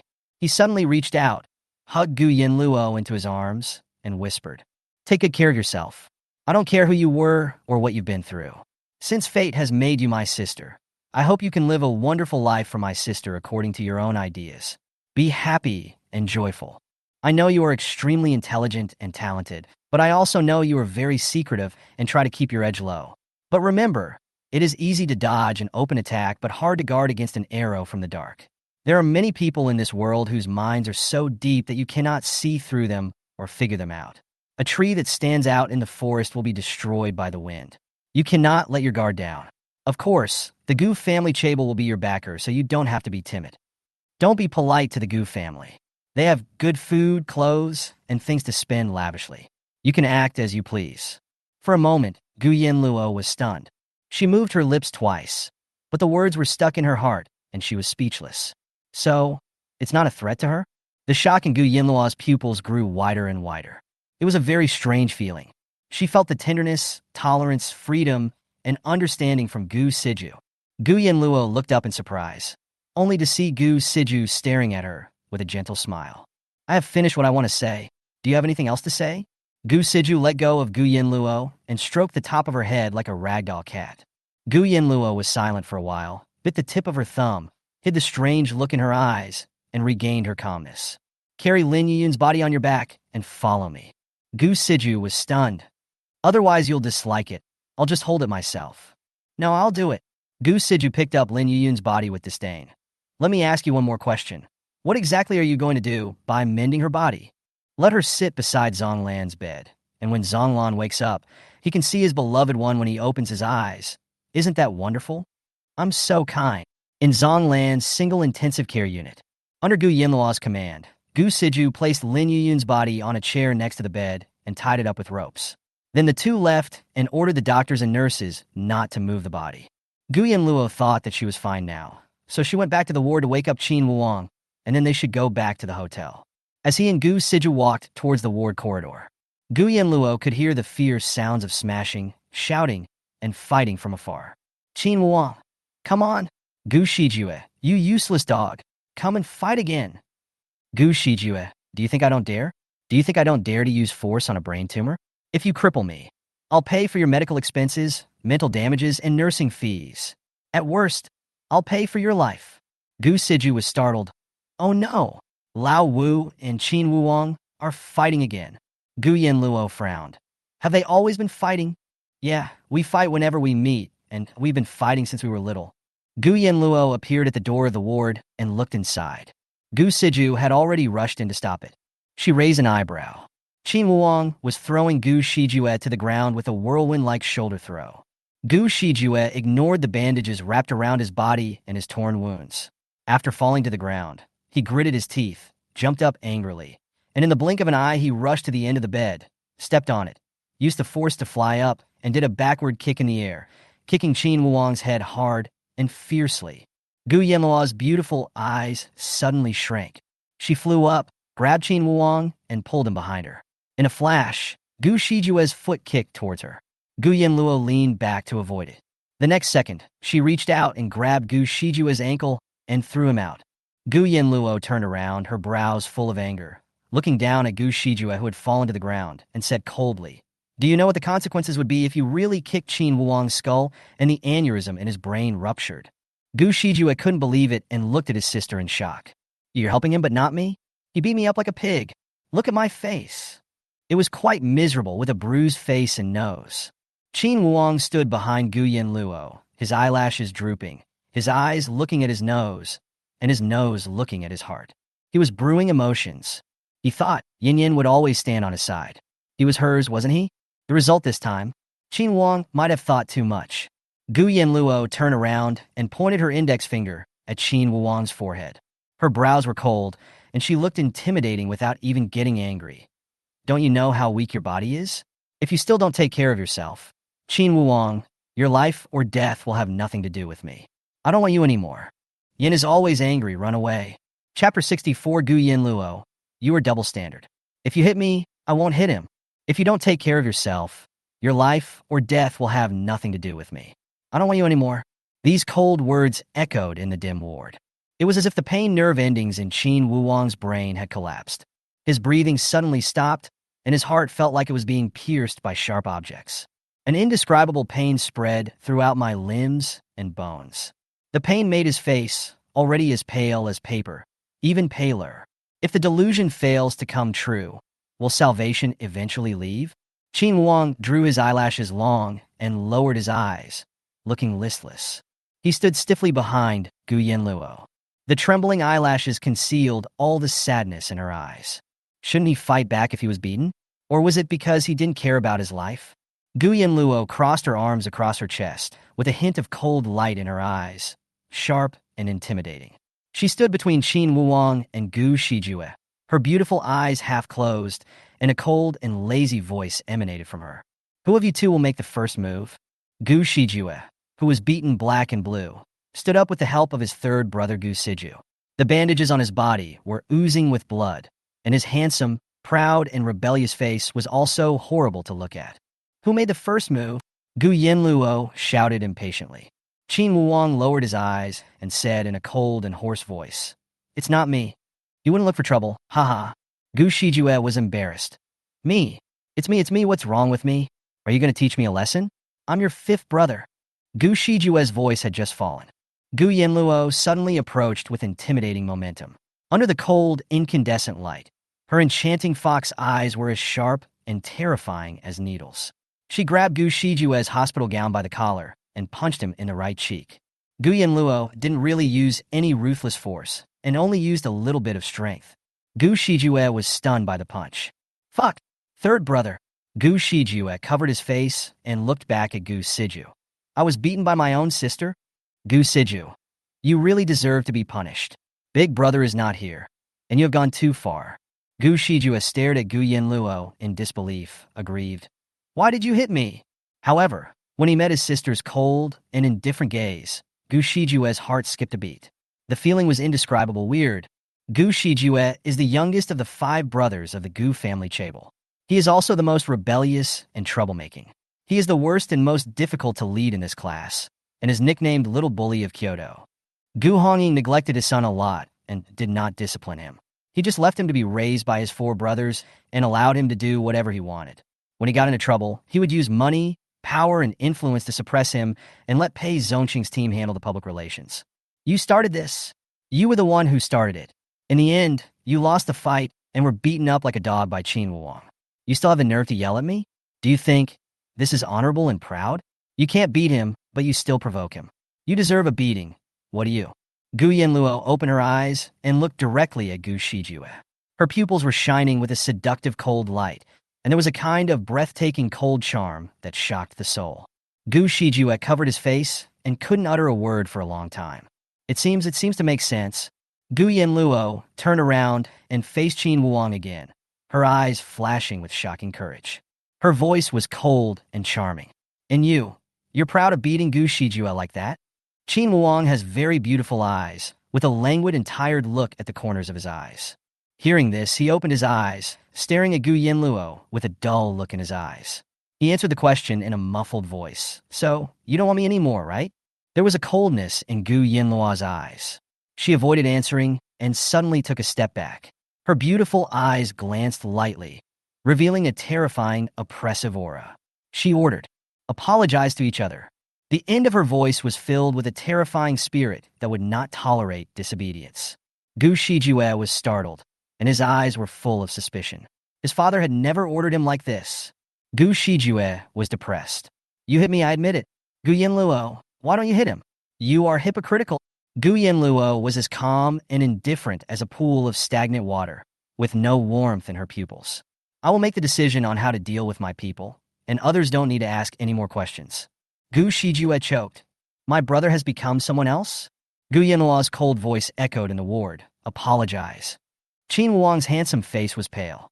He stroked his chest and coughed lightly a few times, looking sick and tired. The heart discomfort caused by the suffocating feeling left him with too little energy to care about this matter. He just wanted to confirm whether Gu Yanluo would not want him. However, Gu Yanluo said, "My people." His anxious heart finally settled down a little. Gu Shijue was unwilling to apologize, but Gu Siju secretly pushed his brother, his cold eyes holding a warning. "Gu Siju, apologize quickly. It's wrong to be the first to attack." Gu Shijue felt pain all over his body. He clenched his lips, cursed, took a step forward, faced Qin Wuang, and said honestly, "I started it first. It was wrong of me. I'm sorry for you, but I will. If I see you still fight, I will." Gu Shijue didn't dare to say this because Gu Yanluo gave him a death stare. "Think before you speak." Gu Shijue gritted his teeth. "There is no future." Qin Wuang raised his chin, looking down at Gu Shijue with a look of contempt and malice. He said in a very cold voice, "Sorry." After saying this, Qin Wuang stared at Gu Yanluo's cold and heartless face, frowned, and said in a sullen voice, "Is this okay?" Gu Yanluo ignored Qin Wuang. Like a dangerous and charming judge, he folded his arms and said, "Now, you two hug each other. If you meet again in the future, You are not allowed to fight. Gu Shijue was stunned. Qin Wuong was gloomy. Gu Yanluo raised her eyebrows. Hurry up, I'm tired and my patience is limited. It was Gu Shijue who took the initiative first. With a dark face, he reluctantly stretched out his arms, put his hands around Qin Wuong's narrow waist, and hugged her. Qin Wuong pursed his thin lips twice, frowned, and endured it, hugging Gu Shijue's thin body back. Qin Wuong won. Gu Shijue won. The two hugged each other with deep brotherly love, and then let go. Gu Shijue snorted coldly. Reconciliation. For his sister. Qin Wuong said coldly. Okay. For Yin Yin. Afterwards, they shook hands and reached a consensus. Qin Wuong asked, Do you want medical expenses? Gu Shijue grimaced in pain and asked his third brother to hold his shoulders. He was about to say, get out, but immediately changed his words. Is my family bankrupt or out of money? Do I need your medical expenses? And at this time, Gu Yanluo, who had ignored Qin Wuong the entire time, walked towards Gu Siju and said, Lend me a car. I'm going back to the hotel. Gu Siju was stunned. He glanced at the pale Qin Wuong with an ambiguous look and smiled. Go downstairs. The Gu family's bodyguard team is downstairs. You can drive the car as you like. Gu Yanluo left the ward without looking back. Qin Wuong felt upset and chased after him with a haggard face. His voice was low and trembling, echoing in the corridor. Yin Yin, what about me? Are you going away without me? Gu Yanluo didn't look back. Her voice was cold and indifferent. I don't want to ride in the same car with you. Do it yourself. Qin Wuong stood there in a daze, his tall and straight back inexplicably revealing a hint of helplessness, loneliness, and sadness. Gu Siju held his younger brother Gu Shijue horizontally and walked out of the ward, as if watching a show. Then he heard his brother in his arms muttering softly, Sister is not hypocritical. Qin Wuong is in trouble. Gu Siju smiled. Do you feel relieved? I feel relieved. Qin Wuong's back looks so pitiful. Let's observe 3 seconds of silence for him. But why did Yin Yin really get together with Qin Wuong? Chapter 65. Wang Yi. She will be annoyed. Don't tell her. 10 o'clock at night. Gu Yanluo held her forehead with her left hand against the car window, controlled the steering wheel with her right hand, and drove the black Mercedes Jeep of the Gu family bodyguard, speeding on the road. She returned to her penthouse suite at the Histon Hotel alone. When she finished her shower and walked out of the master bedroom, wrapped comfortably in a white bathrobe, Qin Wuong had already returned. In the living room, only Xiao Ling stood beside him. He was dignified and handsome, with a sickly look on his face. He sat on the sofa, wearing a thick black coat. His legs were spread apart, and he was bent over. He was concentrating on unpacking 2 expensive new mobile phones, turning them on, inserting SIM cards, and setting them up. It's a couple's phone, and it comes with a couple's calling card. Qin Wuong coughed lightly repeatedly and looked very bad. The living room is too big, and the heater doesn't heat up so quickly. Xiao Ling was very protective of his master and put a piece of mink wool on Qin Wuong to keep him warm. Yin Yin? Qin Wuong raised his charming eyes and glanced at the lazy, tall, and enchanting figure, and a light burned in his eyes. Gu Yanluo had a blank expression on her face. Her eyes were dark and gloomy, with no trace of Qin Wuong. She flirtatiously lifted her half-dried long hair, walked to the living room bar, poured a glass of red wine, and said in a voice as cold as ice, Go take a shower. It was so cold, as if I had returned to the starting point. Under the light, Qin Wuong's skin was sickly pale and his thin lips were bloodless. He froze, frowned slightly, and calmly put down the new phone he had bought for Gu Yanluo. He stood up and walked straight into the master bedroom. At least he wasn't kicked out, right? He doesn't bother her, just wash it. Qin Wuong knew that in front of Gu Yanluo, rage, cruelty, toughness, coldness, and tyranny were of no use. His yin yin was poisonous, ruthless, cruel, dangerous, and like a mist.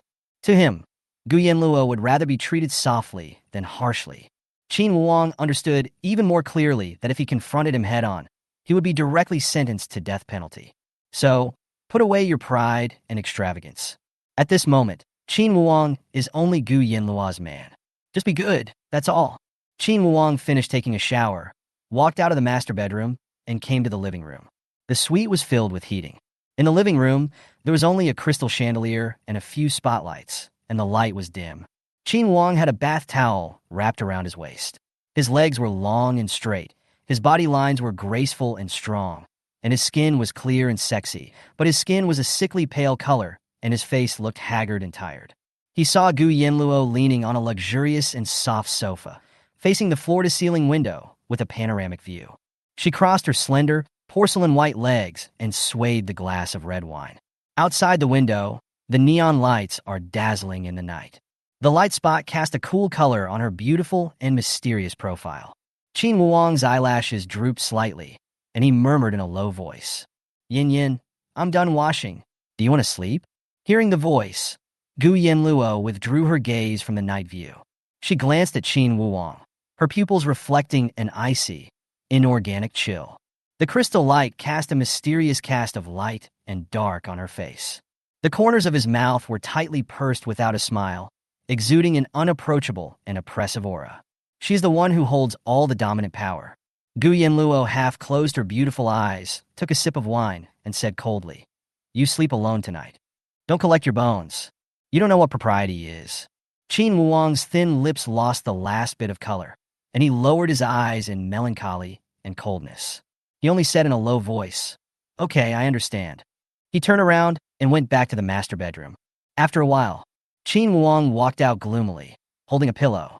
He said, "You sleep in the master bedroom, and I'll sleep somewhere else." Gu Yanluo's lazy voice became even colder. "Go to the master bedroom and sleep. Don't make me repeat it a second time. Otherwise, you stay and I leave tonight. Where do you want to sleep when you are so weak?" How could he change beds and sleep alone when he had to hold her nightgown and smell her scent even when she was away for half a day? Qin Wuang's tall figure stiffened. He turned around and went back to the master bedroom.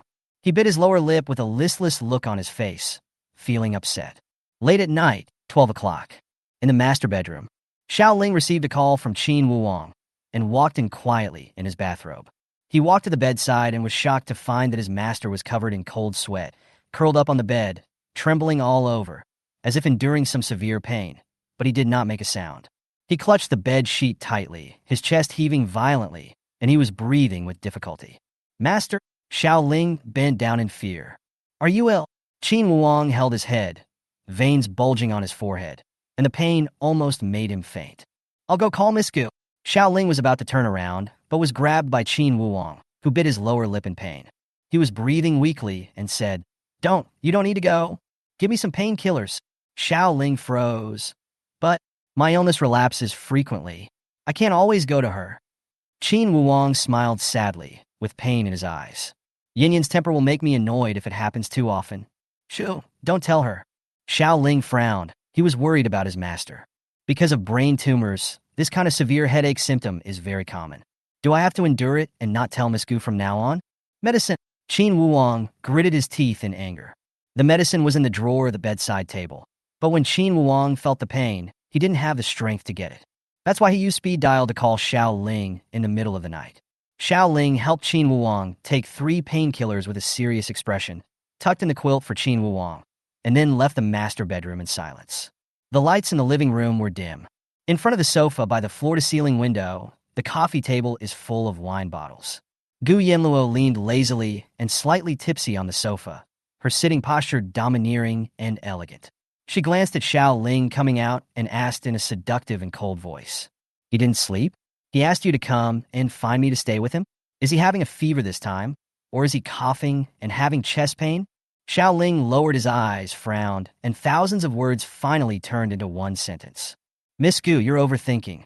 I just checked in to see if my master was sleeping well." Gu Yanluo raised her eyebrows.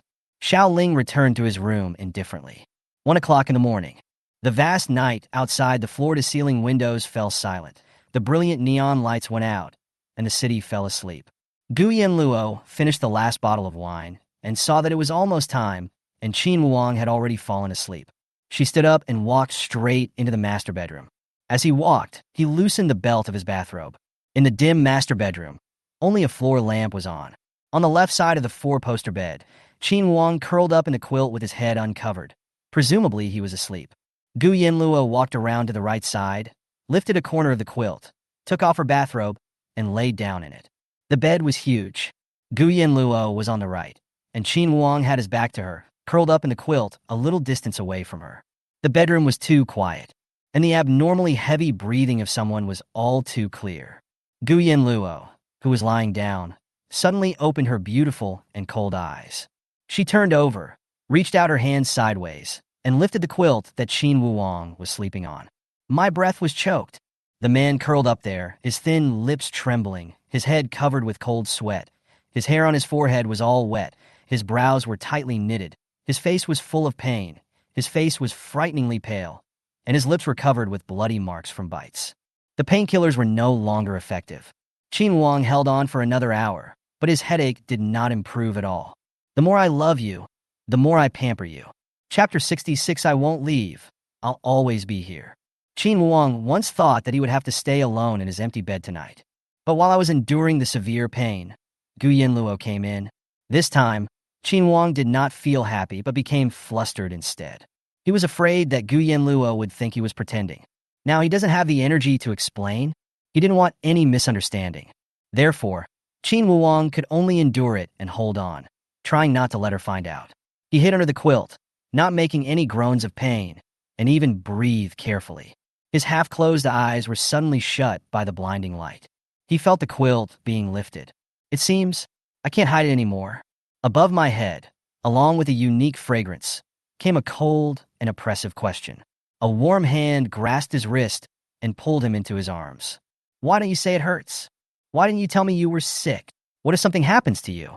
Qin Wuong felt a warm embrace wrapping him. But this time, there was no way to dispel his pain. The severe headaches caused by brain cancer became more and more severe. He saw double images, his breathing was shaky, and his consciousness began to become unclear. He bit his lower lip, sweating profusely, with the corners of his eyes slightly red, and he curled up in Gu Yanluo's arms, convulsing uncontrollably. He took a deep breath, his voice trembling with extreme weakness. You are angry. Gu Yanluo narrowed her beautiful eyes, wrapped Qin Wuong's cold body with a quilt, held him tightly in her arms, and used her fingertips to wipe away the cold sweat on his head. She shouted coldly to the people in the other bedroom outside the master bedroom. Xiaoling, come here. Qin Wuong's eyes were extremely beautiful, but at this moment, they were dull and weak. He always likes to hug Gu Yanluo's slender waist, but at this moment, he didn't even have the strength to reach out and wrap his hands around it. He was conscious and murmured in a low voice. I can't. Take advantage of my weak body every time, to gain your sympathy, to occupy you. He said, you'll bore me.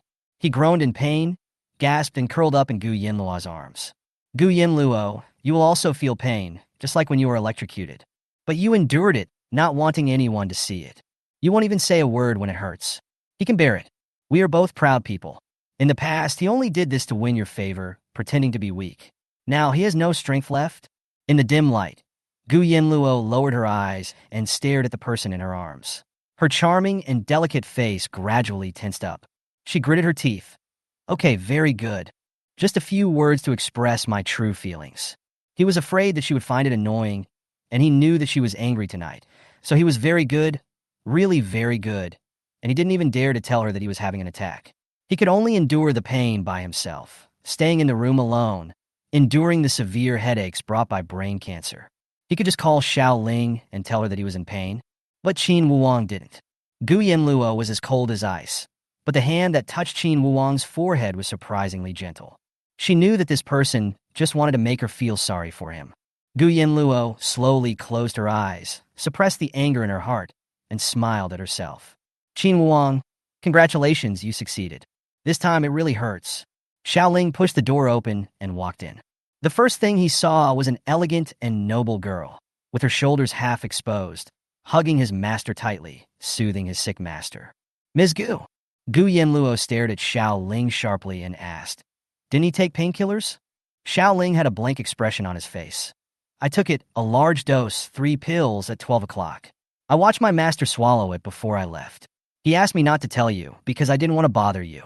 Xiaoling told everything. Gu Yanluo was shocked. It was already 1:05 in the morning. In other words, the painkillers didn't work and Qin Wuong endured it silently for another hour. All 3 don't work? Gu Yanluo lowered her head and kissed Qin Wuong, who was struggling in pain in her arms, as if to comfort him. Her warm palm wiped away the cold sweat on his forehead. She whispered, be good, I'm here. Then she looked at Xiaoling. Give him a painkiller first. Do you have one? Xiao Ling turned around and left quickly. He had to look for it in the portable first aid box. Painkillers are different from painkillers. Painkillers are more powerful and addictive. They should not be used unless absolutely necessary. Fortunately, Xiao Ling found one. An injection needles. Gu Yanluo ordered, "I'll hold him, and you fight." The person in his arms struggled in pain and even started to hurt himself. His lips were bitten by him and were bleeding. Gu Yanluo could only hold him down, pinching his cheeks with her fingertips, forcing him to open his mouth, then leaning over, pecking his lips, licking his blood, and kissing him gently. Xiao Ling removed the needle neatly and drew out the painkiller with a serious expression. He breathed a sigh of relief only after he skillfully and quickly gave Qin Wuwang an intravenous injection. Pain relief injections usually take effect within 15 minutes. Gu Yanluo reached out and gently brushed the messy black hair of the person in her arms.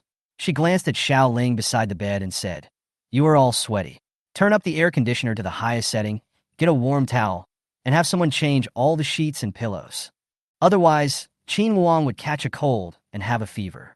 Xiao Ling looked at Yanluo with eyes as if he were a savior and said respectfully, "Yes."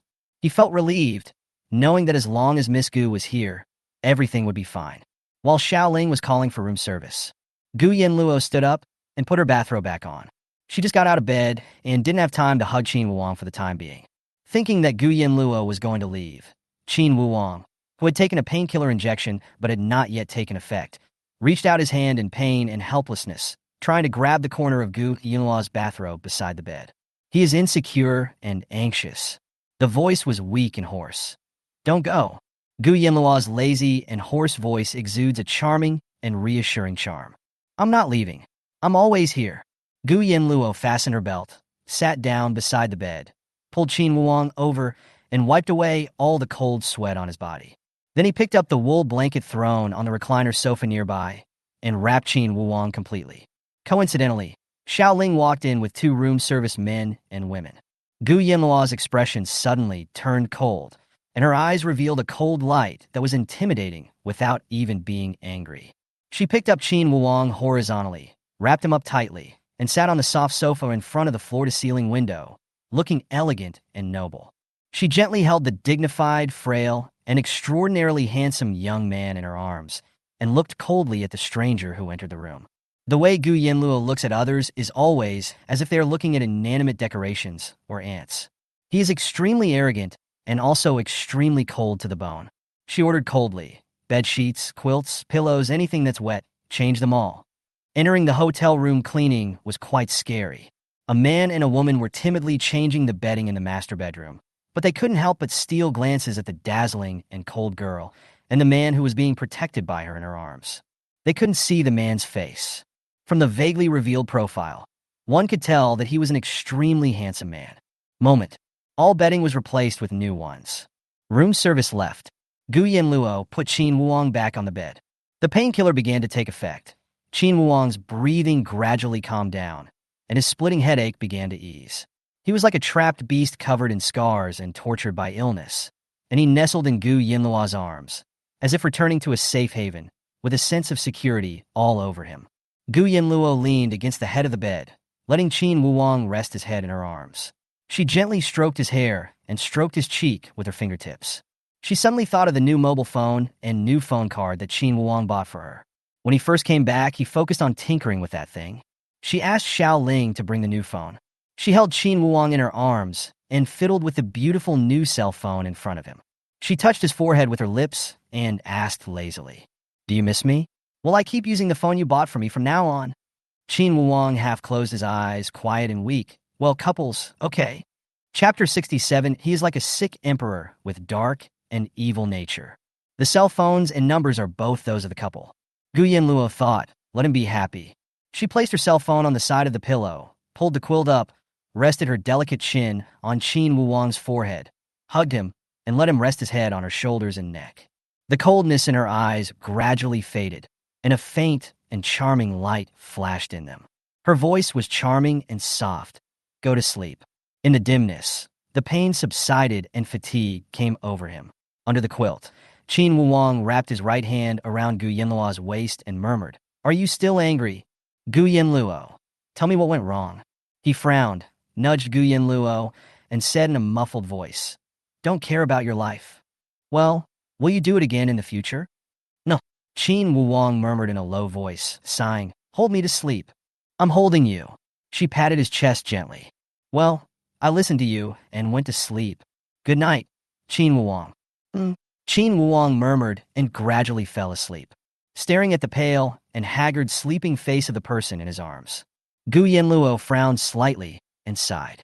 "The night is long, but I will be with you. Qin Wuwang, I hope you will not suffer from any illness in your dreams." The next morning, because the painkillers were ineffective, Xiao Ling made an appointment for Qin Wuwang to go to the home medical group for a consultation with a brain specialist. Gu Yanluo accompanied him. After a set of examinations, it was almost noon. Hua Yifu, who had a broken arm, was also present. Upon learning that Qin Wuwang's brain tumor had grown larger than before, he couldn't believe it and slammed the table. "Impossible. I checked him a week ago, and his tumor had shrunk to the earliest stage. How come it has suddenly grown so big now?" Because the locations of the two tumors were too dangerous. 85 would die on the operating table. No one dares to do this operation. Qin Wuwang's noble status and position are there. No one dares to gamble with his future.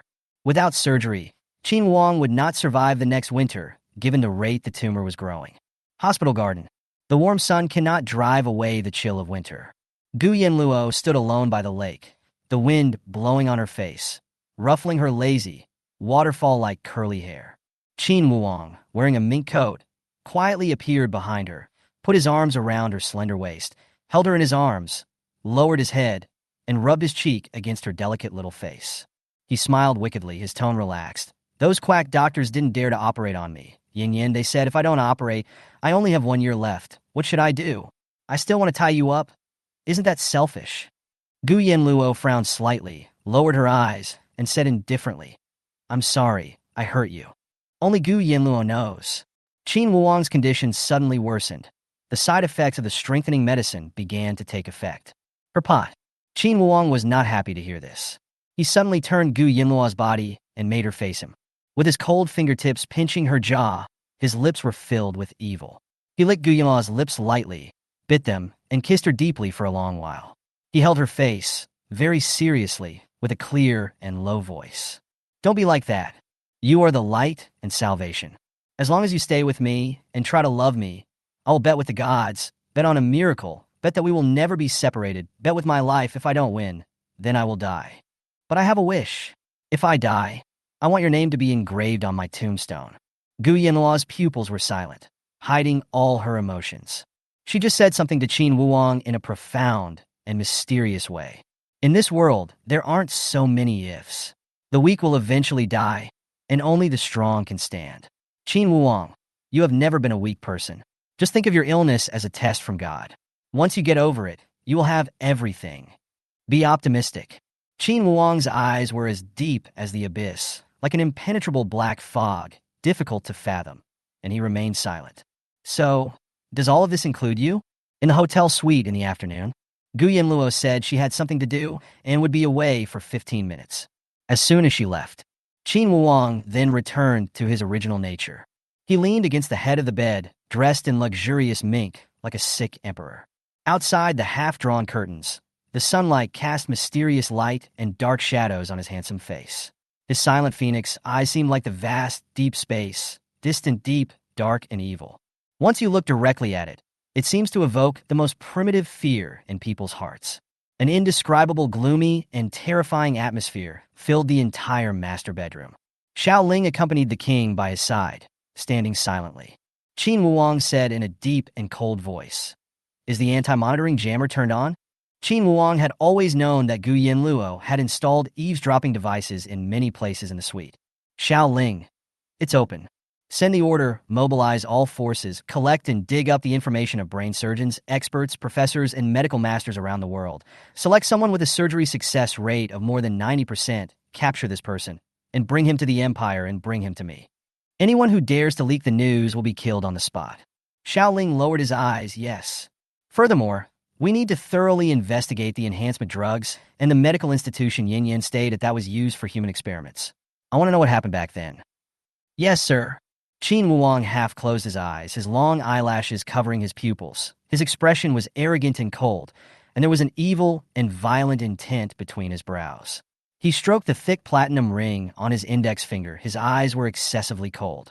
He then said, "In the black market underworld, in the biochemical gene category, are there any people in the top 10 who sell special drugs that inhibit tumor growth?" The top 10 sellers in the global black market, underworld, and biochemical gene categories. They are all world-class pharmacists, genetic biologists, and biochemical geneticists. They are all mysterious, except for the sellers, whose gender and identity are unknown. Everything is unknown, and they can only be contacted through the Underworld Ghost Network. The key is that this group of people are all terrifying scientists who are both good and evil. Master, as far as I know, there are some, but the effects are different and extremely unstable. Those people are desperate. If anything goes wrong, they will bear the consequences themselves. They are selling various kinds of medicines under the name of selling them, but in fact they are using people for experiments. There was an impenetrable cold fog in Qin Wuang's eyes. He said coldly, "No reliable one?" Xiaoling, the one with the highest popularity and the best reputation, is the third-ranked Jägermeister King. He is a biochemical geneticist, and his medicine is currently the hottest seller on the black market. Qin Wuang frowned. Who is the first? Xiaoling. Duke Sherman was robbed in the black market.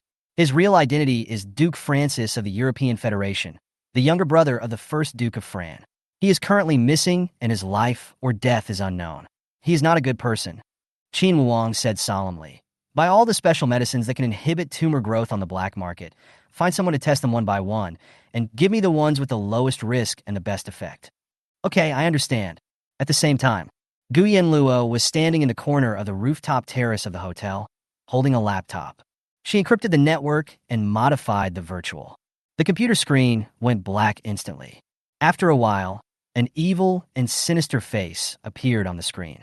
Behind the human face is a mysterious laboratory with all kinds of colorful chemical reagents, flasks of different sizes, tubes, and reagents that are steaming and emitting hot steam. There are also many mice and monkeys jumping around in cages, which is extremely weird. Chapter 68, Tyrant Qin Wuang closes the airport. On the rooftop, Gu Yanluo and the foreign man in the video were looking at each other with different expressions. The man had deep, ghostly green eyes that glowed eerily in the darkness. He had sharp platinum teeth and a sinister smile. His handsome face was covered with strange tattoos, making him look like an evil yet pious ancient missionary. He is the king of Jaegers, a weird and crazy pharmacist walking in a dark and corrupt place. Jaeger laughed sinisterly. Gu Yanluo had a blank expression on her face. I want a painkiller that is non-addictive and has fewer side effects. I need someone to test it. The drug has stable properties and is for a year's supply. You name the price. Jaeger, I won't charge you any money, but I have one condition. Come and inspect the goods in person. I want to see you. Qin Wuang's illness can't be delayed, and his headaches will come more frequently. Gu Yanluo's eyes suddenly turned cold. Where is the person? Jaeger. I'll go to your manor and wait for you. Jaeger. You took this medicine yourself? You are not. Before the man in the video could finish speaking, Gu Yanluo instantly disconnected the video link, because her old flip phone rang again. It's Ji Xiao. Gu Yanluo pressed the answer button. What's up? Ji Xiao's voice was unusually heavy on the other end of the phone. A Meng was imprisoned in the highest prison in the European Federation. He was sentenced to death and will be executed the day after tomorrow. Winslow was put into a human experiment incubator by a group of mysterious people and taken away. His life or death is unknown. Gu Yanluo narrowed her beautiful eyes and looked towards the distant sky, her eyes gradually filled with murderous intent. Ji Xiao was worried and anxious when he heard Gu Yanluo's silence. He shouted angrily, "Just think about how pitiful Ah Meng is, how miserable Winslow's experience was. Gu Yanluo, are you really going to abandon them for a man?" After a pause, Ji Xiao choked on the other end of the phone. I can't save them. I beg you to come back. Gu Yanluo concealed the murderous intent in her eyes and said calmly, Find someone to pick me up. My private jet went to Kyoto to pick you up last night. Please get ready. The plane has arrived at Kyoto Airport. Let's go. When Gu Yanluo entered the master bedroom, her gait was enchanting, her figure was graceful and elegant, and she was absolutely wonderful. Xiao Ling stood beside the bed, accompanying Qin Wuang silently. The handsome and noble man on the bed was weaker than usual due to his illness last night. He was coughing heavily and looked even sicker.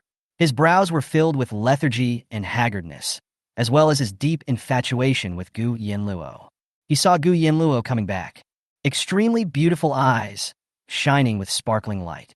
There is only her in my eyes. He raised his hand slightly, stretched it out to Gu Yanluo, smiled softly, and called out, "Yin Yin." Gu Yanluo gently carried a bowl of beef porridge, walked slowly to the bedside, sat down gracefully, and crossed her legs. The next second, Qin Wuang snuggled into her arms, wrapped his arms around her slender waist, and rubbed his cheek against her fluffy, fragrant long hair.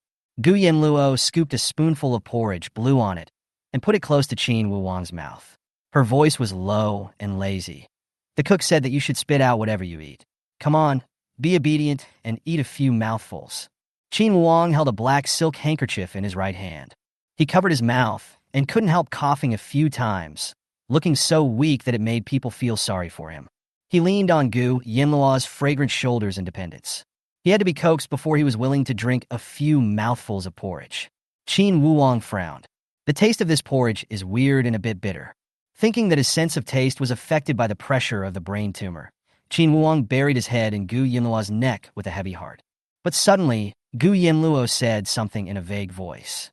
"I feed you, and you eat. Do you trust me so much? Do you trust me without any regrets?" Qin Wuang was slightly stunned. He greedily inhaled the unique fragrance of Gu Yanluo and was intoxicated by it. He murmured foolishly, "You won't hurt me." Gu Yanluo handed the bowl to Xiaoling, wrapped her arms around the man, and gently stroked his satin black hair. "Oh, are you so sure?" Qin Wuang leaned forward, buried himself in Gu Yanluo's arms, and said in a low and hoarse voice, "Of course, if one day you want me to die, even if you feed me poison, I will have no choice but to eat it. You saved my life. People and hearts are all given to you. No matter how long it's been, you've become my safe haven. It's the only motivation for me to live. If I lose you, I'm afraid death will be my only ending." A beam of light shone through the narrow gap between the curtains. Reflected in Gu Yanluo's mysterious and perfect profile, with lazy curly hair hanging on the side of her face, she seemed to be smiling as she gently patted the man who was clinging to her in his arms. She was charming and fragrant, like a demon who brought disaster to the world. After a while, she curled her lips slightly, her eyes full of regret. She confessed, "There are sleeping pills in the porridge." The man in his arms suddenly stiffened.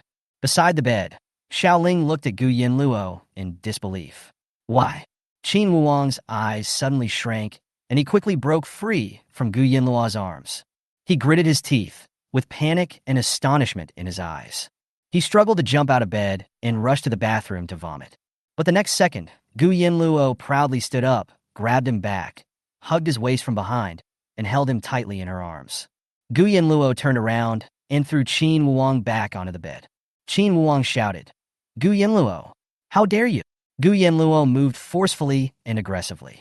She sat astride Qin Wuang, leaned over, blocked his lips, and kissed him deeply and fiercely. While he was kissing her, her fingertips gently stroked Qin Wuang's cheek.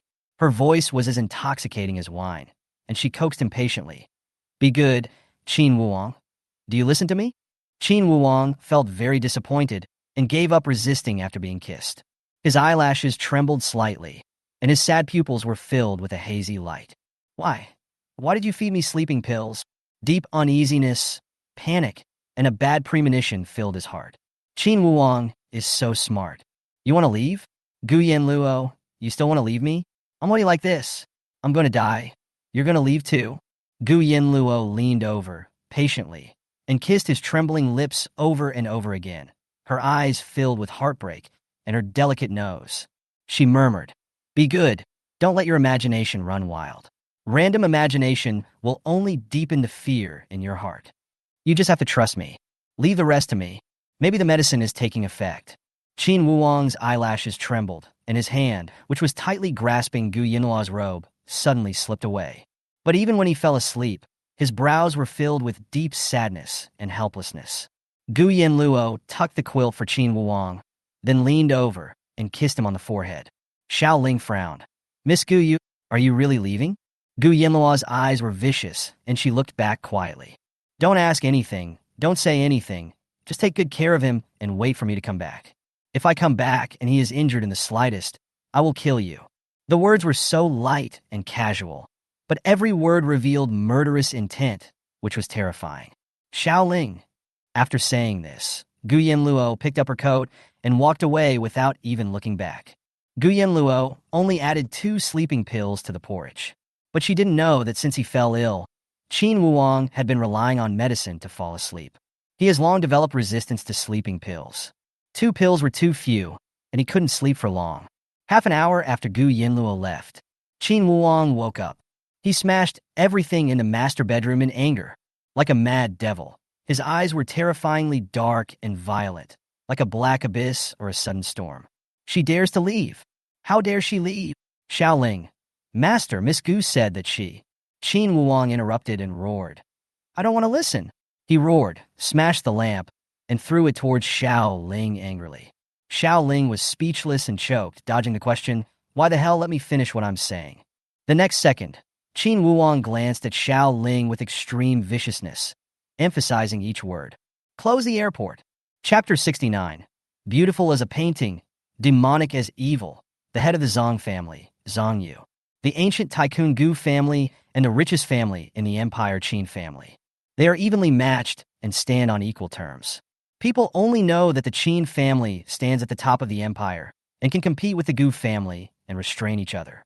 However, they do not know that the reason why the Qin family can have the glory it has today, dominate the empire, and have tremendous power is that the man behind the scenes, the biggest contributor, is the arrogant Qin Wuang. Young and frivolous, he dared to lead the Qin family to fight against the Gu family chaebol that had stood for 500 years. He also restrained his edge and disdained to be in charge of the Qin family. To the outside world, Qin Wuang was just a pampered grandson of the Qin family patriarch, a sick beauty with a terminal illness, and an idle person. He could do whatever he wants, he can be lawless. Because of his words, the empire's largest airport was completely blocked. All aircraft are grounded. At Kyoto Airport, on the vast takeoff apron, an expensive light blue private plane was slowly heading towards the takeoff runway. But suddenly, the aviation alarm sounded throughout the airport. The alarm sounded through the sky, causing panic. In the private cabin, Gu Yanluo changed into the gorgeous dress that Ji Xiao had reserved for her, sitting in a comfortable recliner, sipping champagne. At this time, the private captain in the cockpit took off his headset, walked out, and was very respectful. "Ms. Gu, Kyoto Airport has banned all flights for unknown reasons. We can't leave for the time being." Gu Yanluo took a sip of wine. Her pupils were calm. Her diamond earrings swayed slightly, shining with a dazzling luster, making her little face look particularly cold and noble. "How long will it take to resume flights?" "I don't know. The control tower didn't tell me." "Wait a minute. If the flight is not resumed within 3 hours, please do it for me." Before Gu Yanluo could finish her words, the co-pilot suddenly walked out of the cockpit in a panic. "Ms. Gu, the control tower received a message saying that there are dangerous items on our plane. They need to open the cabin door immediately for a routine inspection." Gu Yanluo was impatient. "Open." After she finished speaking, she glanced out the window and saw 3 helicopters slowly landing not far away. A familiar figure jumped down from the helicopter wildly. Her beautiful eyes were half closed. The figure was wearing a luxurious mink coat. The strong wind blowing from the takeoff pad lifted the hem of his clothes. He looked cold and gloomy, as if he was here to seek revenge. For a moment, Gu Yanluo smiled. She held her chin with one hand and stared at the figure. Interesting, 2 sleeping pills didn't knock him out, but he still dared to close the airport. He is really clingy.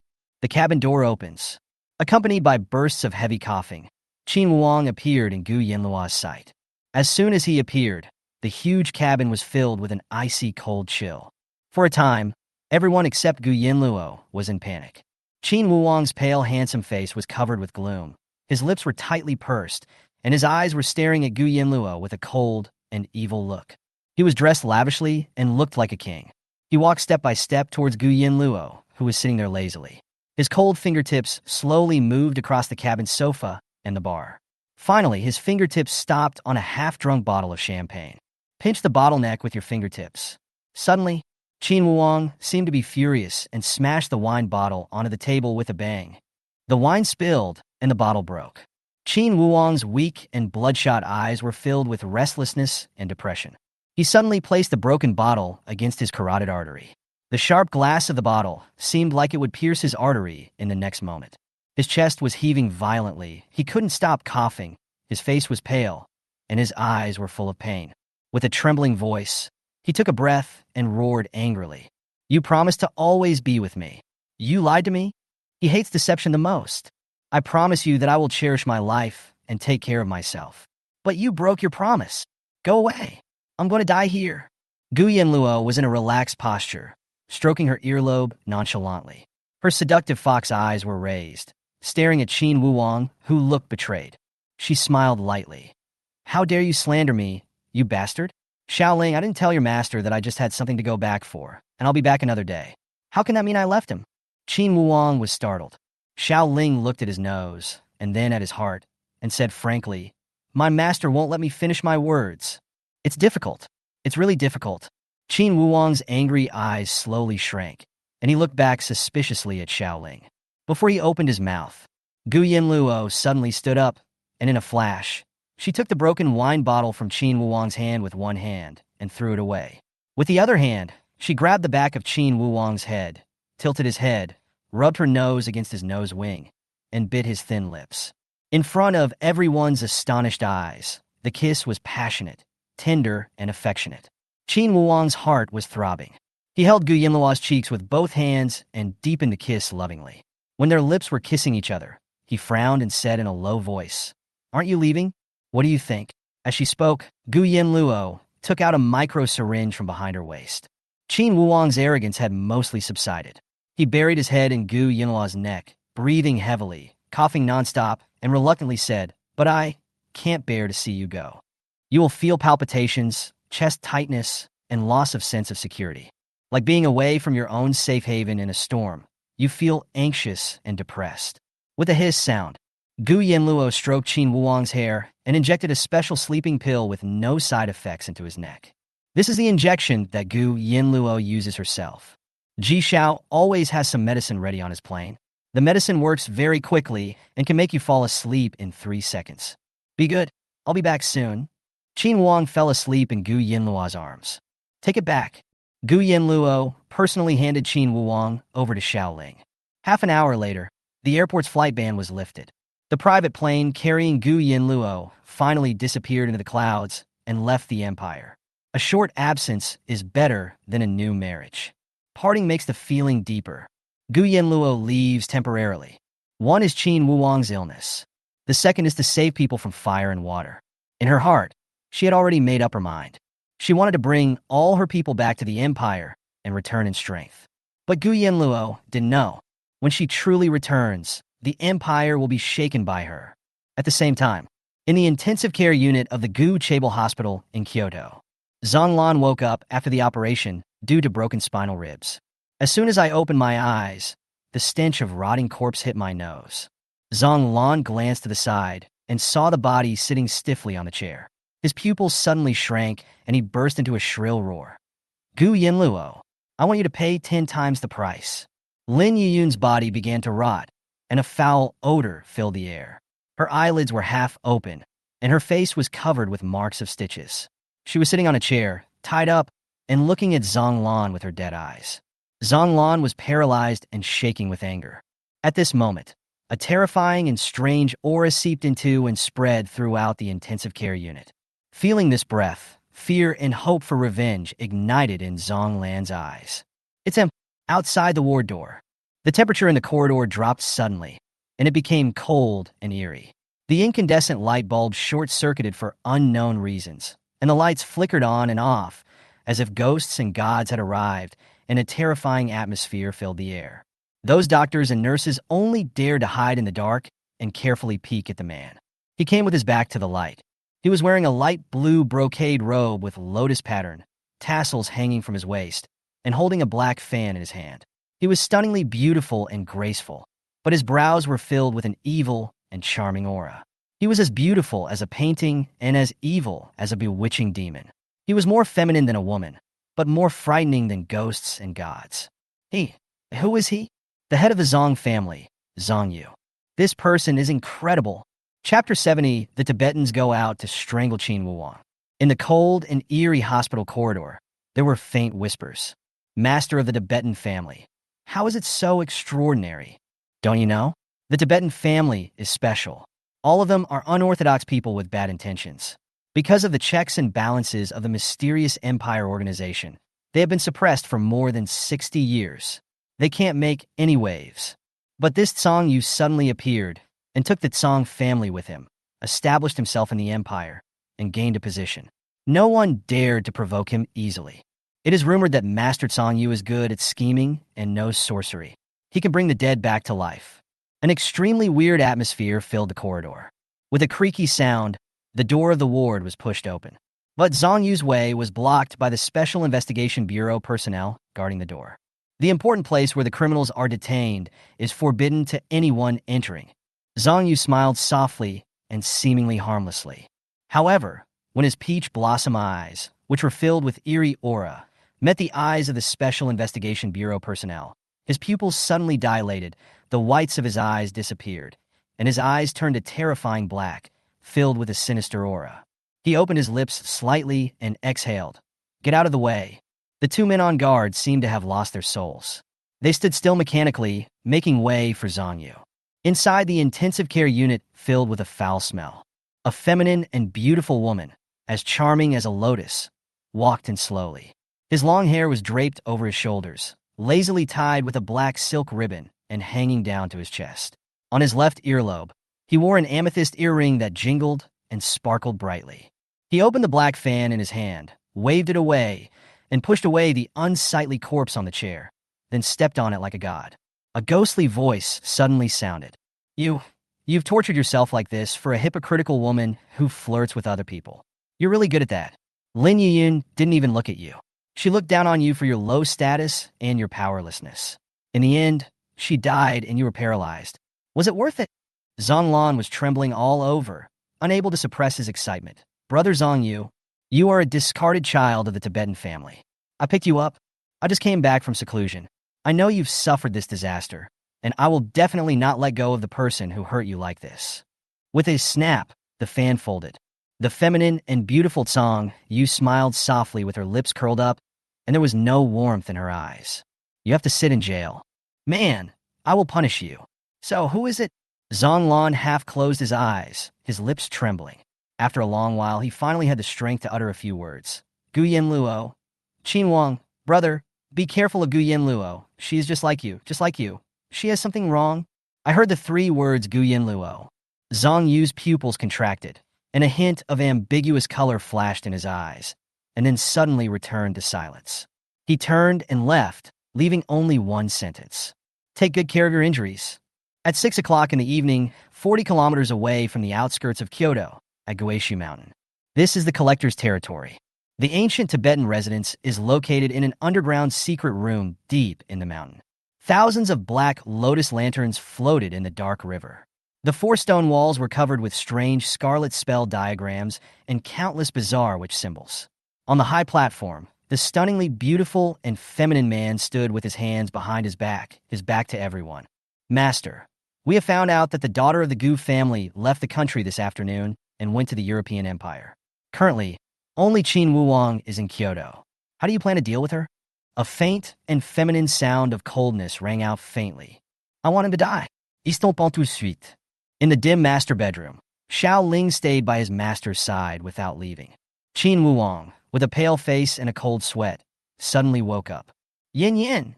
He had a nightmare. In the dream, he was still dead, his soul floating in the air, and he saw that Gu Yanluo finally married another man. His heart ached, and he breathed heavily. But in the blink of an eye, Xiao Ling threw his cell phone, which was his and Gu Yanluo's couple's cell phone, to him beside the bed. Master, Miss Gu was worried that you might be bored, so she left you a voice message. Qin Wuwang held his forehead with his hand gloomily, picked up his mobile phone, opened it, and was surprised to find that on the WeChat interface, Gu Yanluo had left him a lot of unread voice messages. He clicked them one by one. Qin Wuwang, be good and wait for me to come back. I will introduce you to 3 interesting people. Eat well, sleep well, take medicine, and cherish your life. If you miss me, you can send me a message. You don't have to hold it in. Qin Wuang knelt on the bed, which still smelled of Gu Yanluo's body scent. Listen to those voice clips. Cold, pale, sickly skin, a high nose bridge, very beautiful eyes. His robe was loose, sexy, and evil, but his face was still as handsome as a god. But Gu Yanluo was not behind. His eyes finally became gloomy, evil, and cold, and there was an unremovable coldness between his brows. The pajamas, bathrobes, shirts, long skirts, and cheongsams worn by Gu Yanluo. He collected them all and spread them out on the bed in a mess. It seemed that only in this way could he temporarily feel safe. Master, Miss Gu hasn't returned yet. What are your plans? Go back to the private residence, recuperate, and wait for her to come back. Qin Wuang hooked Gu Yanluo's clothes with his fingertips and sniffed them lightly. Take all her things away. Yes. Qin Wuang did not return to the Qin family's ancestral home. He has a private residence located on the outskirts of Kyoto, deep in the mountains and by the lake, very secluded. The mansion faces the lake and the mountains and is shaded by green trees. It has 4 floors and a secret basement. There are several bodyguards and male servants in the house. An intelligent robot butler, a private chef, and no maid. As soon as he got home, he ordered Xiaoling to deliver Gu Yanluo's clothes to his bedroom. He went down the black spiral staircase, input the password, and after Heiress fingerprint recognition, he entered the mysterious basement. As soon as he entered, the avant-garde artificial intelligence system sounded. Welcome home, Master. In the basement, looking around, you can see advanced technological instruments everywhere. Precision, artificial intelligence, robotic arm, 3D holographic imaging computer. Countless modified versions of strange metal guns are collected in glass display cases. On the work table, there were scattered and complicated strange metal assembly equipment. Qin Wuang picked up a can of milk, opened it, took a sip, put on the Bluetooth headset and holographic imaging glasses, and typed a few keys on the virtual projection keyboard. He asked coldly, "Is the quantum electromagnetic pulse energy stable?" The AI replied, "It is initially stable and has entered the debugging stage." He asked again, "Skip and enter the experimental stage." Artificial intelligence. Master, high risk. The risk is unpredictable. Before Qin Wuang could speak, the bright lights in the entire basement suddenly went out and a dark red warning light came on. Artificial intelligence raises the alarm. Warning! Warning! Foreign objects intruding. Unable to monitor vital signs. Number 308. Pouring in from the southeast and northwest. Defense system activated. Master, please board the plane and escape. Qin Wuang stood silently. His evil phoenix eyes narrowed with interest as he stared at the 50 LCD surveillance screens on the wall beside him. Ultra-high-definition night vision monitoring. Hundreds of corpse puppets, under the control of unknown person, rushed towards Qin Wuang's private residence from all directions like a raging tide. No one knew who was controlling those puppets, but they were all made of rotting corpses, with gray and cloudy eyes, strangely twisted limbs, and dense black blood vessels bulging between their necks and arms, like countless black nematodes crawling all over their bodies. In the pitch-black night, the air is filled with murderous intent, and it is extremely terrifying. Under the dark red strange alarm light, Qin Wuang suddenly smiled sinisterly. Chapter 71, The Master Ahead, is super powerful. Advanced high-tech basement. The dark red warning light flickered. Qin Wuang called out coldly through the Bluetooth headset to Xiaoling and the artificial intelligence machine butler made by Qin Wuang. Xiaoling's expression was solemn. Master, it seems to be the Tibetan family. What instructions do you have? Should we withdraw? The robot butler with mechanical automation began to consciously and quickly collect the important equipment, precision parts, Qin Wuang's gun collection, semi-finished quantum electromagnetic pulse weapons, and disassembled the nuclear chip of the artificial intelligence system in the basement. This robot looks like it's about to pack up and run away. Qin Wuang kicked him angrily and cursed. Useless dog. The murderous intent is overwhelming. Qin Wuang was unusually calm. No, go get Yin Yin's clothes, evacuate the servants, cooks, and bodyguards in the house, and take them to the underground air raid shelter. Alpha, take the quantum EMP and follow me. Alpha is the useless dog robot butler. There was a flash of sinister excitement and evil arrogance in Qin Wuang's eyes. He finished drinking the pure milk in the can, threw it away, and began to stretch his muscles. The bones in his wrists, shoulders, and neck made a creaking sound, and his eyes were full of evil and murderous intent, as if he was going to show off his skills and vent his anger and depression due to Gu Yanluo's temporary departure. In the dark night, hundreds of rotten corpse puppets poured in like a tide at the iron gate of a mansion by a lake in the deep mountains. Looking closely, one can see that each corpse puppet's limbs, head, and joints are tied with several silver threads. But the source of the silver thread and the strange man who controlled the puppet were nowhere to be seen. In the dark mansion, Xiaoling and Alpha, the robot butler carrying a quantum electromagnetic pulse, followed Qin Wuang along the black spiral staircase, running from the basement to the first floor. At the same time, the gorgeous double doors at the end of the hall were broken open by the swarming corpse puppets. In the luxurious first-floor lobby, 5 huge, clean floor-to-ceiling windows shattered and ragged, bloody, rotten corpse puppets poured in like a wave.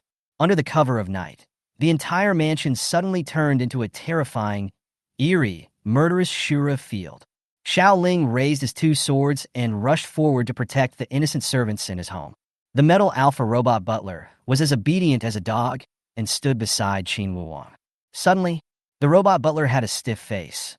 He raised his mechanical arm and took out a modified blue fire, Gatling rapid-fire machine gun. He fired madly in a circle at the swarming corpse puppets at a rate of 6,000 rounds per minute. Amidst flying blood and flesh, blue fire bullets rained down on the ground like a torrential rain. Qin Wuang sneered, calmly and unrestrainedly taking out a pack of cigarettes and a lighter from his trouser pocket. There is only one left. Yin was not at home, so I stole one to stimulate my nerves.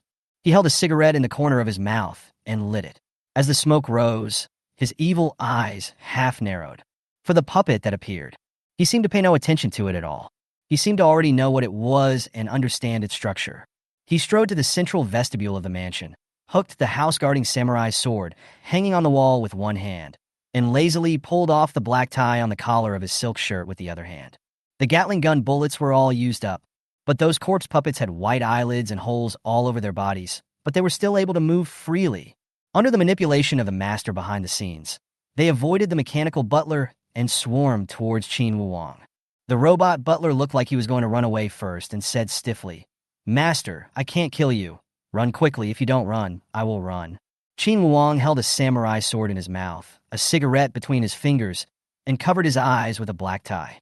He said cheerfully and evilly, "Go tell Ah Ling that everyone should be blindfolded to avoid being bewitched by the Tibetan family's evil magic. You go wait for me by the lake. It is better to leave first when disaster strikes. Goodbye, master." The robot butler disappeared in a flash, running faster than a dog. The huge mansion was dark and filled with a foul stench. The cold moonlight filtered in through several floor-to-ceiling windows, illuminating the hall filled with rotting corpses and puppets. There are 308 in total. Qin Wuang covered his eyes, holding a burning cigarette in the corner of his mouth, and strode forward. While listening to the sound and identifying the location, he murderously summoned the warrior sword that guarded the house. Without any hesitation, he dodged and leaped into the air. He stepped on the heads and shoulders of all the puppets and slashed their skulls with his samurai sword. Black blood splattered everywhere. Each of his steps was as fast as thunder and lightning, and his steps were as unpredictable as a ghost. It's a dark and windy night when the Kuei is killed. Qin Wuang was alone, and as if venting his anger, he violently and manically shuttled among hundreds of rotten corpse puppets. Sometimes he jumped onto the wall, then suddenly dropped from the sky, holding the samurai sword high, and pierced the skull of the rotten corpse puppet from above. Sometimes he moved vertically, horizontally, and chopped off the heads of 10 puppets in one step. The momentum was unstoppable, as if sword energy penetrates into the sky, and the cold light of the fierce knife spreads for thousands of miles, so terrifying, as if the evil spirit has come to the world. Qin Wuang had an evil look on his face and a violent expression, as if he was even more terrifying than a puppet being manipulated. Amidst the blood and energy, the sound of fighting suddenly stopped. Qin Wuang flipped forward in the air, holding a samurai sword in his hand, knelt on one knee, and landed steadily on the open space outside the gate of the mansion. The burnout ashes fell to the ground. The last incomplete corpse puppet fell down. Qin Wuang heard the sound and took off his blindfolded tie. His handsome, pale, and sinister cheeks were splashed with a few drops of black blood. Like a warrior, he stood up and put his sword into its sheath. Trash, boring.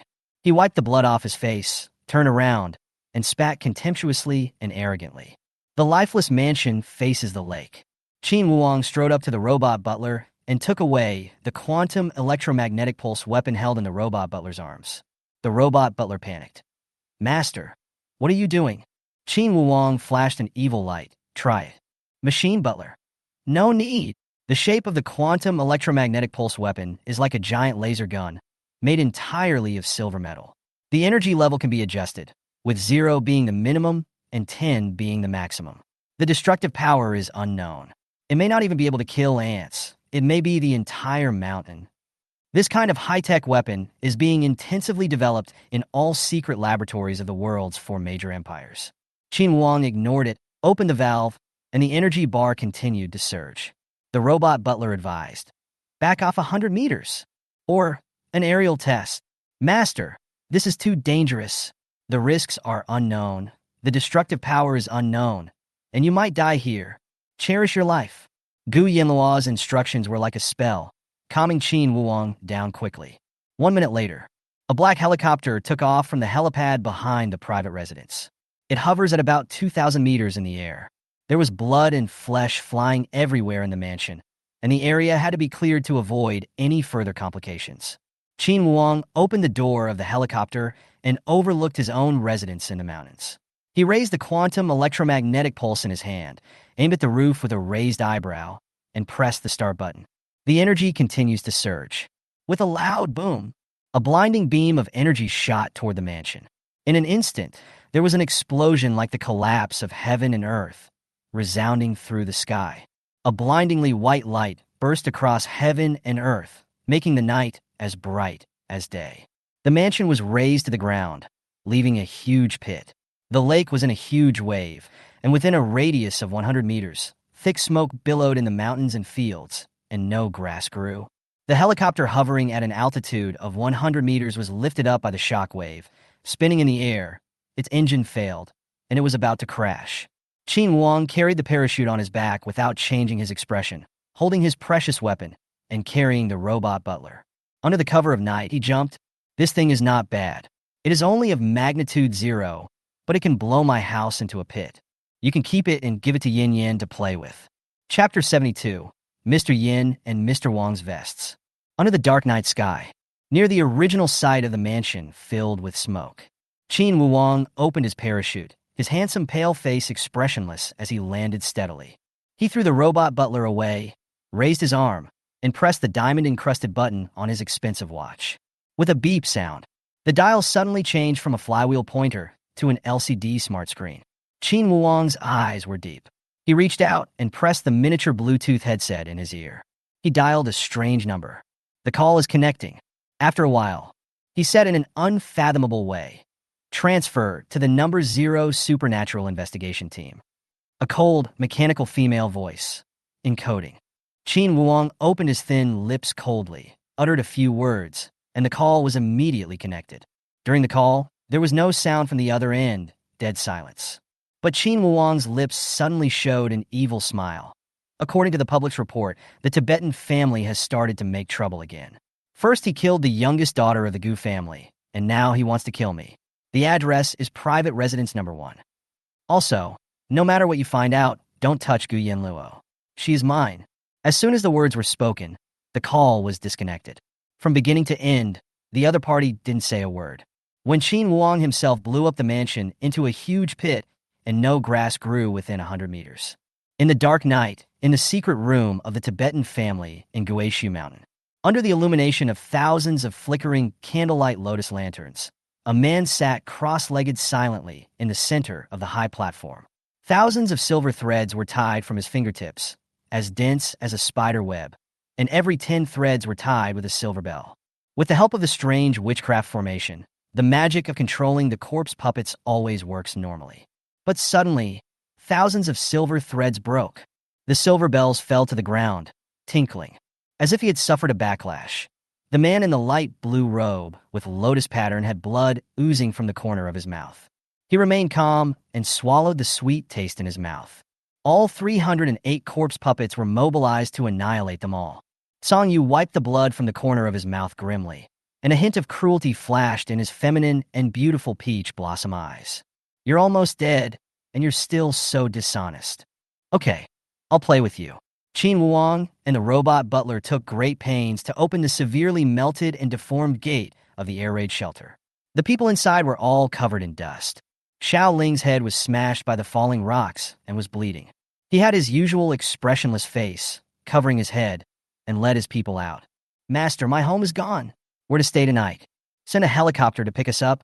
Go to mansion number 2. Xiao Ling glanced at the crashed helicopter not far away, turned around, and went to contact the person. Time difference, 7 hours. Thousands of miles away, the next day, at noon. European Federation Empire, the capital of the United Kingdom, Wells International Airport. The European Federation is a federal empire formed by the cooperation of 12 powerful countries in Eastern and Northern Europe. Among them, the United Kingdom and France are the strongest. Both countries are ruled by monarchs, and the kings are collectively called royals. As soon as Gu Yanluo came out of the airport VIP channel, she put on sunglasses and headed straight for the parking lot. She quickly got into a silver sports car with the key hidden in the wheel hub. The Bugatti Legend Limited Edition has a market value of 80 million, and only 3 are sold worldwide. Accompanied by the roar of the engine like a flood or a beast, the sports car sped towards an ancient manor deep in the dense forest on the outskirts of the city. At the end of the winding boulevard, the view suddenly opened up. On a huge lawn stood an old manor that looked like ruins. Half of the manor was intact, and the other half had been bombed. The intact part was quite luxurious. The sports car suddenly braked and stopped in front of the circular fountain pool at the entrance of the manor. Gu Yanluo got out of the car exhausted, her eyes filled with a sharpness that made her look intimidating without even being angry, and she walked into the house with a dignified air. She walked with an elegant and majestic gait as she passed through countless luxurious corridors and hallways. Finally, you enter a hidden medieval Baroque-style study. In the study, there were 3 people sitting who had been waiting for a long time. One is Ji Xiao. One is the Jaeger's king. There was also a girl named Maisie. When the 3 saw Gu Yanluo coming back, light lit up in their eyes. That is a kind of seeing the light of faith. Gu Yanluo felt cold all over. She walked to the long antique table with intricate patterns, leaned against the edge of the table, picked up the handmade cigarette from the exquisite cigarette box on the table with her fingertips, put it in her mouth, struck a match, and took a puff. A puff of cigarette dispels fatigue. She leaned her neck back comfortably, her beautiful eyes half closed, and while puffing out smoke, she glanced lazily at the 3 people sitting on the sofa not far away. She got straight to the point. Stop talking nonsense. Give me the coordinates of the prison where Meng is being held, as well as the prison construction blueprint, the number of prison guards, and the level of the prison alarm system. Gu Yanluo was so calm that it was shocking. Winslow has a positioning chip implanted by me. Bring Meng out, and I will rescue him. After saying that, Gu Yanluo put out the cigarette, lightly lifted her curly hair, and glanced at the handsome foreign man who was slumped in the sofa with a face full of tattoos. She said bluntly, I want special effect painkillers with no side effects and no dependence. Please prepare them for me. Jaeger grinned, revealing a mouthful of platinum teeth. His smile was sinister, and his green eyes flashed with evil. Don't worry, I only have half a year's supply. The rest will be made now. For you, I pushed all the big orders from the Chinese Empire. On the side, Ji Xiao and my sexy didn't hesitate, didn't talk nonsense, and didn't have time to connect with each other. They each took out their laptops and were exporting all the prison information and data that Gu Yanluo wanted. They hacked into the prison system in advance, and these things were prepared yesterday. Gu Yanluo leaned lazily on the single sofa, thinking about Jaeger's words. A big order from the Huaxiao Empire? Her heart skipped a beat, and she suddenly opened her beautiful eyes. What big order? Your empire has so many rich people. Yesterday, a temporary account posted a purchase request in the black market Hades. The other party needed all the special drugs that can inhibit tumor growth in the black market. The purchase price was a record in the black market. Gu Yanluo. She knew who it was just by using her toes to think. Jaeger, what's wrong? Gu Yanluo said in an unfathomable way. You take this order, and I will make the products, but I will sell them under your name, and the money will belong to you. The smile in Jaeger's eyes disappeared instantly, and he narrowed his dark green eyes. Haven't you always disdained to make this kind of medical preparations? Thinking it was boring? Why do you suddenly feel like doing it? At this time, Ji Xiao interjected appropriately. Don't try to guess what she's thinking. If you make her unhappy, you'll die here." After saying that, Ji Xiao threw his notebook to Gu Yanluo, the prison blueprint you asked for. After a while, Misexi also threw her computer to Gu Yanluo. "I injected virus code into the prison alarm system, but the system hasn't been hacked yet." "Is it hacked?" "Wait for my order." Gu Yanluo finished speaking, and then said, "One more question. What did Meng do to be imprisoned in the highest prison and sentenced to death?" "She blew up the European Federation building in the middle of the night. No one died, but she stole all the confidential files. The files were scattered all over the streets of the city." Gu Yanluo said with a cold face. "She will be caught? I don't believe it." Ji Xiao was embarrassed and didn't dare to look at Yanluo. "I told her, you don't want them anymore," and then she ran away and turned herself in. "That's great." He walked into the trap on purpose. Chapter 73, The Terrifying King Kong Rampage Lowly.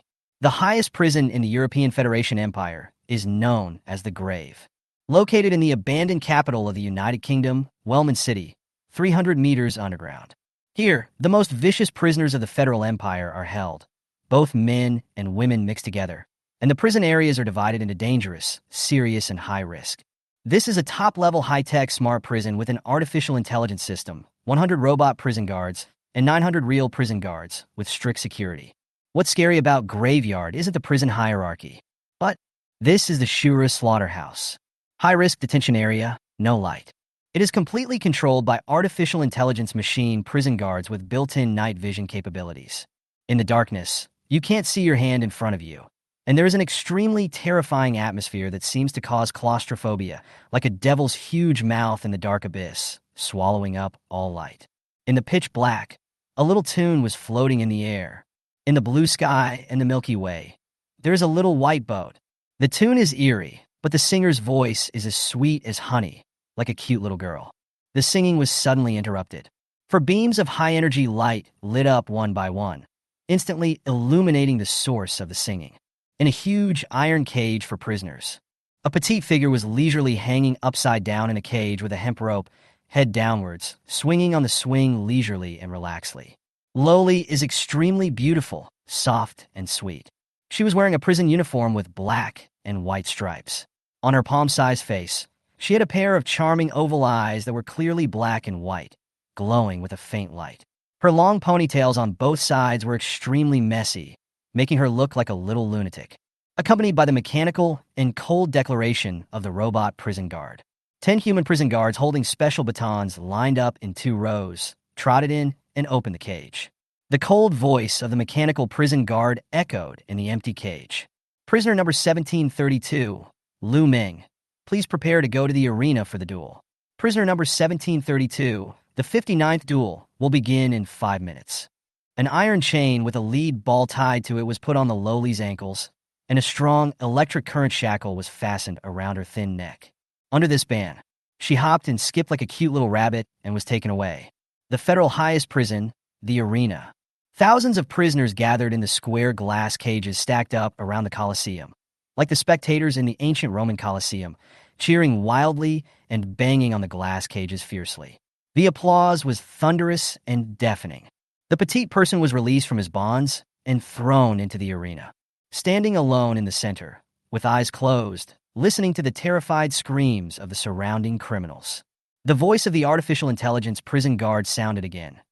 "Female prisoner number 1732 has won 58 games in a row. Male prisoner number 1433 has won 99 games in a row. Now, the duel begins." The words fell in an instant. The little girl suddenly opened her round eyes, and her originally innocent gaze was instantly filled with crazy excitement. Above her head, a black shadow came crashing down from the sky like a tiger. The little girl smiled viciously and suddenly raised her delicate arms, with her 5 fingers forming claws, like a rampaging little girl, with her aura fully open. She firmly and accurately grasped the throat of the burly male prisoner, and with great strength, she threw the male prisoner, who fell from the sky out. She flew in 3 or 2 steps, leaped into the air, and landed on the burly body of the male prisoner. She punched the side of the prisoner's head, jaw, nose bridge, heart, cervical spine, and eye sockets one by one. Each punch was fatal, as if she was beating him to death. The speed of her punches was like a storm, and it was dazzling. The male prisoner had no chance to fight back and blood spurted out of his mouth, splashing on Loli's face. But she still didn't stop. Even until she was pulled away by the human prison guards who appeared in the arena, Loli kept kicking her calves, running arrogantly, and shouting wildly at the thousands of prisoners who were watching, laughing crazily, and shouting in English. Who else? I'm asking who else? Who else is there who dares to fight with me? Damn it, I'll knock your head off. The robot prison guard's cold voice sounded again. Prisoner number 1732 Lu Meng has won 59 games in a row, is at high risk, and after trial, the death penalty is approved for early execution. The smile on Loli's face froze. She pointed at the AI system and cursed. If you lose, you'll be beaten to death. If you win, you'll die early? What the hell? Are you kidding me? This is the terrifying thing about the grave Supreme Prison. Anyway, you have to die. Just as Lu Meng was being put back into electric shock shackles, lead balls, and chains, and was about to be taken away for execution. Suddenly, the atmosphere in the arena changed drastically. The dazzling high beam lights suddenly went out. The whole place fell into dead silence and darkness. The circle of mechanical prison guards surrounding the arena, with green safety lights, all turned scarlet to indicate an attack state. The entire prison's artificial intelligence system seemed to have been hacked. Around the arena, there were thousands of stacked glass cells, and their doors all opened automatically. Artificial intelligence alarms echoed in every corner of the prison. Invasion! Invasion! Unknown people are invading! Please! The alarm was silenced manually. All the mechanical prison guards that were in attack mode raised their mechanical arms, activated their weapon modes, pointed all their guns at the human prison guards in the arena, and opened fire. Countless prisoners rushed out of the glass cells and began to smash and beat each other crazily. The situation completely got out of control in just a few dozen seconds. With a loud bang, the explosion was deafening. A regular circular hole was blown out in the reinforced concrete wall of the prison arena. The air was filled with smoke. A tall and elegant figure, wearing a black leather trench coat, arrived domineeringly. Her long curly hair was tied up high, covering her face, revealing only a pair of charming fox eyes. Wearing a miniature Bluetooth headset, she strode towards the petite figure standing in the arena. As he walked, he complained, "So I said the artificial intelligence prison system is just a mess. If Ji Xiao were to design this broken system, it would probably be better than his design." Lu Meng's little mouth was half open, but when she saw the person coming, her arrogance disappeared, and her beautiful round eyes were instantly filled with tears of excitement, just like a baby seeing her mother. She dragged the heavy shot-put chain on her ankle and ran towards Gu Yanluo. My dear, my mother, go away. I don't have a daughter as old as you." While Gu Yanluo was chatting with the person on the other end of the headset, she saw a dirty Loli flying towards her. With a look of disgust, she grabbed Lu Meng by the back of the collar and took him away like a chicken without even looking back. She ordered, "Erase all traces of me in the surveillance video. Don't leave any clues. Be clean." Late at night, in the abandoned capital city of Wellman where the prison was located, Gu Yanluo carried Lu Meng out from 300 meters underground, took Lu Meng onto a helicopter parked on the top floor of an abandoned building, and disappeared into the night. In the helicopter, Gu Yanluo had a cold expression and sharp eyes. She sat there in a noble manner, staring at the little Loli, who was changing into prison clothes and manually untying the shackles and shackles herself. She asked coldly, "Are you hurt?" Lu Meng pouted. "How can that be possible?" "It's impossible." Gu Yanluo, "Then just follow me to rescue Winslow. His situation is a bit complicated." Lu Meng buried herself in Gu Yanluo's arms and said coquettishly, "Okay, Mom." Gu Yanluo held her forehead and said, "Baby, change your words." They are the same age, but she insists on calling her Mom. "Okay, Mommy. Forget it, whatever." Chapter 74, What is Hell? I am hell. Old Testament. "You have forsaken me, says the Lord, and have turned back. Therefore I will stretch out my hand against you and will destroy you. I will not turn back." In the night sky as dark as the abyss, a helicopter with flashing signal lights was flying in the sky.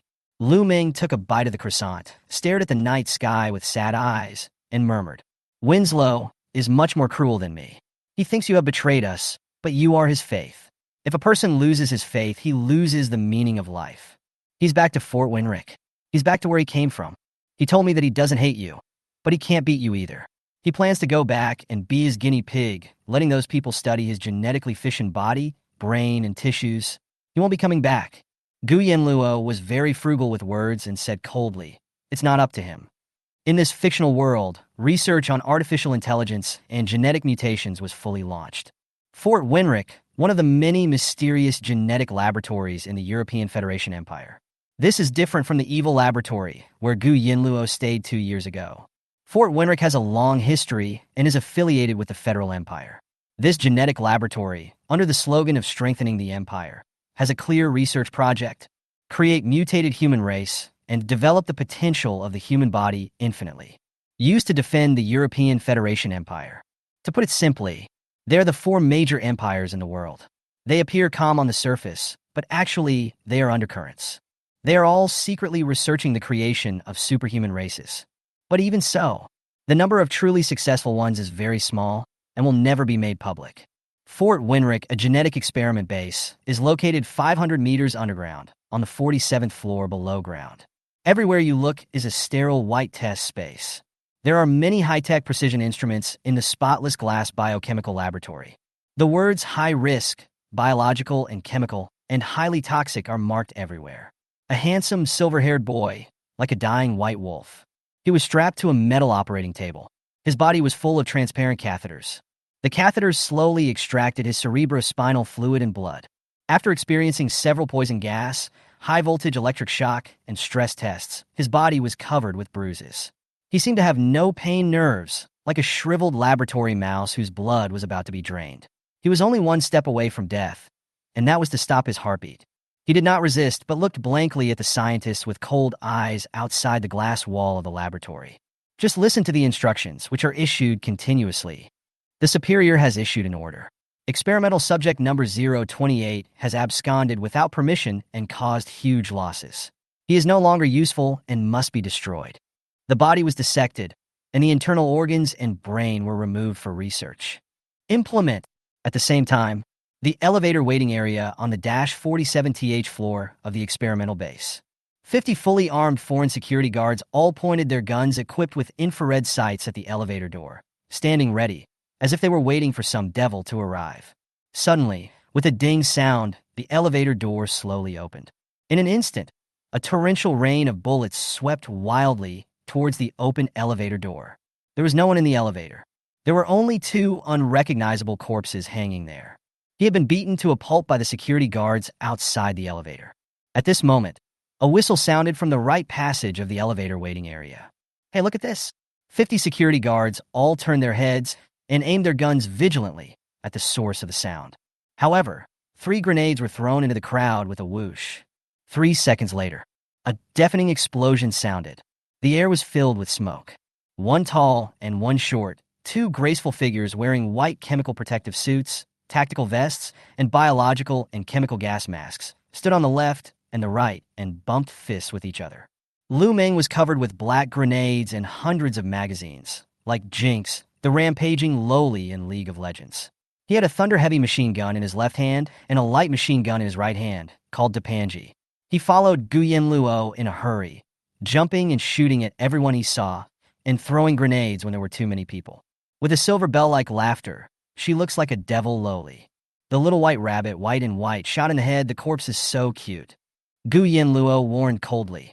A big taboo in military strategy. Don't underestimate the enemy. Lu Meng. With mommy here, I'm invincible. Don't be afraid. Gu Yanluo. What a headache.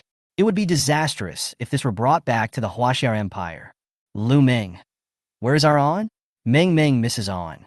Gu Yanluo looked at the location on her watch, flew away quickly, and said solemnly, "We'll be there soon." After many twists and turns, Gu Yanluo reached the end of the white corridor. Through a glass window, I saw a young man on the operating table in the laboratory, his chest being cut open bit by a mechanical electric knife, and blood was dripping. She stood there in a daze, her seductive eyes suddenly filled with murderous intent. Lu Meng's furious scream echoed in his ears. "You! What are you doing to Winslow?" Lu Meng rushed forward like crazy, firing wildly with the machine guns in his left and right hands. But that bulletproof glass window is unbreakable. The corridor was filled with a terrifying, murderous aura. as if one was in hell. Gu Yanluo walked with big strides and an enchanting gait, and spells surged between her fingers. When she was furious, in the white corridor, the pale and cold lights suddenly flickered, and it was extremely eerie. Her pupils were dead silent, and a cold smile gradually appeared on her face, as evil as dark matter. In the palm of her hand, the evil black mist belonging to witchcraft and sorcery burst out. As his hands rose and fell, the floor, ceiling, and walls of the entire corridor began to shake violently. The walls peeled off, the light tube shattered, the ceiling collapsed, and the laboratory glass shattered into pieces. Wherever Gu Yanluo passed, huge cracks appeared on the ground. It was a terrifying, mysterious force like the Earth's angry roar. Lu Meng was stunned. She had known Gu Yanluo for 2 years and had never seen her have such ability. The scientists in the laboratory observation tower were terrified and fled in panic. Some were so terrified that they dared to ask questions. "Who are you? Who the hell are you? There is no one with your ability in the European Empire." Dozens of security guards in charge of guarding the place surrendered as if they had lost their souls and fallen asleep after seeing Gu Yanluo's eyes without whites. Gu Yanluo gathered her long hair with her hands behind her back, looked up, closed her eyes, curled her lips in a cold smile, and sighed faintly. "What is hell? Where I am is hell." Finished speaking, she walked in 2 or 3 steps to the mechanical operating table, stopped the mechanical electrosurgical knife, pulled out the catheters that were used to extract blood and cerebrospinal fluid from the silver-haired boy, and shouted angrily, "Baby, don't be in a daze. Get in here." Meng came to his senses and ran in. Meng looked at Gu Yanluo cautiously, fearfully, and in awe. "Boss, what are you going to do?" At the same time, on the operating table, the dying boy smelled a familiar and unique fragrance and felt a familiar and warm embrace. Then he heard someone whispering in his ear, "Winslow, I'm here to take you home." Chapter 75. Master Wang. "Are you going to move back to the Empire for me?" Gu Yanluo's words were like a shot of adrenaline to the silver-haired boy. Suddenly, the boy opened his scattered light blue eyes and stared at the beautiful face so close to him in disbelief. The skin on his chest was cut open by a scalpel, and the texture and ribs were clearly visible. Gu Yanluo quickly treated the bloody anatomical scratches on Winslow's chest and found some medical staples to temporarily staple all the horrific wounds shut. If we were 1 minute later and were really ripped open, it would be too late. Although it is very tricky now, but at least he is still alive and his heartbeat has not stopped. As long as the person is not dead, then she can save him. Gu Yanluo glanced at Lu Meng coldly and said, "Don't let any of the people above go. With them around, more test subjects will suffer the same fate as Winslow. Go get a clean, sterile suit, and we'll take him away." Lu Meng raised his gun, turned around, and went to catch someone. "Okay." Behind Gu Yanluo, Lu Meng raised her gun and fired, accompanied by her cute and arrogant curses and the earth-shattering explosion of grenades. About a minute later, Lu Meng took out a brand new white biochemical protective suit from a sterile room and gave it to Gu Yanluo. Gu Yanluo wrapped Winslow in protective clothing and walked to the computer screen in the laboratory. Her slender fingers danced across the keyboard, activating the self-destruction program of the laboratory base. 5 minutes left before self-destruction. Gu Yanluo carried Winslow and Lu Meng and quickly disappeared at the end of the smoke-filled corridor. 5 minutes later, in the dark night, hidden in the city of Manchester in the United Kingdom, the Winrick Castle Genetic Experiment Base, located underneath an abandoned mental hospital, began to self-destruct and explode one by one, starting from the -50th floor. The blast wave carried with it scorching flames, raging like the flames of hell. The earth cracked. The genetic laboratory collapsed, the ground collapsed, and countless corpses were left behind. Everything is destroyed. Only an abyss-like underground pit was left. Skyline. The dawn lights split the dark night and illuminated the helicopter that was gradually moving away. No matter how dark the night is, dawn will always come. Gu Yanluo has always been cautious. After leaving Fort Winrick, she sent someone to pick her up, and she went to 3 locations and changed 3 helicopters before finally returning to her estate. When Ji Xiao saw Gu Yanluo carrying the bloody Winslow off the helicopter, he immediately stepped forward to take over, picked up the silver-haired boy, and rushed back to the manor. Inside the manor, in a fully equipped medical room. With a click, Jaeger swept down the metal operating table that was covered with plastic. Ji Xiao laid the seriously injured boy flat on the operating table. The two of us talked to each other. Fuck, how did you get hurt like this? No, plasma, plasma. The silver-haired boy growled in pain, resisting anyone from touching his wound, and continued to struggle violently. The Jaeger King looked serious and glanced at Gu Yanluo, who appeared at the door. Blood bags. The more the better, Gu Yanluo said calmly. I have it. Meng, come with me to get it. Oh, okay. Meng followed Gu Yanluo obediently. It was a secret biochemical research laboratory located underground in the manor. No one can enter Gu Yanluo's territory without fingerprint, iris recognition, and magnetic card password. The temperature in the laboratory is extremely low.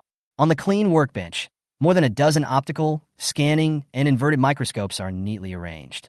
There are also low-temperature storage cabinets, centrifuges, biochemical safety cabinets, plasmid extraction instruments, restriction enzyme cutting, and many other necessary precision instruments for mysterious research. Gu Yanluo walked to the low-temperature storage cabinet and took out enough blood bags.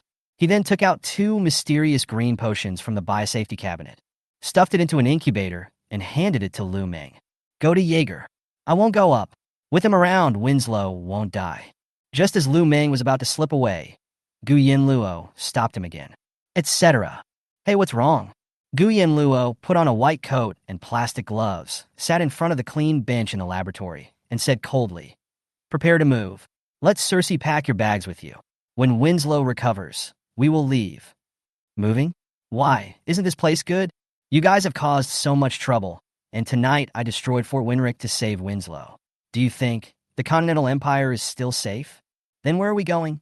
The Chinese Empire. Lu Meng stared at Gu Yanluo in a daze. Oh yes. Ji Xiao told us that you were so powerful, and you are the daughter of some wealthy tycoon. Boss, are you going to take us to the Huaxia Empire to kill us? Gu Yanluo held her forehead with her hand as if having a headache and said speechlessly, Hurry and send the blood bag. About half an hour passed. Gu Yanluo was wearing goggles and concentrating on developing a medical agent that could inhibit tumors. The white cell phone tucked into the pocket of her white coat rang. It was a video call from Qin Wuwang. There is a 7-hour time difference between Kyoto and Tokyo. At that time, it was only 8 o'clock in the morning for Gu Yanluo, and it was already 3 o'clock in the afternoon for Qin Wuwang. Qin Wuwang's residence number 2. The second floor of the villa in the master bedroom. One side of the clear floor-to-ceiling glass window. Qin Wuwang looked exhausted. His handsome face was extremely pale, and his eyes were ice cold. He was lying in a rocking chair, rocking, with an 4 in the back of his left hand, and a black blanket covering his body. His fingertips were hooked on the clothes left by Gu Yanluo. His every move revealed a sense of dignity and gloom. Just to give it a try, he made a video call to Gu Yanluo. About 35 seconds passed. Connected. Met the person dear to my heart. In an instant, Qin Wuwang's pupils returned to warmth. The video ended. Gu Yanluo gathered her long hair and tied it casually, with 2 strands of curly hair hanging at her temples, looking extremely charming. She looked at the camera with a smile, and behind her was a gorgeous corridor. She said softly, What's the matter? The setting sun outside the window casts a light glow on Qin Wuwang's pale face, making him breathtakingly handsome. Wei Chen murmured, I miss you.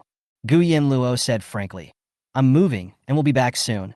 Qin Wuwang's eyes were filled with joy. You want to move back to the Empire? What else? Because of me? Gu Yanluo didn't answer, but changed the subject abruptly, raising her eyebrows. Are you sick? I see you look worse again. What's wrong? What did you do again? Qin Wuwang did not tell the Tibetans directly about their revenge against him. He just looked listless and depressed, muttering, I miss you. Gu Yanluo didn't respond, but said bluntly, Be good, I still have things to do. If you want me to come back soon, don't disturb me when I'm working. After she finished speaking, she hung up the video call. Qin Wuwang put down his phone contentedly, and his gloomy mood eased a lot. He lay on his side in the rocking chair, resting his head on Gu Yanluo's clothes, sniffing the lingering fragrance, completely unaware that 2 horrifying streaks of blood were quickly flowing from his nose. Until blood seeps into the corners of your mouth, and you can smell blood. Qin Wuwang was stunned, raised his hand, and wiped his nose. When I looked at the palm of my hand, I was shocked by the blood. He felt cold all over, his face turned pale, and he stood up with difficulty. The blood from his nose splashed onto the floor drop by drop, and it seemed unstoppable, flowing more and more violently. Qin Wang pulled out the 4-drip expressionlessly and took heavy steps.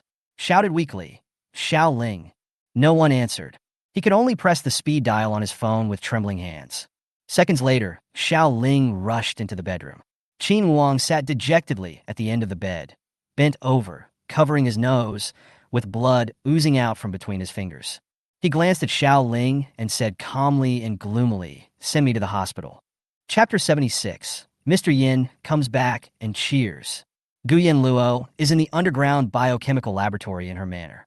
I didn't sleep for 3 days and 3 nights. Or rather, she has never slept since she returned to the European Empire.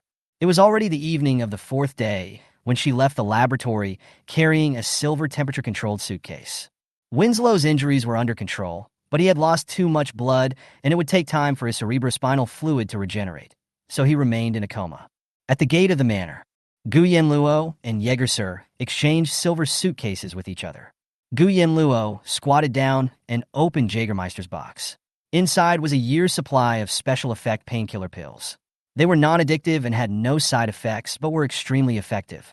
She picked up one, put it in her mouth, chewed it, and spit it out. Jaeger also opened Gu Yanluo's constant temperature suitcase.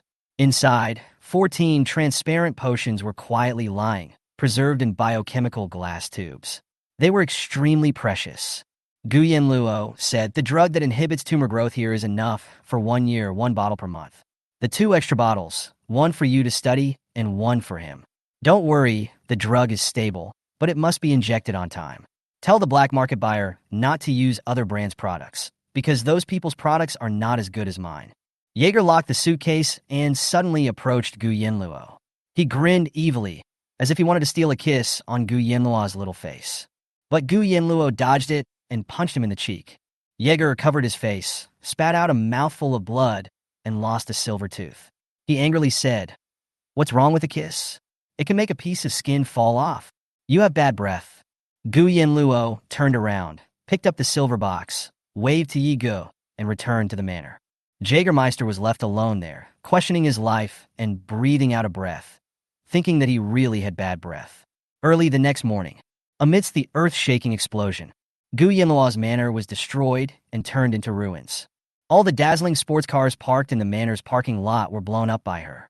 Her underground biochemical laboratory was destroyed by her own hands, leaving no trace of the data or research results. In Gu Yanluo's hand, there was only a silver box full of pills. She didn't take anything with her and didn't feel bad at all. It seemed that money and power were nothing but loose sand in her eyes and not worth mentioning. Behind her, Lu Meng was carrying a small school bag with a Doraemon logo on it and had empty hands. Meizhe, with long, straight black princess hair, a standard classical oval face, gentle and moving eyebrows, and a thin and slender figure. She smiled faintly, and in her arms, she was holding a skinny, white-haired old man who was breathing oxygen. Ji Xiao was holding Winslow, who was still unconscious. Lu Meng was the first to cheer and rushed into the helicopter nearby. She said happily, "When we get to the Huaxiao Empire, Mommy, remember to buy me dolls, uniforms, Lolita clothes, and little skirts." Bye.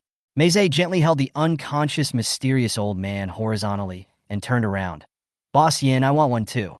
I like Chong Sam's, beautiful high-slit dresses, and diamond high heels." Gu Yanluo crossed her arms, looking extremely cold and aloof, and said only one word, "Bye," because Gu Yanluo's private plane was blown up by these bastards. So 3 days ago, she contacted someone and purchased a new luxury private jet. Except Gu Yanluo and Ji Xiao.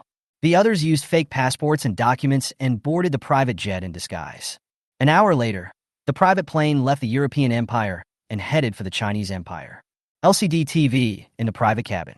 The breaking news from the European Empire is being broadcasted. 754 prisoners escaped from the federal prison, 700 were captured, and 54 are still at large. The cause of the large-scale prison break is still under investigation. There are serious loopholes in the artificial intelligence system. The Federal House of Representatives is in intense negotiations on whether artificial intelligence will be banned in the future. A serious fatal accident occurred at the Winrichberg experimental base, which is affiliated with the European Federation. There were heavy losses and no one survived. The Federation has sent a guard team to isolate and evacuate the experimental base within a radius of 50 kilometers. Gu Yanluo's cold and beautiful eyes were fixed on the sea of clouds outside the window, without saying a word. In the cabin, Lu Meng was sleeping soundly. MacArthur took good care of Winslow, who was lying on the sofa, and an old man who was paralyzed into a vegetative state, had a foreign appearance, and was breathing oxygen. Ji Xiao, with blonde hair, blue eyes, and a mixed-race face, sipped whiskey elegantly like an ancient nobleman. However, the 10 jewel rings on his 10 fingers were too blinding. He glanced at the vegetative old man, looked at Gu Yanluo, and asked with disdain, "Why are you taking this old man with you? He can't wake up." For testing drugs. The tumor inhibitors she made were tested using the drugs produced by this old man. Because this old man has 3 types of cancer, all in the late stage. Try to save the situation. Nonsense, you just can't bear to see him die. So you keep him alive, waiting for him to wake up. Gu Yanluo retracted her gaze, glanced at Ji Xiao, and said coldly, "Well, he has done me a favor, and I am indeed waiting for him to wake up." Ji Xiao was curious. "Who is this old man?" "You raise him like a father." Gu Yanluo had a blank expression on her face and refused to answer. It takes more than 12 hours to fly back to the Empire. They took off at 9 in the morning and didn't arrive until after 8 in the evening. As night falls, the stars shine brightly in the sky thousands of meters high. Ji Xiao was shocked to see that Gu Yanluo hadn't slept yet, and there were so many red bloodshot eyes. He was worried. "Ancestor, it seems that you have been busy since returning to the European Empire until today. You haven't slept at all. I will give you an injection. Can you rest for a while? You will get into trouble if you do this." Gu Yanluo refused, lit a cigarette, held it between her fingertips, and took an elegant puff. Her every move exuded the demeanor of an empress. Her voice was hoarse and charming, like a rich red wine. "Why sleep long when you are alive? You will sleep forever after you die. Sleeping is a waste of life." Ji Xiao, your crooked logic is so fucking convoluted.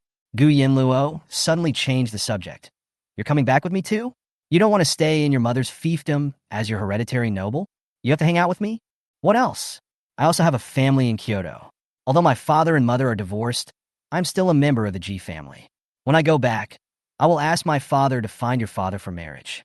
You just wait." Gu Yanluo's enchanting fox eyes revealed a hint of coldness. "How about I throw you down from a height of 10,000 meters? Wake up." Ji Xiao covered his ears and looked up at the sky. "I don't want to listen, you bastard."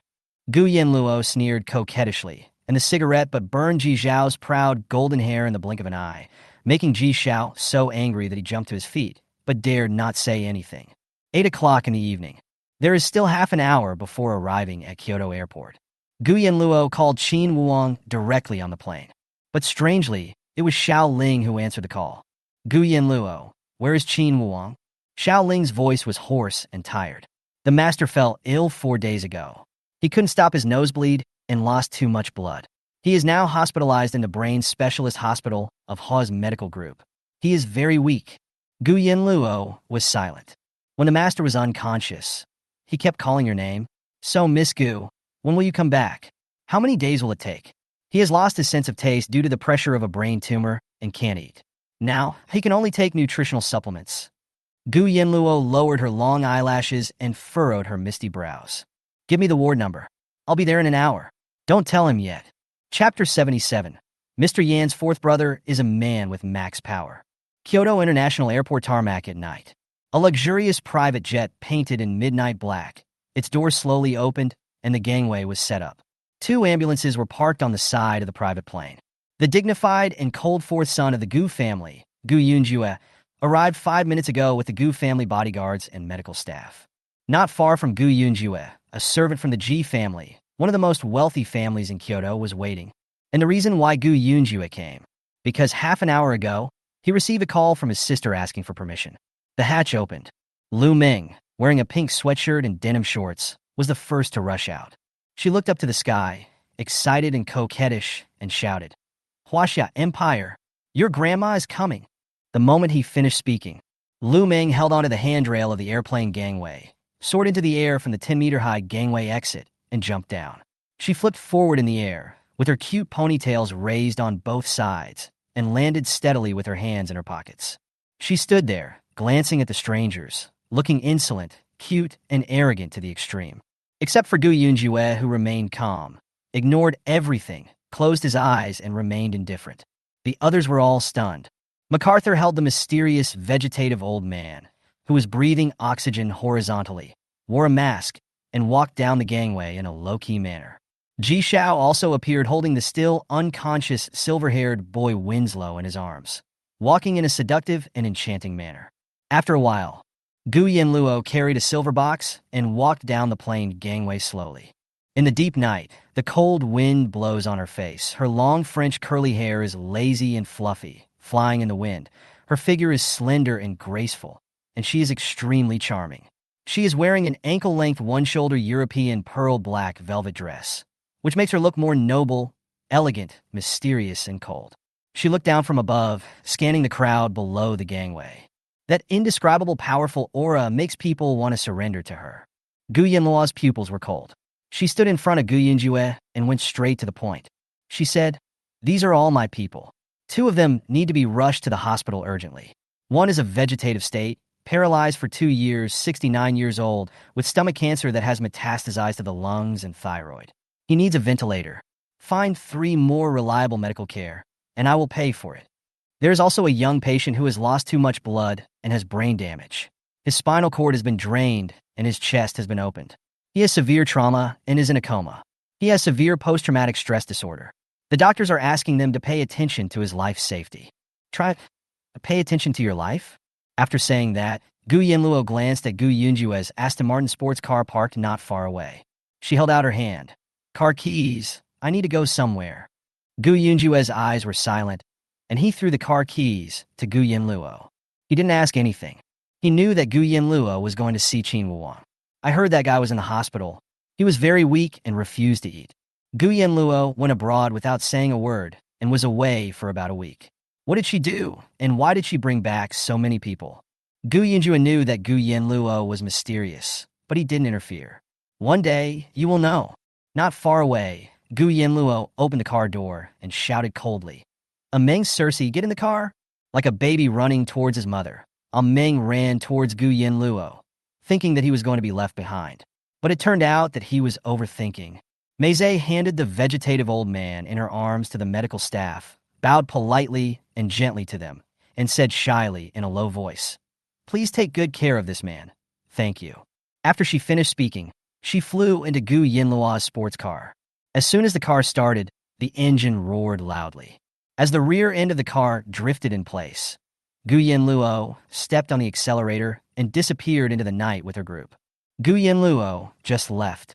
Ji Xiao, who was holding Winslow horizontally, saw Gu Yanluo walking away in a carefree manner and pouted, saying, "I was born to be a hard worker." After saying that, he handed the seriously injured silver-haired boy in his arms to the medical staff. But suddenly, the unconscious silver-haired boy smelled a strange scent. He suddenly opened his cold light blue eyes, ignoring his weak and wounded body. With murderous intent bursting out from his eyes, he struggled violently. His feet landed on the ground, and as he was about to fall, he raised his arms fiercely and grabbed the throats of the 2 nearest medical staff. "It's a killer move. It's not coercion at all." Ji Xiao quickly stopped him. "Winslow, it's a doctor. Yin Yin took you home. They won't hurt you." But there were so many strange medical staff and Gu family bodyguards who rushed up to stop him that Winslow was frightened. Instead of letting go, Winslow hammered the medic's throat with his whitened knuckles, spun around, and delivered a series of side kicks, sending the man flying with both feet. He fell heavily to the ground and fainted. Like a wounded angel, full of vigilance and hatred, it is fighting tenaciously with its last bit of strength. Winslow's light blue pupils burst into a cold blood color, and he was completely out of control. Ji Xiao, damn it, do you want to die? Why are you still trying to get close to him and beat him up? Go get the tranquilizer. 3 shots. Give him 3 shots. Quickly. His body is resistant to the drugs. The open wound collapsed completely, blood oozing out, staining the gauze red. The silver-haired boy kept coughing up blood and knelt on one knee weakly. In the blink of an eye, he stood up again, standing proudly among the crowd, looking extremely tough. On the side, Gu Yanluo raised his eyebrows coldly and stared quietly at this chaotic scene. He wondered what kind of monsters, ghosts, the old, the weak, and the disabled his sister had brought back. His handsome and noble face was shrouded in coldness. He raised his hand, and with his fingertips, he quickly unbuttoned the double row of gold buttons on his black coat. Silently, he quickly approached from behind the silver-haired boy, who looked like he was about to die, but was still fighting. The boy was very handsome, with silver hair and light blue eyes, like the holy angels described in the Old Testament. His ivory-white skin, stained with blood in the night, was shocking to the eye. He was so thin that people thought he was malnourished. When the silver-haired boy alertly sensed someone approaching from behind, he suddenly turned around and was about to attack. Gu Yanluo looked down at Winslow with a gloomy face. He dodged to the side like a noble earl holding a net to trap a wounded animal, and put his warm black coat over Winslow's head. The silver-haired boy struggled. Gu Yanluo, who was tall and straight, grabbed the young man, who was full of blood, from behind and held him tightly in his arms with all his strength. After all, it was my sister who asked me to take him to the hospital.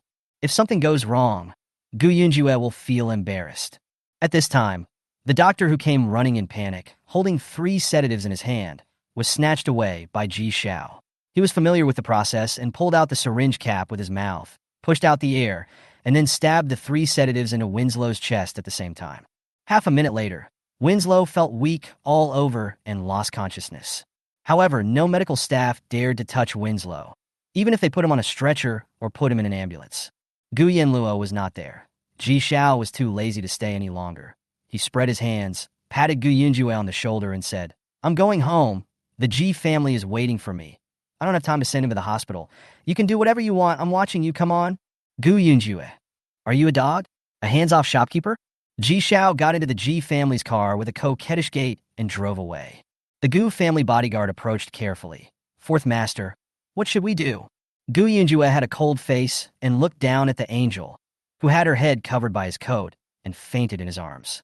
He looked up at the sky in silence. He could only pick the person up by the waist and carry him horizontally, then strode into the ambulance. "No problem, I'll come." He finished speaking and frowned. "Wow, it's so light."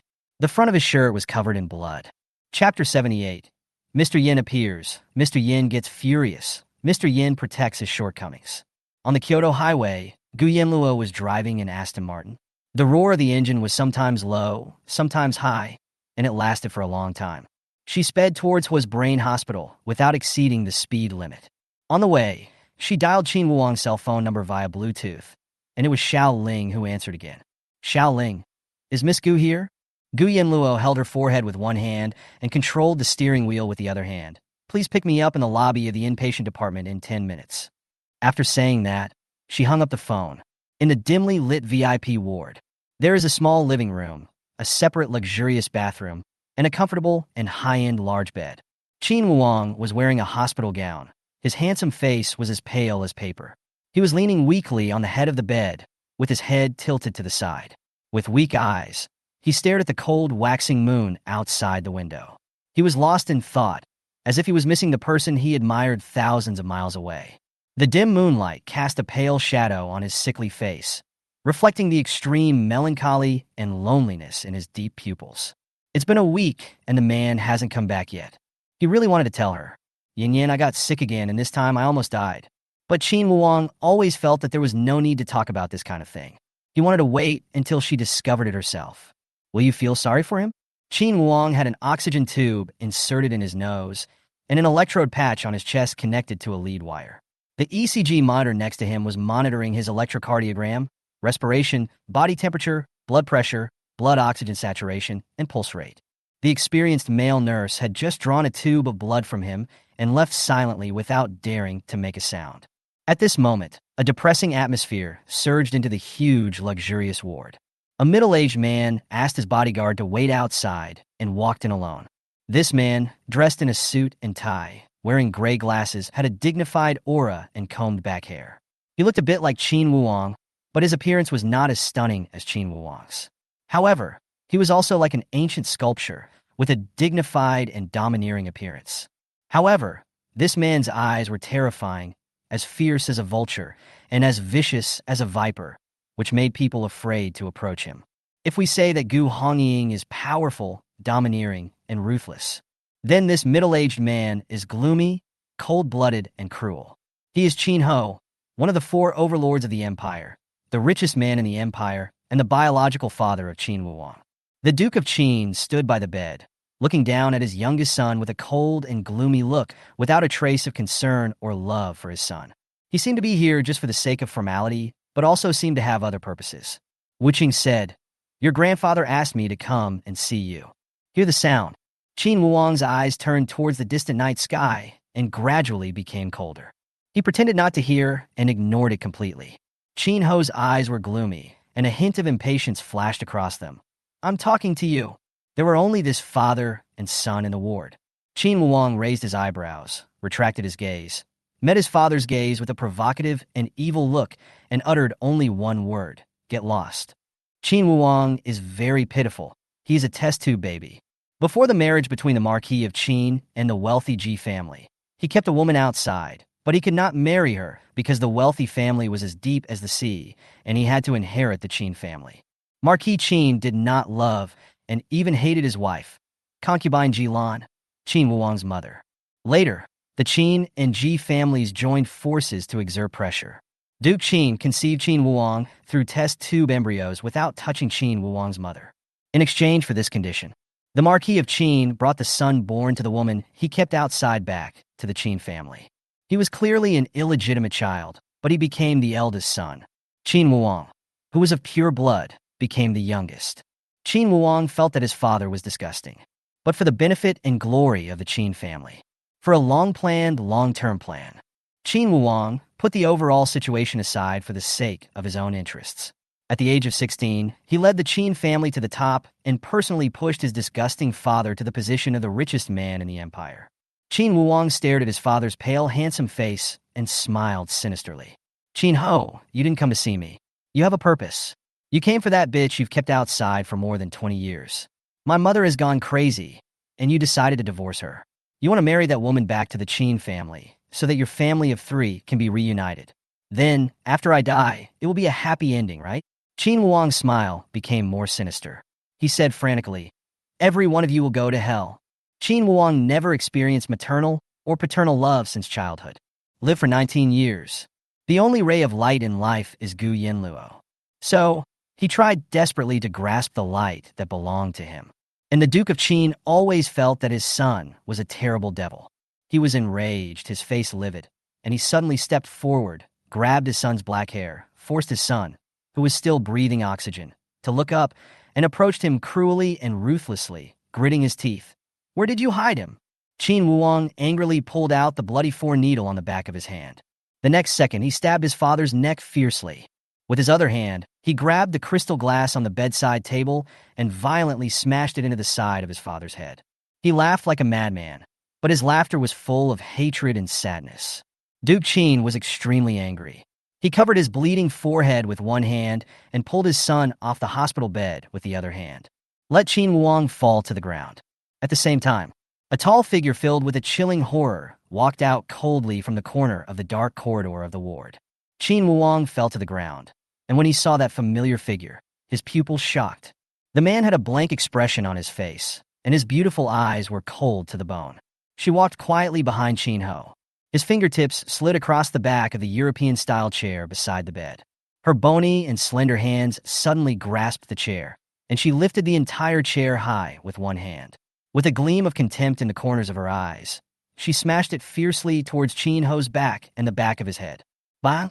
The chair fell apart. Before the Duke of Qin could react, he was about to fall down and press down on Qin Wuwang. The queen-like domineering person had veins popping out on the back of her hands. She grabbed Qin Ho's collar with her left hand and dragged the tall Qin Ho all the way to the corner. She put her right hand against the wall, pressed Qin Ho's head, and slammed it against the wall. While bumping into him, he glanced at Qin Wuwang with a smile. She raised her eyelids slightly and said in a royal sister's voice, "Qin Wuwang, do you feel better?" When had the Marquis of Qin ever been treated like this? First it was his son who did it, and then someone else came along. He was so dizzy and dazed that he couldn't even fight back. Outside the ward, Qin Ho's bodyguard heard the noise and wanted to rush in. But the man who arrived in time suddenly shouted coldly outside, "Amen, Cersei, don't let anyone in." Outside the door, Meng rolled up his sleeves. Okay. Beat him first and talk later. Cersei, wearing a mask, stood at the door, with her arms folded, silent, like a door god. In the ward, Qin Ho was unconscious and was thrown to the ground by Gu Yanluo. She elegantly brushed off her velvet skirt, took a few tissues, and wiped her bloody hands. She walked up to Qin Wuang, squatted down elegantly amid the fragrance. Chapter 79, The Ultimate Tea Master Qin Wuang. Qin Wuang felt like he was dreaming. But the person in front of me is so real. In the ward, the device monitoring the heart rate sounded an alarm. Qin Wuang fell to the cold ground. He sat up, coughing violently, his face full of disbelief. The electrode patches on his chest that monitored his heart rate and the oxygen tube in his nose were all torn off by his father. The broken pieces of the water cup on the ground pierced the skin on the back of his hand, but he was completely unaware. Those charming phoenix eyes were staring at the dazzling face, so close to her. After a while, he called out in a low, weak voice, uncertainly. Yin Yin? Yes, I am. Gu Yanluo picked up Qin Wuang and found that he was cold all over, so she quickly carried him back to the bed. I covered him with a blanket, pressed the alarm, and waited for the doctor to come. She sat down beside the bed, ran her fingertips through Qin Wuang's messy black hair, and gently rubbed his scalp. She arrived 5 minutes ago. Hearing that Qin Wuang's father was there, he did not show up and hid in the dark. Qin Wuang's face was extremely pale. He has lost a lot of weight. Because he had just been angry, his energy and blood rushed to his heart, and his chest was heaving violently. He covered his mouth with his right hand and kept coughing. He gently held Gu Yanluo's warm right hand with his left hand, held it up, and placed it on his heart. His body leaned weakly and leaned on Gu Yanluo's shoulder. Silence is better than words at this time. They leaned on each other and said nothing. But the feelings lingering in Qin Wuang's heart became even more intense and strong after the long separation. Soon, medical staff arrived. However, he was stopped outside by the obedient Lu Meng and Cersei. Gu Yanluo just said that no one is allowed to be let in. Hearing the noise, Gu Yanluo held Qin Wuang in her arms, patted him gently, and said coldly, "Come in." Medical staff rushed in, and Qin Ho's bodyguards also entered. Lu Meng and Cersei followed in, looking at each other in bewilderment. The Qin family bodyguards were shocked to see the famous Lord Qin lying on the ground with blood all over his head, and they all rushed forward. The doctor who came and saw this and said seriously, "Send Mr. Qin to the emergency department first." Other medical staff surrounded Qin Wuang's bed. Gu Yanluo gave up her seat and stood aside. Without holding hands, Qin Wuang frowned, feeling completely insecure. He called out weakly, "Yin Yin," as if he was afraid that the person would leave. Gu Yanluo laughed, folded her arms, lowered her eyes, and leaned against the wall. "I'm not leaving. I'm staying here." 10 minutes later, Qin Wuang started breathing oxygen again, had a 4 drip of nutrient solution, and had the electrodes of the electrocardiograph applied. He leaned against the head of the bed, his face haggard, staring at Gu Yanluo sickly, biting his lower lip, and said nothing. But with just one look, Gu Yanluo knew what Qin Wuang was going to do. She sat back on the bed, crossed her legs gracefully, and embraced Qin Wuang.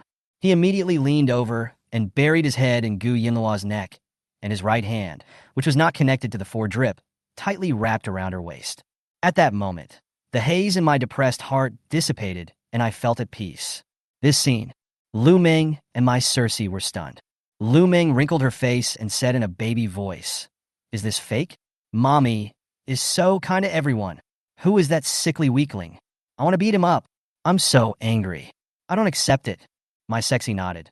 "Well, I am quite jealous, but I heard from Xiao that this person seems to be the reason why Yin Zong does not go back." Lu Meng bit her finger, looked gloomy, and muttered, "Then I want to beat him even more." Meize advised, "Please don't be reckless." At that time, Xiaoling picked up the silver box that Gu Yanluo threw to him and walked into the ward. Because the elevator was out of order, he climbed 20 flights of stairs. When Gu Yanluo saw Xiaoling arriving, she instructed him 2 things. The password of the box is 8 nines. The special effect painkillers inside are enough for 1 year. Take them immediately when the disease occurs, 2 pills at a time. Go pack them and give them to Qin Wuang to carry with him. Also, I just beat Qin Wuang's father. Go to the monitoring room and copy a copy of the monitoring records of this ward 10 minutes ago. When Qin Wuong's father wakes up, he will probably cause trouble for me. Qin Wuong interrupted. He won't. I hold his lifeline in my hand. He doesn't dare. Gu Yanluo lowered her eyes. Shut up. Just take care of yourself if you're sick. Don't worry about these things. I'll do it. Qin Wuong. Who am I doing this for? After that, she continued to instruct. Xiaoling, when the time comes, you will throw this surveillance video to him and ask him for me. If he wants to hold me responsible. Then what will happen if the richest man in the empire abuses his sick and bedridden son, and everyone knows that he has an illegitimate child and a woman outside, and that he is an out-and-out beast? Which is more important to him, reputation or holding me accountable? If he doesn't want reputation, I don't mind making this video public and ruining his reputation. Gu Yanluo curled her lips nonchalantly, with a dagger hidden in her smile, as if everything was under control. Xiaoling nodded. Yes, I'll go right away. However, he had only taken a few steps when Gu Yanluo called him back. Etc. Xiaoling turned around and looked at Gu Yanluo in confusion. Miss Gu? Gu Yanluo remained silent. She let Qin Wuong look at her. She frowned slightly and gently stroked Qin Wuong's cold cheek with her warm fingertips. After a while, she seemed to have discovered something, and a cold light flashed in her eyes.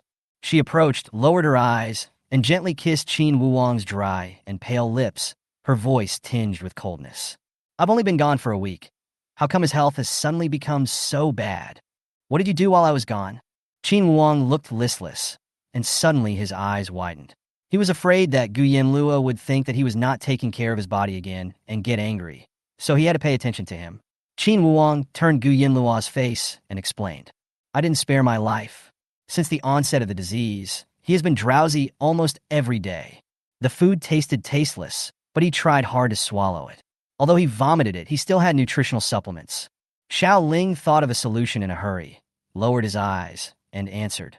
The night Miss Gu left, the Tibetan family sent hundreds of corpse puppets to surround and kill my master. Xiaoling thought. He didn't lie. This was a fact. Well, that's right. Gu Yanluo remained silent. However, a certain dangerous atmosphere was spreading silently in the ward, making people want to escape. Lu Meng said wow and shook his head cutely.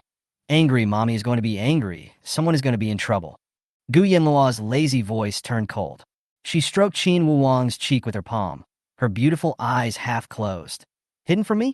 Qin Wuong's skin was pale and flawless. His brows were slightly furrowed. His very long eyelashes trembled, and he spoke in a low voice. I was afraid to tell you. You think I want to urge you to come back quickly? You will be annoyed, right? Gu Yanluo's eyes became sharp, but she was speechless. Are you afraid of annoying her, so you don't tell her?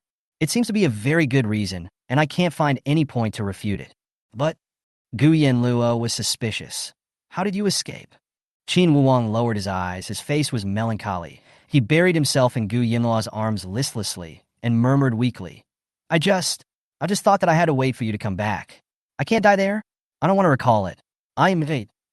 Xiaoling, holding the silver box, lowered his head and the corners of his mouth twitched. Lu Meng frowned and bit her nails dryly, her toes almost digging into the cracks in the floor. She couldn't bear to watch it any longer, so she rolled up her sleeves, clenched her fists, and said in disbelief, Scared? I am blind. What the hell is this? Lu Meng rushed forward and wanted to beat him up. Cersei picked her up like a chicken.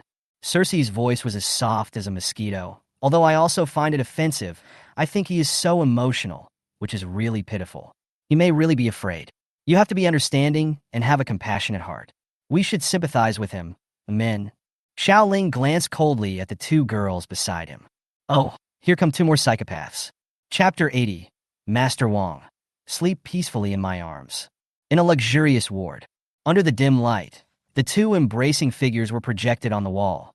So beautiful, like warmth in the darkness and companionship in loneliness. Qin Wuong's arms around Gu Yanluo's waist seemed to tighten even more.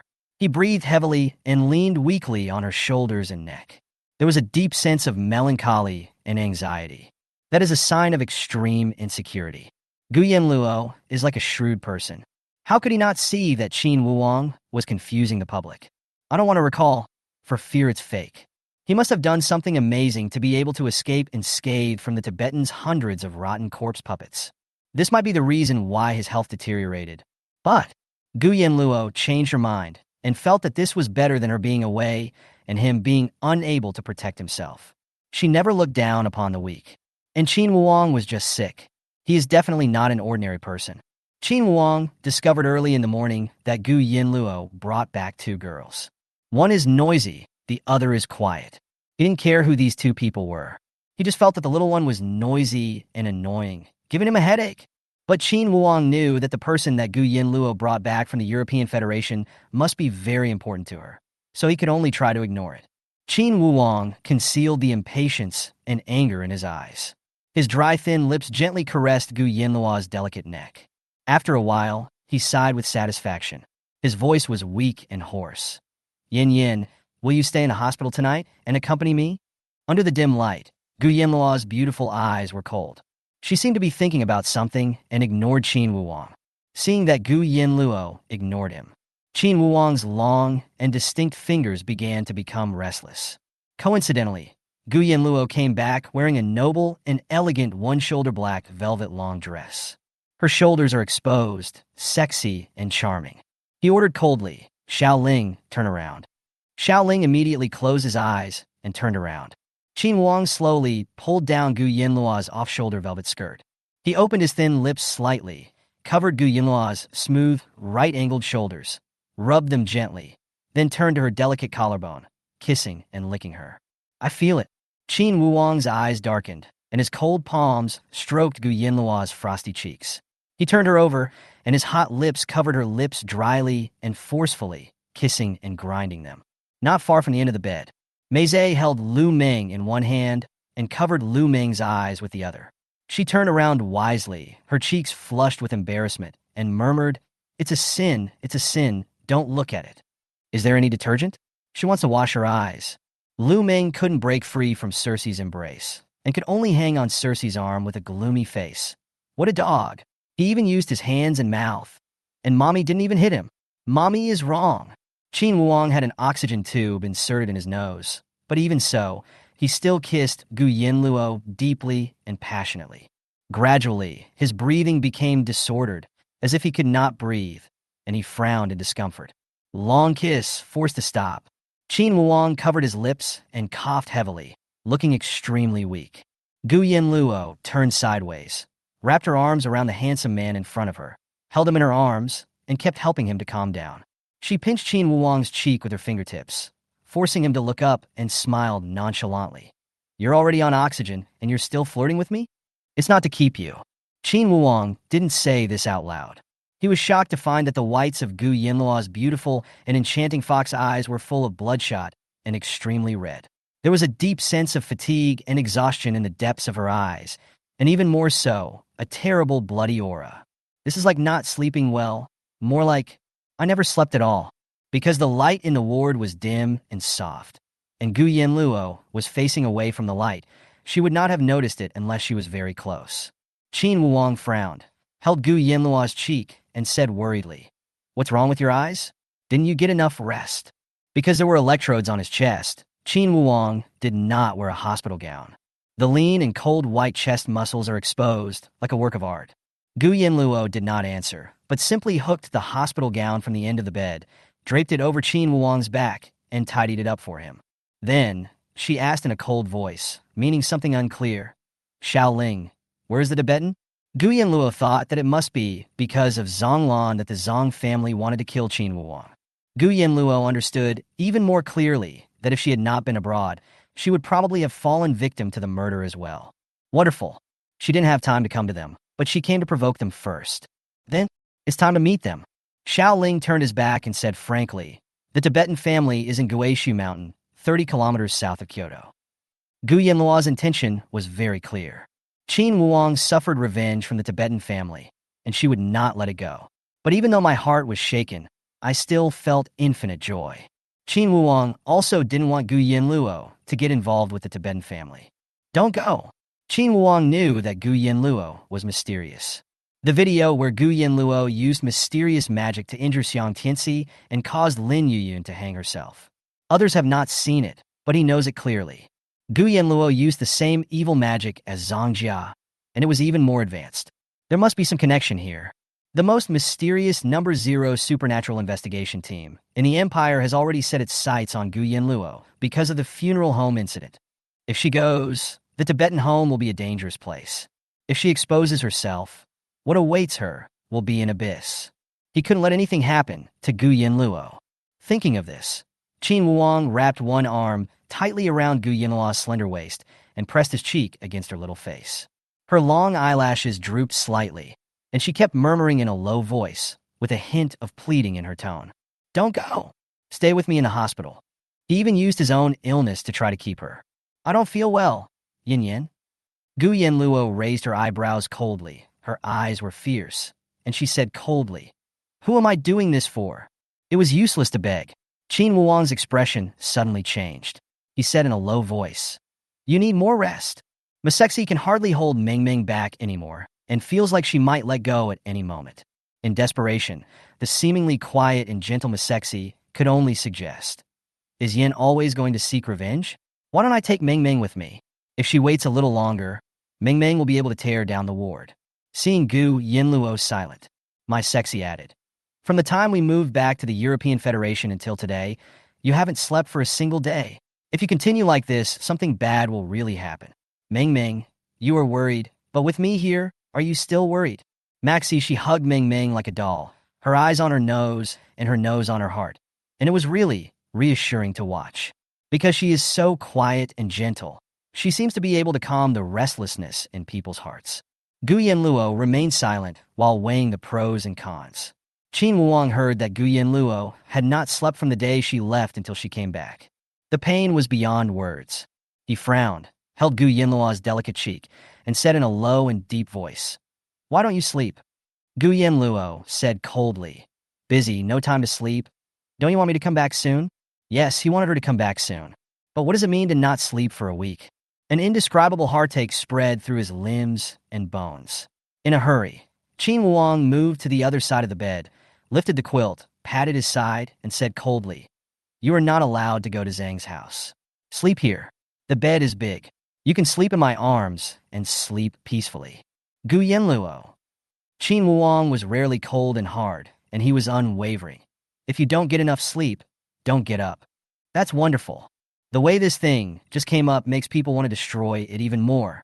The supernatural investigation team is online. Is Yin Yin suppressed? Or, Chapter 81. She is determined to raise this beautiful baby.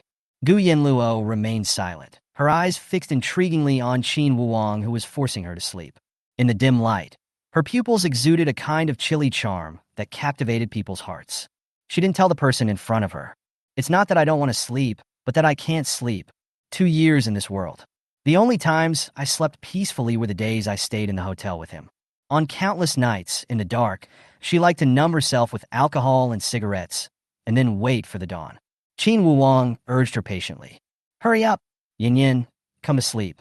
After a while, Gu Yanluo dispelled the darkness in her eyes and finally got rid of the coldness of the wind and frost on her body.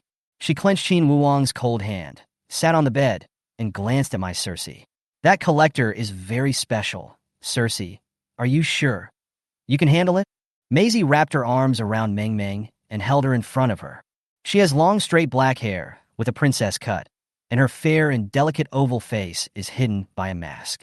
She was wearing a mysterious black nun's uniform, with a white waistcoat draped from her collar to her shoulders. Around her neck hung a platinum cross inlaid with countless diamonds. She's like a pious and chaste saint. She is quiet and calm, spotless, and seems to have a holy heart. But the strange thing is, all 10 of her nails were painted a strange black. This is contrary to holiness. Cersei lowered her eyes and asked gently, "When have I ever disappointed you?" Gu Yanluo curled her lips and smiled mysteriously. "Okay, you go." Cersei covered Meng Meng's chattering mouth and said gently, "Find someone to lead the way." Gu Yanluo glanced at Xiaoling, then looked at Qin Wuang. "Can I borrow Xiaoling from you?" Qin Wuang responded, looked at Xiaoling, and said coldly, "Lead them the way." Xiaoling had no choice but to put down the silver box and said, "Yes." Then, he led the 2 little girls who appeared from nowhere to the Tibetan house. To Xiaoling, Tibetan life is a dangerous place full of twists and turns. It's not that he looks down on people. These 2 girls look about the same age as Miss Gu. What can they do? Collectors are all evil. After people left, the ward fell silent. Gu Yanluo's velvet skirt was stained with dust from the outside, and she would not sleep without taking a shower.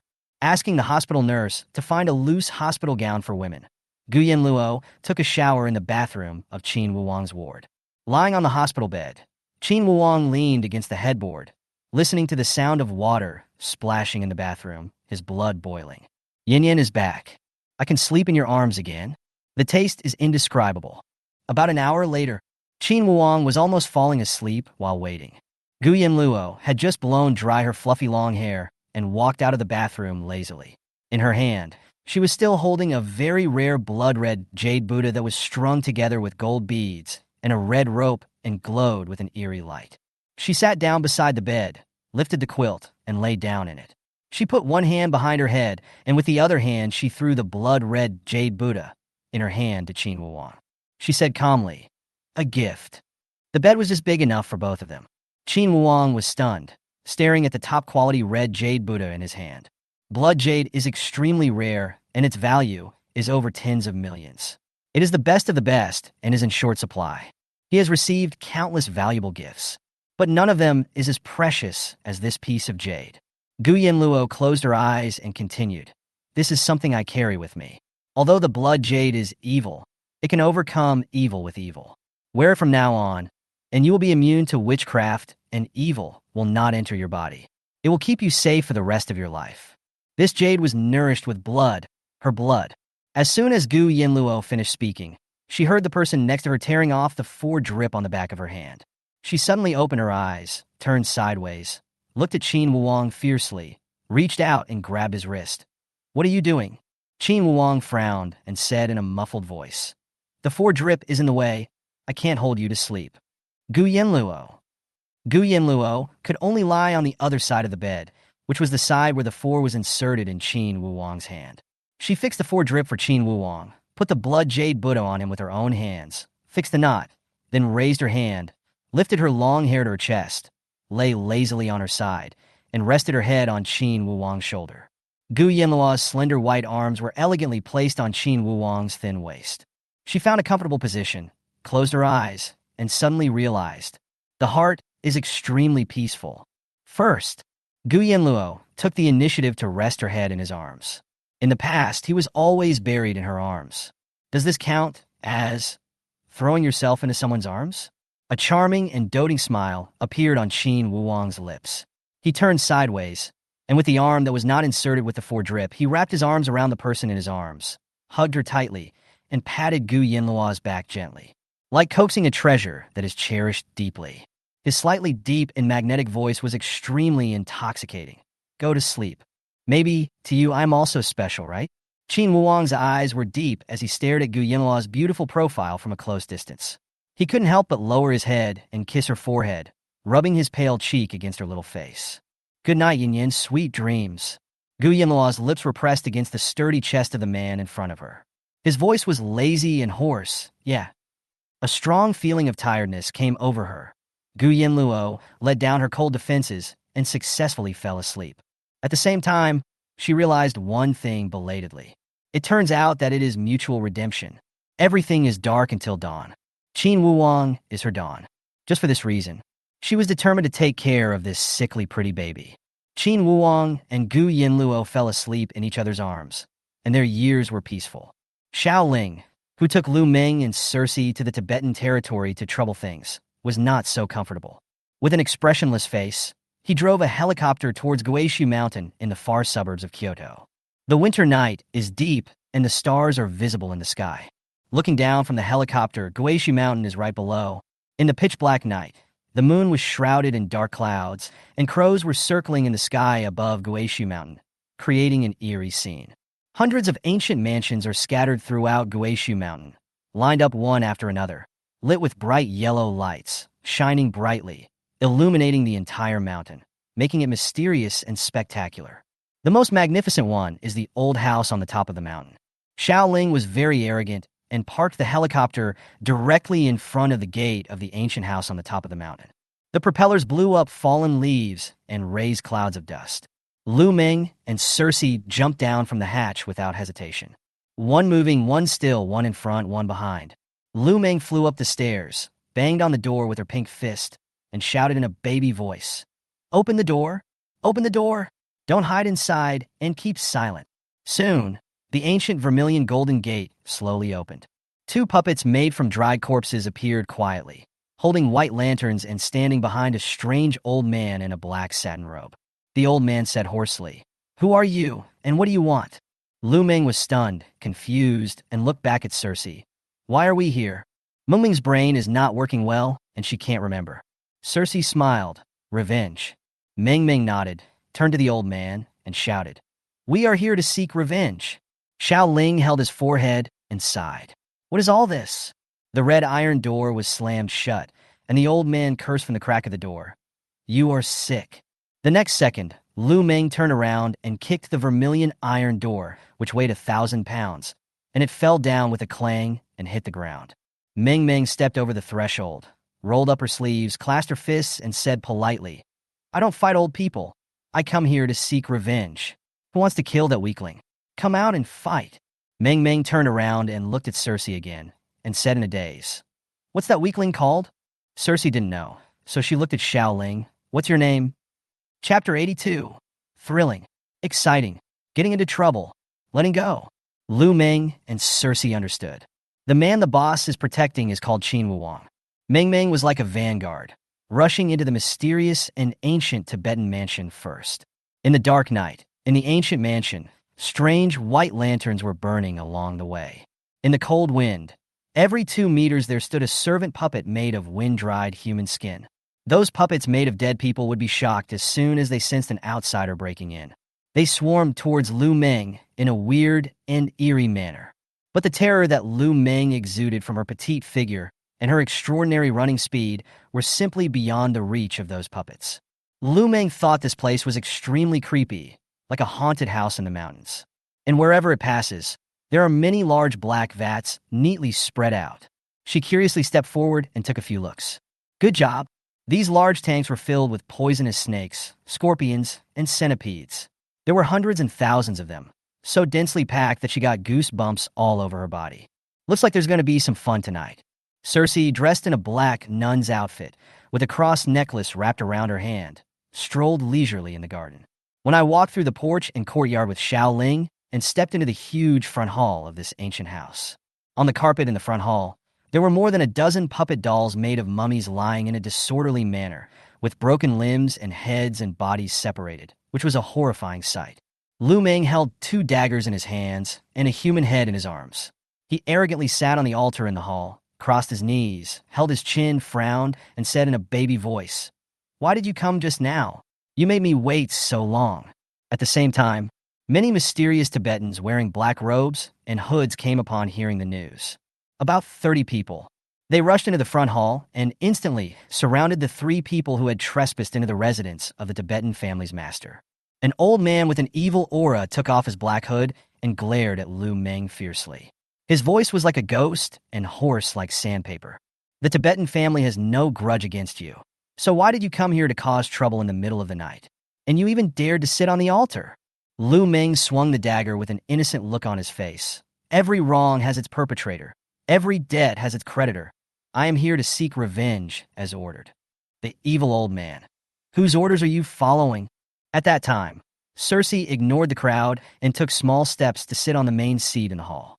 She lifted the hem of her nun's uniform, put her legs on the table, sat sideways, took off her mask, revealing her exquisite and classical face, took out a bottle of black nail polish from her pocket, and while applying it, she uttered 3 words as gently as a lady. "Gu Yanluo." At this time, behind the evil old man, a young boy with triangular eyes walked out with a domineering smile. "Ha! Gu Yanluo. My Tibetan family hasn't bothered her yet, but she came to our door first. Where is she? The coward dares not show up, so she sent you 2 stinky girls to cause trouble? For whom? It can't be for Qin Wuwang, right?" The young man with triangular eyes glanced at Xiao Ling maliciously, stunned and contemptuous. "Oh, you are really Qin Wuwang's man. What's the matter?" "Qin Wuwang is so sick that he needs a woman to help him." The triangular-eyed boy had just finished speaking. Lu Meng threw a dagger at the triangular-eyed boy. With a clang sound, The dagger pierced into the boy's heart 3 points away. Lu Ming's sweet little face was gloomy, and she still had a dagger in her hand. She said, "If you say one more wrong word, you'll be dead. Do you want to try?" Fourth young master. A group of Tibetans in black robes suddenly supported the triangular-eyed boy who was injured by Lu Ming, and they were all angry. It turned out that he was the fourth young master of the Tibetan family. With a bang, the door to the front hall of the ancient house was closed by the Tibetan family. The old man with an evil aura stared at Lu Ming and Cersei coldly and viciously.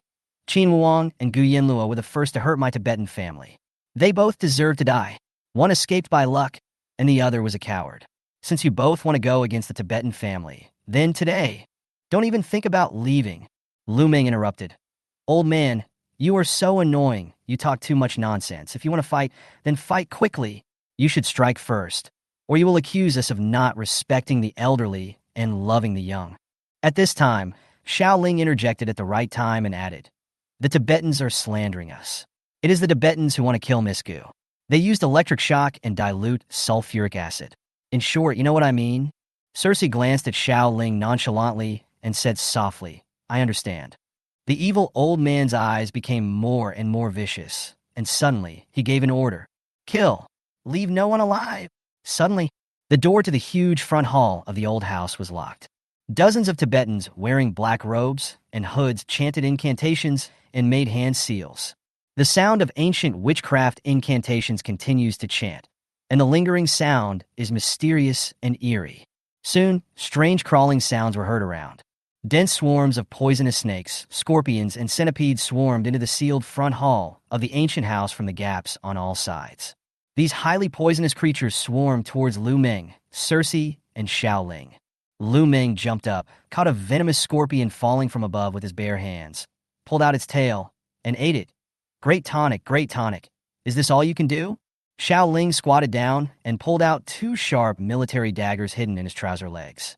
He moved agilely, with his usual expressionless face, and cut snake heads, killed centipedes, and stabbed poisonous scorpions. But this was too slow. He kicked up and overturned 4 candles and a can of lamp oil on the altar. Suddenly, a fire started. Xiao Ling handled it well, but when he looked back, he was surprised to see the girl in nun's clothes. In her mother's prayer? Xiao Ling, are you serious? Big sister? Cersei stood there, isolated from the world, like a black orchid, ignoring the poisonous insects and snakes around her, holding a cross in her hand and praying devoutly. I know that I have sinned deeply. May the Lord forgive my sins, amen. Cersei kissed the cross devoutly, and after putting it away, she raised her hand and took off the black contact lenses in her eyes. When the girl in nun's clothes opened her eyes again, those spotless eyes were no longer clear and harmless. Those are a pair of extremely rare amber pupils. Just like the seal was lifted, Cersei's pupils were tinged with a charming poisonous light, and she revealed a vicious and sinister smile. Her figure flashed and appeared in the center of the front hall. That is an extraordinary movement speed. Seeing this, Lu Ming jumped onto Xiao Ling's back, sat on his shoulders, covered Xiao Ling's eyes, and urged, hurry up, don't look or listen, cover your ears, or you're done. Xiao Ling, why? Lu Ming hit Xiao Ling on the head. Why do you have to ask so many questions? Just do it.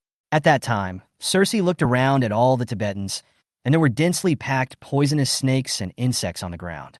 A strange and charming sneer appeared on her lips. Her breath was as sweet as orchid, and she spoke each word clearly. Kneel down. Pain. Distortion. In the front hall, the chanting stopped abruptly. Dozens of Tibetans suddenly knelt down in front of the girl in nun's clothes.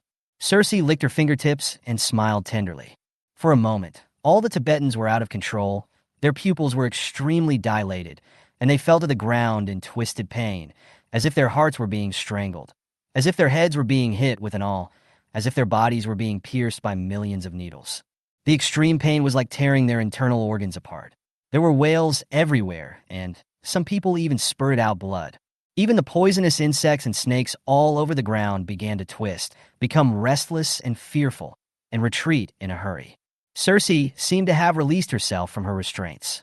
She squatted on the ground, staring at the man in the collection closest to her with a sinister smile.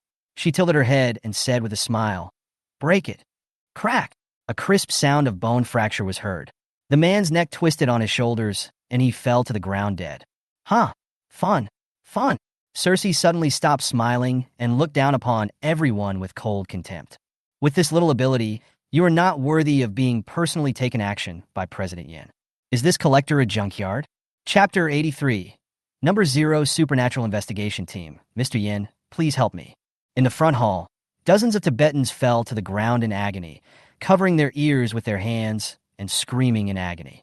Cersei, with fair skin and thin figure, stood in the center. She had black hair cut in a princess style, which was short in front and long in the back. She looked eerily like a beautiful doll possessed by an evil spirit in a horror movie. She had an arrogant and disdainful smile on her lips, and her amber pupils shone with a poisonous light. Seeing this scene, Xiao Ling showed a rare look of surprise. Are all of Miss Gu's people like this? Lu Meng jumped off Xiao Ling's shoulder, took out a piece of toffee from his pocket, tore off the sugar coating, stuffed it into his mouth, stood beside Xiao Ling nonchalantly, looked up and glanced at the weak, subordinate Xiao Ling. Lu Meng, look, isn't this solved? Sister Cersei is still very powerful. She has only failed once. In front of Mommy, Xiao Ling, it's true that you can't judge a book by its cover. However, it seemed that Lu Meng and his group were happy too early. When there were wailing sounds, suddenly, the locked front door of the ancient house was broken open with a loud bang. Amid the smoke, the ground was shaking. 6 2-meter-tall attack-type intelligent robots, painted in blue and white and equipped with mechanical arms and firearms, ran into the front hall and pointed their mechanical weapons at Cersei, Lu Meng, Xiao Ling, and the Tibetans who had fallen to the ground. Immediately following, the mechanical eyeballs of 3 of the robots emitted intelligent blue light, scanning the entire bodies of Lu Meng, Xiao Ling, and Cersei. Robot 1. Scanning lifeform number 1, name.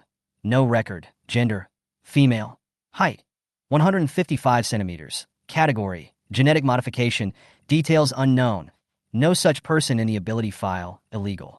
Robot 2. Scanning lifeform number 2, name, Xiao Ling, gender, male, height, 182, category, human, ID number. Robot 3. Scanning lifeform number 3, name, no record, gender, female, height, 167, category, genetically modified, details unknown, no such person in the ability file, illegal. Cersei raised the corners of her eyes with great disdain and looked back at Lu Meng. Great. Illegal immigrants? What? Are they going to be arrested? At this moment, a tall, strong, rough, and unruly man walked into the front hall. This man is full of fierceness and banditry. He was wearing a long black uniform with an Empire No. 0 armband on his sleeve, a black pipe hanging from the corner of his mouth, sharp and perfect eyes like a knife blade, cold features, fierce eyes, all showing. This person is very tricky, the man said in a cold voice. Night Owl, Supernatural Investigation Team 0. He paused, looked around, and raised his eyebrows. What's going on? It's been a few days since Zhang Yu and I returned to the team, and there's been a big commotion in the Zhang family. Speak of Cao Cao, and he will appear. Zhang Yu appeared behind Yi Xiao with graceful lotus steps and stunning beauty. She glanced around with a smile on her face and chuckled with her hands covering her mouth. She seemed to be as light as a fairy, but there was a sinister look in the depths of her eyes. His face was a little pale, and he wore strange alloy bracelets on his wrists. On the bracelets, the words exclusively for collectors were engraved. Captain Night Owl, someone came to my house to cause trouble. You can't let him off easily. Night Owl.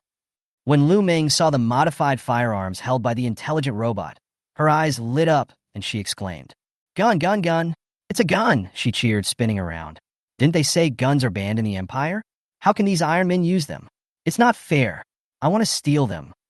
After Lu Meng finished speaking, she showed amazing jumping ability.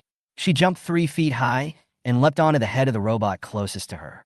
With her immense strength, she dismantled one of the robot's mechanical arms that was connected to a gun with her bare hands. Lu Meng laughed fiercely, landed steadily, raised the large-caliber heavy firearm, squinted one eye, aimed at the wall on the left side of the front hall entrance, and pulled the trigger. A torrential rain of bullets instantly blasted towards the white wall. At the same time, the other 5 attack robots aimed at Lu Meng and tried to start attack mode. Cersei stood behind Lu Meng. Her amber pupils shrank, and she laughed madly and weirdly. Malfunction. Collapse. Pain. Twisted.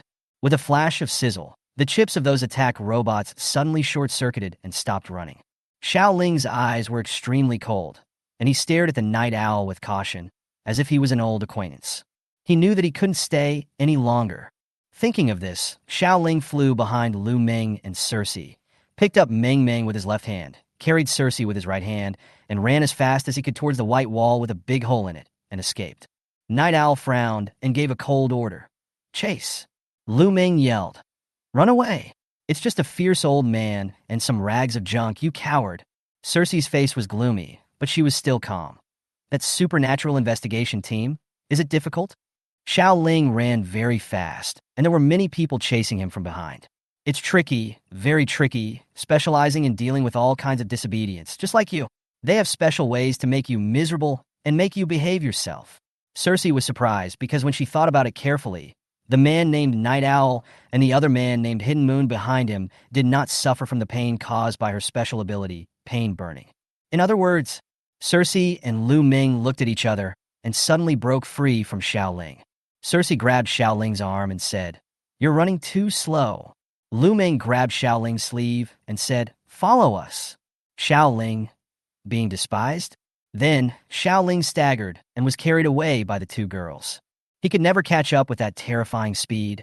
The Tibetans are above Guishu Mountain. The helicopter piloted by Xiao Ling took off rapidly. But behind them, 5 black helicopters from the number 0 ability group also took off at high speed and chased them frantically. Too slow, too slow. Cersei roughly pulled Xiao Ling away from the driver's seat. She sat in the helicopter cockpit, put on noise-canceling headphones, and skillfully grasped the joystick. There was a dark gleam of excitement and madness in her eyes. Cersei smiled evilly. Meng Meng, beat them all down. Lu Meng holds the weapon mechanical arm that was removed from the robot. She kicked open the side door of the helicopter, fastened herself with a safety belt, and at an altitude of 2,000 meters, she laughed arrogantly while wildly shooting at a helicopter from the special power group that was chasing her closely behind her. Suddenly, the propeller of the helicopter that was strafed by Lu Meng broke, the engine caught fire, and it crashed urgently. Lu Meng, ha ha ha ha, so exciting, Cersei said coldly. Don't be happy too soon, we are surrounded. Cersei is flying a helicopter with a poisonous look in her eyes. She stared at the helicopter of the special power group that appeared in the night sky ahead. The helicopter was flying backwards, its nose pointed toward her. They were surrounded from all sides by 4 helicopters from the special power group, flying at a constant speed with perfect coordination. There was no place for Cersei to escape. Lu Meng was stunned. Huh? So cruel. They're going to use small aerial cannons to attack us. Yeah, Cersei responded lightly. Indeed, straight ahead, in the night sky, a small aerial cannon is in place. With a whoosh, it cut through the sky. It was flying towards their helicopter. Lu Meng tilted his head, stunned, and thought it's over.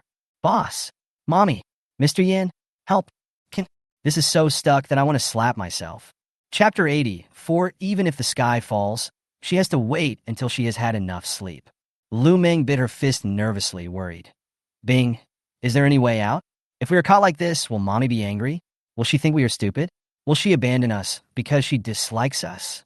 Cersei remained calm, her beautiful amber pupils reflecting the approaching aerial cannon. Her fingertips pinched the engine off button. She is calculating the time. She said softly, No, I won't let that happen. She, Cersei, will never let Mr. Yin down. Xiao Ling was dumbfounded. We're going to be shot down. Sister, what are you waiting for? He covered his eyes. He didn't want to see it anymore. Let him die. It was all about playing with his life. Mr. Wong, please remember to calculate the funeral expenses. There are only 50 meters left in the air cannon. The time is now. Cersei instantly shut down the helicopter engines. Under the starry sky, their helicopters' engines shut down, propellers stopped circling. The helicopter fell from the sky as if it was out of control. A small black aerial cannon narrowly missed the propeller on top of Cersei's helicopter. With a bang, it hit another helicopter of the special power group behind. Lu Meng cheered. Yeah, long live Sister Say. Cersei curled her lips sarcastically, and when the helicopter suddenly fell to its lowest altitude, she restarted the engine and quickly turned the helicopter around. Amidst the explosion in midair, she flew the helicopter back along the same route, heading towards a hospital where Gu Yanluo was. She said, "Stop it. I'm afraid I'll get into trouble tonight. I only dare to play like this when there's smoke." In fact, Cersei was already sweating coldly. It was only by relying on a breath of determination and the determination not to let Gu Yanluo down that he managed to hold on until now. Lu Meng and Cersei did get into trouble. 2 of the 5 helicopters of the Special Power Group crashed. Those people seemed to be completely enraged, and they chased Cersei and the others relentlessly, following them closely. On the number 1 helicopter of the Special Ability Investigation Team, Night Owl smoked his pipe with a stern look, his eyes full of anger. The little girl who dismantled my robot, and the one who was with her, must not be let go. The Empire strictly controls genetically modified humans and does not allow their existence. Captain, we still have aerial cannons. Do you want to use them? No. We're about to enter the Kyoto City no-fly zone. Keep a low profile. See where they're going. There's no way to get rid of it. Ho's Brain Specialist Hospital, on the helipad on the rooftop of the inpatient building. Cersei makes an emergency landing. The 3 helicopters of the Special Power Team chased after them relentlessly, hovering in the air.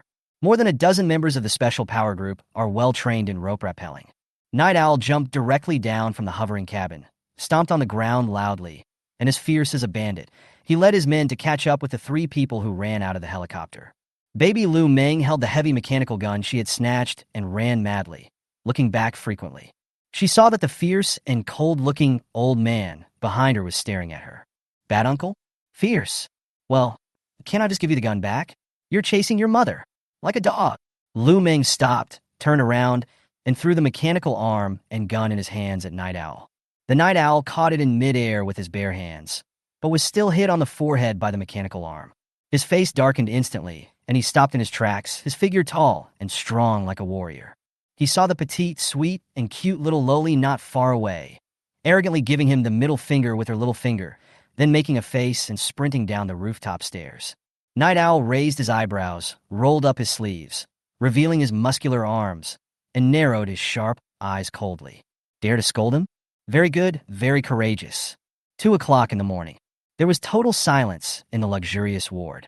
Qin Wuang pulled off the electrodes on his body, hugged Gu Yanluo in his arms, felt very good, and fell into a light sleep. However, there was a sudden noise coming from the corridor outside the ward. He suddenly opened his eyes. His gaze was extremely cold and full of hostility. Lu Meng and Cersei rushed into the ward at the same time, stopped and faced the bed. Outside the door, there was a noisy conversation. They ran into a ward. Location locked. Immediately afterwards, Xiaoling also rushed into the ward, gasping for breath. Lu Meng and Cersei saw Gu Yanluo sleeping soundly and couldn't help but shout for help. Without hesitation, the 2 of them looked at each other, and then, in perfect tacit understanding, they slid under Qin Wuang's bed, one on the left and one on the right. How tough he was just now, how cowardly he is now. Under the bed, Lu Meng and Cersei hugged each other, as if they were back in their mother's arms, and they breathed a sigh of relief. "Mr. Yan, remember to save your life when you wake up. It was you who asked us to seek revenge." A dozen members of the number 1 supernatural investigation team, led by Night Owl, showed their identification and rushed into the ward in the middle of the night. They seemed not to know whose ward this was. Each one of them is serious and ruthless, and very imposing, until Yi Xiao, who was holding a pipe in his mouth, raised his eyebrows in surprise and met Qin Wuang's terrifying and cold gaze. Night Owl took a few steps back, walked to the door of the ward, and looked at the name on the doorplate. Confirmed again. Well, it's really him. Night Owl frowned, as if he had encountered some big problem. He murmured in a low voice, "It's quite embarrassing."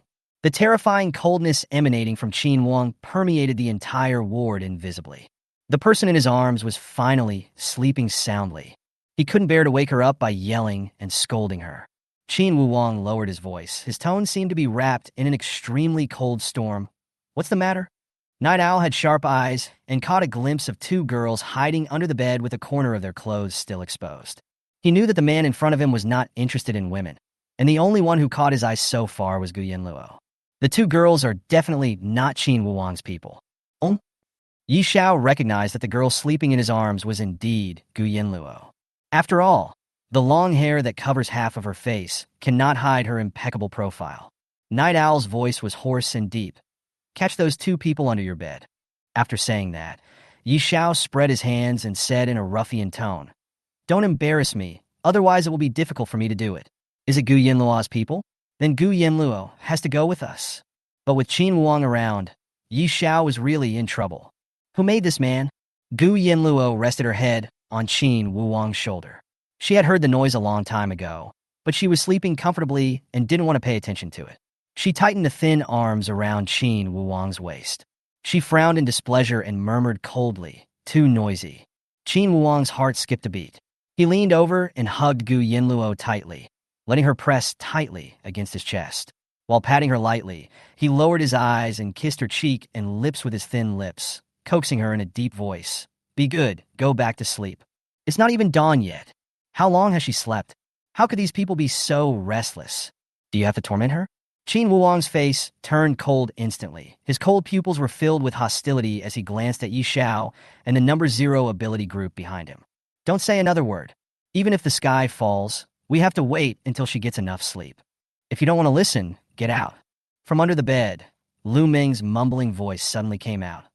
"Wow, the weakling is not a weakling at all. So fierce." Qin Wuang got angry and grabbed the cup of water on the bedside table and threw it under the bed. Lu Ming caught the cup of water, got splashed with water all over his face, and remained silent.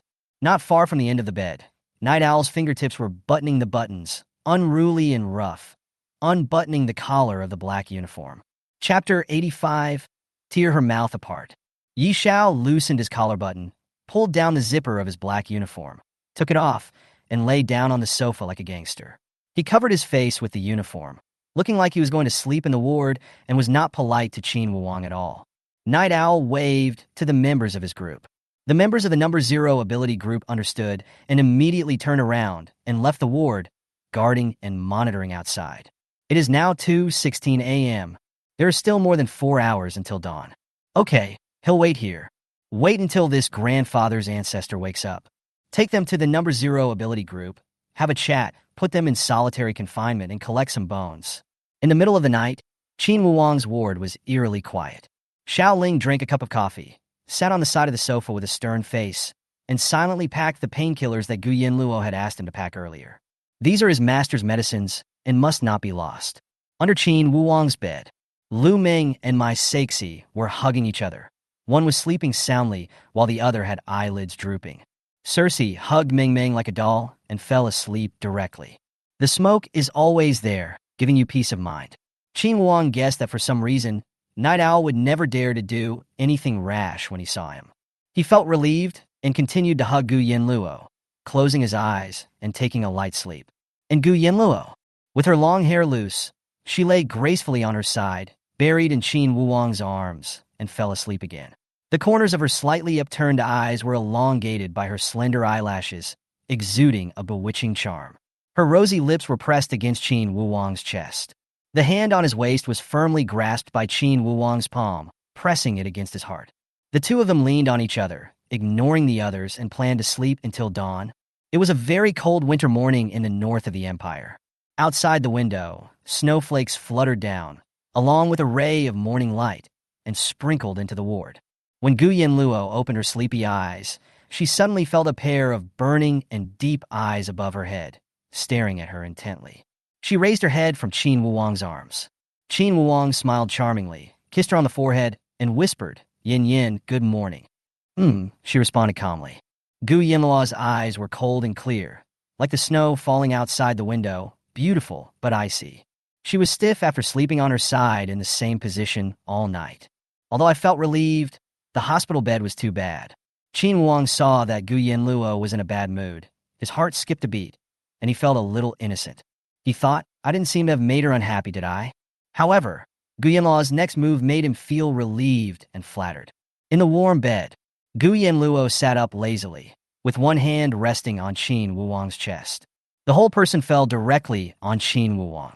Her long hair flowed down like a waterfall. Her delicate white face was buried in his neck. Her arms were wrapped around his neck. Her voice was seductive and slightly deep, making people feel weak all over. This bed is uncomfortable. Her waist was sore from sleeping.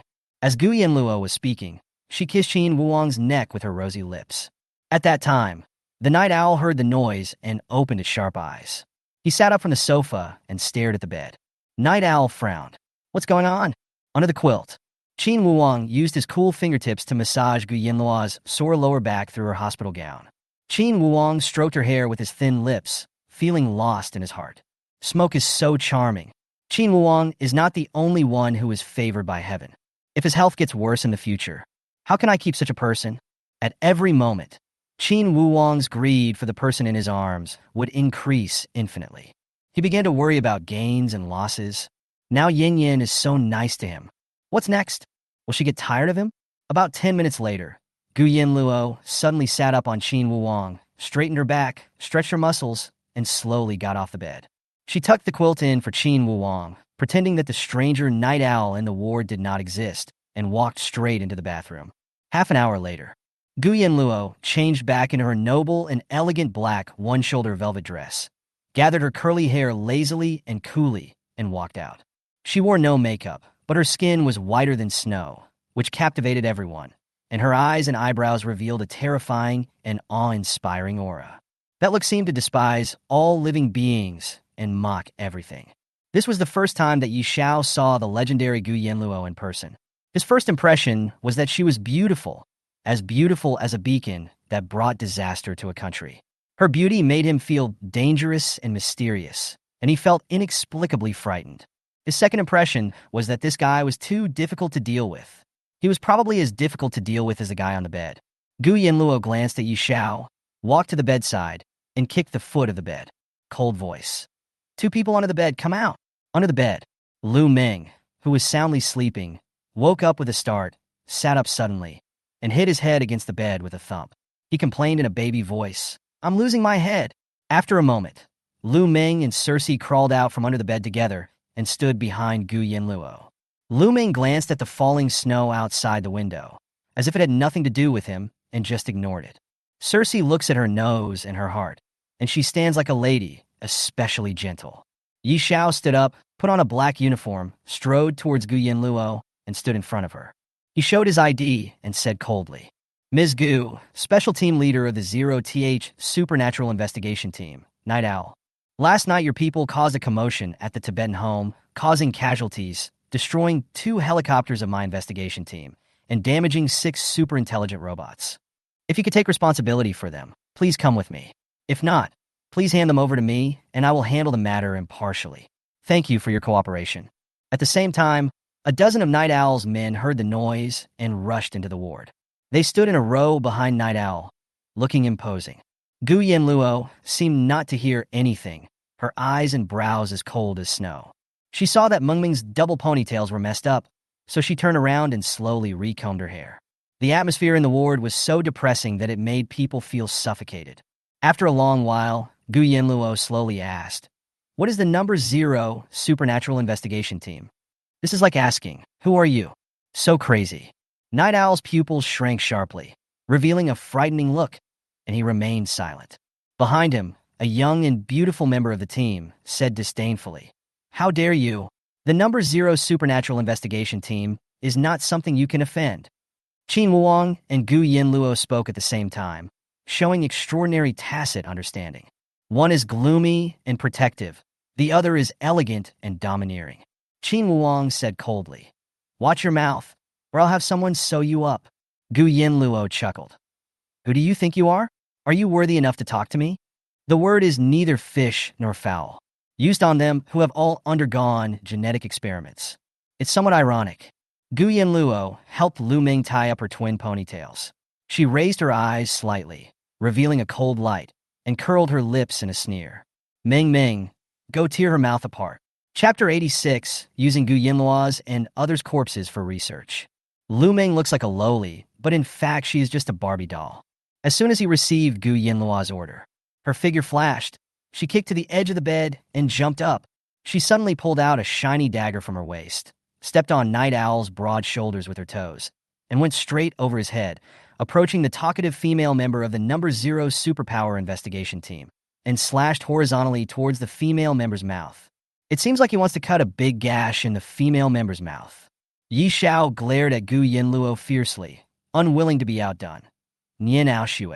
Play with her? scold Gu Yanluo and other female members as unfashionable. It turns out that her name is Xiao. She leaned back to dodge, her eyes cold. Yes, Captain. After a while, Night Owl looked back, narrowed his sharp eyes, and added, no weapons allowed. Although the younger one didn't know his place, he was afraid of the younger one and punched him away. Night Owl had just finished speaking. Gu Yanluo then added fuel to the fire and said to Lu Ming, this man looks down on you and thinks you are trash. The Night Owl has a dark face, and he is just hoping for chaos in the world. Lu Ming threw away the dagger and started beating him with bare hands. She was extremely crazy, but she had a naturally soft baby voice. Okay, I'll make his people worse than garbage, haha. The moment Lu Ming finished speaking, he kicked up as agile as a snake and kicked Xiao 3 times in midair, hitting her chest, forehead, and throat. He kicked her in the vital parts and sent her flying into the wall with blood gushing out of her mouth. If Lu Ming was serious, Xiao's neck would be broken. Lu Ming scolded. You useless piece of shit, is that all you can do? Xiao wiped the blood from the corner of his mouth and jumped up. Who are you looking down on? Your hair hasn't even grown out yet. Lu Ming hooked her little finger provocatively. Okay, you deserve a slap in the mouth. I'll let you punch me 3 times first. As he said that, Lu Ming stood still and leaned forward with his little face. Come on, I'll let you hit me. Hit me quick. Xiao clenched her fists tightly, and her knuckles made a crackling sound. She punched Lu Ming's extremely sweet little face 3 times in anger, and instantly felt extremely relieved. However, Lu Ming's beautiful round eyes didn't even blink, as if he was extremely excited to the point of madness because of being beaten. Is that all the strength you have? Not far away, Yishao saw the cute lowly taking 3 punches from Xiao. He frowned, walked forward with the gait of a dragon and a tiger. He bent down, and his muscular arms instantly reached out from behind to pick up Lu Ming's little body.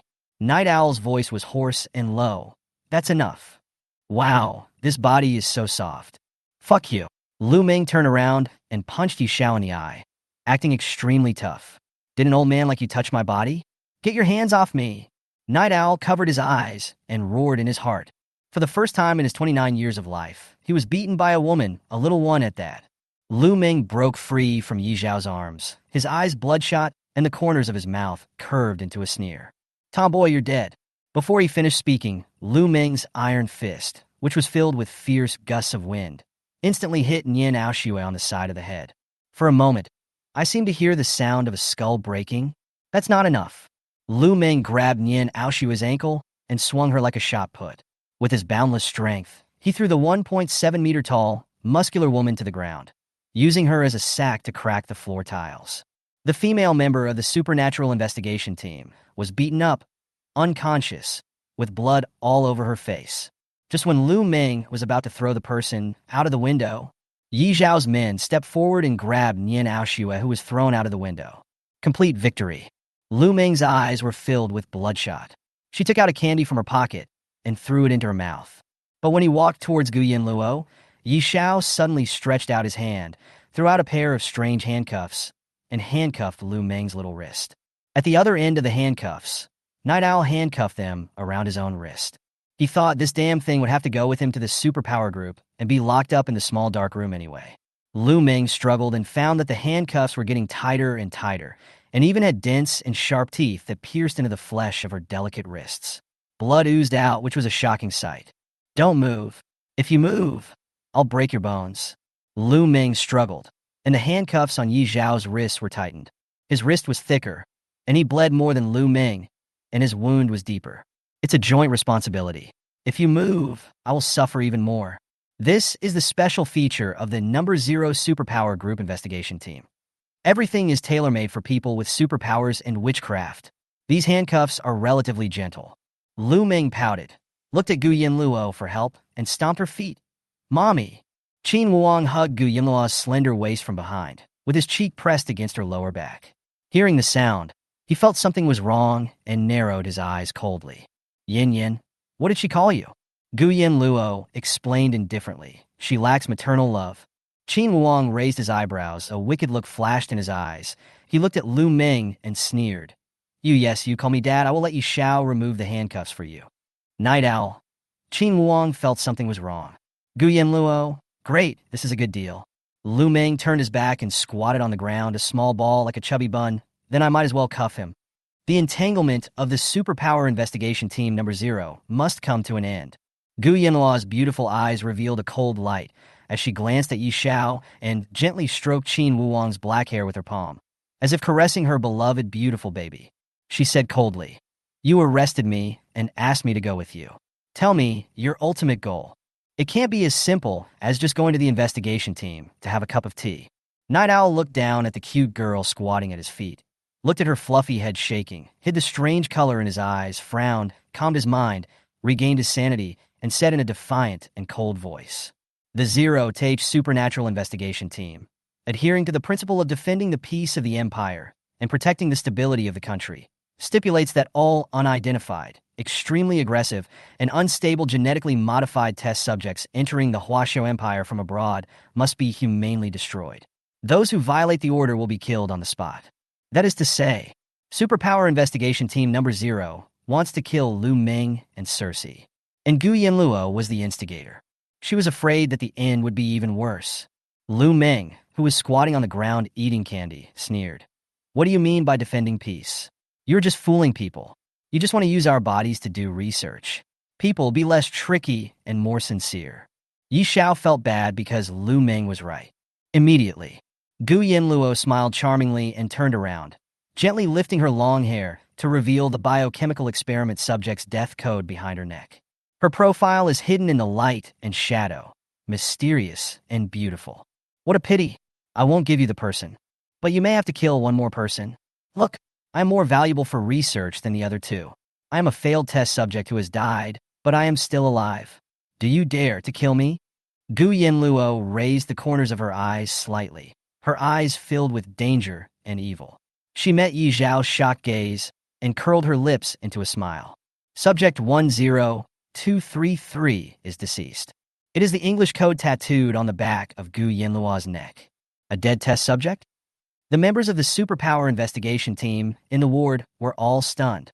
The dead cannot be resurrected. This is impossible. Chapter 87, Painful Acupuncture. Qin Wuang couldn't bear to see or hear Gu Yanluo say that she had died once, that she was a test subject, and that her corpse was of great research value. These words. "My heart is in pain, and it's flooding with pain." He frowned. The drip was almost finished. He tore out the needle fiercely, then knelt up on the bed and hugged Gu Yanluo's body from behind. He held her in his arms, his handsome, pale face pressed against her back. His heart was filled with sadness, and he lowered his eyes. His extremely long eyelashes concealed the darkness in his eyes. His voice was unusually serious and deep. "No one will kill you. No one will use you as an experiment. No one can." He said no, and no one dared, because the ward fell into dead silence. Xiao Ling hurried in carrying a valuable low-temperature storage silver box. Xiao Ling left the hospital at 4 in the morning and headed to the airport to pick up the special tumor growth-inhibiting medicine he had purchased from the global black market Hades. Wang Yi ordered to buy back all kinds of tumor suppressants. But originally, it wasn't that fast. But 3 days ago, the black market pharmacy expert who knew as the Jägermeister King actually informed Xiao Ling that he had a ready-made medicine for sale, which had been tested and had stable medicinal properties and also came with a trial dose.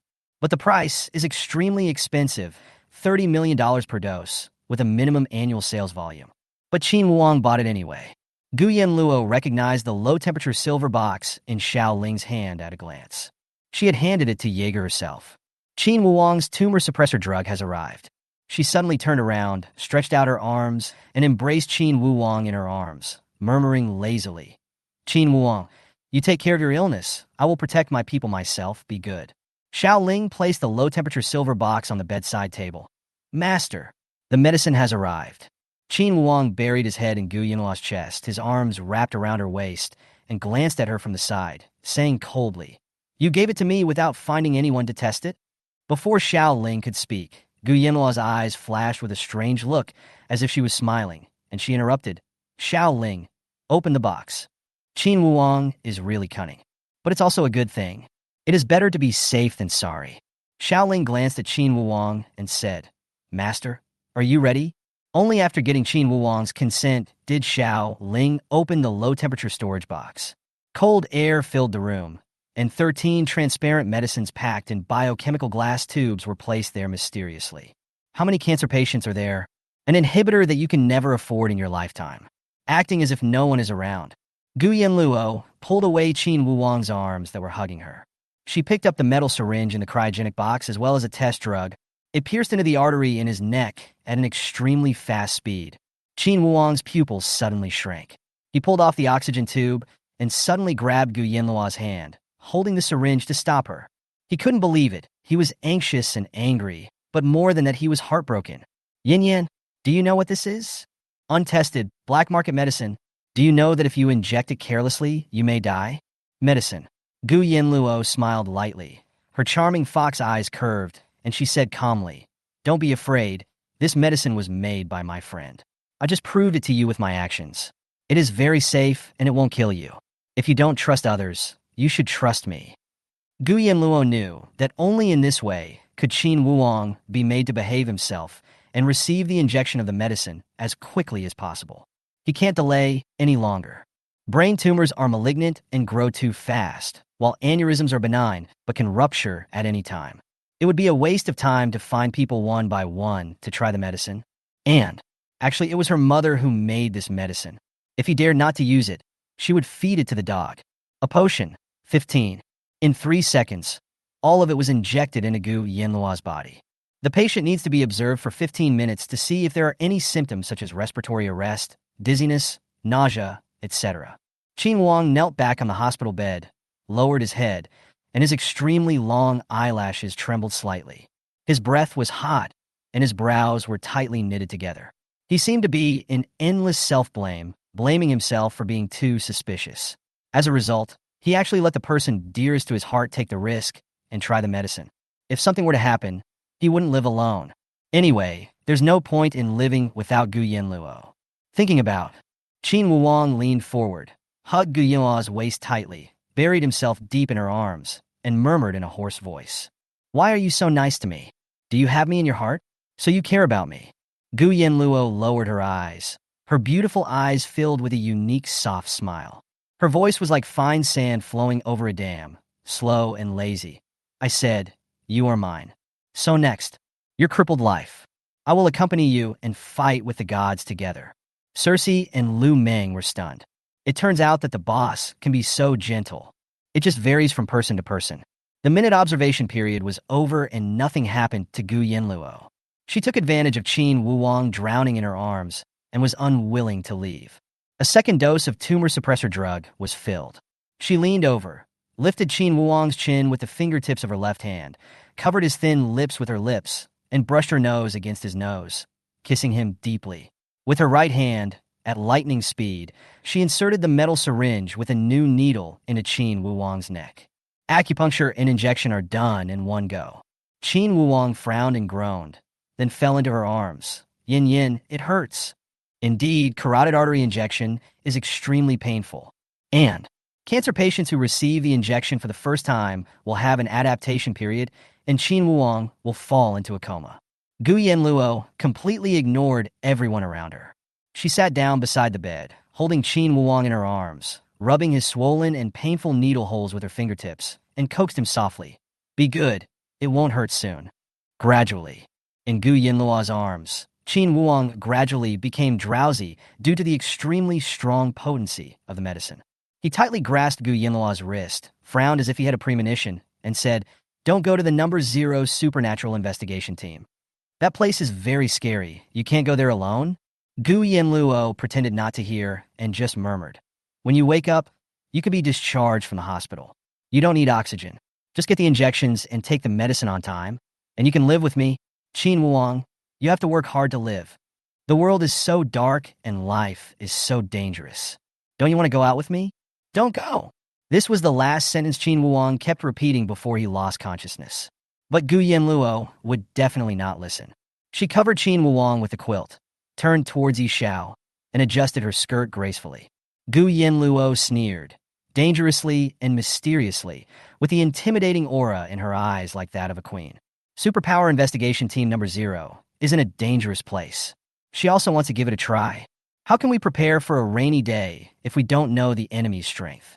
Gu Yanluo put her hands behind her back and walked elegantly. Let's go. Lead the way. Today, I will take my people to see your territory. Don't let me down. The cold and unruly night owl narrowed its sharp, cold eyes. Gu Yanluo's attitude doesn't look like she's going to die. It seems more like he is here to inspect. What a great momentum. Night Owl lowered his eyes. Then Miss Gu must follow my rules. Gu Yanluo was unusually straightforward. Okay.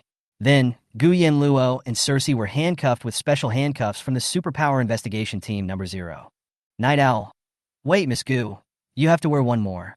Wonderful. Is she that scary? Chapter 88. Experimenting with Gu Yanluo. It's over? Yi Xiao took out a strange metal ring with "For Collectors Only" printed on it, and with a click, he put it around Gu Yanluo's neck. Gu Yanluo smiled evilly. What is this? Night Owl said in a deep voice. Ms. Gu, since the day you used witchcraft to kill Lin Yuyan in the hospital, you have been on our watch list. This is a magic seal ring, which is specially designed to counter people like you and the Zong family who have magic. If you wear it, you will not be able to use any witchcraft or puppetry. Gu Yanluo. That's amazing. What about the magic little bracelet? The Empire's number 0 Supernatural Investigation Team is affiliated to the Empire's secret Supernatural Research Bureau. This is the most mysterious institution in the Huaxia Empire. The number 1 Supernatural Investigation Team is responsible for handling all the most difficult, dangerous, strange, and terrifying emergency supernatural incidents in the Empire.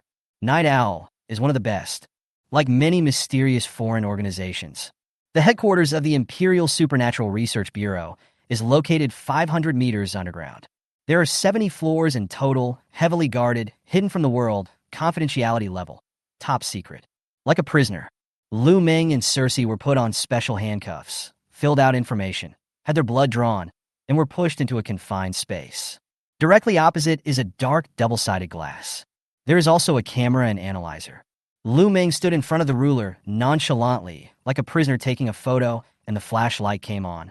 The intelligent analysis system began to broadcast. Name, Lu Meng. Age, 18. Height, 155 cm. Type, inferior biochemical genetic modification. Superpower, enhanced, innate divine power, not yet awakened. Ability level.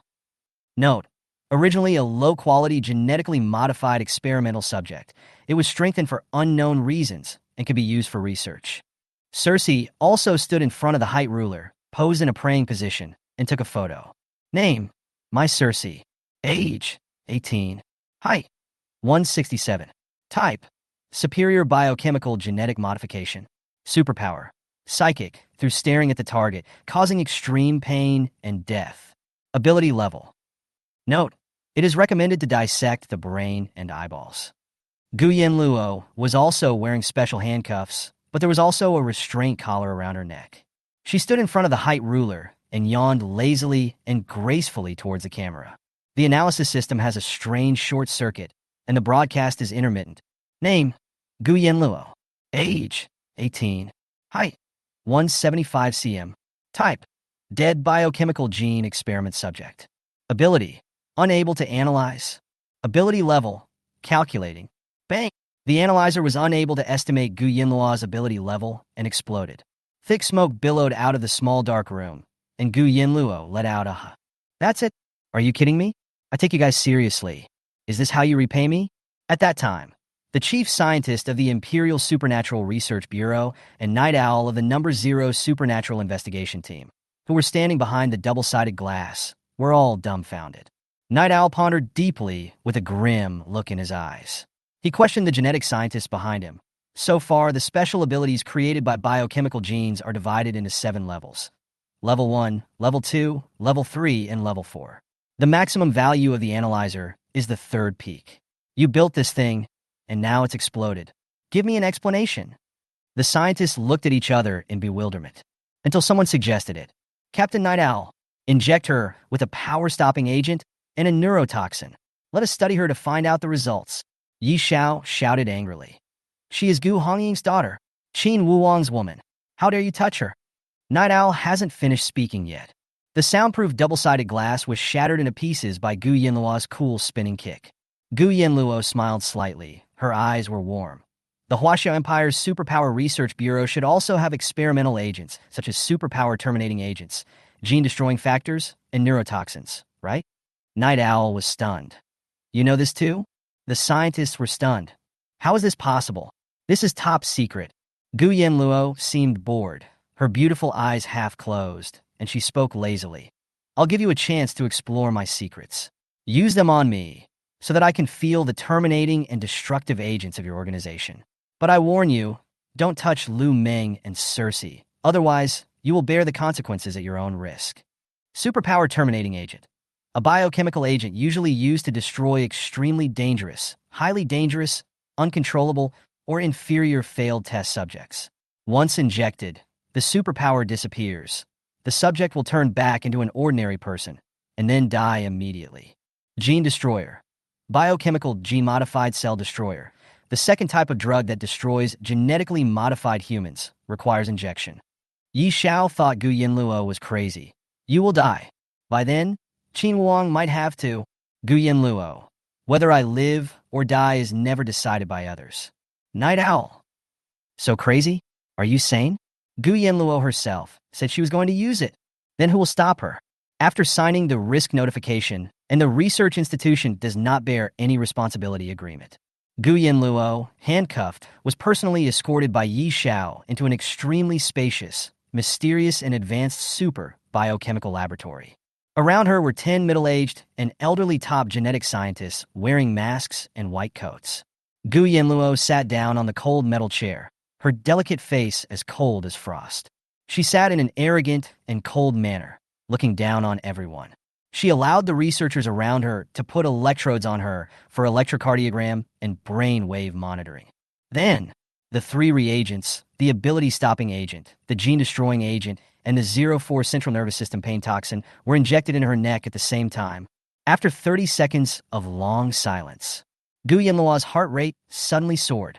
At first, she tried her best to open her beautiful eyes wide. Her pupils contracted and dilated, and she tried hard to stay awake. Soon, a feeling of dizziness and nausea, violent shaking of the internal organs and brain, and an extreme sense of impending death as terrifying as a volcanic eruption overwhelmed Gu Yanluo. The noisy sounds around her faded away. Her cells, body tissues, and genes were rapidly collapsing. Yes, that's the feeling, the experience of death that I miss.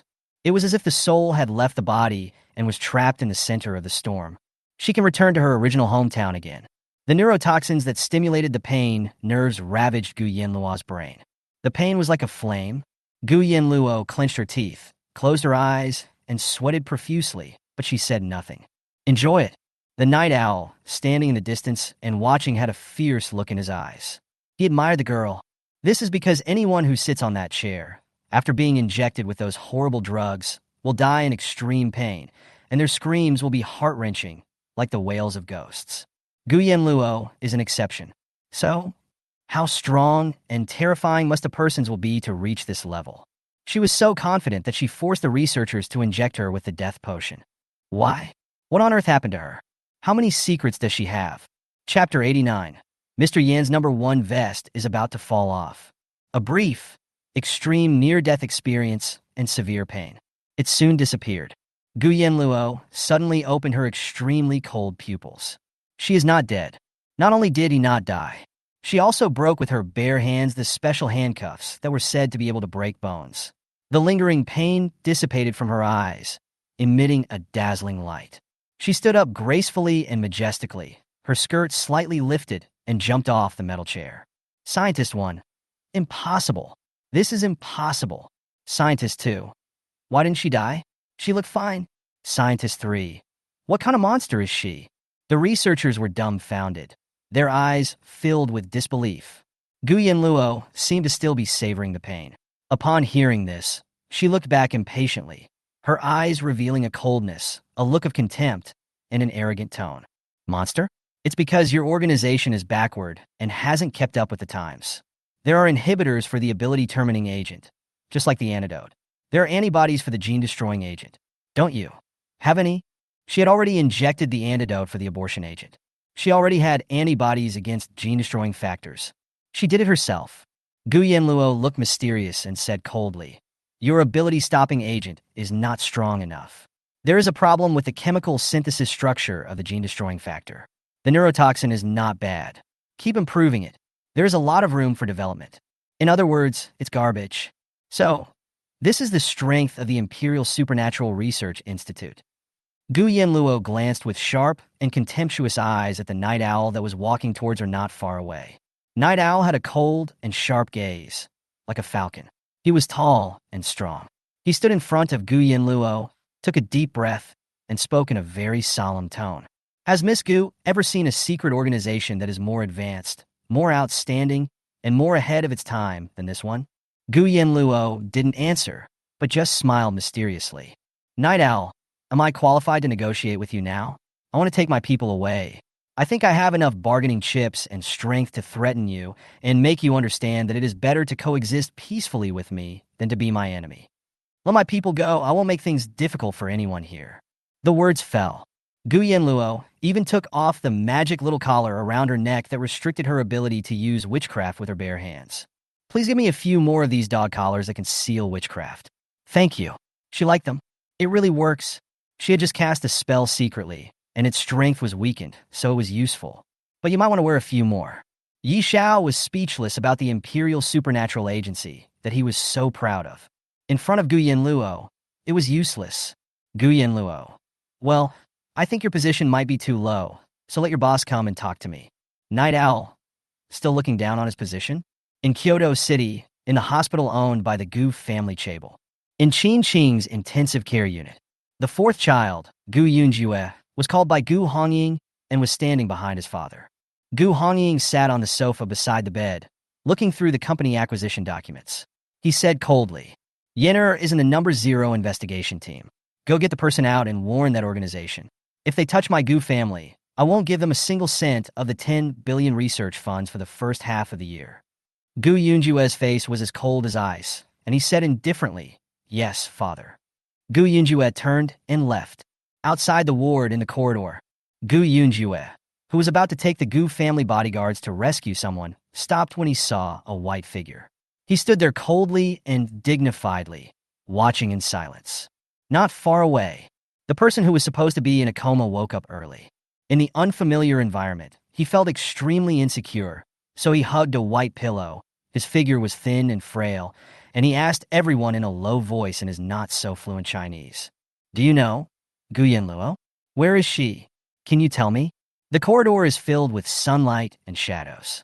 The overly fair-skinned, silver-haired boy seemed to have melted into the light, like the holy angel praised in Dante's Divine Comedy, so beautiful that it could not be desecrated, and yet inexplicably aroused people's endless desire to protect him. Those extremely beautiful light blue pupils, under the light, are crystal clear, pure, and dazzling. Winslow's hospital gown was too loose, with a slightly slanted collar, exposing his collarbone and shoulders. No one answered him. His silver bangs rested softly on his forehead, and his injuries were still serious. Winslow gently touched his chest wrapped in gauze with his palm. He lowered his head, hiding his frustration, and walked towards his ward. Just at this moment, Gu Yunjue's cold and indifferent voice rang out in the corridor. What are you looking for Yenner for? Winslow's thin figure froze, and he slowly turned his head to the side. His light blue pupils showed a warning of keeping strangers away, and he was extremely alert. Who are you? Gu Yunjue has a dignified demeanor and a tall and upright figure. He walked up to Winslow and lowered his eyes slightly. I am her fourth brother. This is a heartless person who has turned his back on people. Malnutrition, plus the fact that they are still growing as adults. Winslow is currently only 178. But Gu Yunjue is different. He is 188 centimeters tall. Winslow's voice was cold and distant, but his voice was a little immature. Yin Yin has no family. She said so herself. Gu Yunjue, she has it now. Winslow lowered his eyes. Oh, then take me to find her. It's so tall, my neck is tired. Gu Yunjue thought for a while and said in a deep voice, Okay, follow me. Winslow followed Gu Yunjue slowly and warned him in a low voice. If you dare to lie to me, I will kill you. Go wild again after your injury heals. Elevator waiting area. Winslow concealed the weakness and pain in his eyes, stood 1 meter away from Gu Yunjue, and looked away. And when Gu Yunjue looked back coldly, he was surprised to find out What a heartless thing. His light blue eyes flickered as he stared at a nurse in the nurse's station, who was showing off her boyfriend's gift to her colleagues, and the teddy bear in her arms. He seemed to want that bear very much. Gu Yanluo raised his eyebrows, like. Winslow came back to his senses, hugged the pillow tightly in his arms, lowered his head coldly, and ignored everyone. Gu Yanluo looked down with a cold face for a long while, and finally stretched out his hand to the bodyguard behind him. Checkbook. The bodyguard handed it out. Gu Yanluo wrote an amount, 10, signed his name, and strode towards the nurse's station. Gu Yanluo had a gloomy face. He snatched the teddy bear from the nurse's arms, left the check, and turned away. Ignore the group of nurses with crazy faces. Gu Yanluo threw the pillow out of Winslow's arms, grabbed his wrist, and stuffed the teddy bear into his cold palm. With a ding sound, the elevator door opened. Can we go? Don't waste my time. If you can't, just tell me. Gu Yanluo sensed the pain that flashed across the boy's eyes. This man had his chest opened and his cerebrospinal fluid extracted, and he lost too much blood. He was sent to the hospital last night and woke up today. His wounds haven't healed yet, but he still dares to walk. It's terrible. Winslow lowered his head and hugged the teddy bear in his arms, but he didn't say the word yes. He felt the world spinning around him, and then his feet left the ground and were picked up by someone. Question mark. Gu Yanluo stepped into the elevator and made up an excuse. Yenner asked me to take good care of you. If anything goes wrong with you, I will lose face. What a far-fetched reason. 1 minute later, a Gu family helicopter took off from the rooftop. Head of the investigation team, Night Owl, is the team leader and also the captain of the special team. He is the so-called big boss. In his office, Gu Yanluo was leaning on the sofa, holding a cigarette between her fingers, puffing out smoke. Night Owl, what bargaining chips do you have to negotiate with me? As the smoke rose, Gu Yanluo half closed her beautiful eyes and smiled mysteriously. Do you know the world's top biochemical genetic science alliance? You are from the Imperial Superpower Research Institute. You should be able to log into the query system. Chapter 90. Mr. Yin and Mr. Wang reveal each other's identities. Gu Yanluo held a cigarette between her legs and laughed. You should have the authority to log into the query system. Look up this identity number and see who I am. She added, Lu Meng and Cersei are both test subjects I rescued. Aren't you wondering why they are so strong? Especially Meng Meng. She is a failure and should not have any superpowers. Why does she have enhanced superpowers? The night owl's pupils gradually contracted, and its eyelids trembled like an earthquake. No, impossible. The world's top biochemical genetic science alliance was founded 100 years ago and was initiated by the four great empires Confronting #1. It brings together the world's top geneticists, biologists, neurobiologists, and other top authorities in many fields. How old is Gu Yanluo? 18 years old. How could she be a member of it? Yi Xiao turned on the computer and logged into the query system mentioned by Gu Yanluo. He entered the ID code. The next second, there was a ding sound. System warning. The query information is top secret, and this level does not have permission to view it. Night Owl. He doesn't have permission to see it yet? Or top secret level? What does top secret mean? There are 3 levels of confidentiality: secret, confidential, and top secret. This is the highest level. Unless the director is present in person, there is no right to view it. Gu Yanluo put out her cigarette and said in a seductive voice, Why? You can't find out my identity? My level is not high enough.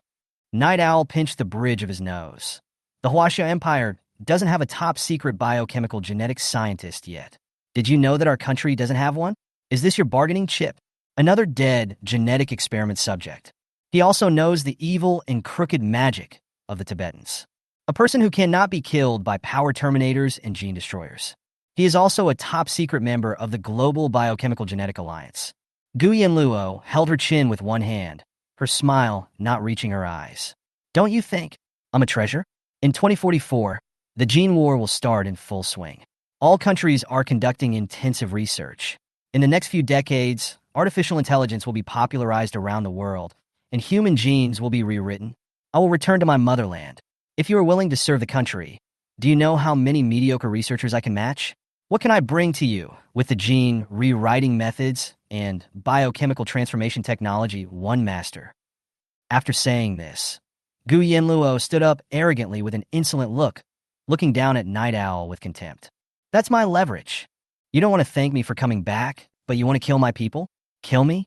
Foolish. Ignorant. Idiot.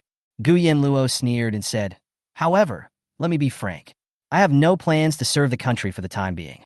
I returned to the empire for Qin Wuwang's illness and to live my life as a wealthy tycoon and enjoy myself to the fullest." Night Owl understood everything. Gu Yanluo is very powerful and mysterious. She has no intention of serving the country. For the time being, she only intends to pamper Wang Yi and live the life of a rich woman. That's all. Night Owl was so frightened that he broke into a sweat, and he was too lazy to talk nonsense. Get straight to the point. Even so, pay me.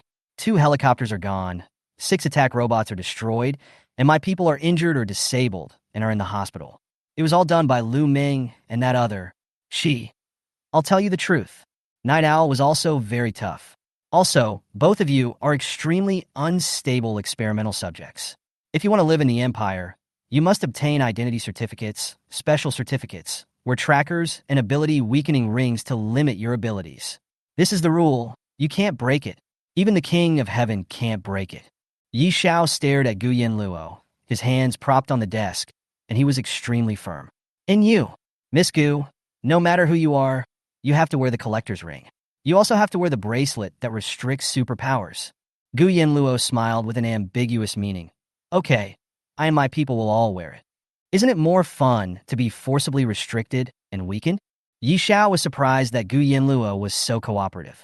For a moment, he felt a chill down his spine and thought something was wrong. At this time, the intercom on Night Owl's desk rang. Night Owl pressed autoplay.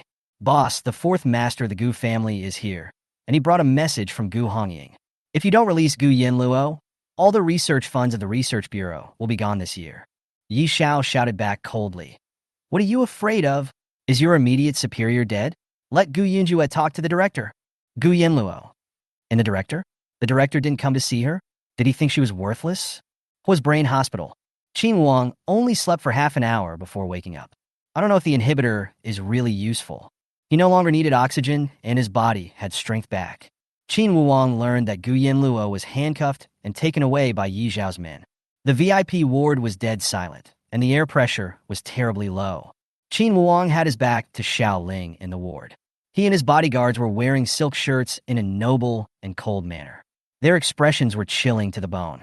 They were buttoning their fingertips and putting on a warm black turtleneck sweater. Behind him, Xiao Ling stepped forward and respectfully put a mink coat on him.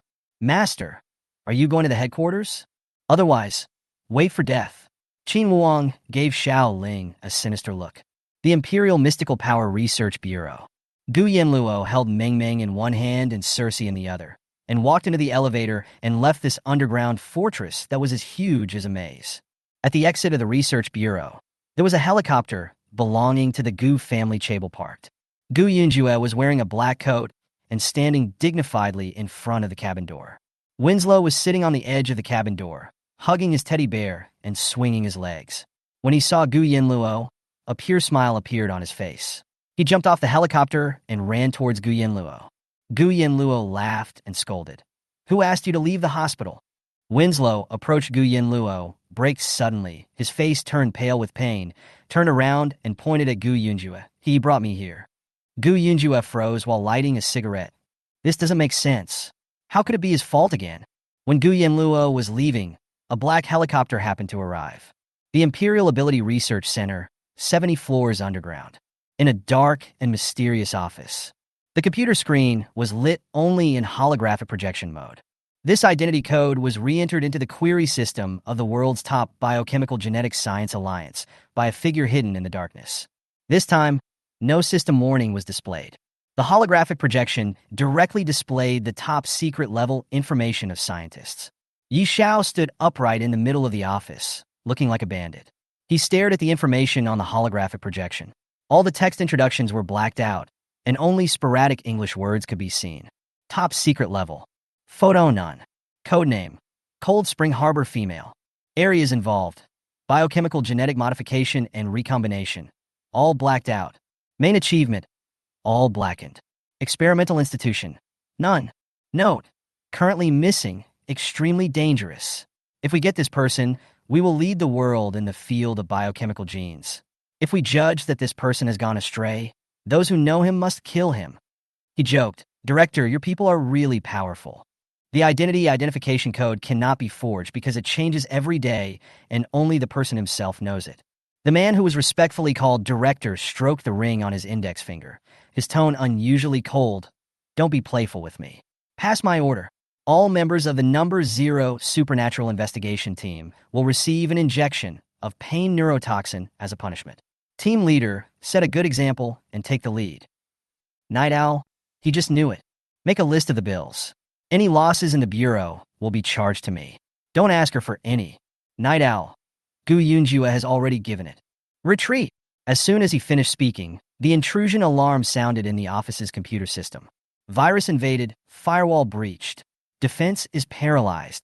At the same time, on the helicopter that took Gu back to Kyoto, Cersei was holding a laptop, concentrating on maintaining the system intrusion. Gu Yanluo was humming a tune while wearing headphones and a layer of noise-isolating earmuffs. Cersei hacked into the system and broke into the electronic equipment in the mysterious office, making it visible and able to monitor conversations.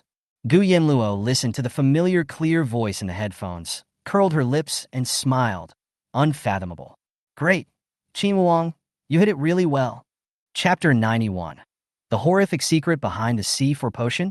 Imperial Supernatural Research Bureau. Inside the Director's office. System warning. The force blocking mechanism has been activated and is restarting. The system intrusion alarm lit up with an eerie dark red light like hell, suddenly illuminating the extremely handsome, yet unfathomable face hidden in the darkness. That man, who sat at the pinnacle of power in the Research Bureau, was dressed in mink, looked noble, cold, and arrogant. The wind god had icy bones, immersed in the cold and melting moon, and an evil chill emanated from his entire body. The pair of slender and evil cold phoenix eyes, which contained the darkness of an endless abyss, were half closed, revealing the evil charm, ruthless world weariness, aloofness, and contempt for everything, which was a contradictory interpretation. The system has been invaded, and the blocking protection mechanism is activated. In an instant, the entire office lost power and fell into endless darkness. The assistant beside the man was activating a micro-independent computer to track the intruder. After 15 seconds, the expressionless male assistant reported indifferently. Master, although the other party used virtual cover-up protection, I still found clues. The source of the intrusion is on Gu's helicopter. The intrusion has been cut off, and the firewall has been reinforced. The other party is an expert, no worse than me. The conversation just now should have been heard. Man, it's okay. Let her listen. It's never good to hide things. After the blocking restart mechanism is activated, the power is cut off for 10 seconds. The lights in the entire office came back on. Qin Wuong's pale, evil, and handsome face finally revealed itself. Qin Wuong carelessly stroked the blood jade Buddha pendant around his neck and stared at Yi Xiao with contempt. It's been a long time since the Research Bureau's Network Technology Department updated the firewall system. Night Owl was unruly. He covered his face and held his forehead. He sighed. Last week, the head of the technical department accidentally entered the biochemical laboratory and died inside. The new person in charge said that the firewall is very solid and does not need to be updated. Qin Wuong, dismissed. I will ask Xiaoling to help the Bureau strengthen and update the defense system and send a network technology supervisor within 3 days. At the same time, on Gu's helicopter, Cersei's laptop went black and froze. She opened her mouth slightly, as if a little surprised, and showed it to Gu Yanluo. Mr. Yin, my computer was hacked in just 15 seconds. It was hacked by anti-tracking? Gu Yanluo sneered, opened the cabin door, and threw the notebook directly into the mountains. She said coldly and sternly, go back and reflect on where the problem lies. Don't do it again. If it were a real enemy today, we would be exposed. Cersei was rarely in a low mood and lowered her head. Gu Yanluo looked solemn. A young man from a wealthy family suffering from a terminal illness. He is idle every day, and apart from pestering her, he acts like a spoiled child, cannot control his emotions, and is usually manic. He is actually the director of the Imperial Supernatural Research Bureau. How did he do it? Besides, Gu Yanluo recalled the day they first met on the cross-border train. The terrifying scene of Qin Wuong holding an anti-material sniper and killing the target from a long distance. Gu Yanluo began to think and weigh the pros and cons. So, should we be on guard against Qin Wuong? Or Just abandon it altogether? Anyway, it's a year's worth of tumor suppressants and a year's worth of special effect painkillers. Without her company, he wouldn't die for the time being. Why don't you accept your punishment and just stand there like a plague god? Qin Wuang browsed through the information of the biochemical genetic modification scientist codenamed Cold Spring Harbor and glanced sinisterly at the night owl not far away. No matter how unruly the night owl is, it has to restrain itself in front of Qin Wuang. But he felt depressed. That pain neurotoxin can increase the pain of the human body to the extreme, which is quite terrifying. He doesn't want to be punished. Boss, Night Owl was indignant. Let's be reasonable. It was the guy named Gu who said he wanted the injection. It's none of my business. Qin Wuang glared at Yi Xiao fiercely and smiled coldly. She asked you to eat shit. Will you eat it? Night Owl. Qin Wuang's voice was deep and chilling. If you didn't intend to use her for research, would you have asked her to sign a risk notification and a death waiver? You dared to use abort agents and destructive agents on her. If she was just trying to show off and something happened, all of you wouldn't be worth her life. As early as when they were in the hospital, Qin Wuang knew that if Yi Xiao saw him, he would never dare to take Gu Yanluo away, so Yi Xiao kept dragging it on. But Qin Wuang never expected this. The tumor inhibitor that Gu Yanluo injected him with would cause him to fall into a coma. She knocked him unconscious and walked right into the trap and left with Night Owl. Yin Yin, this is not the way to seek excitement. Could you please listen to me for once? Yi Xiao was speechless. He knew that he could not avoid the punishment. Then, Qin Wuang said, in addition, the information of Gu Yanluo and her people will be sealed in the top secret file and not reported. The researchers involved in the violation will be fired, injected with nerve disorder drugs, and locked up in a secret mental hospital. Night Owl? Yes. Qin Wuang. While the entire investigation Team 0 is being punished, let Task Force 1 handle the emergency for you temporarily. Because these things cannot be exposed to the public, this is the normal way the Supernatural Research Bureau handles them. Night Owl left to receive his punishment. Only Qin Wuang and Xiao Ling were left in the director's office.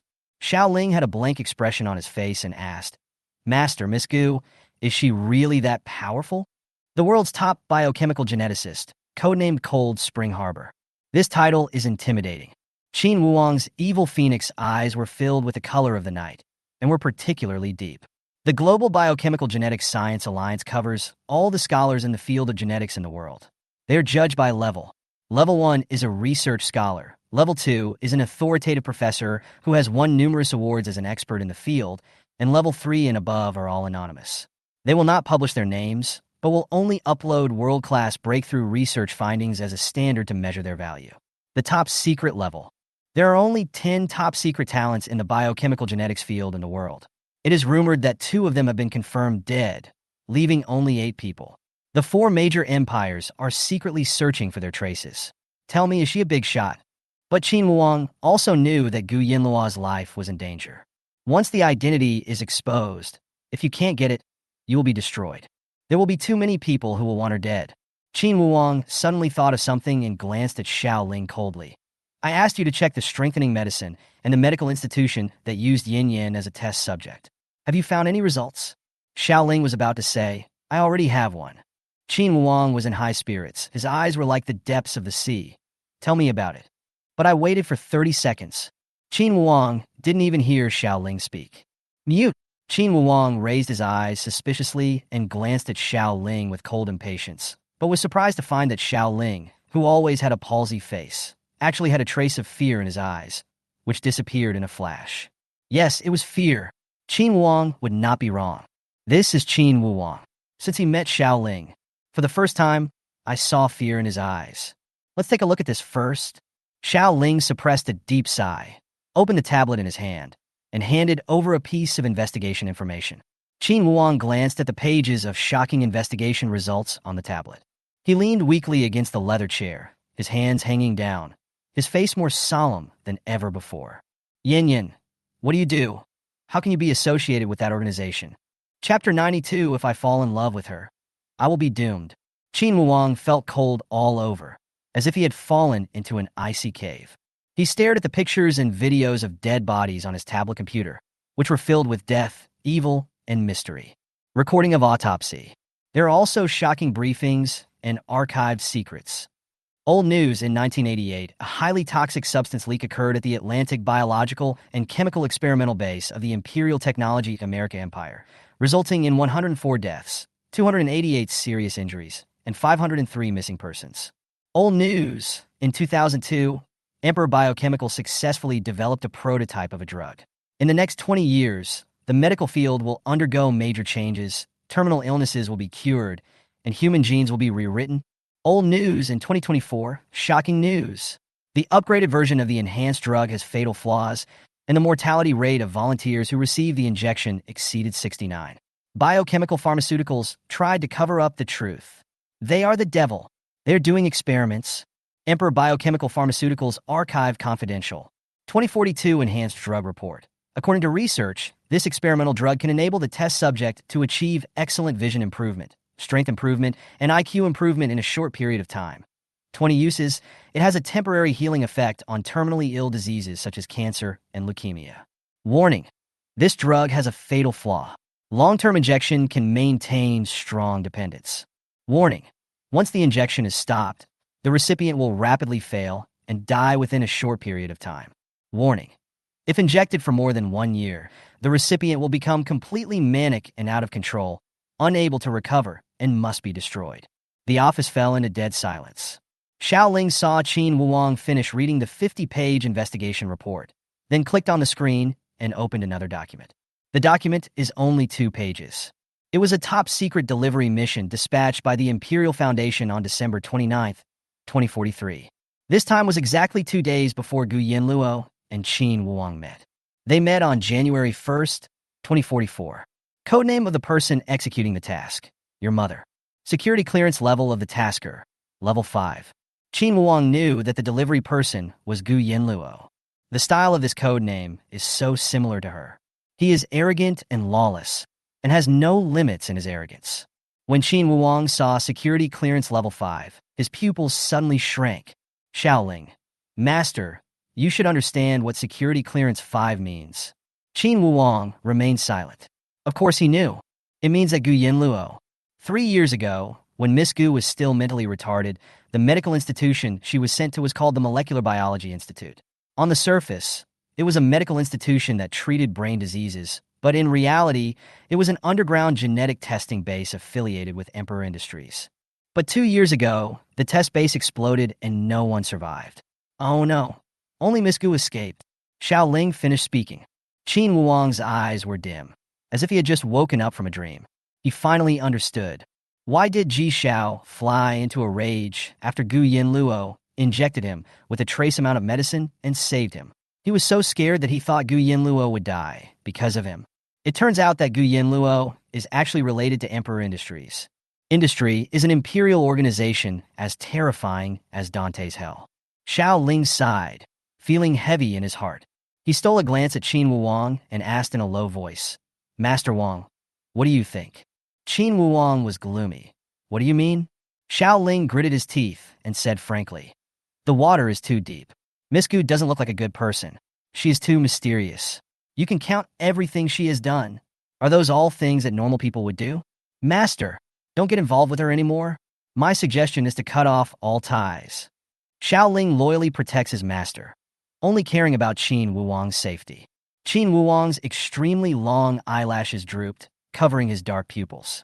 He lit a cigarette, took a deep breath, tilted his neck back, and as his sexy Adam's apple slid, he tiredly exhaled the smoke and said in a deep, hoarse voice, self-deprecatingly, my dream is to live in her heart.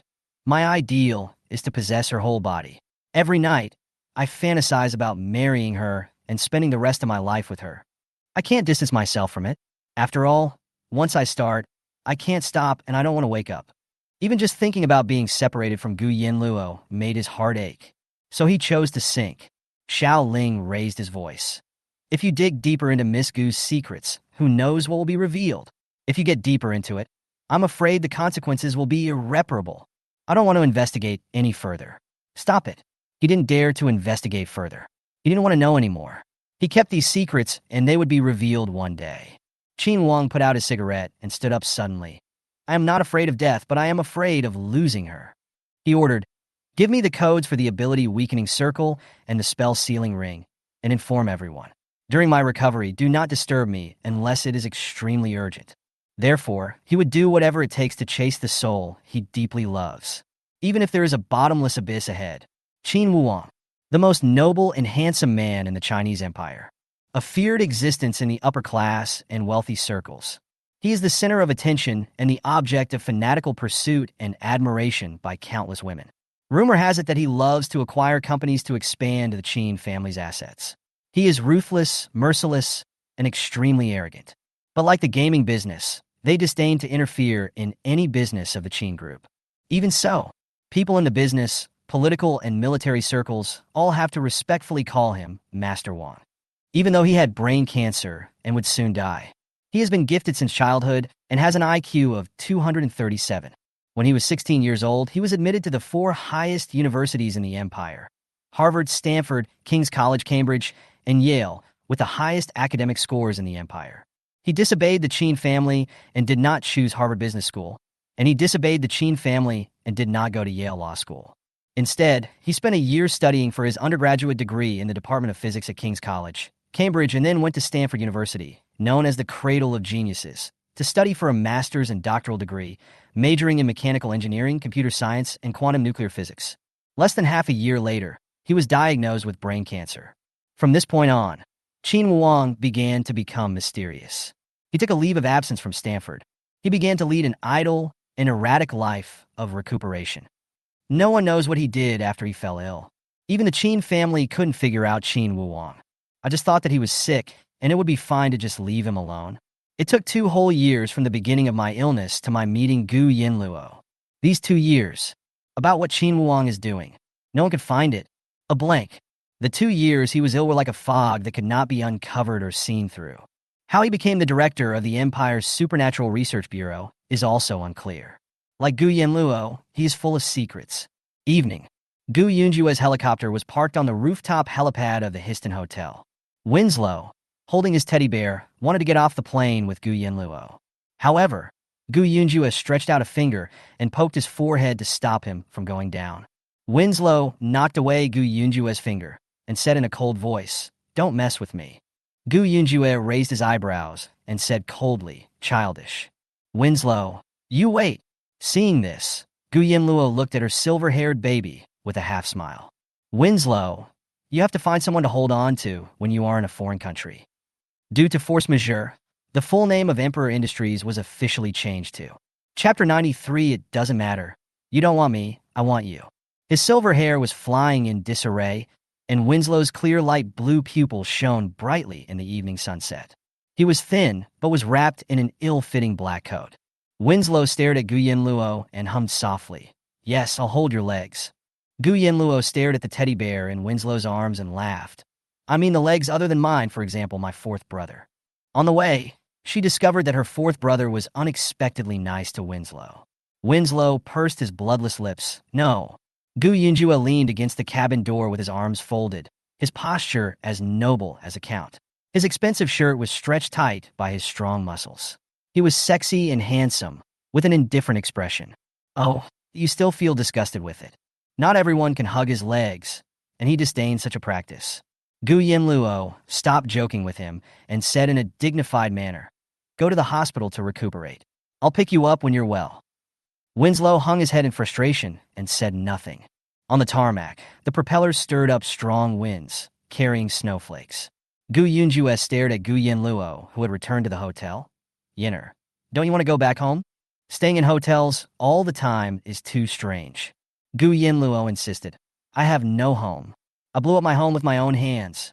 Gu Yanluo was so indifferent and asked again, "You don't go to the hospital to see Mom?" Qing hasn't woken up yet.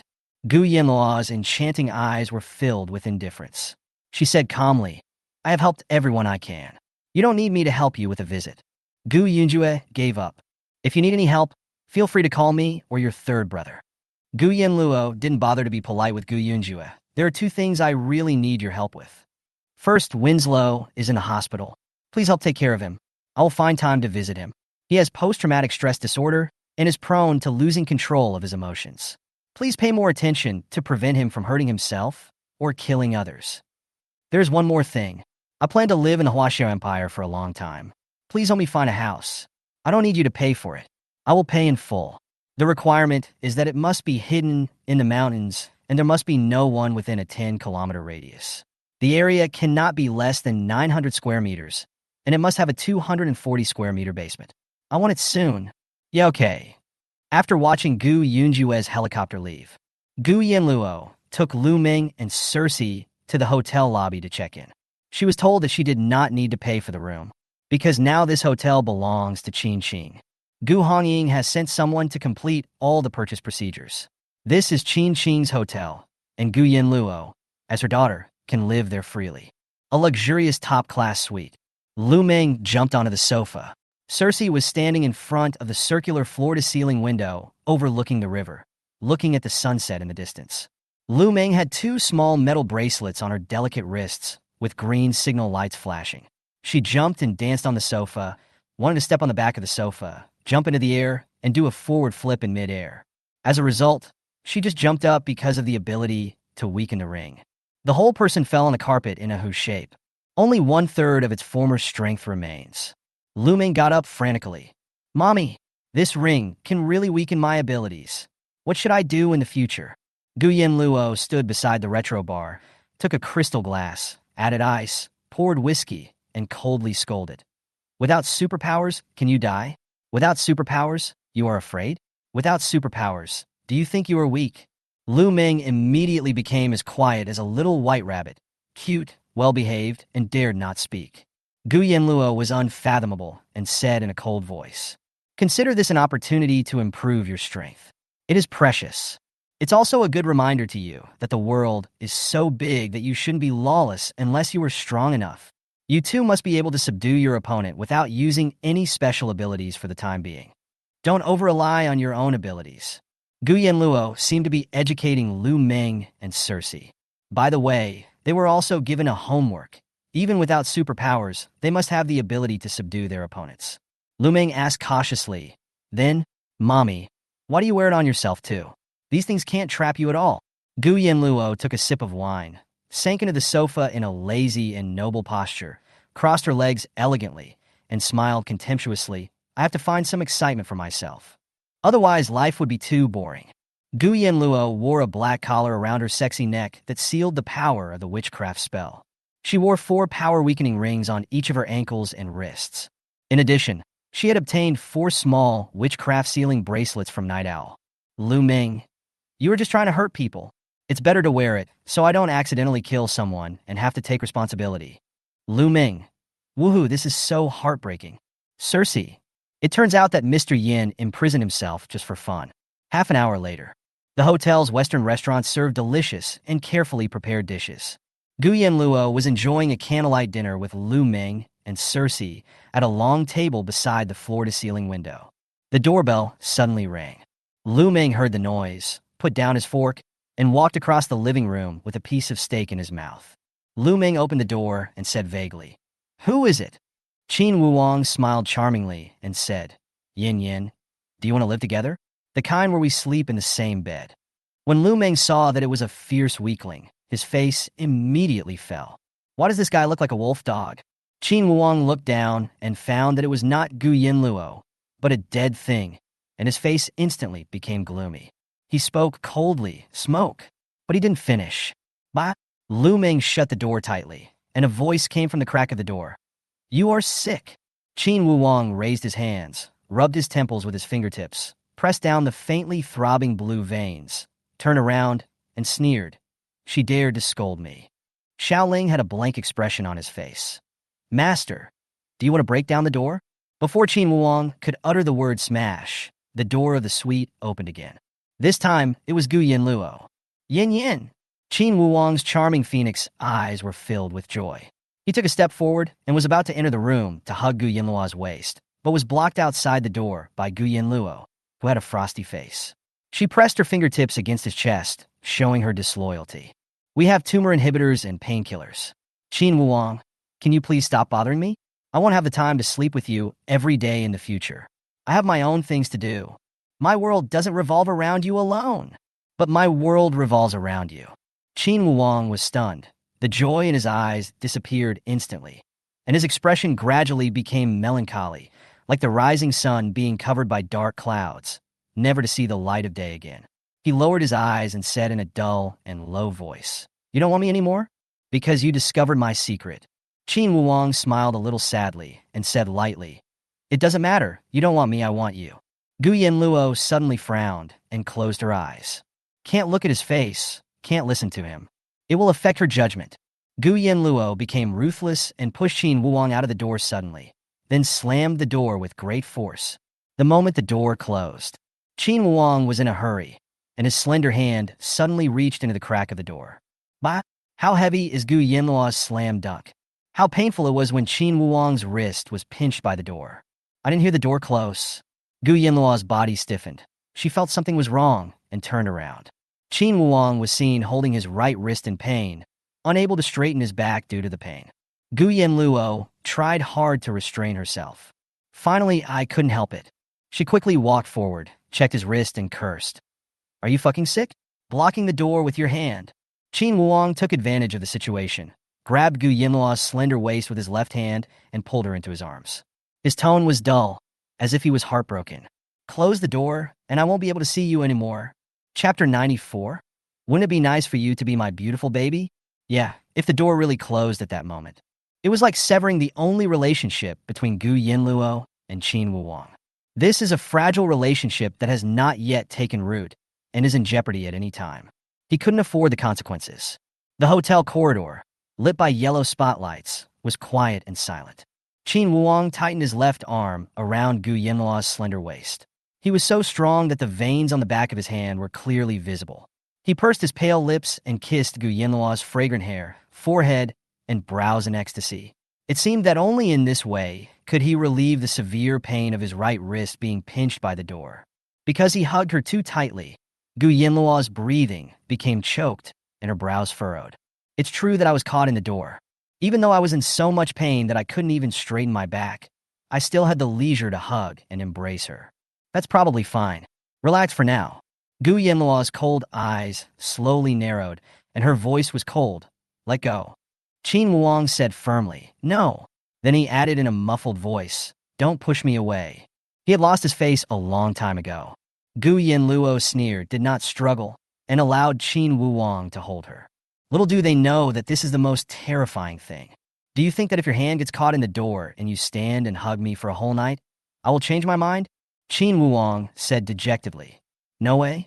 Gu Yanluo said coldly. It's impossible. I have made up my mind. Don't bother me. Just don't bother me. Take good care of yourself and find a reliable doctor to do the surgery. You don't live for me, and you can't live with me as the center. When she finished the last word, Qin Wuang's perfect chin rested on the side of Gu Yanluo's hair. The dull pain in his chest flooded away. A bitter smile flashed across his dimmed and charming phoenix eyes. Is this not enough? His voice became a little colder, and he asked in a hoarse voice, why? Didn't we agree that I am yours? Have you changed your mind? Gu Yanluo felt Qin Wuang's arm's strength loosen a little and suddenly broke free. The draft blew up the curly hair around her ears, making her look charming yet extremely cold. There was no warmth in her eyes as she stared at Qin Wuang and smiled nonchalantly. Why don't you have any idea? Qin Wuang's face turned pale and he lowered his eyes. Just because I am the director of the Superpower Research Bureau? Gu Yanluo glanced coldly at the Qin family bodyguard behind Qin Wuang. She suddenly approached Qin Wuang. The two looked into each other's eyes, very close to each other. Gu Yanluo's eyes were sharp, and she lowered her voice so that only the two of them could hear it. She said, do you really think that I will abandon you just because you are the director of a mysterious imperial agency? Qin Wuang's voice was low and deep. Don't you have any? Gu Yanluo sneered. Then have you ever thought about who you are or what your identity is? I never care. I don't even bother to know that your name is Qin Wuang. When they first met on a snowy night and parted that night, she really didn't want to know his name. I said you were mine, not because you were a member of the Qin family or you were so powerful, but simply because of who you are. Whether you are a son of a rich family or a beggar on the street, I recognize you as a person. Gu Yanluo spoke very seriously. I never sent anyone to investigate you or get to the bottom of it. I don't want to know your secrets. Why did she let Cersei invade the Bureau of Supernatural Research and eavesdrop? because she knew that the director entered her ID code and saw her identity. She wants to know who this director is, whether he poses a threat to her, and whether he will make her information public. As it turned out, this person was Qin Wuong. Personally, she was relieved. In public, she was plagued by conspiracy theories. Could Qin Wuong have ulterior motives? She is not in love, nor is she a fangirl. She must analyze the risk factors. It's always good to be on guard against others. Am I wrong? Gu Yanluo whispered in a deep voice. Qin Wuong, you have tried every possible way to investigate me behind my back, right? What is the strengthening potion? Where did it come from? The underground organization that used me as a test subject and who I delivered the goods for on the cross-border train. You know everything, right? The supercomputer at the Imperial Industries headquarters was invaded by hundreds of thousands of virtual machines within a week. Her security clearance level is level 5. She can see it all. The stolen confidential information was all about strengthening potions and the evil underground laboratory where Gu Xiaoxia used to stay. At the Imperial Industries headquarters, the so-called security clearance level is the internal confidential access authority level. That is, the security clearance represents the highest level and type of information that a person is allowed to access. There are 5 levels in total. Level 1 authority can only view public information, logistics, ordinary employees. Level 2 authority, access to some restricted content for external assignments, some researchers. Level 3 clearance, confidential information, most senior researchers, project managers, security officers, response team members, and task force operators. Level 4 clearance, top secret, held by senior management, security director, mobile task force commander. Level 5 authority, free access to all strategic, confidential, top secret, and destroyed information, granted only to the highest level managers or members of the Imperial Industries Top Council. Gu Yanluo gently stroked Qin Wuong's pale cheek with her warm fingertips, her tone unusually cold. Tell me, isn't it good to be my beautiful baby? Isn't it good to let me support you and spoil you? You have to investigate. Investigate thoroughly. Now that you have found it, are you happy? Are you happy? Qin Wuong. I'm not happy. I'd rather just pretend I don't know. After Gu Yanluo finished speaking, she pinched Qin Wuong's neck with her slender 5 fingers. But he was slow to take ruthless action. Gu Yanluo's voice was charming and cold. You are the director, and you know that I have a relationship with Emperor Industry. I could have killed you a long time ago, Qin Wuong, but I just asked you to stay away from me, and you're not happy about that? Qin Wuong raised his chin, bit his lower lip lightly. His long eyelashes trembled slightly, and he looked melancholy.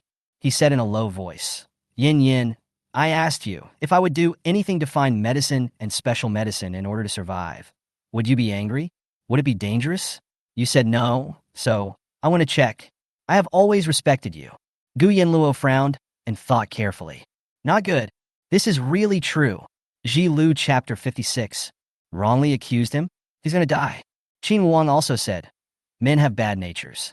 They always want to control everything and think that women should be controlled. But Yin Yin, I know these are useless to you. You hate people like this, and I will not become someone you hate. I think you love me, that's all. Then, Qin Wuong let Gu Yanluo pinch his neck. A trace of viciousness flashed across his dark eyes. He gritted his teeth and said fiercely, if you dare to leave me, you might as well kill me. Kill me. Do it now. Do you think I want to know your secret? Who knew that a potion would lead to so many horrific things? He doesn't want to know anymore. No more checking. I'll just be your beautiful baby and live with you. Okay? Gu Yanluo's beautiful, lustrous eyes narrowed coldly. What?